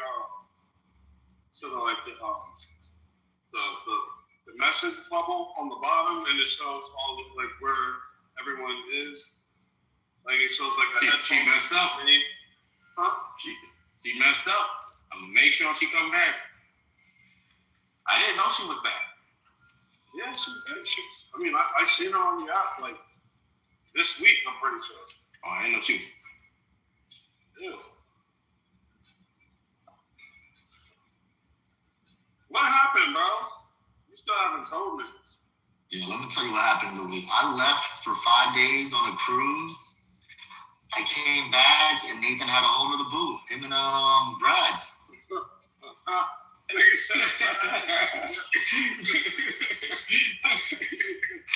Yeah, that was the timeline, bro. That's crazy. This nigga said, Brad. There you go. And me and Brad and that dude, he remind me of like, you know those people who cry for moderation, but they are the main people who need to be moderated sometimes? That's right. Yeah. Like that nigga, like, that's the majority of people in the room. I'll ask you. Wow. Yeah, bro. That dude is funny, bro. That dude is funny. He said, shut your mouth. Shut your mouth. Shut your mouth. The thing is, you can tell he really be getting upset.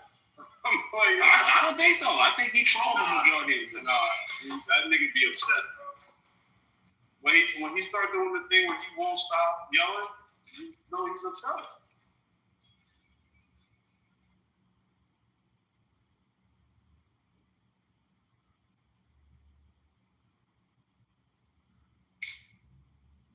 Yo, there was this guy named Objects is Real. That's a knowledge brother. Knowledge with knowledge is real.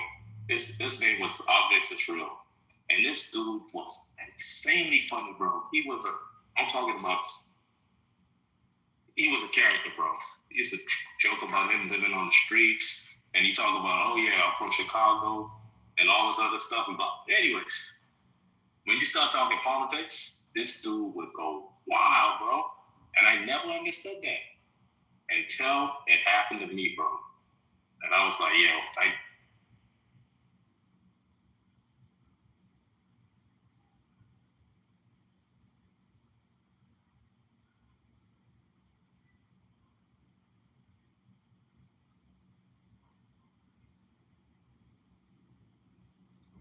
Dropped off the kid. Yo, remember rap show, right? Yeah. Who you say knowledge? Big ball.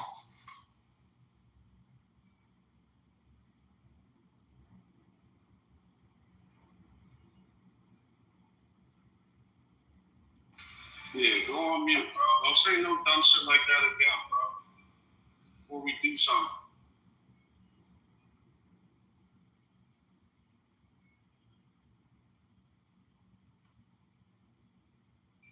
fuck is you talking about, right, Nathan?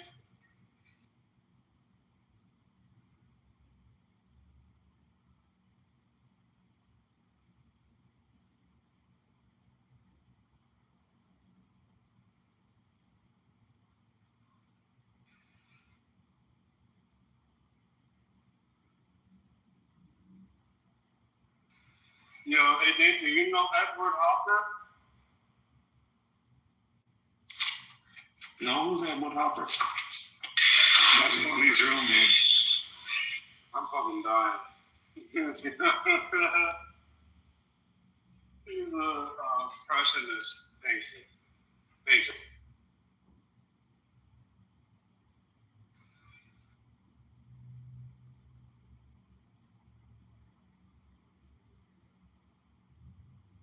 No, I'm looking at him. Oh, okay, yeah. I know this. I know the Nighthawks. I know that thing. But he's American. That's cool, bro. Yeah. He's American. He got he like painted like scenes in America, and also like a lot of like couples. A lot of his stuff includes like couples. Like, there's always a couple in his pieces, and they're like there's this one piece where it's like a couple speaking out in front of the balcony. It looks like they're having like argument. I don't know, you can't really tell. I guess it's up for interpretation, like if it's like what kind of conversation they're having, but they're very expressive with like the hand gestures and everything. I think I like that type of I don't know, like how it's like simple, but it looks simple, but like intricate. But I don't know, it's not too like real. It's not attempting to look too real. Mm-hmm. I got a new piece I'm working on, bro. It's 24 by 48. It's gonna be like. You have a sketch? Yeah. I'll show you what I got so far. Let me take a picture of it. Come this way. Hold on a second.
Yo, Louis.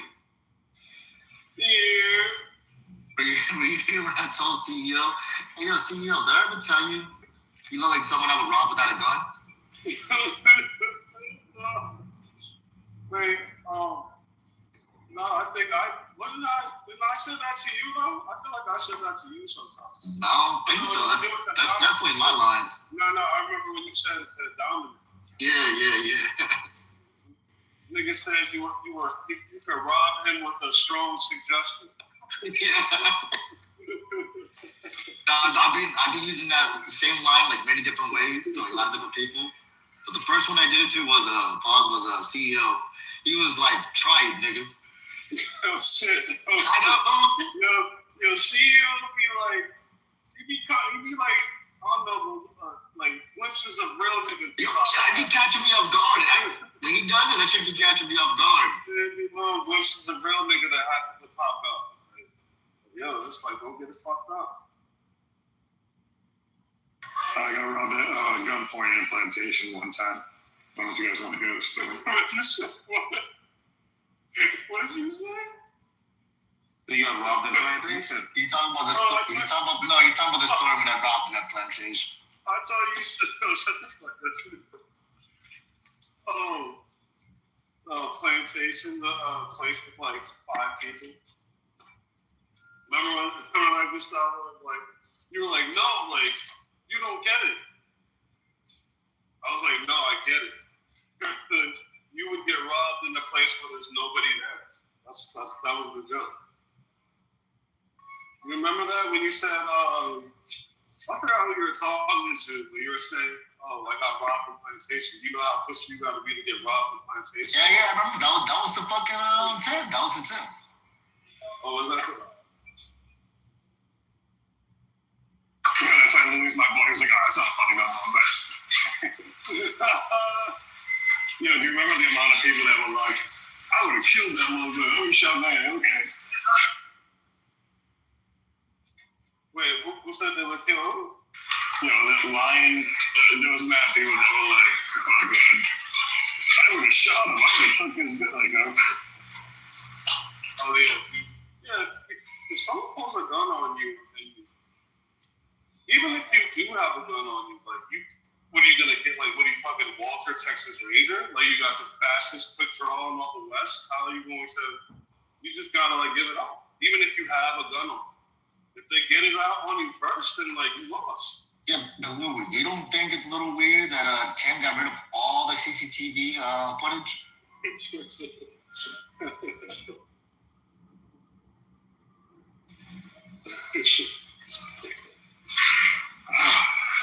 So good. The Patriots fucking lost the Super Bowl. That is a fact. That Super Bowl was so bad. I forgot that happened. Yo, Louis, did you ever hear about what happened after? What happened after that? Guess who didn't pay the debt? Just guess who?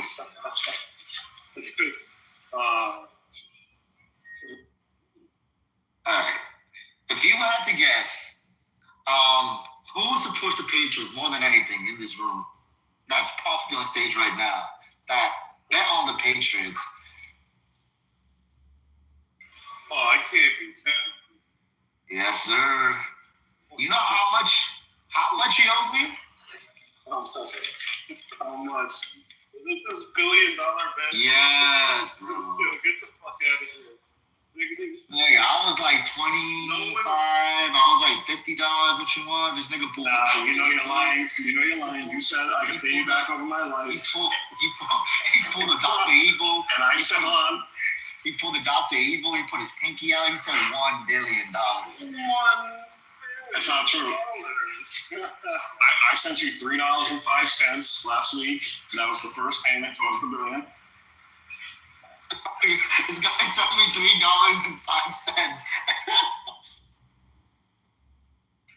$1 billion.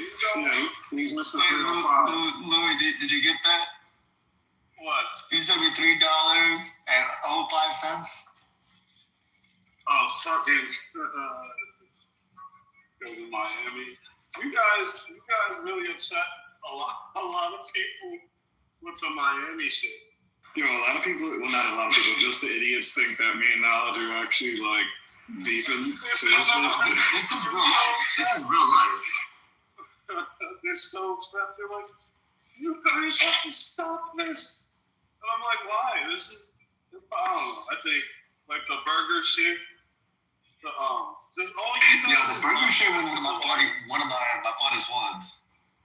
All these guys is nonsensical, like inconsequential arguments. I don't know. I think it's funny.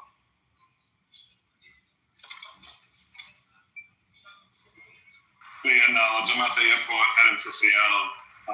You've probably never been there because I've been more places than you. But it's actually this nigga owes $1 billion is already hopping on the plane. I sent you 305. I don't owe you $1 billion anymore, and I'm not even gonna try to do the math. Not that I'm not gonna do What area code is for 305? That's the you. Hold on. Let me listen to the ludicrous song because that's the only way that Knowledge understands area code song. Yeah, so they thought the people there. I asked him, so when Ludacris said, I got bitches for 305, what kind of bitches do you think he's talking about? Do you think he meant West Palm bitches? Do you think he meant Broward bitches? Or do you think he meant Miami bitches?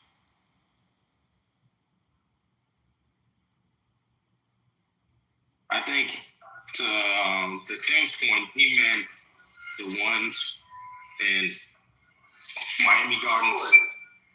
The hoods.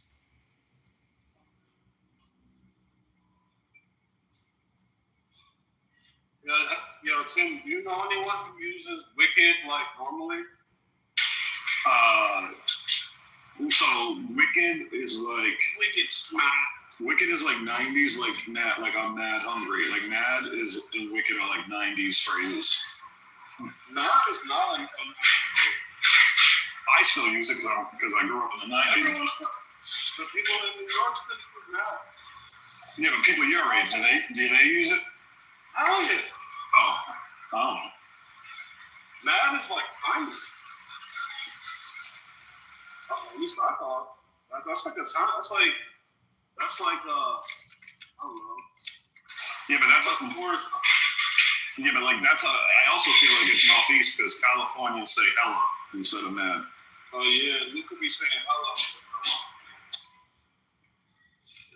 You could be like, y'all niggas hella weird. Y'all niggas hella weird, man. And then you got guys like Knowledge that use 4K. So it's like all over the place. I see. Hey, Moy. I don't even know Spanish. I can't even pretend to know Spanish.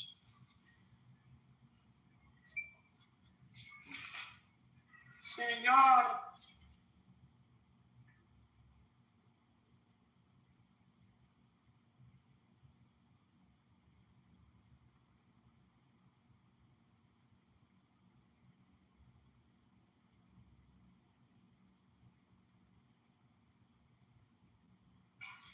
Yeah, but make no mistake, I will slap the shit out of this guy.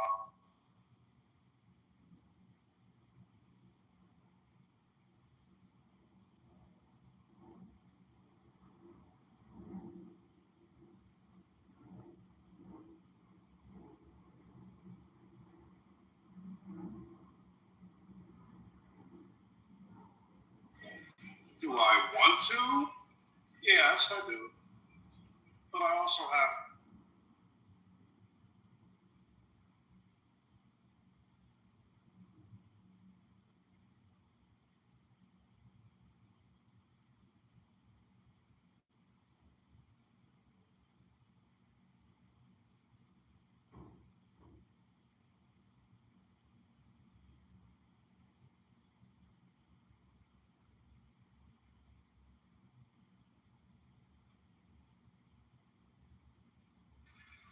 Yo, why is everyone being all gay and quiet?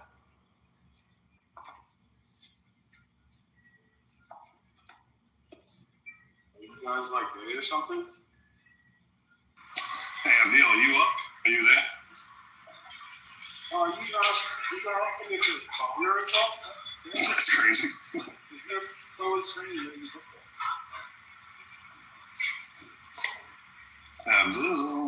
He's probably taking a siesta. Don't sing his name. A siesta is crazy. A siesta at 7:30 a.m.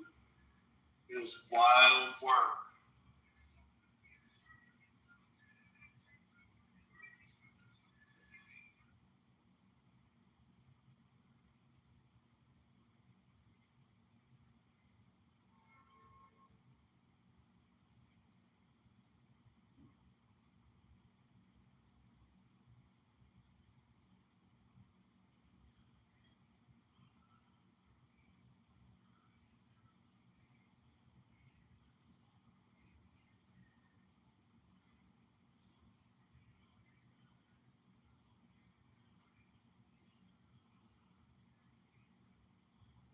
Goddamn, who killed the room?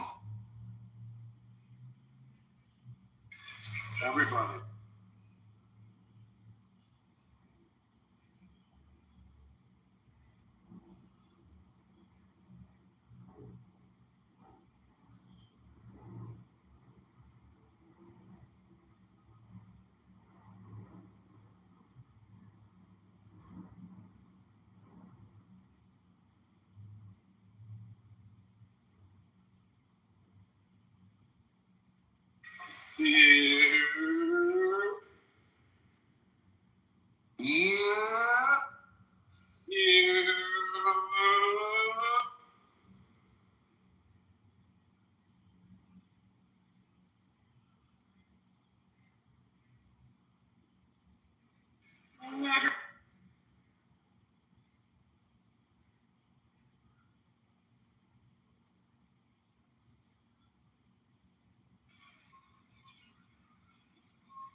Who died in this room? Except Libby. Who is Night? Who is Night Plus? It's me, you butthole. It's Lens. Yeah, I was laughing. I forgot with who because my memory shot about the movie Step Brothers the other night. And I was like, I love the line where he's like, you can call me Nighthawk. So I changed my name, not knowing that you can't change it back for quite a long time. Oh, I thought it was so now I'm stuck. Yeah, now I'm stuck. That's a cooler name. Fuck Night. Here, or is he sleeping? You said who? The Night King. I think he's pale. Go figure.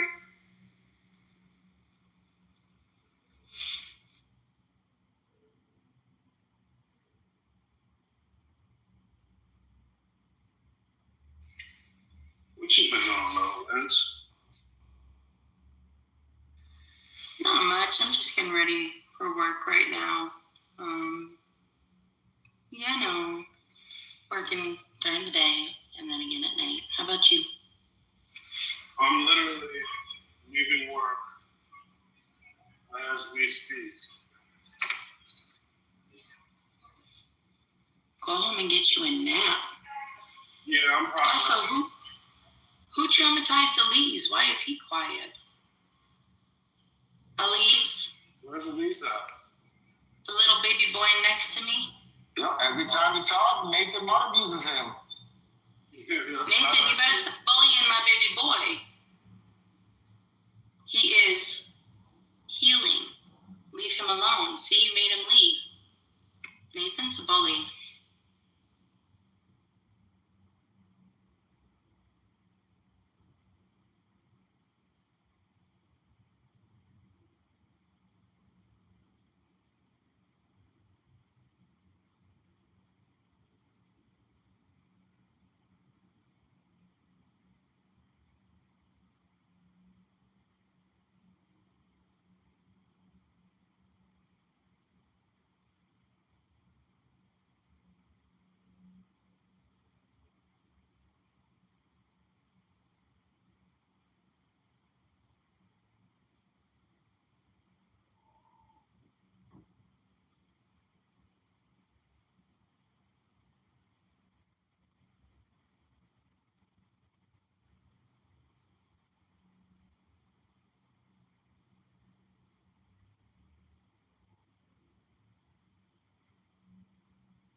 Hello?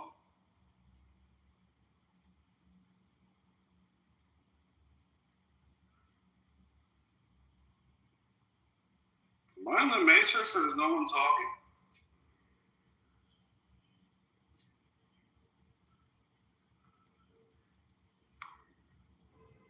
You in the Matrix.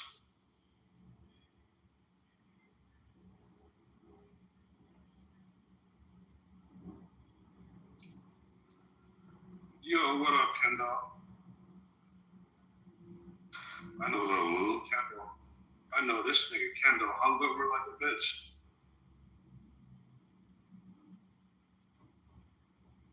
I know I am. Huh? What did you say? Nah. Shit, if I was hungover, I wouldn't have got up this early. Nah, bro. You gotta get up. Regardless.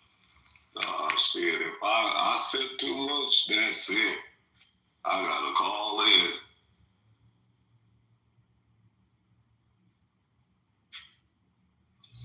Shit, what's everyone doing? Oh, work. Yeah.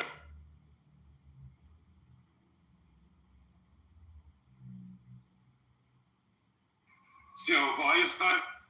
What up, my hides? Hey, yo. What we talking about? What's the topic? Shut the fuck up. You from New York? Mm-hmm. This nigga calls. I'm not from New York. What's up? Yeah, what's wrong with saying what's up, my heart? What's wrong with that? Yo, hey, yo. I'm sorry that it was assault. My beloved.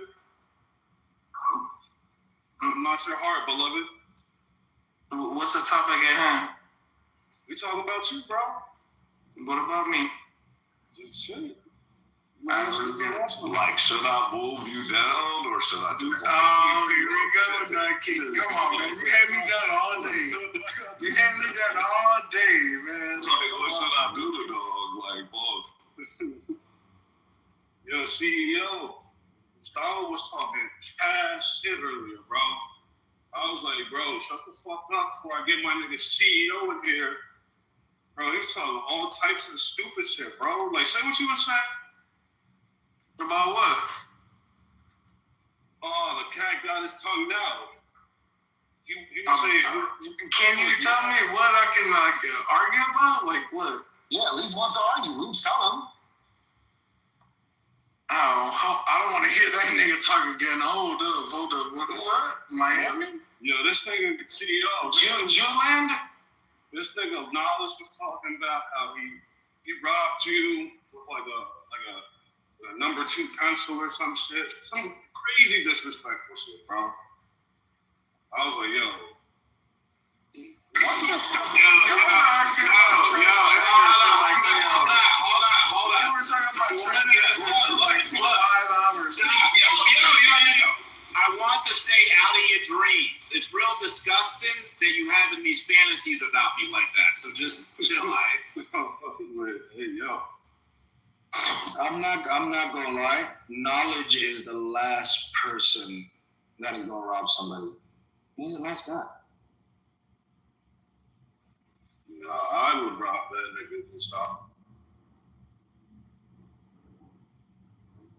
Yeah, CEO. I was telling him when I told CEO he looked like someone that would rob without a gun. CEO hit me with that try it, nigga. I was like, oh shit. I'm not gonna lie to you. I got robbed before. It sucks, but you know sometimes you gotta take it out. I'm sure you get robbed often. I'm not gonna lie to you. Hey, but look, if I got the difference is it's crazy. No, not often. No, but here's what I'm saying is sometimes what it is you just get caught slipping. You know what I mean? And it's okay. You know what I mean? But you learn and you stand on your 10 toes. When's the last time you got robbed? Yesterday? No, I'm not gonna lie to you. I remember to this day it was what's that holiday in September? Around September, it's like a huge national holiday. It was on Labor Day. It was Labor Day 2016. I swear to God, I remember. On Labor Day? On Labor Day. Wallahi, bro, it was bad. Yeah. Nah, but I never been robbed. Like, the nigga never said run it. But I definitely had my shit taken, but never like, yo. Yeah, but here's the thing. I'll be honest with you. Where I'm from, at a certain time, I would say after 8 p.m. there's just certain places like you don't go there. Like at least until like the next day. You know what I mean? My dumbass on Labor Day, where I know everybody is turned up, I made a wrong right turn. Yeah, you made that wrong right turn. You live in Colombia or something? Nah, listen, brother. Listen, right? So I'm in the city. I'm in LA, right? Listen, I'm in LA, right? I'm in the city. So what happened was, what I should have done was make a left and get on the E-way, right? But right? And when I took that right, I was in, right? I pulled into In-N-Out to make a U-turn so I can go back on a freeway. What happened is when I pulled to that In-N-Out, there happened to be a couple of hoodlums, right? Let's just call them Mexicans, of course, beaners, tattoos, whatever, right? Little nigga, I would say the oldest nigga. Listen, the oldest nigga. Stories that never happened. And I swear to God, I'm not lying. Wallahi, listen, the guy, I would say the oldest was 25. Now. They're letting me finish my story, right? All right, listen, In-N-Out, where I'm from, is open until 1 a.m., right? So what people do is they literally parking lot pimp it. I swear to God, people pull up, get their food, and just chill in the parking lot, talk to their friends, homies. That's what just people do. And it happened to be 1 a.m. So it was after the store closed. So I'm already, you know what I'm saying? I pulled in to get out of there. Niggas was like, hey, where you from? Oh, yeah. Where you from? Yeah, and you know, they see some weird African, like, who the fuck is this guy? Like, yo, where you from, bro? So did you learn your lesson? You should have. Did you learn your lesson? You should have went to vodka. No, it wasn't Five Guys. It was In-N-Out. But the point of the story is, right, stuff like that you can't avoid. It just happens. You know what I mean? And I'm not gonna sit there and try to be like, oh yeah, bro, I'm gonna fight for my life. And nigga, here's my phone. Take my wallet. Matter of fact, there's some cash in there. You can hold on to that. Just give me my ID at least, just the ID. And that's what I said. I said, yo, just give me my ID and y'all can take everything else. And they was like, okay, you're good. That's what Or that happened while you were in the car making a U-turn. Bro, listen. You don't have to explain. Listen, brother. You don't have to explain. Wait, they asked you where you were from and you just gave them your wallet? All right, look, I'm gonna tap it in. I'm gonna tap it in. The easiest robbery of all time.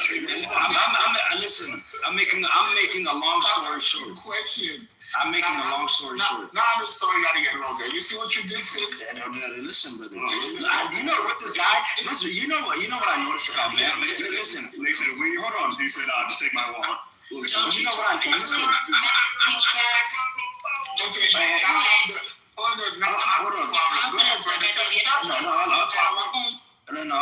gonna say you're the problem. Matt, this is what I noticed about you, right? I'm the problem. I'm gonna tell you, right? You're the type of guy that just comes into conversations, don't know what the fuck is going on, and then want to speak on and put your opinions on something you have no understanding. Shut up. You so relax, nigga. Shut the fuck up. Shut the fuck up.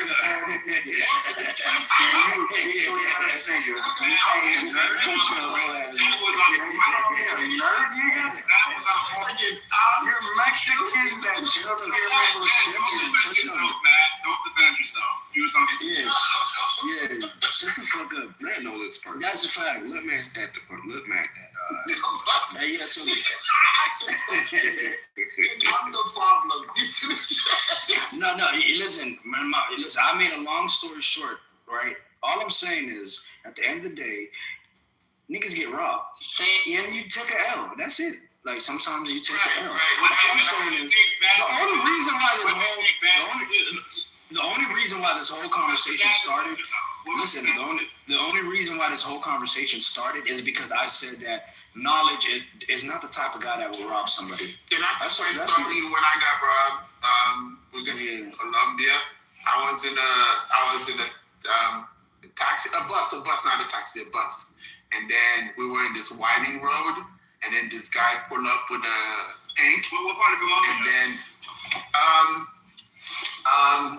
let me make a top. You better I mean, In and Out in the parking lot in the In and Out in Colombia.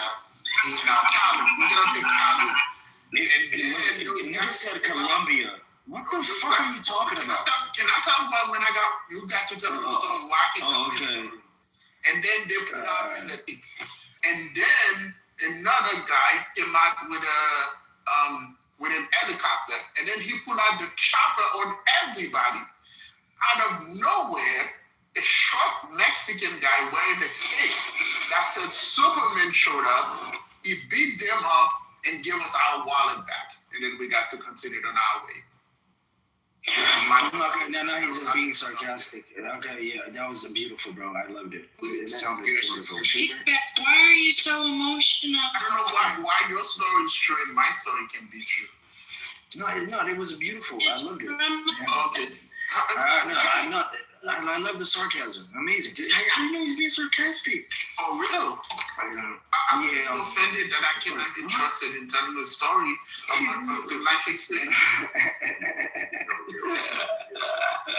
You believe that Max is probably some bum who lives in the basement? He doesn't travel like who is, right? I'm sure Matt is very successful. He doesn't think a short Mexican person can be stupid.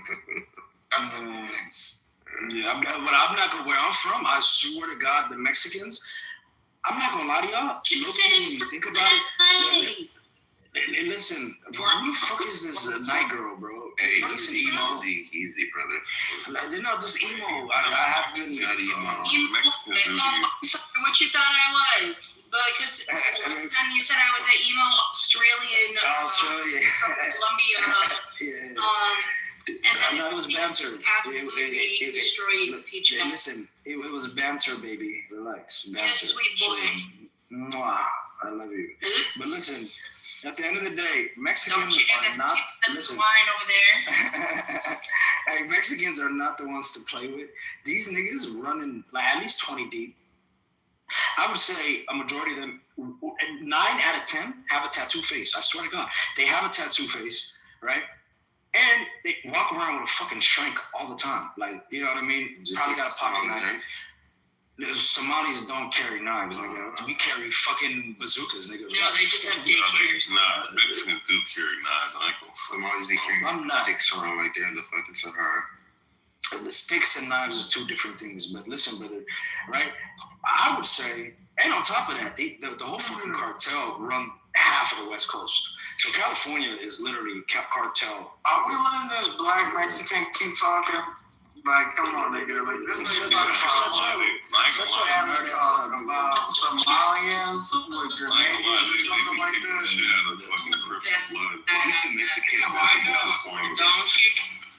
Yeah, why you like be interested and he's taking all the airtime? I'm not gonna lie. I don't know why y'all let this bitch ass nigga Elise on stage. Like, he's just a nerd. Hey, he's a weirdo. Stop flirting. You guys are weird. He just like it, bro. If you had the time, which we know you don't, because it's very important that you go to In and Out. If you had time to actually know him, you'd know that he's a genuinely good person, and I enjoy him. Bro, I listen. I've been in and out of these rooms. Listen. Please have some respect for women in the room. My bad, man. I'm gonna start. Sorry, ma'am. Sorry, ma'am. Thank you. That's how I expect to be addressed. Elise has grown since being in the room, especially with the 19. But he's actually enjoyable. He needs a little, redirection, a little some intervention sometimes. But he's a good person. So so are you trying to be a sugar mama or something? Not done. No, I'm married, and he knows I'm married because I ride for my husband, and that's the only man I ride for. But leave my baby boy alone. Leave him alone. Thank you. Yo, brother, what's your comment? Thank you, my heart. Thank you, my heart. I appreciate that.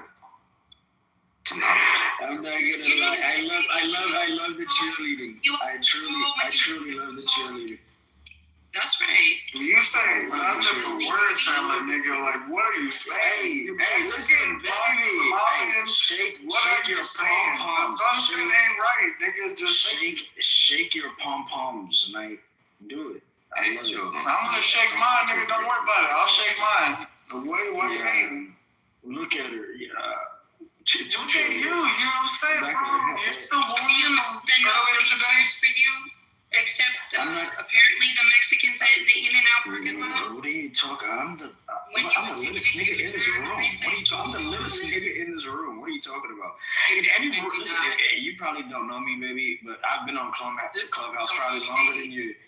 All right, sorry. It's not a flex that you've been on. It's not a flex, but all I'm saying is niggas know who I am. Like it's a real flex. It's not a flex, you know, man. It's not a flex. It's not a flex, but niggas know who I am, and who are you? Yeah, but you're not a cuz. You're not a cuz. You're not black. Who are you? The thing that I've noticed about you weird Clubhouse wannabe celebrities is that you guys really think you guys have online pull. You sound like a nerd. Another nerd. Now we have 2 nerds in the room. Still, when he's wounded, he says that. He says that. Nerd. At least to monetize that whole shit, but you're not. Isn't it crazy? Like less than 30 people. You're the celebrity, yet I don't even have to come off mic. Yeah, I've never been in any room in Clubhouse where people go like, "Yo, you know that nigga missionary?" Right, exactly. And the knowledge first of all, Trump sends y'all a whole ass. Look at it. Look at it. That's the insider. That's an insider. You're not our friend. You're not in our circle group. Relax. That nigga be in Somali rooms thinking that he a Clubhouse celebrity. You know what's crazy? Being a celebrity. I just say what's on my mind, nigga. Like, it's crazy. Niggas black, Mexican, and Somalian at the same time. Half of the time, I'm not even. What are you saying, nigga? You're a crib, half a crib in LA. I don't doubt that. I can take guys. Can we please talk about something? You know, when you're gonna I want to smile again. Yeah, that's fucked up. That's fucked up. Let's talk about something. Oh, that's fucked up. Night King, I need that barrel. Remember, you promised me a barrel. You know what I mean? Let's talk about astral projection or something. Let's talk about astral projecting. Be the nerd. How's that a nerd, dude? That's dope shit, man. That's spirituality. We could. You want to talk about something weird? We could talk about alien stuff this week. What about the alien stuff this week? What alien? What alien stuff? Oh, yeah. Okay, so Saturday, Obama said aliens are real in an interview, right? And then a couple days later, he took it back and he was like, "Oh, I was just saying that it's like a statistical problem." He didn't take it back. Let me finish the story. And then last night they asked Trump about it, and he said, "Well, he shouldn't have said that. He's giving out classified information. Maybe I should declassify some stuff so he doesn't get in trouble." And then late last night, Trump announced he declassified all UFO files. I see that. Listen, what do you think? No, let me talk, because you've been talking all day, you fucking princess nigga. Yo, notice how the bitch ass up, nigga. So, do you think aliens are like from here, from Earth, or outer space? We don't want to have that conversation. We don't want to talk about that. No, I want to respond. So, what I really think is it's the future us doing some time travel. That's my okay, respectable. Listen, CEO, back to Obama, right? Nigga, shut the fuck up. I'm talking, bro. Let me have my 2 seconds. You talking about day, nigga? Because you went to some bullshit. I want to ask him. No, I asked him a question. Listen. That was a dumb question, bro. I want to ask. Listen, this is a good question. All right, princess. The fact that Obama, right? I'm not gonna lie to you. This man went into office and he was debriefed as president. And I would say one of the first things I would want to know as a president is, yo, let's talk about aliens. Like, fuck everything else. I don't want no government shit. Obama knows. Trump knows. That's not technically what he said. He said that's first exactly he asked what about the No, but here's the thing. No, I just give you this point so that you don't have to like say something. So he said aliens are real, but there aren't bodies in Area 51. That was his. He said, hold on. He said that he's never seen them. That's a very. Oh, my bad. You're right. He said he's never seen them. We're not in Area 51 unless they're hiding something from us. Let me clarify. He said on the first day when he got into the presidency, right, he wanted to ask the CIA or whatever that, are the aliens real? He said, no, he hasn't seen them. And then that's what CEO said. It's so ironic that Trump wants to say that, we should have said that. But then the next day he wants to talk about declassified shit. That's the pull Obama has, man. Shout out to him, man. Shout out to Obama. Do you really want to know what the fuck they really know? Like, come on, look at the FBI director. Look at, nobody wants to know the truth. Nigga, you would fucking couldn't fathom. We're getting the things he did to fucking. I don't think you need a government to know what Obama said. That when he clarified and said statistical. Hold on, this is like Obama clarified and said there's a statistical probability that we aren't the only life form in the universe and going along those lines. You don't need a government to know that. So I got a theory. I think they're desensitizing us to tell us something in the near future. Because last year, that Age of Disclosure documentary came out. They had James Clapper and Marco Rubio and a whole bunch of serious people talking about the UFO cover-up or whatever, right? And then Obama going to come on in this podcast, and this guy asked him a question, what about aliens? And Obama says aliens are real. And then the guy doesn't do a follow-up question. You know what that tells me as a media person? They pre-planned that. Obama told him to ask that question, and he couldn't do any follow-ups, okay? And then a couple days later, Obama going to be like, it's not what I meant. And then Trump going to come out and say, this was classified. Yeah. And last one. This summer, Steven Spielberg has a movie called Disclosure Day coming out. That's about humanity discovering there's aliens. To me, it seems like a rollout strategy. Yeah, it's look. I'll give 2 points. Let me give 2 points. We got grifters and we got people paid above and beyond. And what do you mean? What do you mean? You're talking what? People, what are you saying? Grifters were being lied to about persuading the red pill, black pill bullshit. And they don't even live like that. They're gays and secretly gay. What the fuck is this? There's a lot of people throwing red pill and they're secretly gay. All right, yeah, Ali's, you're absolutely right. I would agree with you. You're right. And I would add, can I add on to that, Ali's, real quick? This is what I want to say. Right? Yeah. I want to say, hey, with all jokes aside, no trolling, right? I really want to dig deep down into this because me personally, at least when I went down the rabbit hole and what I came across was, what if it's not aliens, but demons? You gonna say the come on, let me finish, baby. Let me just finish, bro. And I didn't say that, bro. Let me just finish real quick, and then you can talk to me. You can talk to me. Can I say my point, my nigga? That's crazy. Niggas do not have no decorum. It's crazy. Stop being anti-Semitic towards the Muslims. All I want to say is this, right? Let me finish, my nigga. They're malnutritious right now.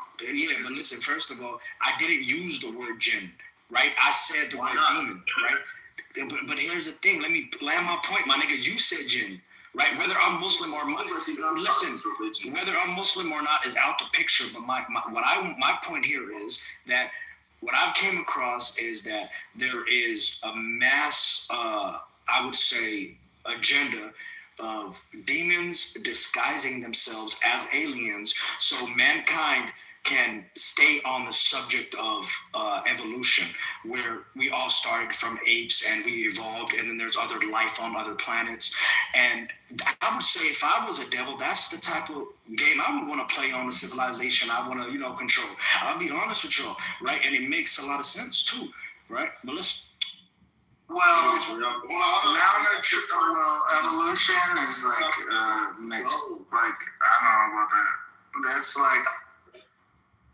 I'll let you talk to. But you there? I thought you were going to speak. Who? Goddamn. Hey, Elise, please. No, look, certain things and you hear certain things, it's pretty evident what they know, what I know is true. You know what I mean? So, yeah, you want to say spirits? I mean, I just call them angels. You know what I'm saying? Like it is what it is. I mean, there's chariots of the gods. There's reports of them seeing these beings out there. And they're spooked, man. Why do you think that the space program or the Star Wars program was done by Ronald Reagan, right, when he made that announcement back in the 1980s? You know, that all the world governments should come together to fight a potential alien threat from outer space.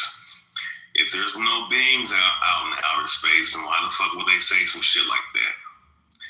You know, these UFOs that you're seeing, half of them, like when you deal with some of them are man-made, right? But then the ones like the 3IA Atlas, all right, if I'm saying it correctly, that is not man-made. That's an actual mothership. And if I'm reading it, if I read the Bible, probe. Well, it's a probe. Yeah, no, it's a probe, not terrestrial, extraterrestrial.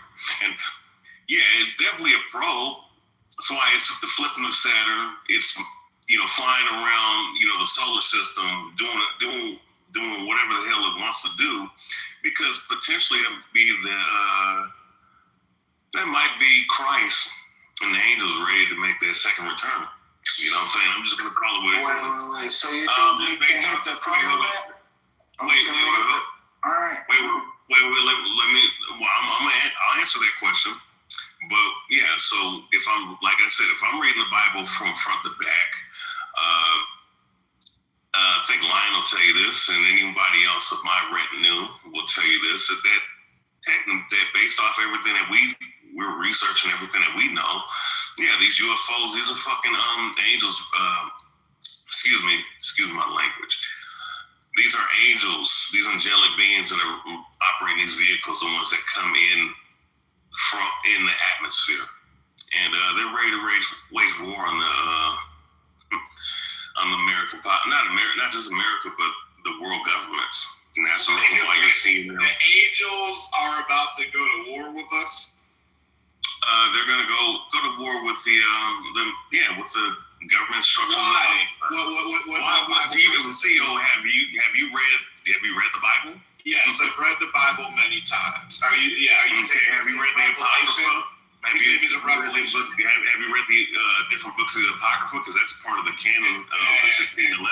Over a decade ago. Are you talking about beings that are from different dimensions? Is that what you're trying to say? No, I want to. Let him flesh this out. Yeah. Okay. So. Yeah. No. I mean, yeah. From the fourth dimension. I mean, like the Bible talks about the third heaven. So I mean, the third heaven is in when you deal with like the fourth dimension. Fourth dimension is spiritual realm. But overall, yeah. I mean, CEO. I don't know if you understand this, but the Most High Christ, like. I mean, when you read the scriptures about the chariots in the Bible, it's talking about, and when you go into different terminologies throughout different books, like I said, chariots of the gods. I heard all those theories. I just want to know why the angels are going to fight us. That's what I want to know. Because they're about to establish the governmental structure. We're talking into Armageddon. That's probably he's getting. Yeah, exactly. Yeah. So I mean, the Most High is about to establish the kingdom of heaven on earth, man. And you can't have that when you have wicked ass governments running the world. You just right now. So you think the Antichrist is walking the earth now? No. He's talking about Armageddon. You know about Armageddon, CEO? First and foremost, there's many. Real quick, CEO, just real quick. Okay, real quick, CEO, real quick. So real quick, let me just frame this, right? Why do you think that they're announcing all this shit? You understand that all these world leaders and all these motherfuckers are all in bed with each other. Doesn't matter if it's from America, Russia, China, so on and so forth. And of course, Armageddon. I mean, that's in the Bible. CEO. The valley where the war is going to take place. against Christ and angels, that's what's gonna happen. That's what's being conjured up. You're seeing that these motherfuckers are wicked as hell. That's why they're releasing all this shit to let you know, like you just said right earlier, they're doing all this to desensitize the public to what's about to happen, what they're trying to bring forth, which is the New World Order. So to topple the New World Order, because it goes directly against God, what's going to happen is that those angelic beings, they're, when Christ returns, he's going to wage war on the planet, bro. And he's going to, and there's going to be a lot of death, man. It's just what it is. Yeah, and we're not going to know who Christ is. I just want to go through the holes real quick. There's two of them I want to point out. The first one is, if you think China is on the same page as America, or Russia's on the same page with Europe, you're just deadly wrong. There are now very different agendas. You can make this whole New World Order argument back in the early 90s, this and that, but the world's changed too much for it now. It's just not, it's silly. You think all these leaders are on the same page? They absolutely are not. China has its own agenda. Russia has its own agenda. They ain't playing ball. They all power grabbing themselves. They're not playing ball with the rest of the world. That's wild. And then number two, biblically, this is supposed to start with an antichrist and basically humanity, coming together first, right? So what you're saying is just like lay out a sequence. You're saying like essentially some. So you're not aware of the days of John and see you in the book of Matthew? Let me just deal with Rahab real quick first. Rahab, go ahead. Okay, so I want to hit 2 points, right, that you made. Actually, two obvious points that you made, but I'm going to frame it so that you understand what's going on. So, for number one, right, you said that, we live in a different time. First and foremost, you're a Christian, right, CEO? Yes, correct. Okay, so you read the Bible. So, I don't understand how the concept of the New World Order is not, like, just because. Okay, we're not there. That's my point. We're not there. We're definitely getting there. We're not overall there right now. But I don't know if you've been seeing that the structure of the monetary system that they're trying to establish, as far as centralizing everything into a one world currency, which when you're dealing with the stuff that Elon Musk has been creating. I forgot what the name was that they're trying to do, the digital credit or the digital currency. That's all centralizing everything. So you should already know that, especially if you read Revelation, the 13th chapter, all right, about the mark of the beast, because that's where it's all leading to, right? And also too, it says that the whole world's going to be subjugated to this. So, in mind you, you're talking about, that seemed more like something in the 90s, but we're far removed from that. And hell no, we're not. Because if you're not paying attention, whether it be China or America, so on and so forth, they're all moving to that. Another thing too, and there's some prime examples to this, right? And it's funny, I'll give credit to where credit is due. The one motherfucker on Fox, the only dude that has any kind of brain cells on that fucking station, I forget his name. But when that shit was happening with America and Iran last year, where they were dropping bombs on each other, but they were letting each other know beforehand that they're going to drop bombs so that nobody gets hit, he said this. He said something that people like myself already understand about this world. He said, and it seems like a very theatrical. How do you frame it? He said that this is looking like a theater of war. In other words, it's scripted. In other words, it's very contrived what's going on. Of course it was, because Iran didn't want to have real smoke. So they gave us the heads up, hey, we can shoot these missiles, so we're just doing this so that we look strong. And America did the same shit. Yeah. And America did the same shit. No, America did the same shit though. But my point is though, CEO, yeah, there's going to be skirmishes. There are going to be people dying in these wars, like World War I, World War II, Revolutionary War, Civil War, Gulf War, all these different wars we can go in history, right? All these wars are all subjugated by the bankers. And when you go look into the bankers, and you can talk about certain Jewish elements of it, but every time you go look into this shit, the more you find that the Vatican, all right, is running a lot of this shit. And when you deal with Catholicism, right, it's not to say all like Catholics, but I'm talking about the elite level. These people, they centralize all religions, and they centralize the banks and whatnot.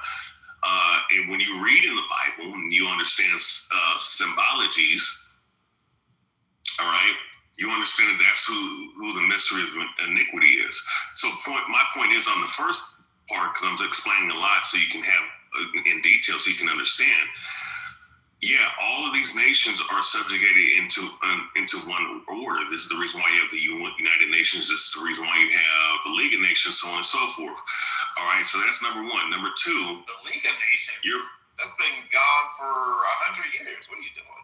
Well, okay, I mean the League. Okay, we have the UN. Okay, we have the UN. We have NATO and the EU, and we have various other things to let you know that these nations are all in cahoots with each other. With certain of them having certain. Look at the UN. They're not in. Yeah, but okay, the CEO. But in simple common sense, right? You don't have to like who you do business with. I mean, you're a CEO. You make millions of dollars, right? You understand that from your perspective, even on a micro level, right? People do business. People are affiliated with organizations with people that they don't like. But guess what? They're all in unison with each other. So I just want to make that common problems. But just because you have conversations with people because there's common problems doesn't mean you in general dealing with them. Right? Yeah, the United Nations goal. Yeah, I'll shut up in a second. The United Nations goal was to simply stop another world war. And guess what? It's worked. We haven't had another world war. So guess what? The United Nations has been very successful because it allows people to have conversation. There ain't no conspiracy behind that. It was common sense. Oh, wow. Okay, so I'm going to end on that part, and I'm going to just address the second part, and I'm going to do it much quicker. The more you look at the society, the more you look at astrology, numerology, and you talk about conspiracy theory, which, people now, all the conspiracy theorists that were labeled that, like myself, are starting to look like geniuses now, as time reveals all, right? It's very obvious. COVID vaccine yet, though. All of us are supposed to be dead from that. I mean, there were a lot of people dying from COVID vaccines. It's not to say that you won't. It's not. You're not supposed to let somebody put a vaccine that you don't know shit about in your fucking body any damn way. That's the reason why. That's the reason why they're demonizing. Y'all got booster shots. I ain't gonna lie. No. Listen, CEO. Demonizing natural remedies such as herbs and whatnot that naturally heal your body because your body is literally built on fruits. Okay. So real quick. So the second part about the Antichrist. Now, this is a common misunderstanding of what the Antichrist is. When you go into the Bible and you read the scriptures dealing with these so-called Antichrists, it's only found in the 3 books of John, right? And I believe that it would be John the Revelator that wrote those 3 books, right? Before he wrote the book of Revelations, right? And ironically enough. So when you go into those particular verses, and it's spoken in all 3 books, it's literally talking about, and you can go to theologians, you can go into different people who the early church fathers and whatnot. That concept of the Antichrist only comes from that stupid movie, fucking Damien. And there's an Italian movie that had the movie called Antichrist Antichrist when it comes to like somebody with spiritual powers on the left-hand side, on the satanic side, right? Yeah, that's nice fictional stories and whatnot. Not to say that there are people like that on this earth, no doubt about it. But at the same time, when you deal with the Antichrist, okay, real quick, I'll address this. So the Antichrist is just somebody who's against Christ. See, and the thing is, when you're against Christ, you're against everything that he taught. And you know what he taught? He taught the law, statutes, and commandments. He taught a lot of different things that the Christian church, the Islam, fucking Judaism, hell, even certain aspects of Hebrew Israelism, right, go against. All right. So if you go against Christ in any of his teachings, worshiping the Father, right? You go against worshiping the Father, you go against the law, statutes, and commandments. Most importantly, you sit up here and say things adverse to what he's saying, because everything is inclined to the Father. You go against the Holy Spirit, then you're regarded as an antichrist. All right, just based off of that. So when it says, watch this. I'll address it. When it says there are many antichrists, look no further than the elites. They're the highest form of it. But guess what? Even on a rudimentary level, there's many antichrists. Damn near everybody walking around following these major religions are antichrists. Now, there's people in my belief system that are fucking antichrist, talking against the covenant that Christ died for. You understand? So, and mind you, I call all fucking people out. Don't matter who the fuck it is, man. You know what I'm saying? But my point is, that's what that is talking about. People who's literally against the teachings of the Messiah. All right, and that's a lot of different people who don't even know that the Antichrist is you as well. Now, as far as the scriptures in the Book of Revelation, we're talking about the beast with 7 heads and 10 horns. That's talking about. It's very obvious who that's talking about. It's talking about NATO and EU. When it's false prophet, it's talking about the Vatican. It's talking about the Roman Catholic Church, because the Roman Catholic Church is trying to universalize everything. All right. So and that's why it says when the beast, the false prophet, in Babylon is America. I just want to respond specifically to, and the dragon gave him his power and his seed and great authority. Mm-hmm. What those that's talking about a man representing the Book of Revelation. It's talking about a man. Talking about the man that's ruling right now. All right. Now let's hear something. Who does the dragon represent in the Book of Revelation? He don't know. He's looking it up. Oh no! What is it? No, I think I'm sorry. There you go, pal. Yeah, say it. Yeah, but like I don't think it's a bad interpretation. The whole idea of some influential leader gaining power globally and deceiving people. That doesn't seem off based on the biblical interpretation. No, well, see, but watch this though. And this is the counter to that concept. It's not to say that that's not a bad concept. It's just that when you when you understand that the Antichrist is many, like it says in the Bible, let's use that from a certain standpoint. We have a whole bunch of different nations. We have a whole bunch of different ethnicities of people, right?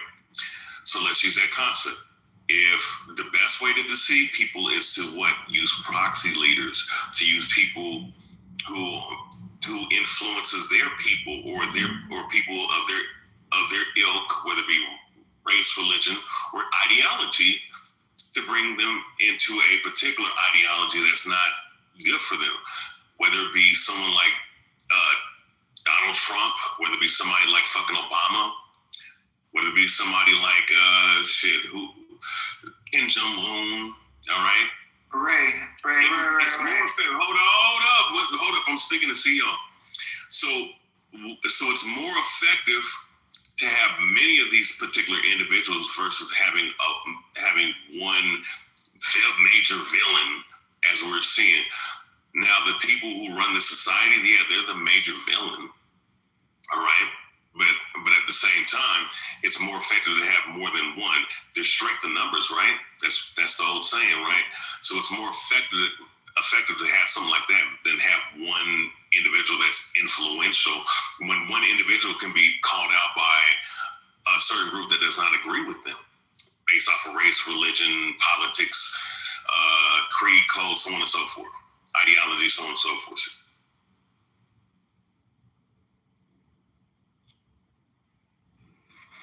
Yeah, I mean, I don't know if I really disagree with. Just think that you're gonna need to have one central figure that would be an orchestrator of all that. I think that's what like Protestants historically have pointed. Well, I don't know about all Protestants because I belong to different denominations, but they would always emphasize the beast, and was oftentimes referred to as like the Catholic Church. Of course, the beast is like the devil, right? But like the Catholic Church was like the mode in which the beast would oftentimes, or in which they'd like act as the Antichrist or whatever. Once again, that's just one interpretation of it, right? But historically, you know, Protestants will make arguments about how the Catholic Church kind of strayed away from the original context of Christianity and stuff like that, in addition to like their global dominance. But I mean, at the end of the day, it is what it is. I think, I mean, if you believe in God, at the end of the day, just get right with the Lord. I think religious people have found the end of times without realizing that your end of time could have been today. Right? And so it's like, what are you doing? You know, with your life. So, what is one thing the Vatican has that's worth more than gold? Since we brought up the Vatican, information. Information locked underneath the city. Knowledge, yeah, okay. All right. Close enough. Schools, yeah. In the mystery school systems, actually, that's a good point, because the main thing that they have, right, when you deal with their religion, right, is when you read the Bible and read some of the teachings of the Catholic Church. I mean, and if you have a historical understanding and an archaic understanding of what ancient religions used to do, like the Canaanites, the Babylonians, so on and so forth, that's pretty much what they follow, right?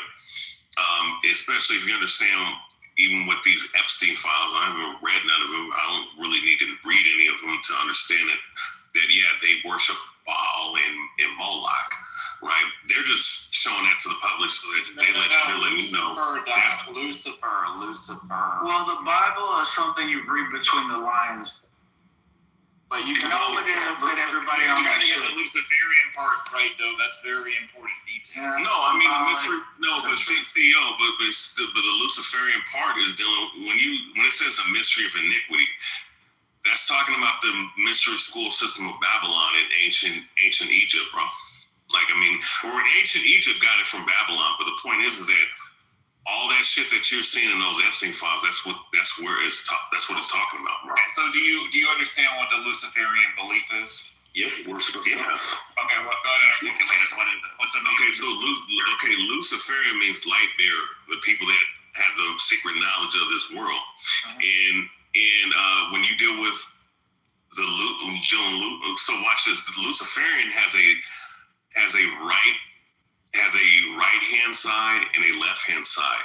The left hand side is the most prominent one as far as this world, because the god of this world, which is the horn god, aka Satan, you know, Baphomet, and all his other variations. Okay, wait.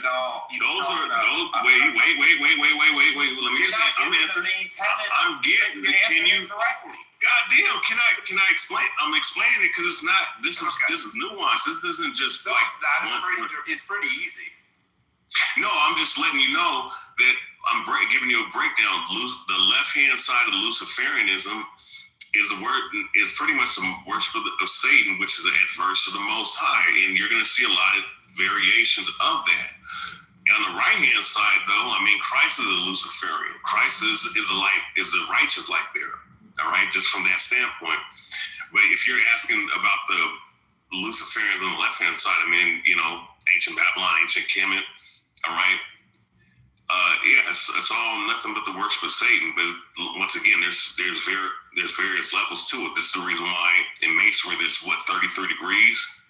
So I mean, it's just I mean, it's not just one little answer. See? Okay, there's a very direct answer, but and you have you're partially right, but what you're missing is a big picture. The main tenet of Luciferianism is that Lucifer is not the devil. He is not Satan. He is the angel of enlightenment.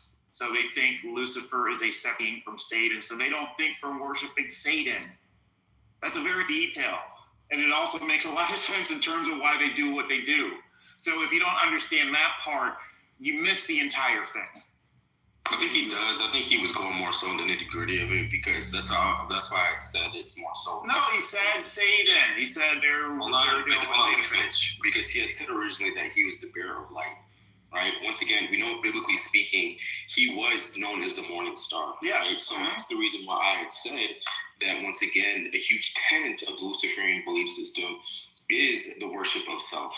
Now, I think what he's diving more so into is more so the occultic maybe ways of it. I don't really know too much about Luciferianism and the deepness of the religions because just like any religion, you can sometimes have like more esoteric aspects of it. Aside from the surface, maybe that's what he was describing. I don't know, but yeah, I do agree with what you're saying. Luciferianism, but that's why I said there's two sides to it, CEO. There's the left hand side and the right hand side of Luciferianism.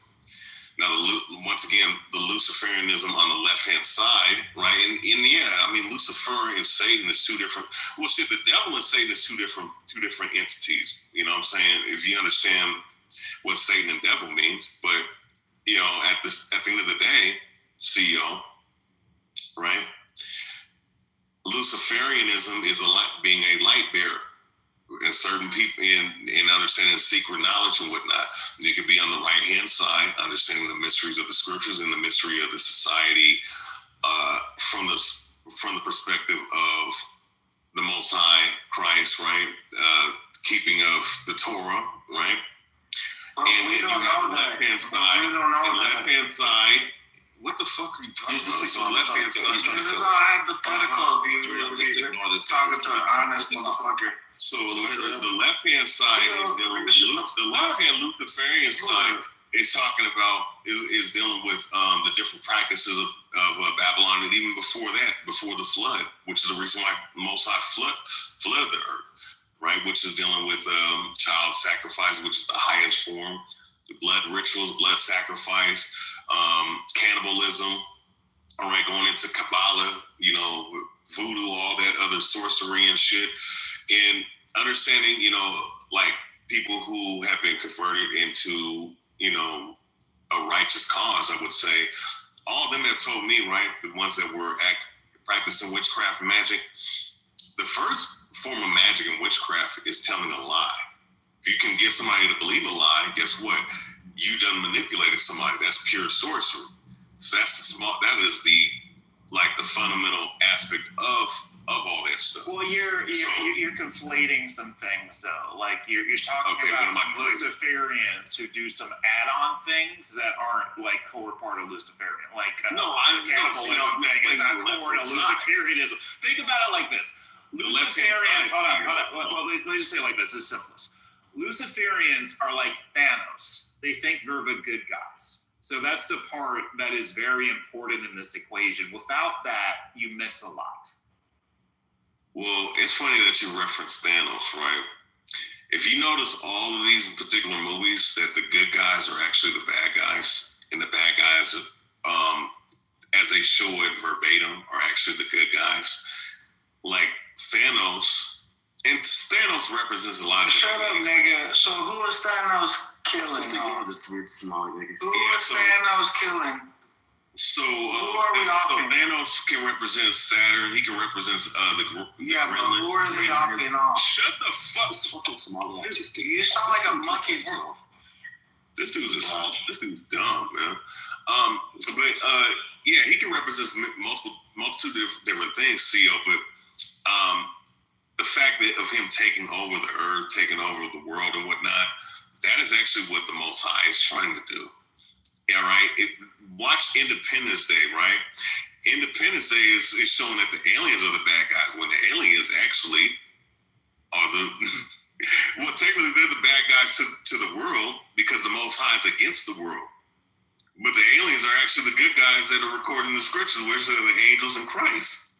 You know what I'm saying? So my point is that, or even like War of the Worlds, if you watch that in the 1950s and whatnot, like people were bugging out because people actually thought that fucking broadcast was real. Because that's what's going to happen. That is the whole point of the scriptures. But my point is, so I can't believe you've messed up the Avengers, man. So, no, the Avengers. Let me help you out here. No, I gotta get my explanation. No, hold on. No.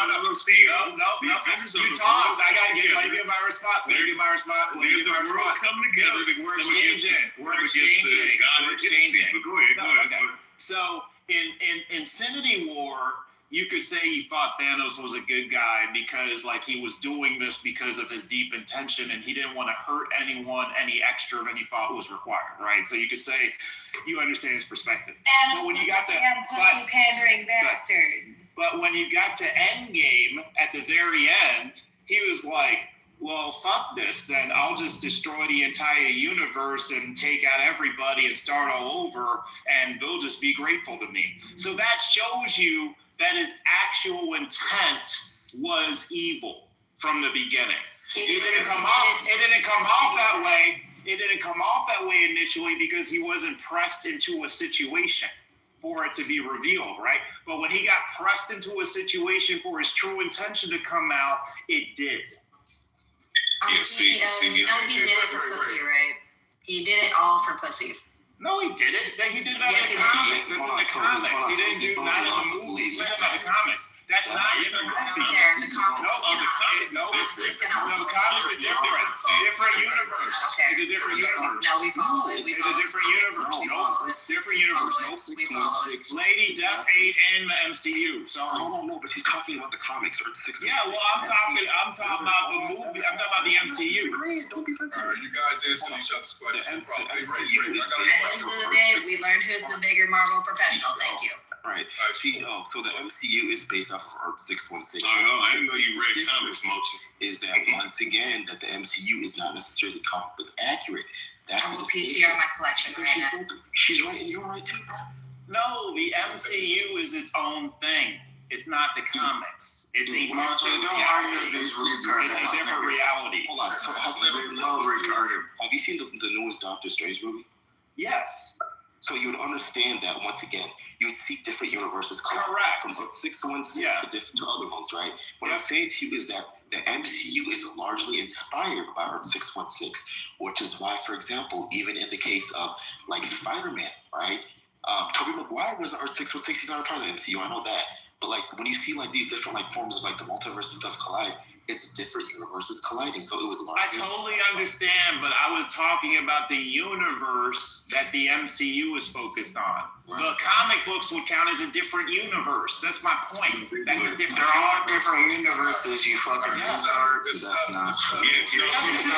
What are you talking about? No, they're all different. There are different universes. It's like, I mean, see, it's like this with the comic books. And I'll just give you a brief summary. Like in DC, they call it Earth Prime 1 or something like that, and Earth Prime 2. But guess what? There's different Earth Prime 1s and 2s and whatnot. So it's never ending pool of universe. Just like they'll say 6 months later, they'll say it says here, officially in the Marvel Comics multiverse, the main continuity is designed Earth 616. And it's the comic books, yes. Adam Warlock didn't even have shit to do with Infinity War in the movies, and he was damn center in the comic books. This is and you know what? That tells you everything you need to know. Yeah, you know what's funny? You know, and in the comic book, Spider-Man and all them was involved in Infinity War. So get out of here. Graham, I don't know if you remember. Look at this PTR. You see all these white boxes that are labeled tastefully? Those are my comic books. Oh, really? Yes. Oh, damn. Yeah. Oh, shit. Oh, shit. Okay, you got a collection. Okay, I got you. All right, cool. But Ray, I got I'm been having collection, you hoe asses. Here, I'm gonna send you this. Ray, hold on. I'm talking to Ray real quick. So Ray, so with all these things that you're saying, right? Mm-hmm. If we're going to go to another solar system, how would all these beliefs play into that? What the fuck is this? You talking about comic books? You talking about, oh my God. Hey, Theo, look at the chat, bro. Oh, come on, Amani. Don't you know the comic books can bring out the biggest Somebody's nerds? gonna stutter his No, ain't nothing wrong with that. It's always somebody saying some bullshit. They're talking bullshit. Hey, And I'm asking the question. you know what we gotta do? Philosophical. You know what we gotta do? You don't gotta take a deep breath, sit down, relax. Dumbass You said the solar system. Wait, Amadi. Go ahead, Ray. So you said. I'm talking to Ray. Yeah, go ahead. Wait, still. No, it's okay, man. Let me. So with the this nigga should be worried about let's not derail the conversation. Let's not Today's conversation is sponsored by Anime Thoughts. I repeat, we're sponsored by Anime Thoughts. Thank you. Be unintelligent. So wait, still, this shit knows my finances. But we don't all that. No, I know you guys think we got to go back and forth. You stupid. Like 5 times. I'm talking to Ray. Why the fuck would you come off the mic and say that? You want to be passive aggressive, nigga? I'm gonna be directly aggressive. That's how the shit works. Yo, we was having a good conversation. Let him just make his point. Amadi, can you make your point? Would you mind disregarding him? No, he knows my question. Go ahead, Ray. Okay, so you said just be clear. You said with all these ideologies and how we all going to go to another solar system.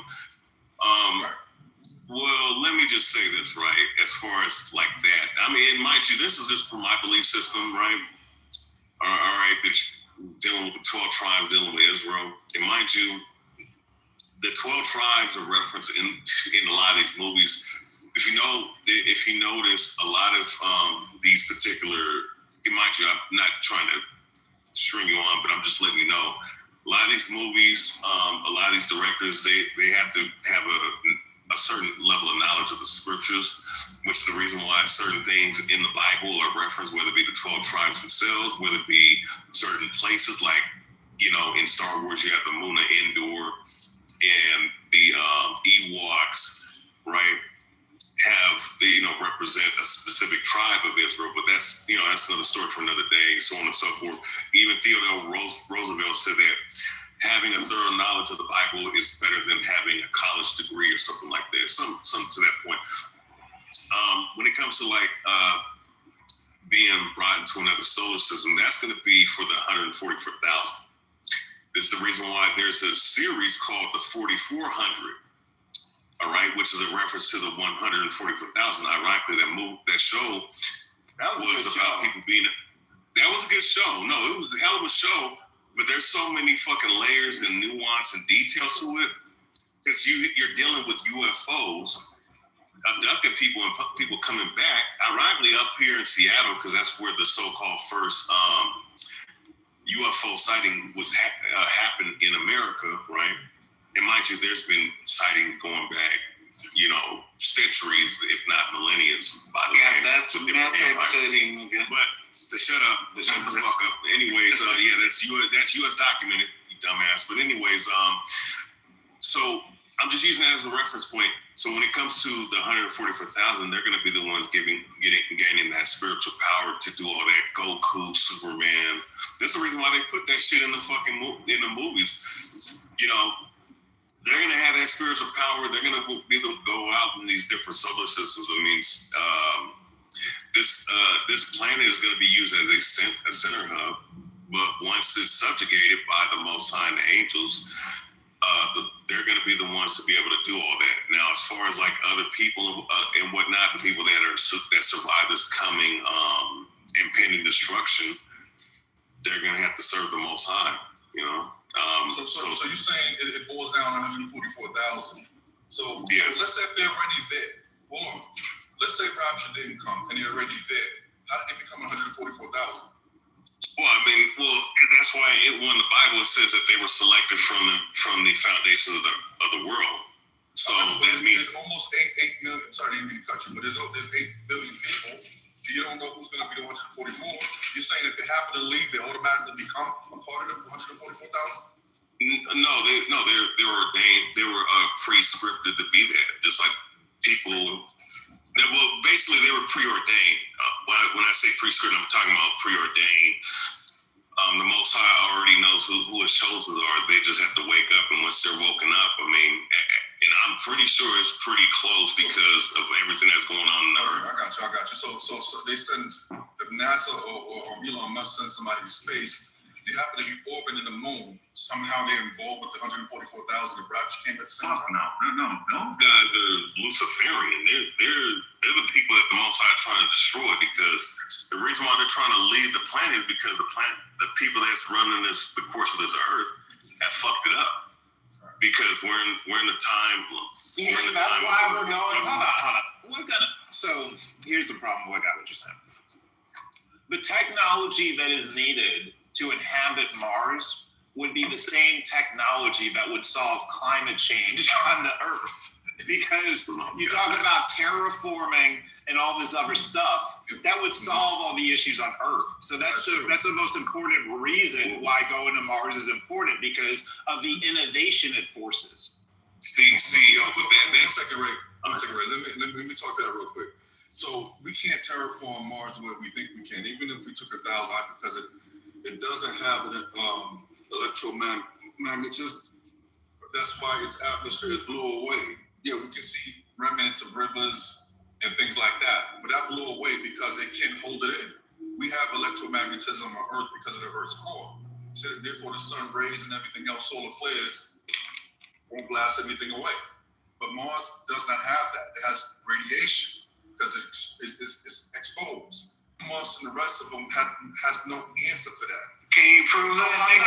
Can you prove that? No. Can you prove that, nigga? No. Hold on. NASA to back you up. So, Amadi, let's assume all that's true. Hold on, let me talk to Amadi for a second. Amadi, let's just assume all that's true, right? So, even the part where we're talking about building some sort of dome on Mars for people to live in, if you can solve that there, then you solved it for humanity on Earth. So that's what I'm saying is, like, anything you do there, I'm just saying anything that you do there, whatever technology you have to create to even attempt this, benefits to Earth significantly. That's my point. Yeah, but you'll be living. Isolate. Okay, we can put. We haven't even solved that here, right? I got you. I get that. You can put people isolated under something, or maybe in a bunker. Still got to come out. Something is going to malfunction. Something is going to run. I got a red ball. Something is going to run out. There's going to be an incident some way or another. So the only thing they got is to go on the ground. But something is going to go wrong without a doubt, because you're still in a different. Forget about the gravity, which is a weaker. You can't do anything about that radiation. You're gonna have to come up with something. So look, that is from the lens we're looking at right now, okay? But they said like humans wouldn't even be able to fly in the air, right?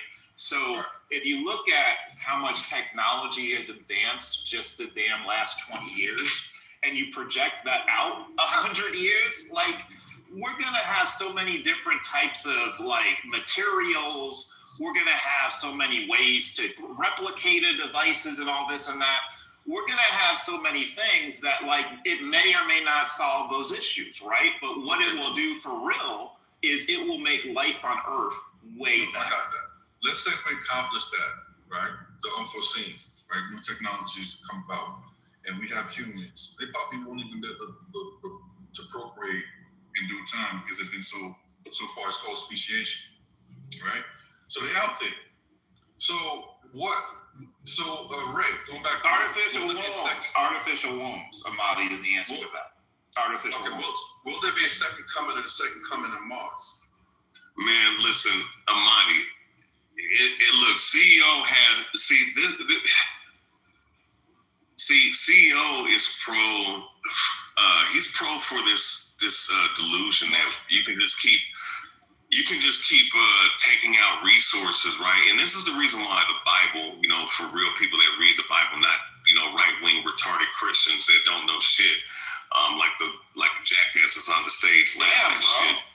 Hold on. You said what? And I got respect for you and you called me out. Damn. No, I ain't calling you out specifically. This is a dumbass on the stage. But anyways, so with that being said, you can't look. if you understand sabbatical or understand about the land Sabbath, right? You're supposed to allow these lands after 7 years to actually recover, right? And allow itself to regenerate. The problem with the industrial age and consumerism, as we see in the last 2 centuries, it has depleted the earth of natural resources. This is the reason why the UN has talked about this, that the supply chain has been running low the last couple of years. The resources. Yeah, you can go look it up for yourself. No, I didn't look it up. You can see your own document. I mean, the fact that you're that's fucking retard, nigga. I swear, this fucking shit. Damn proof. All the speak. Now you can be racist. Yo, shut the fuck up when I'm talking. You worried about the earth dying? I swear, bro. Shut the fuck up when I'm speaking. You're saying a bunch of some word salad, nigga. Like you don't know what the fuck you're saying. Only an idiot that doesn't watch the news doesn't know this. But everything that we're seeing, but look at this. I mean, the ozone layer has been opened up. Look, the ocean is being polluted and all this other shit, and it's not regenerating, right? The Earth is doing the most it can as far as correcting itself, but it can only do so much if you keep drilling the fucking oil out of the Earth, which is literally internal bleeding or external bleeding and shit. Like you're overutilizing the resources, which is the reason why they're trying to move out of space, because they know that the planet is about to be destroyed, is suffering right now, and they don't have as many resources as they used to. So overall, this concept of trying to go out in space when they can't even get past the Ellen belt, the firmament, right? And Neil Armstrong has been questioned many times, and he got hella angry about it. Yeah, I mean. Yeah, that's not. You're saying we haven't been in space? No, we haven't been past the fucking what is it? The atmosphere help? Yeah, the because that radiation. What you said was right. Okay, I respect that. Yeah, you're right. So you're radiation. Whatever you want to call it, whatever makes you propaganda. Just clarify. Space station. Where is the space station? Is that in the hemisphere? It's firmament, right? It's off the. Wait, hold on, Ray. Let Concrete finish. Go ahead, Concrete. Yes, Concrete. Go ahead. I already said my piece. Thank you. Oh, thank you, sir. So, look, do you believe in waters above and waters below? Yeah. Right? Oh, so you mean above the firmament there's water? I mean, yeah. Well, there's moist. Yeah. I mean, they even show that. Run it, bro. The astronauts train in a giant pool. So you're saying that is that what rain comes? The astronauts. The astronauts train. It's a giant pool. They train in water. The astronauts. Good morning, everyone. Happy Friday. So Ray, well, my question to that is how do we get on comets and asteroids? I said good morning, Amadi. I mean, I'm assuming that comets. I'm taking too serious. I'm assuming that comets and asteroids would have the same kind of material. Talk about comic books. I think Rayaba is referring to man missions past the Van Allen. Man-made. Rayaba's referring to. I didn't hear what he said. What he said? He said, "Mother, you like some rovers to play." Yeah, he said Mochi. You like FDL shit. Oh, Mochi. Okay. Yeah, what the hell? What's wrong with FDL? Mochi, I'm actually impressed. You got more. You got a much longer collection than I do. Ray, you like the salad talk, nigga. Like, come on. Well, the thing that I was trying to tell you guys, I started collecting with my father, and I continued. So this has been a collection that's been growing since before I was born. Ray, did you just say that hers is bigger than yours? No, I said her collection is. Yeah, 9 inches. 9 inches. I measured it. No, asteroids and rocks and whatnot probably come from the same material. But as far as like these comic books have. So you think all 6 moon landings are fake? All 6 of them? They're all fake, bro. What was the point of faking it 6 times? When the rain is Theo, 6 times 3 is the number of the beast. And if we know that the beast is a real thing, then we'll be symbolic. Oh, I love Hey, that. still, to your point, to your point, Apollo 13, I mean, 13 is a cultic number. Apollo is a fucking faggot god from Greece and shit. Like, come on, man. Do you mean Apollo 11 was the first mission? Is that what you mean? Well, Apollo was. There ain't no Apollo 13. What the hell are you you know talking what, about? man, It's fuck 11, it. 12, Yeah, you're right. 14, 15. They skipped 13. Did you ever? Okay, you know what? That's just showing how you knowing you ought to make up stuff. CEO, what is that? Colin, like that arguing And you will just go ahead and go in. Okay, was there an Apollo 666? Nobody was ever talking about that. That's the next one. It doesn't matter. Is it CEO? Is the moon plasma or not? CEO, what is the moon? There's 12, right? CEO, I got something. So why is it that the politically correct clan, they love to talk, speaking about that now, they love to talk shit about chillism, but then they come into chillism and chill with us for hours. And we got you, we got fucking ML, we got. I ain't in that group. I ain't in that group. You all talk about us being retards and idiots, but no, I don't. Hold on, Concrete's in here. Concrete, do I do that? No, that's just ML. That's just ML. I don't do that. All right. I'm sorry. I mischaracterized you for the other light skinned brother. Yeah, you're white. You get a pass, I guess. Who's in male? Pass, you're white.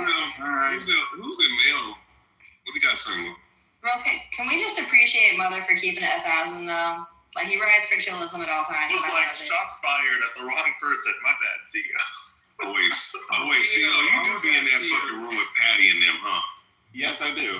CEO pushes back a lot in those spaces. He's not raising his problem. CEO has a good time in those rooms with Patty. I'm gonna be honest. This is probably the We would most. all be lying if we said that Patty wasn't lovely. So the most I don't know about that. Of perspectives is definitely in here because this room isn't fully tilted right or left. It's got a little bit of everything, and that's why I like coming in here. Because if you go into other rooms, it's like 90% left, and then a couple conservatives. This is kind of more like 50-50. I think it depends on the day that you join chillism, to be fair, Mother. CEO, I'm not gonna lie, y'all niggas. I ain't gonna lie. Like when Samoa hops in the room, Mother, the room shifts. There's a shift in the room. You know, like the earth is shifting on its axis, you know. Like it's shifting, right? But the same thing is with Sugar Belly, which Sugar Belly shows up and it's like, oh, that's good. That's true. That's what I'm saying. In the morning, that's kind of I didn't hear anything you said. What did you say? I'm sorry. Good morning, everybody. I just getting my coffee. I just wanted to say it sounded like people are very affected by Mother. I love this, and I love that you were writing so hard for that. Go Mochi. Yeah. Jessica, you trying to sell me an overpriced house? What are you trying to say? You almost scammed me. Bro, I never tried to sell you a house. So you that's a fucking lie. were going to. Honey, you have to have a job to buy a house. I got 4. You see, look, why are you attacking me? What did I do to you?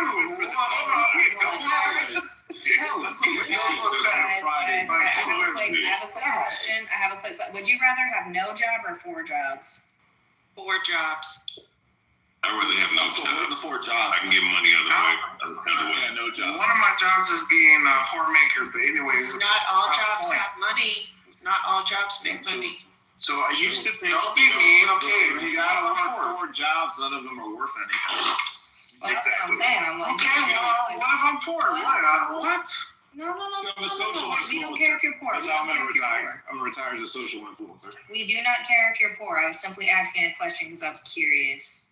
And also, here's the thing. Oh, I got enough to pay for your Louis Vuitton. Don't worry about it. Here's the thing. Ultimately, like, here's what we need to have a conversation as America. Like, nobody should be working 3 jobs to make it to at the end of the month. Like, that is absurd. I'd rather just live. Well, I'm not gonna say over the doesn't matter. Mother, finish that statement. I also think we gotta have the real conversation about like, well, what happens in China's good. When AI works out millions of jobs in this country and people don't have employment. What do we do? Oh, I know. We compound system. Here's an easy answer to that. Compound system, families with families is what that means.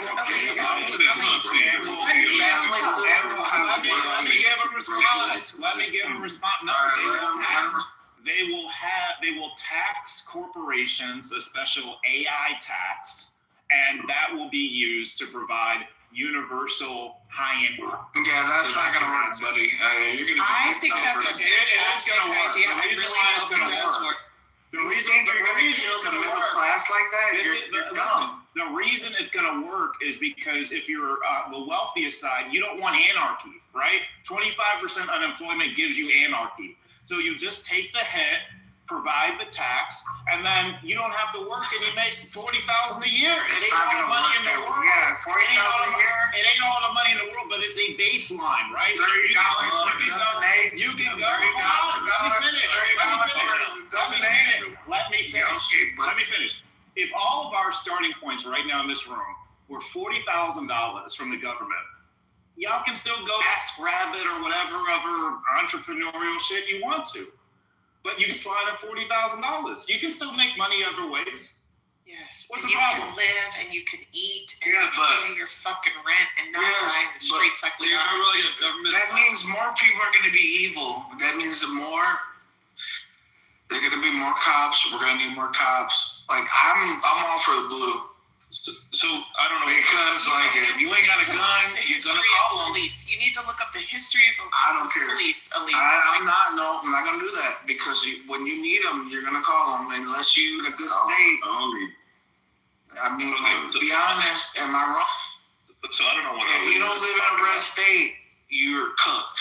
You have to call the cops. Am I wrong? Okay, so back it up to what CEO said with AI tax. I'm just going to ignore what Ali said.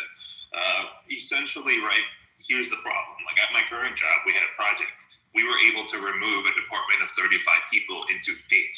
And it's like, if you just keep that pace of innovation, a lot of these people, their jobs have been fully automated. There is no replacement for them to do. So they either got to go back to school, like we got to do something. Get people in base to be retrained, but then you talk about retraining. And everyone's like, oh, go get a computer science degree. Guess what? The people who are getting shafted the most are software developers at the moment.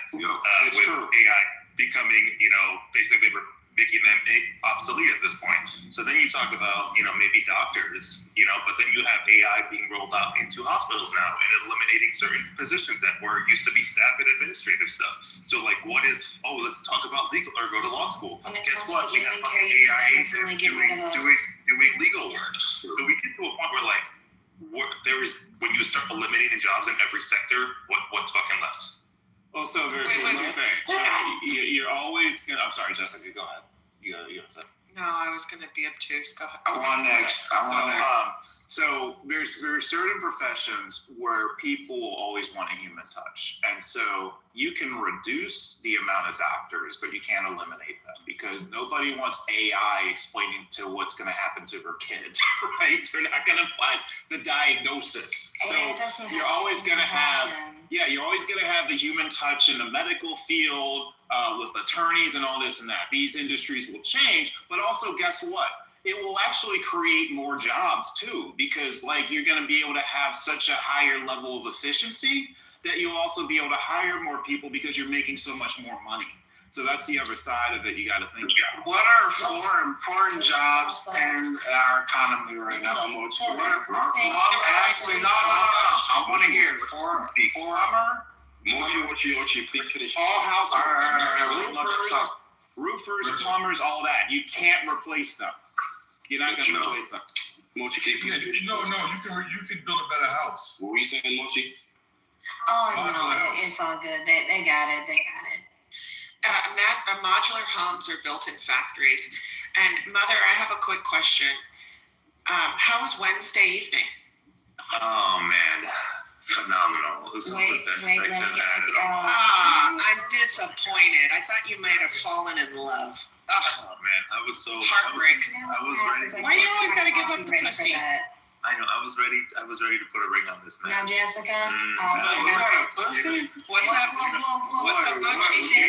You know when you wake up the next day and you're still happy about the sex from last night. It's not a pussy. That is a buchachi. Buchachi. Yes.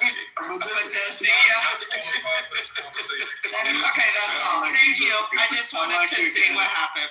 Thank you for asking, Jessica. I appreciate it. Mother, what was the? Oh man, and it's also very interesting because this man is not my type. So usually I like the Miami fuckboy, right? Like the hot, muscular Hispanic guy with that. This is like a white guy who has a normal white family, and he's like kind of shy. And I'm like, he's still hot, but he's just like totally opposite. That's the power of white supremacy, brother. Nigga, what are we talking about? All right, it's chill. All right. We can't be talking about this shit. I'm not gonna hear. No, hold on. You know, Mother, I got to hold on. Let me. You can tell me whether or not I'm all the way right or all the way wrong. Wait, in the back channel or in the chat? Oh, the back channel. I'm not gonna air myself out like that in here for these little bastards. So I had come in the room when you guys were talking about God's second coming, or I don't know if it's Jesus or God, whoever you think is coming. But I was just curious, who believes that is coming soon? I do. Antichrist? What is the definition of soon? Max? Because No, I'm curious. I'm a person that is learning about things in the way of religion. But Jessica, is soon 20 years or 200 years or 2,000 years? What's soon?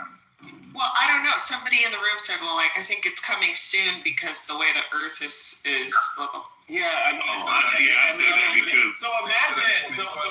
No.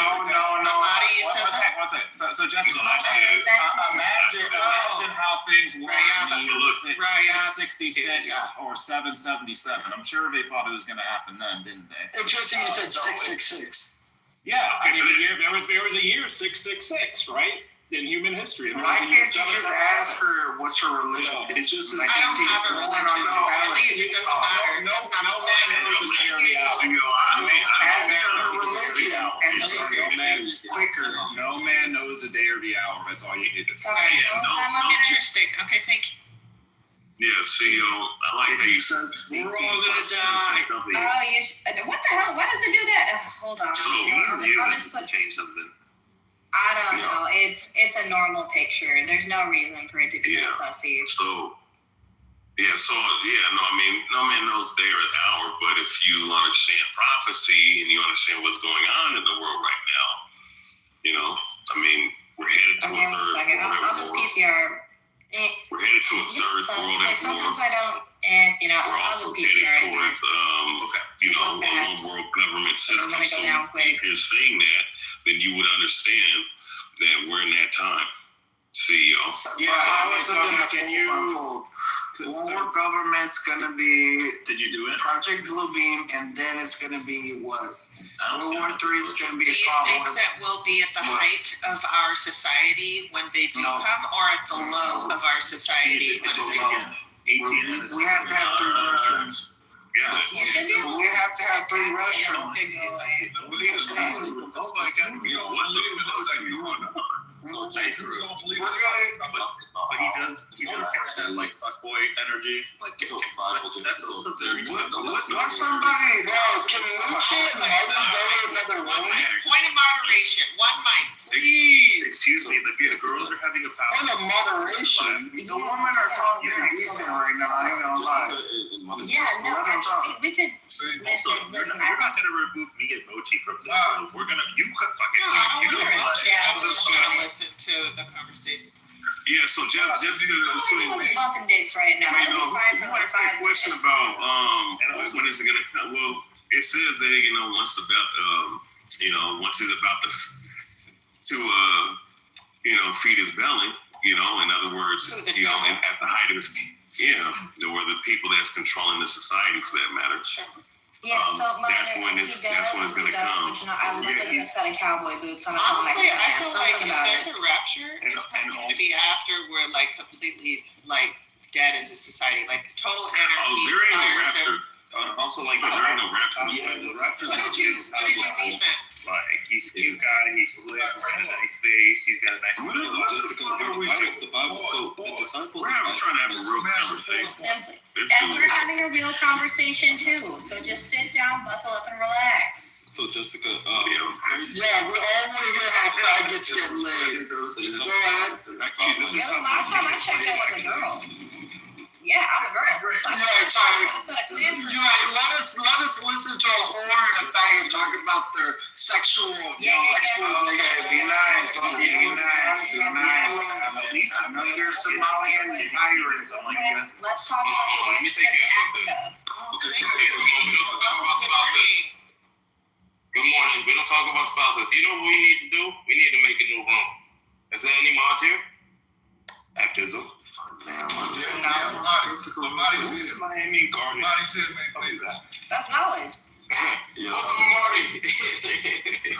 What's up, brother? I was just saying that it was an interesting conversation, and I was away from my phone, so I didn't see who had made all the comments. What's up, So I was just Jessica? trying to put it together. Good morning. Good morning.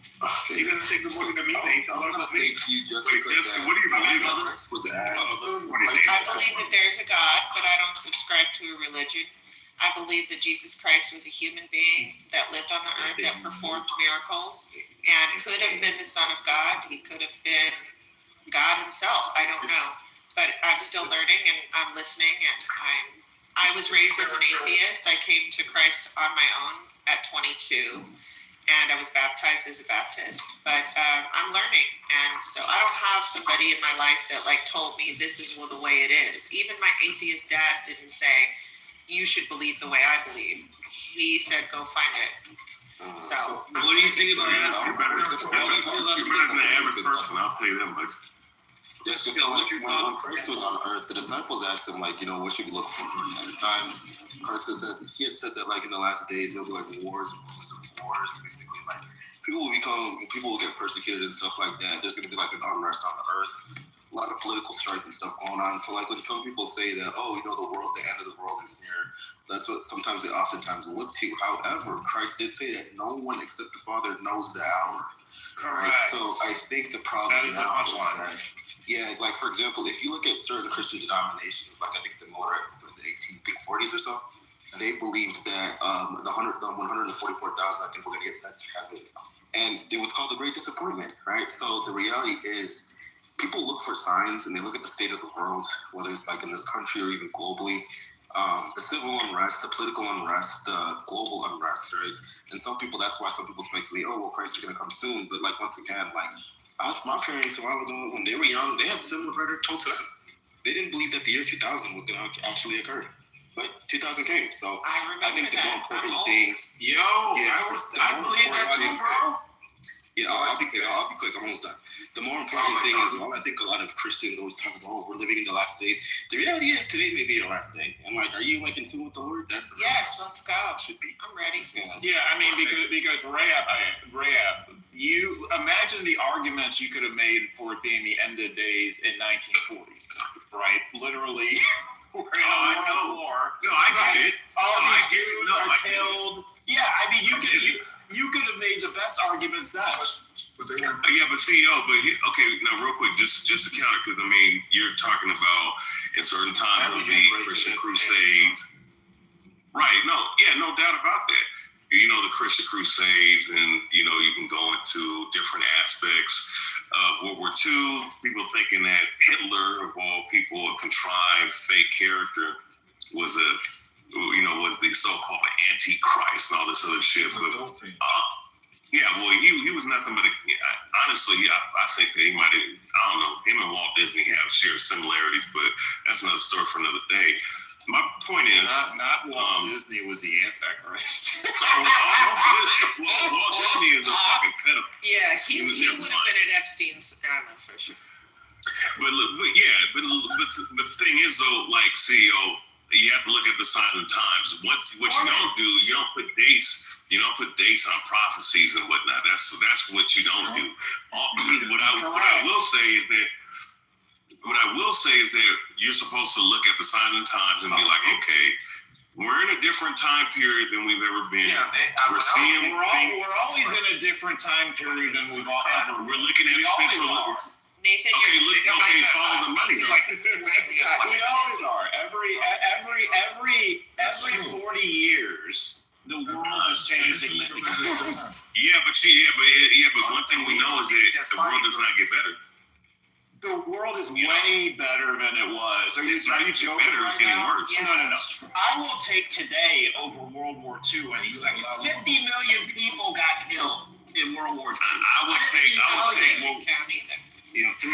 say that I would take 1940s over this fucking era because at least. Out of here. Now you know what I mean. Even though it's Jim Crow, even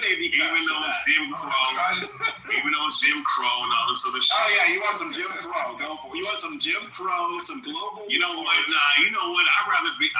You know what? No, wait. I take that. You know why? I'd rather be open to generation. Want to drink water from any water fountain? I mean, you want to. Well, you know what? Listen, I'll be secluded in my own fucking self. That'd be no problem. But my thing is, though, I'll take that. I'd rather be here.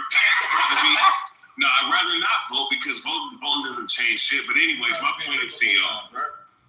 Yeah, no, you know what? Biblical times, fucking, Middle Ages when Nick Rose was ruling, CEO. I'd rather be in them times. But regardless of, I'd rather be in this time because you don't want to have a toilet. CEO, just real quick. Can you stop trolling, Nick? Listen, nigga.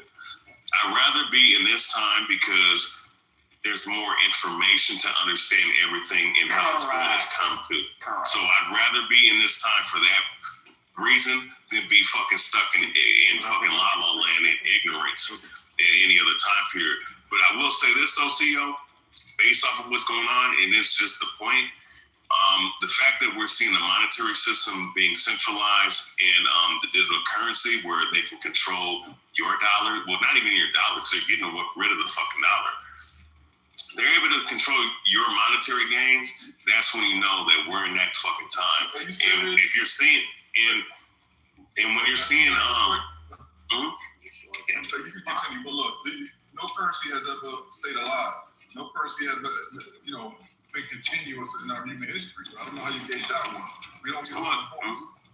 Yeah, no, I mean, it's not even real money. I mean, it's a debt note. I hate a nigga that talks about the problem but don't want to fix it and help people fix it. Motherfucker, I hear niggas talk about the problem, dumbass. but niggas don't know how to fix stop prophecy. If God says talking this is about what's wrong, but don't fix shut your retarded ass up. Fix it. How the fuck are you gonna sit up here and tell God, listen, your property is not gonna go, it's not gonna happen. You know what I'm saying? Because I don't want it to happen. No, they're gonna happen whether you like it or not, motherfucker. Yeah, but you're not helping nobody in here fix this shit. I'm not just talking a bunch of nonsense and just crying about the problem. How the fuck can you fix what the most I created? You dumb fuck. Help us fix the problem. God says, listen, there's gonna be a time where there's gonna be a new world order right before my son returns. Who the fuck am I to sit up here and try to stop that shit? You dumb fuck. Let it take What is the value of talking about the New World Order? We've had a New World Order since America began. I mean, what are we talking about? Do you think that anarchy or the dissolution of society could be perceived as like the second coming or whatever?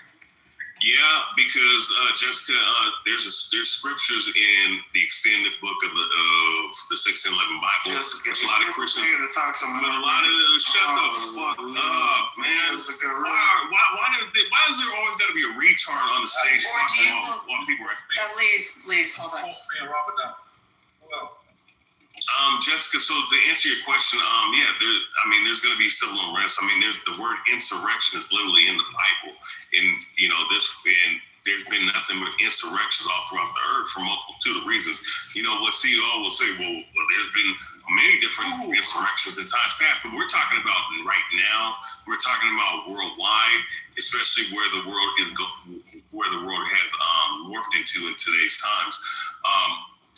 There's going to be civil unrest, and there's scriptures in the KJV 1611 that literally describes it, right? That people are going to invade each other's houses for the lack of bread and all this other stuff because the food source is going to be taken away, and various other different things. I think that So that there's is gonna be possibly anarchy. coming. Yeah, anarchy is coming for sure. And I think that, you know, because of the world wars, because of everything, all of the hate that's happening in the world, and because Anarchy is not coming. and not just anarchy across the world. It's I not think it's coming. going to start here in America with a civil war. The way that this shit is going down, CEO, my God. The world is how much more more time do you peaceful think? than it's ever been. Look, like all the look hate at that Trump Trump's spewing out is more and fucking peaceful. people taking He'll be gone in off 2 the years. street. Trump will be gone in 2 He years. won't, CEO. He's a fucking dictator. He's He'll going to be gone stay. in 2 years. Trust me.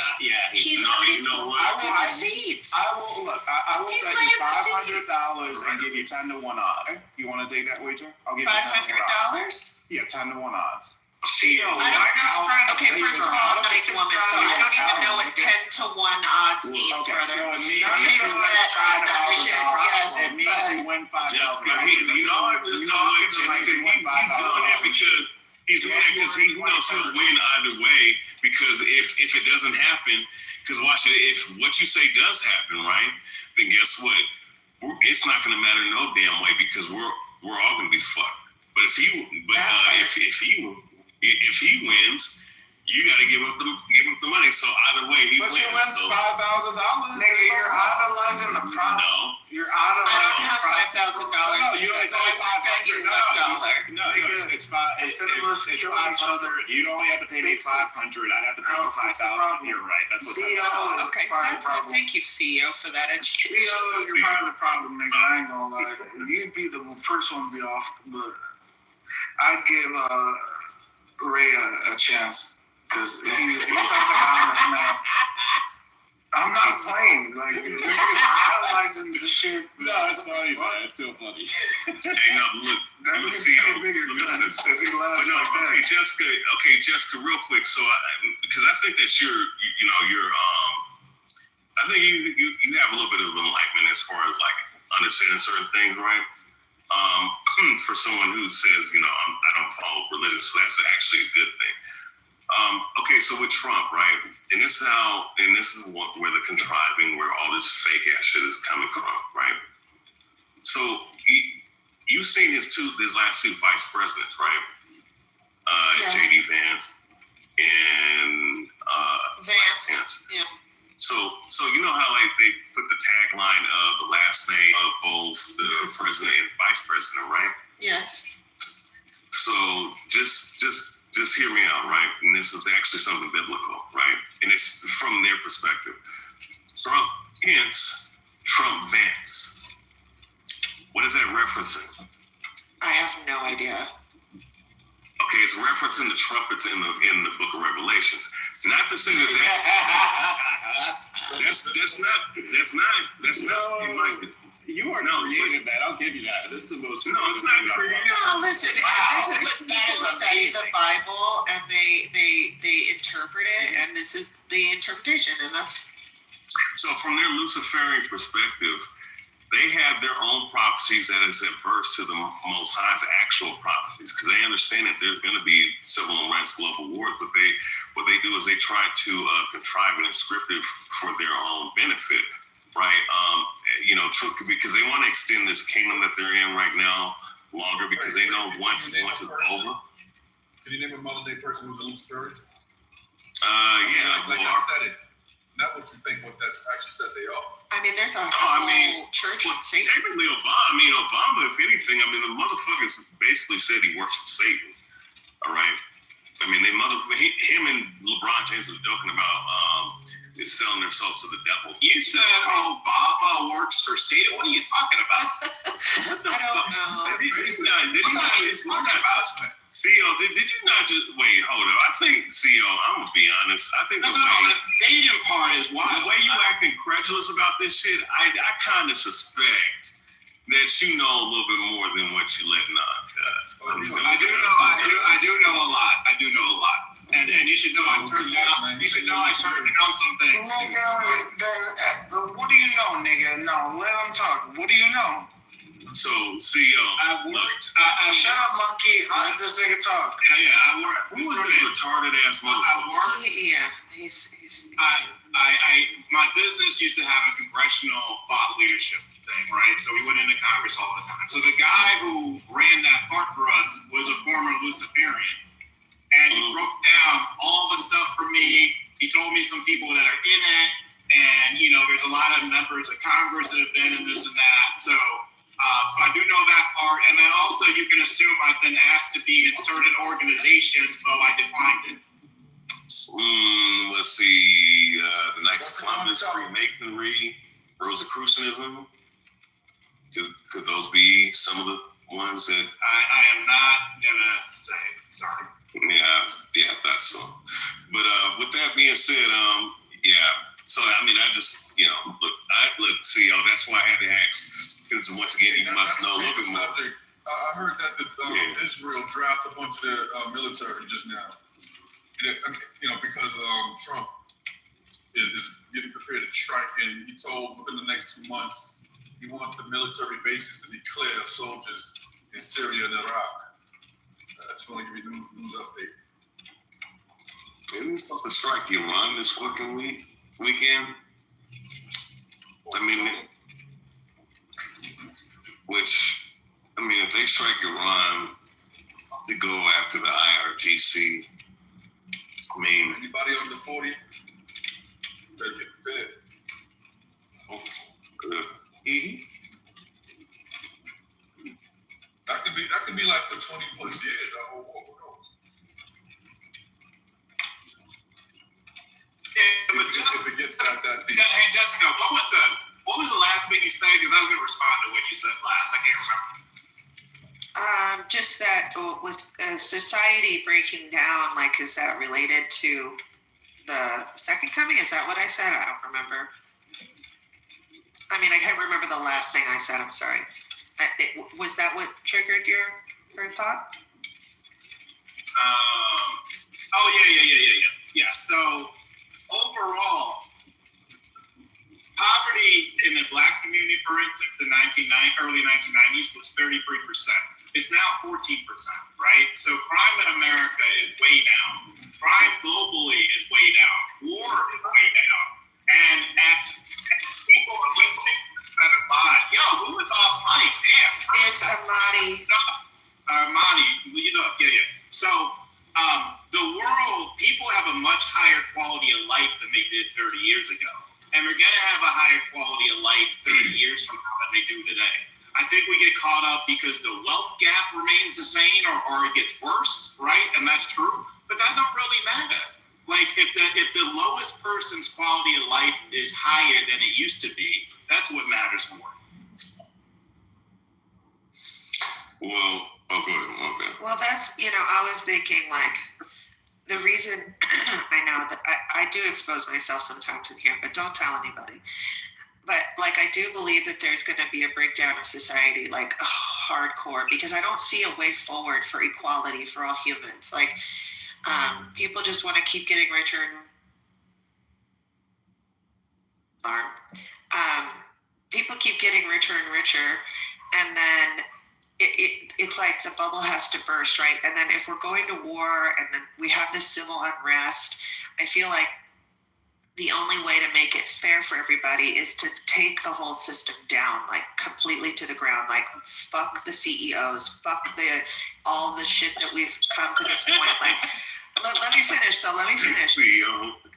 Not CEO, like not him specifically. I didn't mean that was disrespectful. I'm saying like the billionaires of the world, the billionaires, not CEO. Yeah, but Jessica, why is equality the goal though? Why is equality the goal? That's just because I'm a Libra. That's how I fucking work this world. Is that we should have equality. There's too many people that have nothing, and there's too many people that have everything.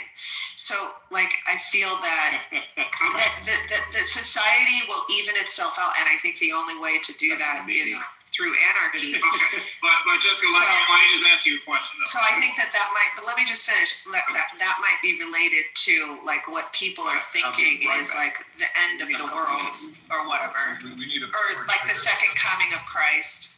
We need a point. So Jessica, let's say I don't want to kill people. People will die, but I think but Jessica, the poorest people in the world right now, they struggle to eat, right? And we still got like gross poverty, right? What if 30 years from now, the poorest person has a replicator device and can make food whenever they want to, and they got a robot in their house? So what if Elon Musk got $7 trillion and there's a bunch of trillionaires? If the lowest level of society can eat whenever they want to and they have shelter, what is the problem? Well, I don't see a problem with that. I'm just saying that I don't that this society will last because it's too fucked up. Hey, no, Jessica. Real quick. Let me make a couple points. So that PTR, that Lion CEO, and I'm pretty sure you're aware of this. That's the motherfuckers that control the society, the Vatican. Good morning, Lion. Primarily the Jesuit order. All right. You'll see the number 201 flashed almost in every form of media and all throughout this fucking society, this globalistic society. So these people are the ones that are the mystery of iniquity. They're that are spoken of in the Book of Revelation. CEO. Well, that's number one. Only one amendment to that. They control the Western world, not the Eastern world. Yeah, they control the Eastern world too. Why do you think Japan has red and white in their fucking I'll give you Japan. Flag? I'll give you Japan. Yeah, that's true. I'll give you Japan, but not the rest. No, they have everybody under the thumb secretly, right? Jesuits are nothing but the CIA. They ain't got China under their thumb. They ain't got Russia. They ain't got Iran. They ain't got North Korea. They don't got. The Vatican has everybody. Because I was just gonna finish off. So just overall, with this whole conversation, CEO, if we're looking and we're seeing the times as the Bible tells us to, it's very evident, especially with all the things about the UFOs and the world wars and all this other stuff, that we're coming to the climax of the society and overall the state of the world. I mean, mind you, with Trump, his job as one of these actors and one of these characters that they put on the world stage, his job is to fucking cause civil unrest. That was his whole point. He destroyed. You saw the CARES Act of 2020, largest wealth transfer in the history of this fucking world, put into this country to where the rich get rich and the poor is never going to find the same wealth that So the point I'm saying is,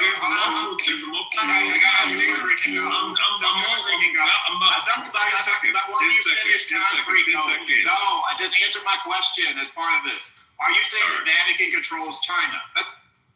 The Vatican control. Listen, the Jesuit order controls pretty much everything in the society, bro. So the Jesuit order is what's in Lion's PTR? Q. Yes. Sorry. And I'll land here. The more you see, the more you unpack this society, just like my man from Sanford and Son, the dude that just passed away. And it's funny because everybody that talks about these motherfuckers end up dead somehow. He said, listen, you can fucking argue with all these different people and different ideologies. Your enemy's not your enemy.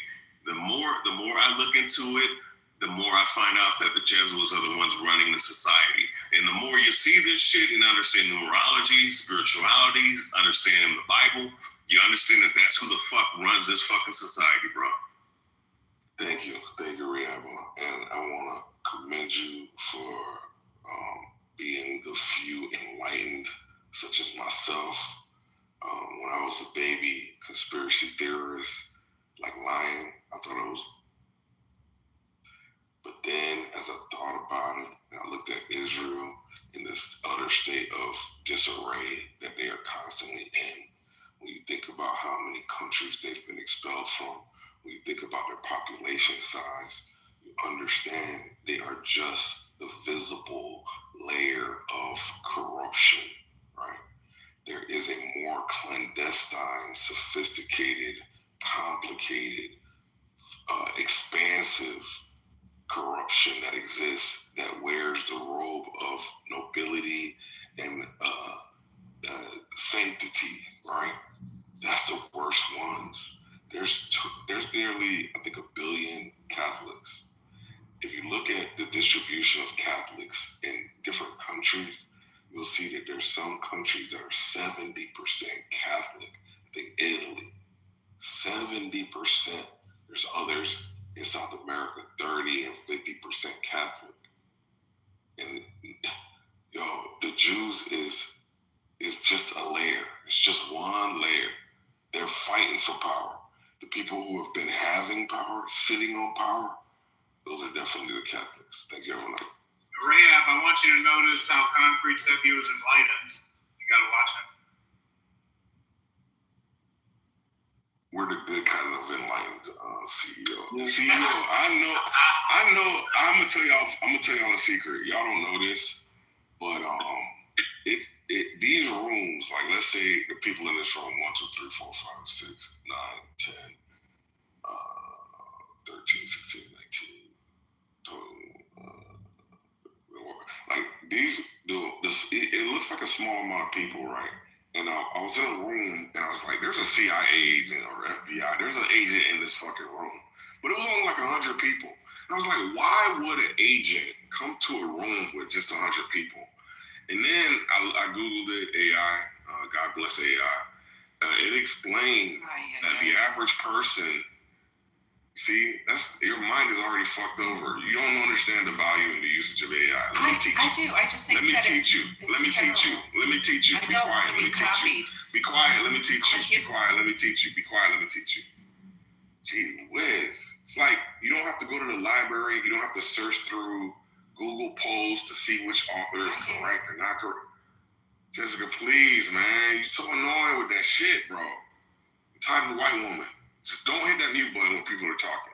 Don't say to yourself, I want to hit the mute button. I want to start talking. Just try your best, please. Jessica's the only woman on stage. Oh, my gosh.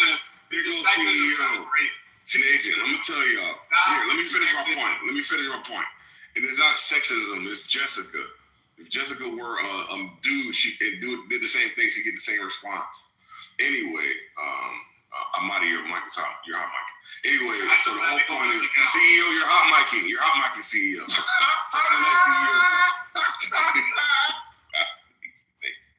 Anyway, the whole point is that one person knows an average of 20 people, right?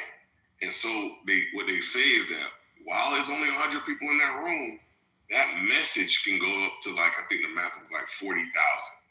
If one person told 20 and those 20 told 20, just 3 layers, you're at 40, whatever. I don't remember the math. But that's it. And so, you're hot micing again, brother. You're hot micing. Somebody mute CEO. Fucking A. So the whole point is, in these conversations, CEO is a fucking agent. He is a paid operative to fucking maintain the status quo. That's why he's always in here talking that, why is he holding that position? Because he's paid to. Because he is paid to fucking guide and direct public opinion. And I'm thinking Jessica might be too. GOAT, definitely. GOAT is 1,000% paid. Fucking. Yo, we're crazy. You're hot micing. You're hot micing, brother. You're hot micing. This is crazy. You're crazy. You're hot micing. I'm not getting paid. You're hot micing. Calm down. Thank you. So obviously, normal human beings don't respond this violently to fucking holy water. They have to be vampires. They're definitely getting paid. It's all for Beelzebub, the Prince of Darkness. Congratulations. So you think that I'm an agent for the devil? Like what? It's like you don't know me. No, for the government. Oh, for the government. No, fuck the government. I want to burn the government down. What the fuck? Anybody with any fucking righteous mind would actually want that.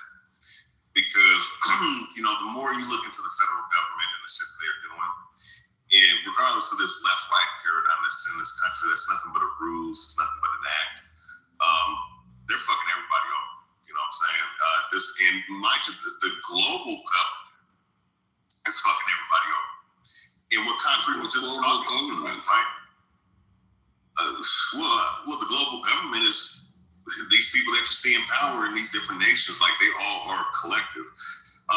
Once again, like, what Concrete was saying is, very revelatory because, well, it's not even just revelatory, it's just when you go and look into all this shit because, everybody focuses on the Jews and they're a problem and they do a lot of fuck shit. Don't get it twisted. But the more, and mind you, I've understood this, going back over a decade, but I just didn't understand until I really looked into a lot of this shit. The more you look at the Vatican and them and whatnot, and them actually controlling the state of Israel, controlling people like Netanyahu and various other, the banking systems and whatnot, like, this is the entity that's running this fucking society, man. And overall, like, everything that's going on, and you go look into the history of the Jesuits, they like to play both sides. They like to fund both sides, no matter which side, the side of the aisle that you follow. All right, and even just even with these sports, you see the fucking Vatican stamp logo, whether it be the Superior General, whether it be the fucking Pope, whether it be various other different references to the things that they worship in that particular group. They put their stamp on every fucking thing, man. So the more you understand it, the more you understand how the society operates and works. Well, I'll agree with you on one thing. So I agree that Obama and Trump coordinated this week in some way.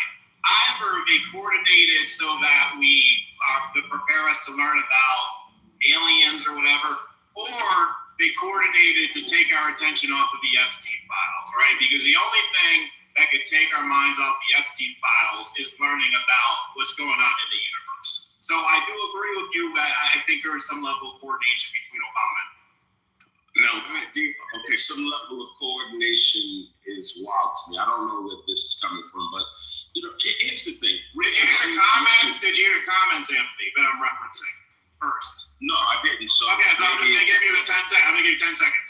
On Saturday night, Obama had aliens are real. A couple days later, yes, I heard both sets of comments. Okay, cool. Okay, then you're good. Got it. And you know, Trump said he's releasing the files. Absolutely. Okay, you're up to date. Okay. Yeah. So here's what's up, man. I think that there's competing interests at play. I don't think there's this like, whether it's the Vatican, the Jewish conspiracy. I think that there's multiple competing interests, and they're all vying for control. I don't think there's this one overarching group that controls everything. As it relates to, what CEO was just saying about the comments and Trump saying he's releasing the files. I don't think that that's coordinated. If anything, it's competing. Like, I don't think that these guys are kind of like, mapping shit out and we're going to make this mass distraction type of technique. I think that, maybe Trump felt like he was going to release these alien files and, Obama saying what he said, stole his thunder. If there was, something going on, I think it's more so competitive as opposed to people moving a line together. But, that's just my humble opinion. I could be wrong. Well, look, I would just say, Anthony, because I think you're an intelligent brother and whatnot. I just say, man, look, just look into everything. You know what I mean? Like, it's when you look into, like, look, how's the best way to say it? When you look into everything as far as like the money system, like you always have to follow the paper trail. When you look into that specifically, then everything starts to make sense, right? Then that's how that's how you see how this whole world operates in.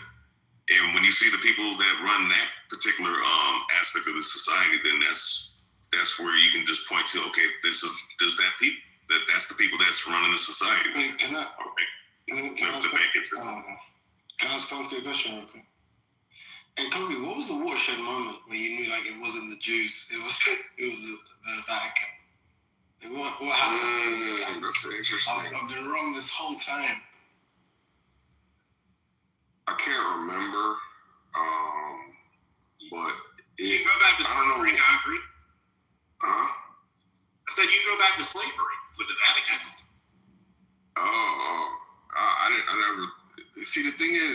No, that's not what I'm asking. I'm not asking when did they begin their, fucking nefarious operations. I'm saying, when did he find out? When did he figure it out? Yeah. Oh, got it.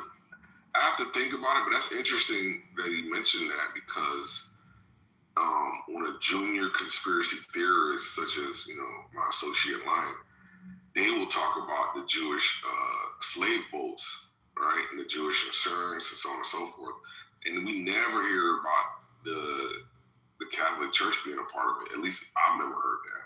So it's almost like they're always there to be used as a scapegoat. But it happened recently. I'd have to think about it, Timothy, and get back to you about what clicked in my mind about. I don't even remember. It just happened. It was recently though. The only thing that to God, concrete. Yeah, the only thing the Jewish community controls that matters is Hollywood. That's it. Like, they don't control the music industry anymore. There was a time period they did. And there's a whole bunch of people in the financial industry. So the only thing they really control that matters is Hollywood. How many countries? But CEO, you don't think that's a huge problem? You don't remember earlier talking about the aliens and the movie coming out with the... No, it is a problem, but I'm just saying, it is a problem. And hold on, little guy.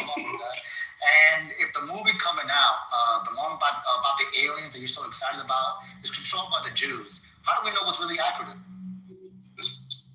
True, I'll give you that. It is a problem. Hollywood is a problem. Yeah, I agree. It's a big source of call.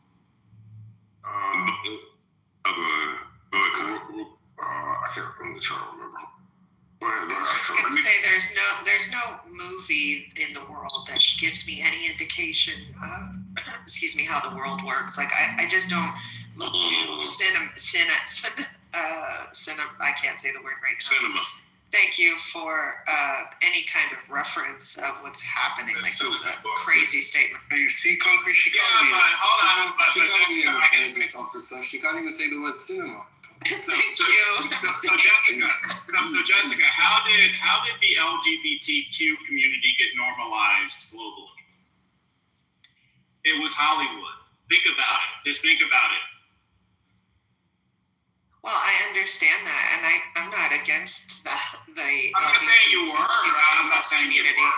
Yeah, I'm not saying I'm an equalist, right? Like, I want them to be treated fairly and good, just like everybody else. So. But it's the power of a messaging platform. That's all. I understand what you're saying. Thank you. Timothy, one day I thought of how you destabilize a country, right? And like, if you look at Maduro in that scenario, what you could do to help to like quell the social outrage is that at church, because those people are highly religious, they go to church, is to just tell their bishops or whatever, their church leadership, to just tell them to chill out. So when they come to church and they say, "Father, what's going on? Look, the Americans. The Catholic Church, who is in Venezuela, and their local parishioners or local parishes and leadership, they'll be given instructions to say, just tell them to calm down. It's not that serious. It'll all work out, right?" Do you look? Sorry, go ahead. No, well, do you like? I was saying, you spend a lot of times in like the Tom Rabbit rooms and stuff, right? Presumably, you've like tangled or interacted with the problem of evil. Are you moving to that? No, it's just personality. Yeah. It serves a good reason. Okay, you're right. You know the distinction between. One second. You know the distinction between the evidential and the. Bro, what's wrong with you? Just relax. You know the difference between the evidential and the logical, right? I haven't heard it in a long time. I don't remember. Like, just like the evidential ones, like, Bambi dies in a forest fire. It doesn't seem like there's a good reason why Bambi dies, a torturous death. What explains that? What reason does God have? Blah, blah, blah. And then, like, the theist usually fucking exploits is like, skeptical theism, It's like, why do you think that, like, you would be able, like, why would you think you'd be able to apprehend God's reason? Why does, you know what I'm saying? As in the assumptions on your part, and they appeal to this thing called like a no-seeing inference, where you're like, look, just because you don't see an inference, like don't see an explanation, why do you assume this is the kind of thing that should have an explanation that you would be able to understand? Do you get what I mean? Yeah. Yeah. Okay. Do you know one thing I've been thinking? I want to try to formalize it at some point, right? You using examples, but it's like it's crazy how like this isn't targeting you. Wallahi, this isn't. Yeah. But it's like it's crazy how like so many retarded people think they can understand the complex motivations of all of these like global superpowers and hegemons. It's like man, just like, oh look, you get it, man. All you need to do is watch this one YouTube documentary. It's like, why do you think you would get that? Like, it seems easy to understand from a moral perspective why, if there's a good reason, Bambi's mother or whatever needs to die torturously in a forest fire. That seems like something you should actually be able to understand. What you probably shouldn't be able to understand is all of the competing interests of like China, Israel, different factions within Israel, different factions within the Vatican, different religious groups, all these different wealthy families, like oligarchs in Russia. Like you actually, it'd be really, really cool. You'd have to know so much of like the history of all that. To have a clear understanding of what's going on. And yet, every fucking retarded person with a YouTube account thinks like, oh, we're gonna understand. Oh, this is what Trump's doing. Oh, this is what Obama's doing. It's fucking hilarious, dude. And these are the same niggas. When you have a conversation about religion, will tell you, why do you think you should understand God's reasons? It's fucking.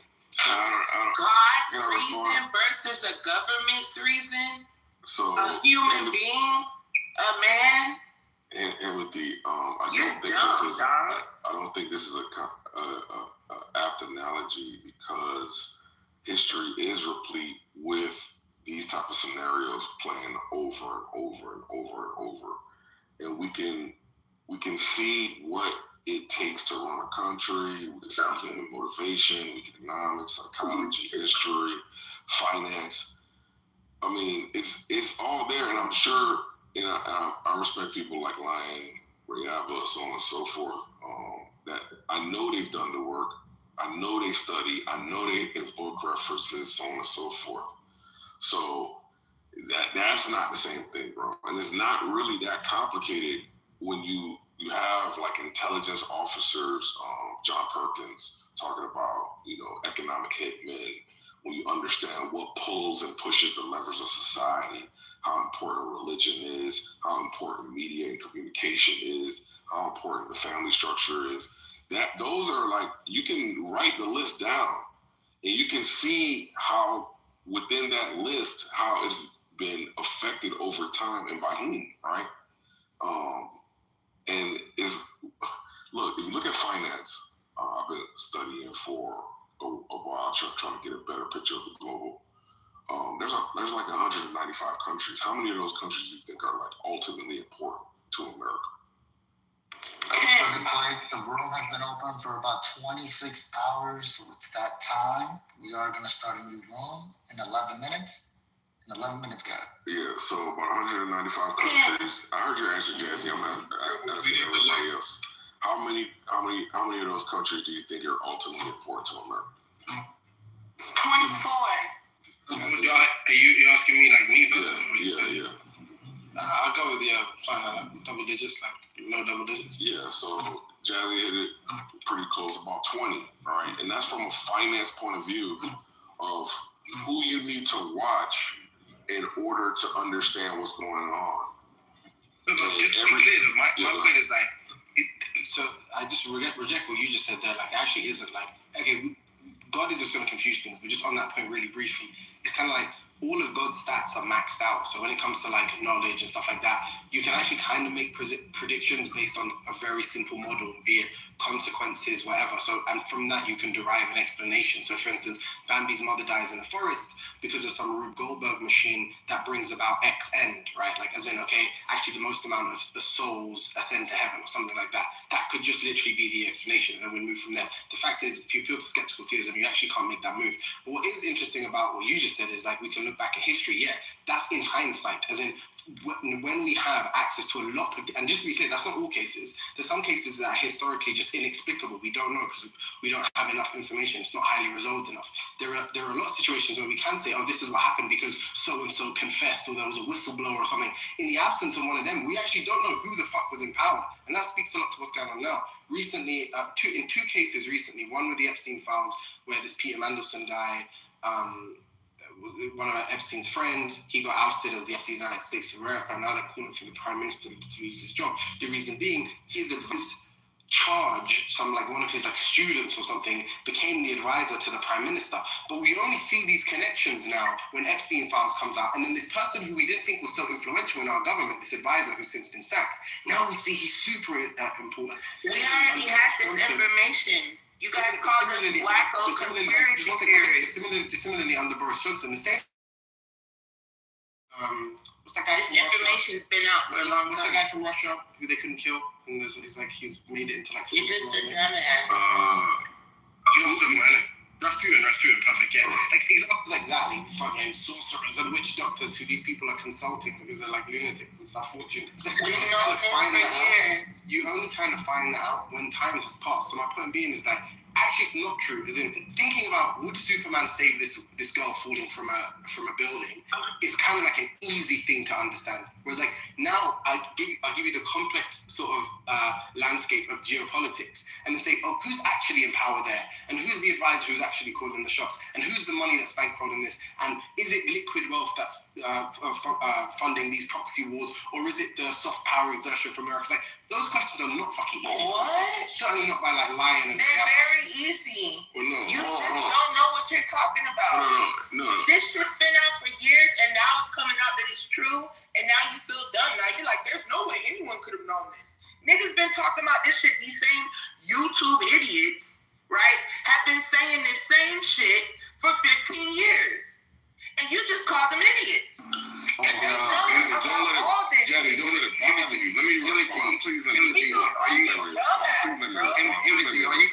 me respond. Please let me respond. So, appreciate it. Y'all got it. So, Timothy, look, if you talk about associations between different people, it's going to be pretty simple, right? Where did you go to school?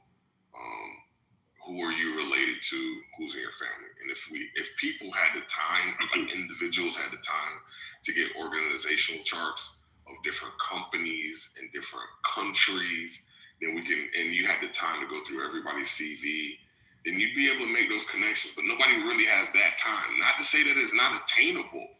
Not to say that we can't see who went to which parochial schools, which fucking private schools, which fucking countries, and so on and so forth. That we can't see it, that we don't have the time to see it.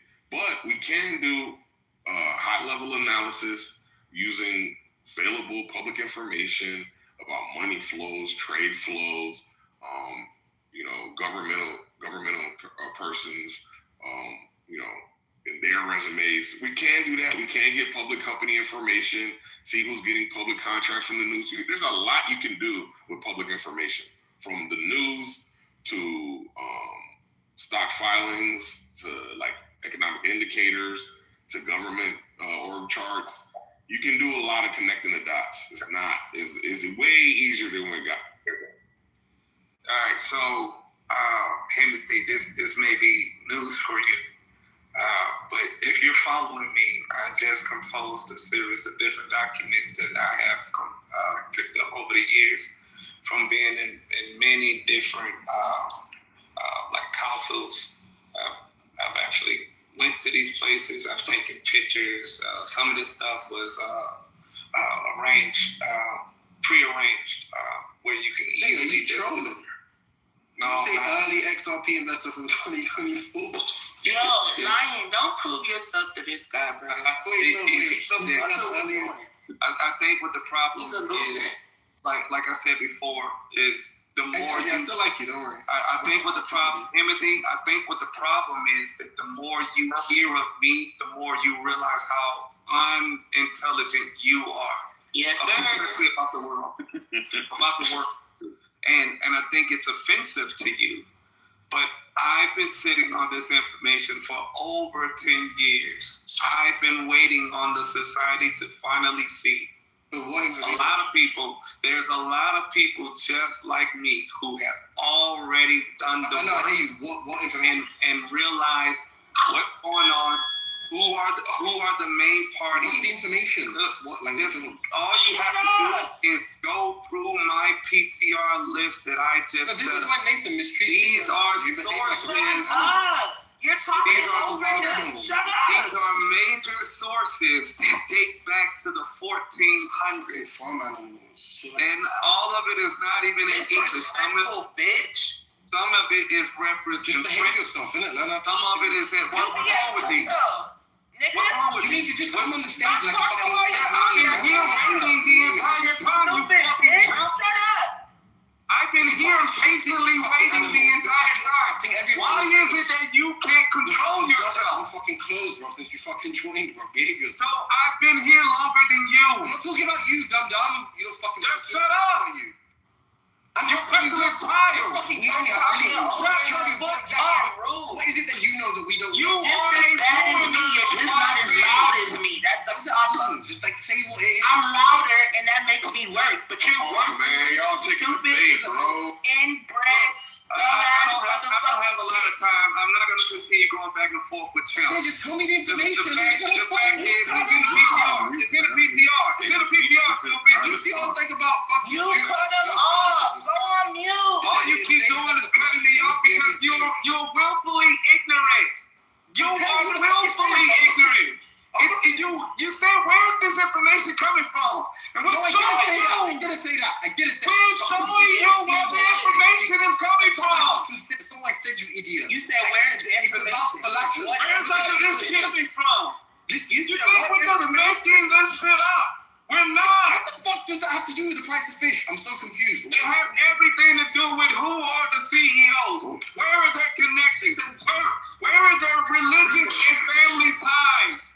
It has everything to do with everything. You're just an idiot. I'm done talking to you, Himothy. Hey, Himothy, I'm going to talk to the room now. I'm going to talk to the room now. I'm not talking to you anymore. So I need you to shut up. I need you to shut up. I don't care. I don't care what you have to say. Behave yourself, Timothy. Behave yourself. This is how all these things tie in. I'm not getting in the middle of this. Hey, anybody that wants to be in the bitch. Stop being a bitch. Concrete see what's going on. He don't want to correct us.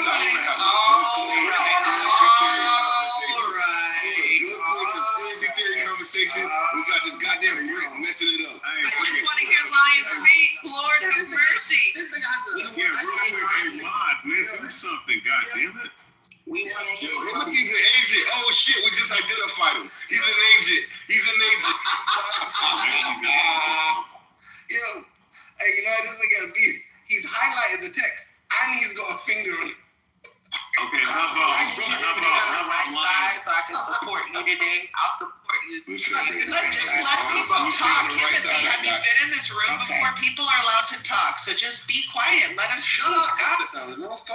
You know what's crazy? Timothy has the nerve to criticize my behavior when he's behaving just like me. The only difference is he has a British accent. So you're a chimp as well. And he doesn't have a good phone with a good microphone like I do. You're acting like a barbarian, and I wanted to match your behavior. You cut concrete off, you cut lion off. All you do is cut people off. You have too much pride. You have too much pride. You have too much pride. You won't be quiet, and you won't let lion talk. You have too much pride. Thank you. Go ahead. You have no pride. Go ahead, Lion. Hey, Mons, please sit down. He's an idiot from the third world. Just move. Literally, move to Britain. Hey, my grand, does anybody see my PTR saying minus Timothy? Oh, maybe. Yeah, is that the post with the Madonna? No, the PTR right now. I see it. Oh, what does it say? What does it say? It says Edom is a conversation for the spicy. Encyclopedia 1925 edition, volume 5, page 41. Alex James, Thursday, July 30th, 2009. 3:09 p.m. in 39 seconds. All right, that's how long I've been sitting on the shit. This is saying Edom, the Edomites, are modern Jewry. This is taken from the Jewish Encyclopedia, which states that they already know who they descend from. They're telling you that they know that they're not the actual Jews of antiquity, but they are actually the Edomites. Edom. This is out of their reference. This is a source from their information. Look at the date. I'm showing you. I'm making it so fucking plain and easy. This is their evidence about themselves. They're not the Jews. I've been telling you that. My next PTR, I'll show you the next one. When I was going back and forth with that guy, Noam. This here, I just put it in the PTR thing, is Eleazar ben Yehuda. He is touted as the father of modern Hebrew. He's the one who was said to have brought back to life the Hebrew language.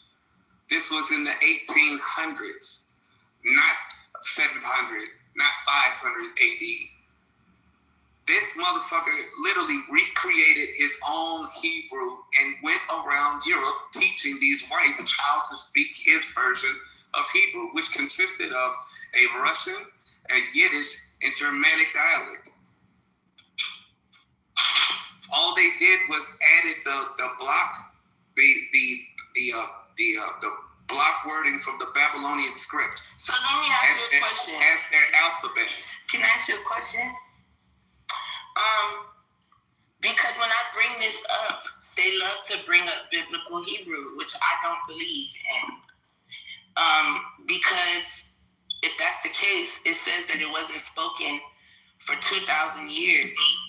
Right. It was a dead language. The reason it was a dead language is because of the Romans. Remember, the Romans was hunting down the remaining Jews that they could find all across North Africa after the fall. So guess what the Jews did? They stopped speaking the language and they started to act like the Africans that they were living among, which is also in another one of my PTRs.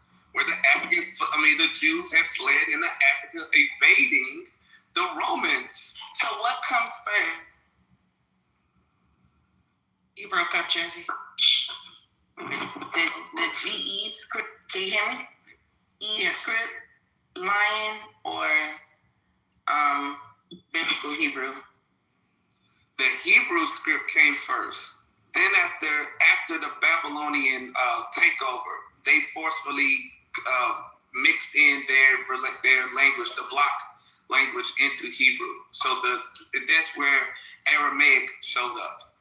I have a question, but isn't the original Bible or whatever, when it was written back in a million years ago, whatever it was written, wasn't it written in Hebrew? Question. No.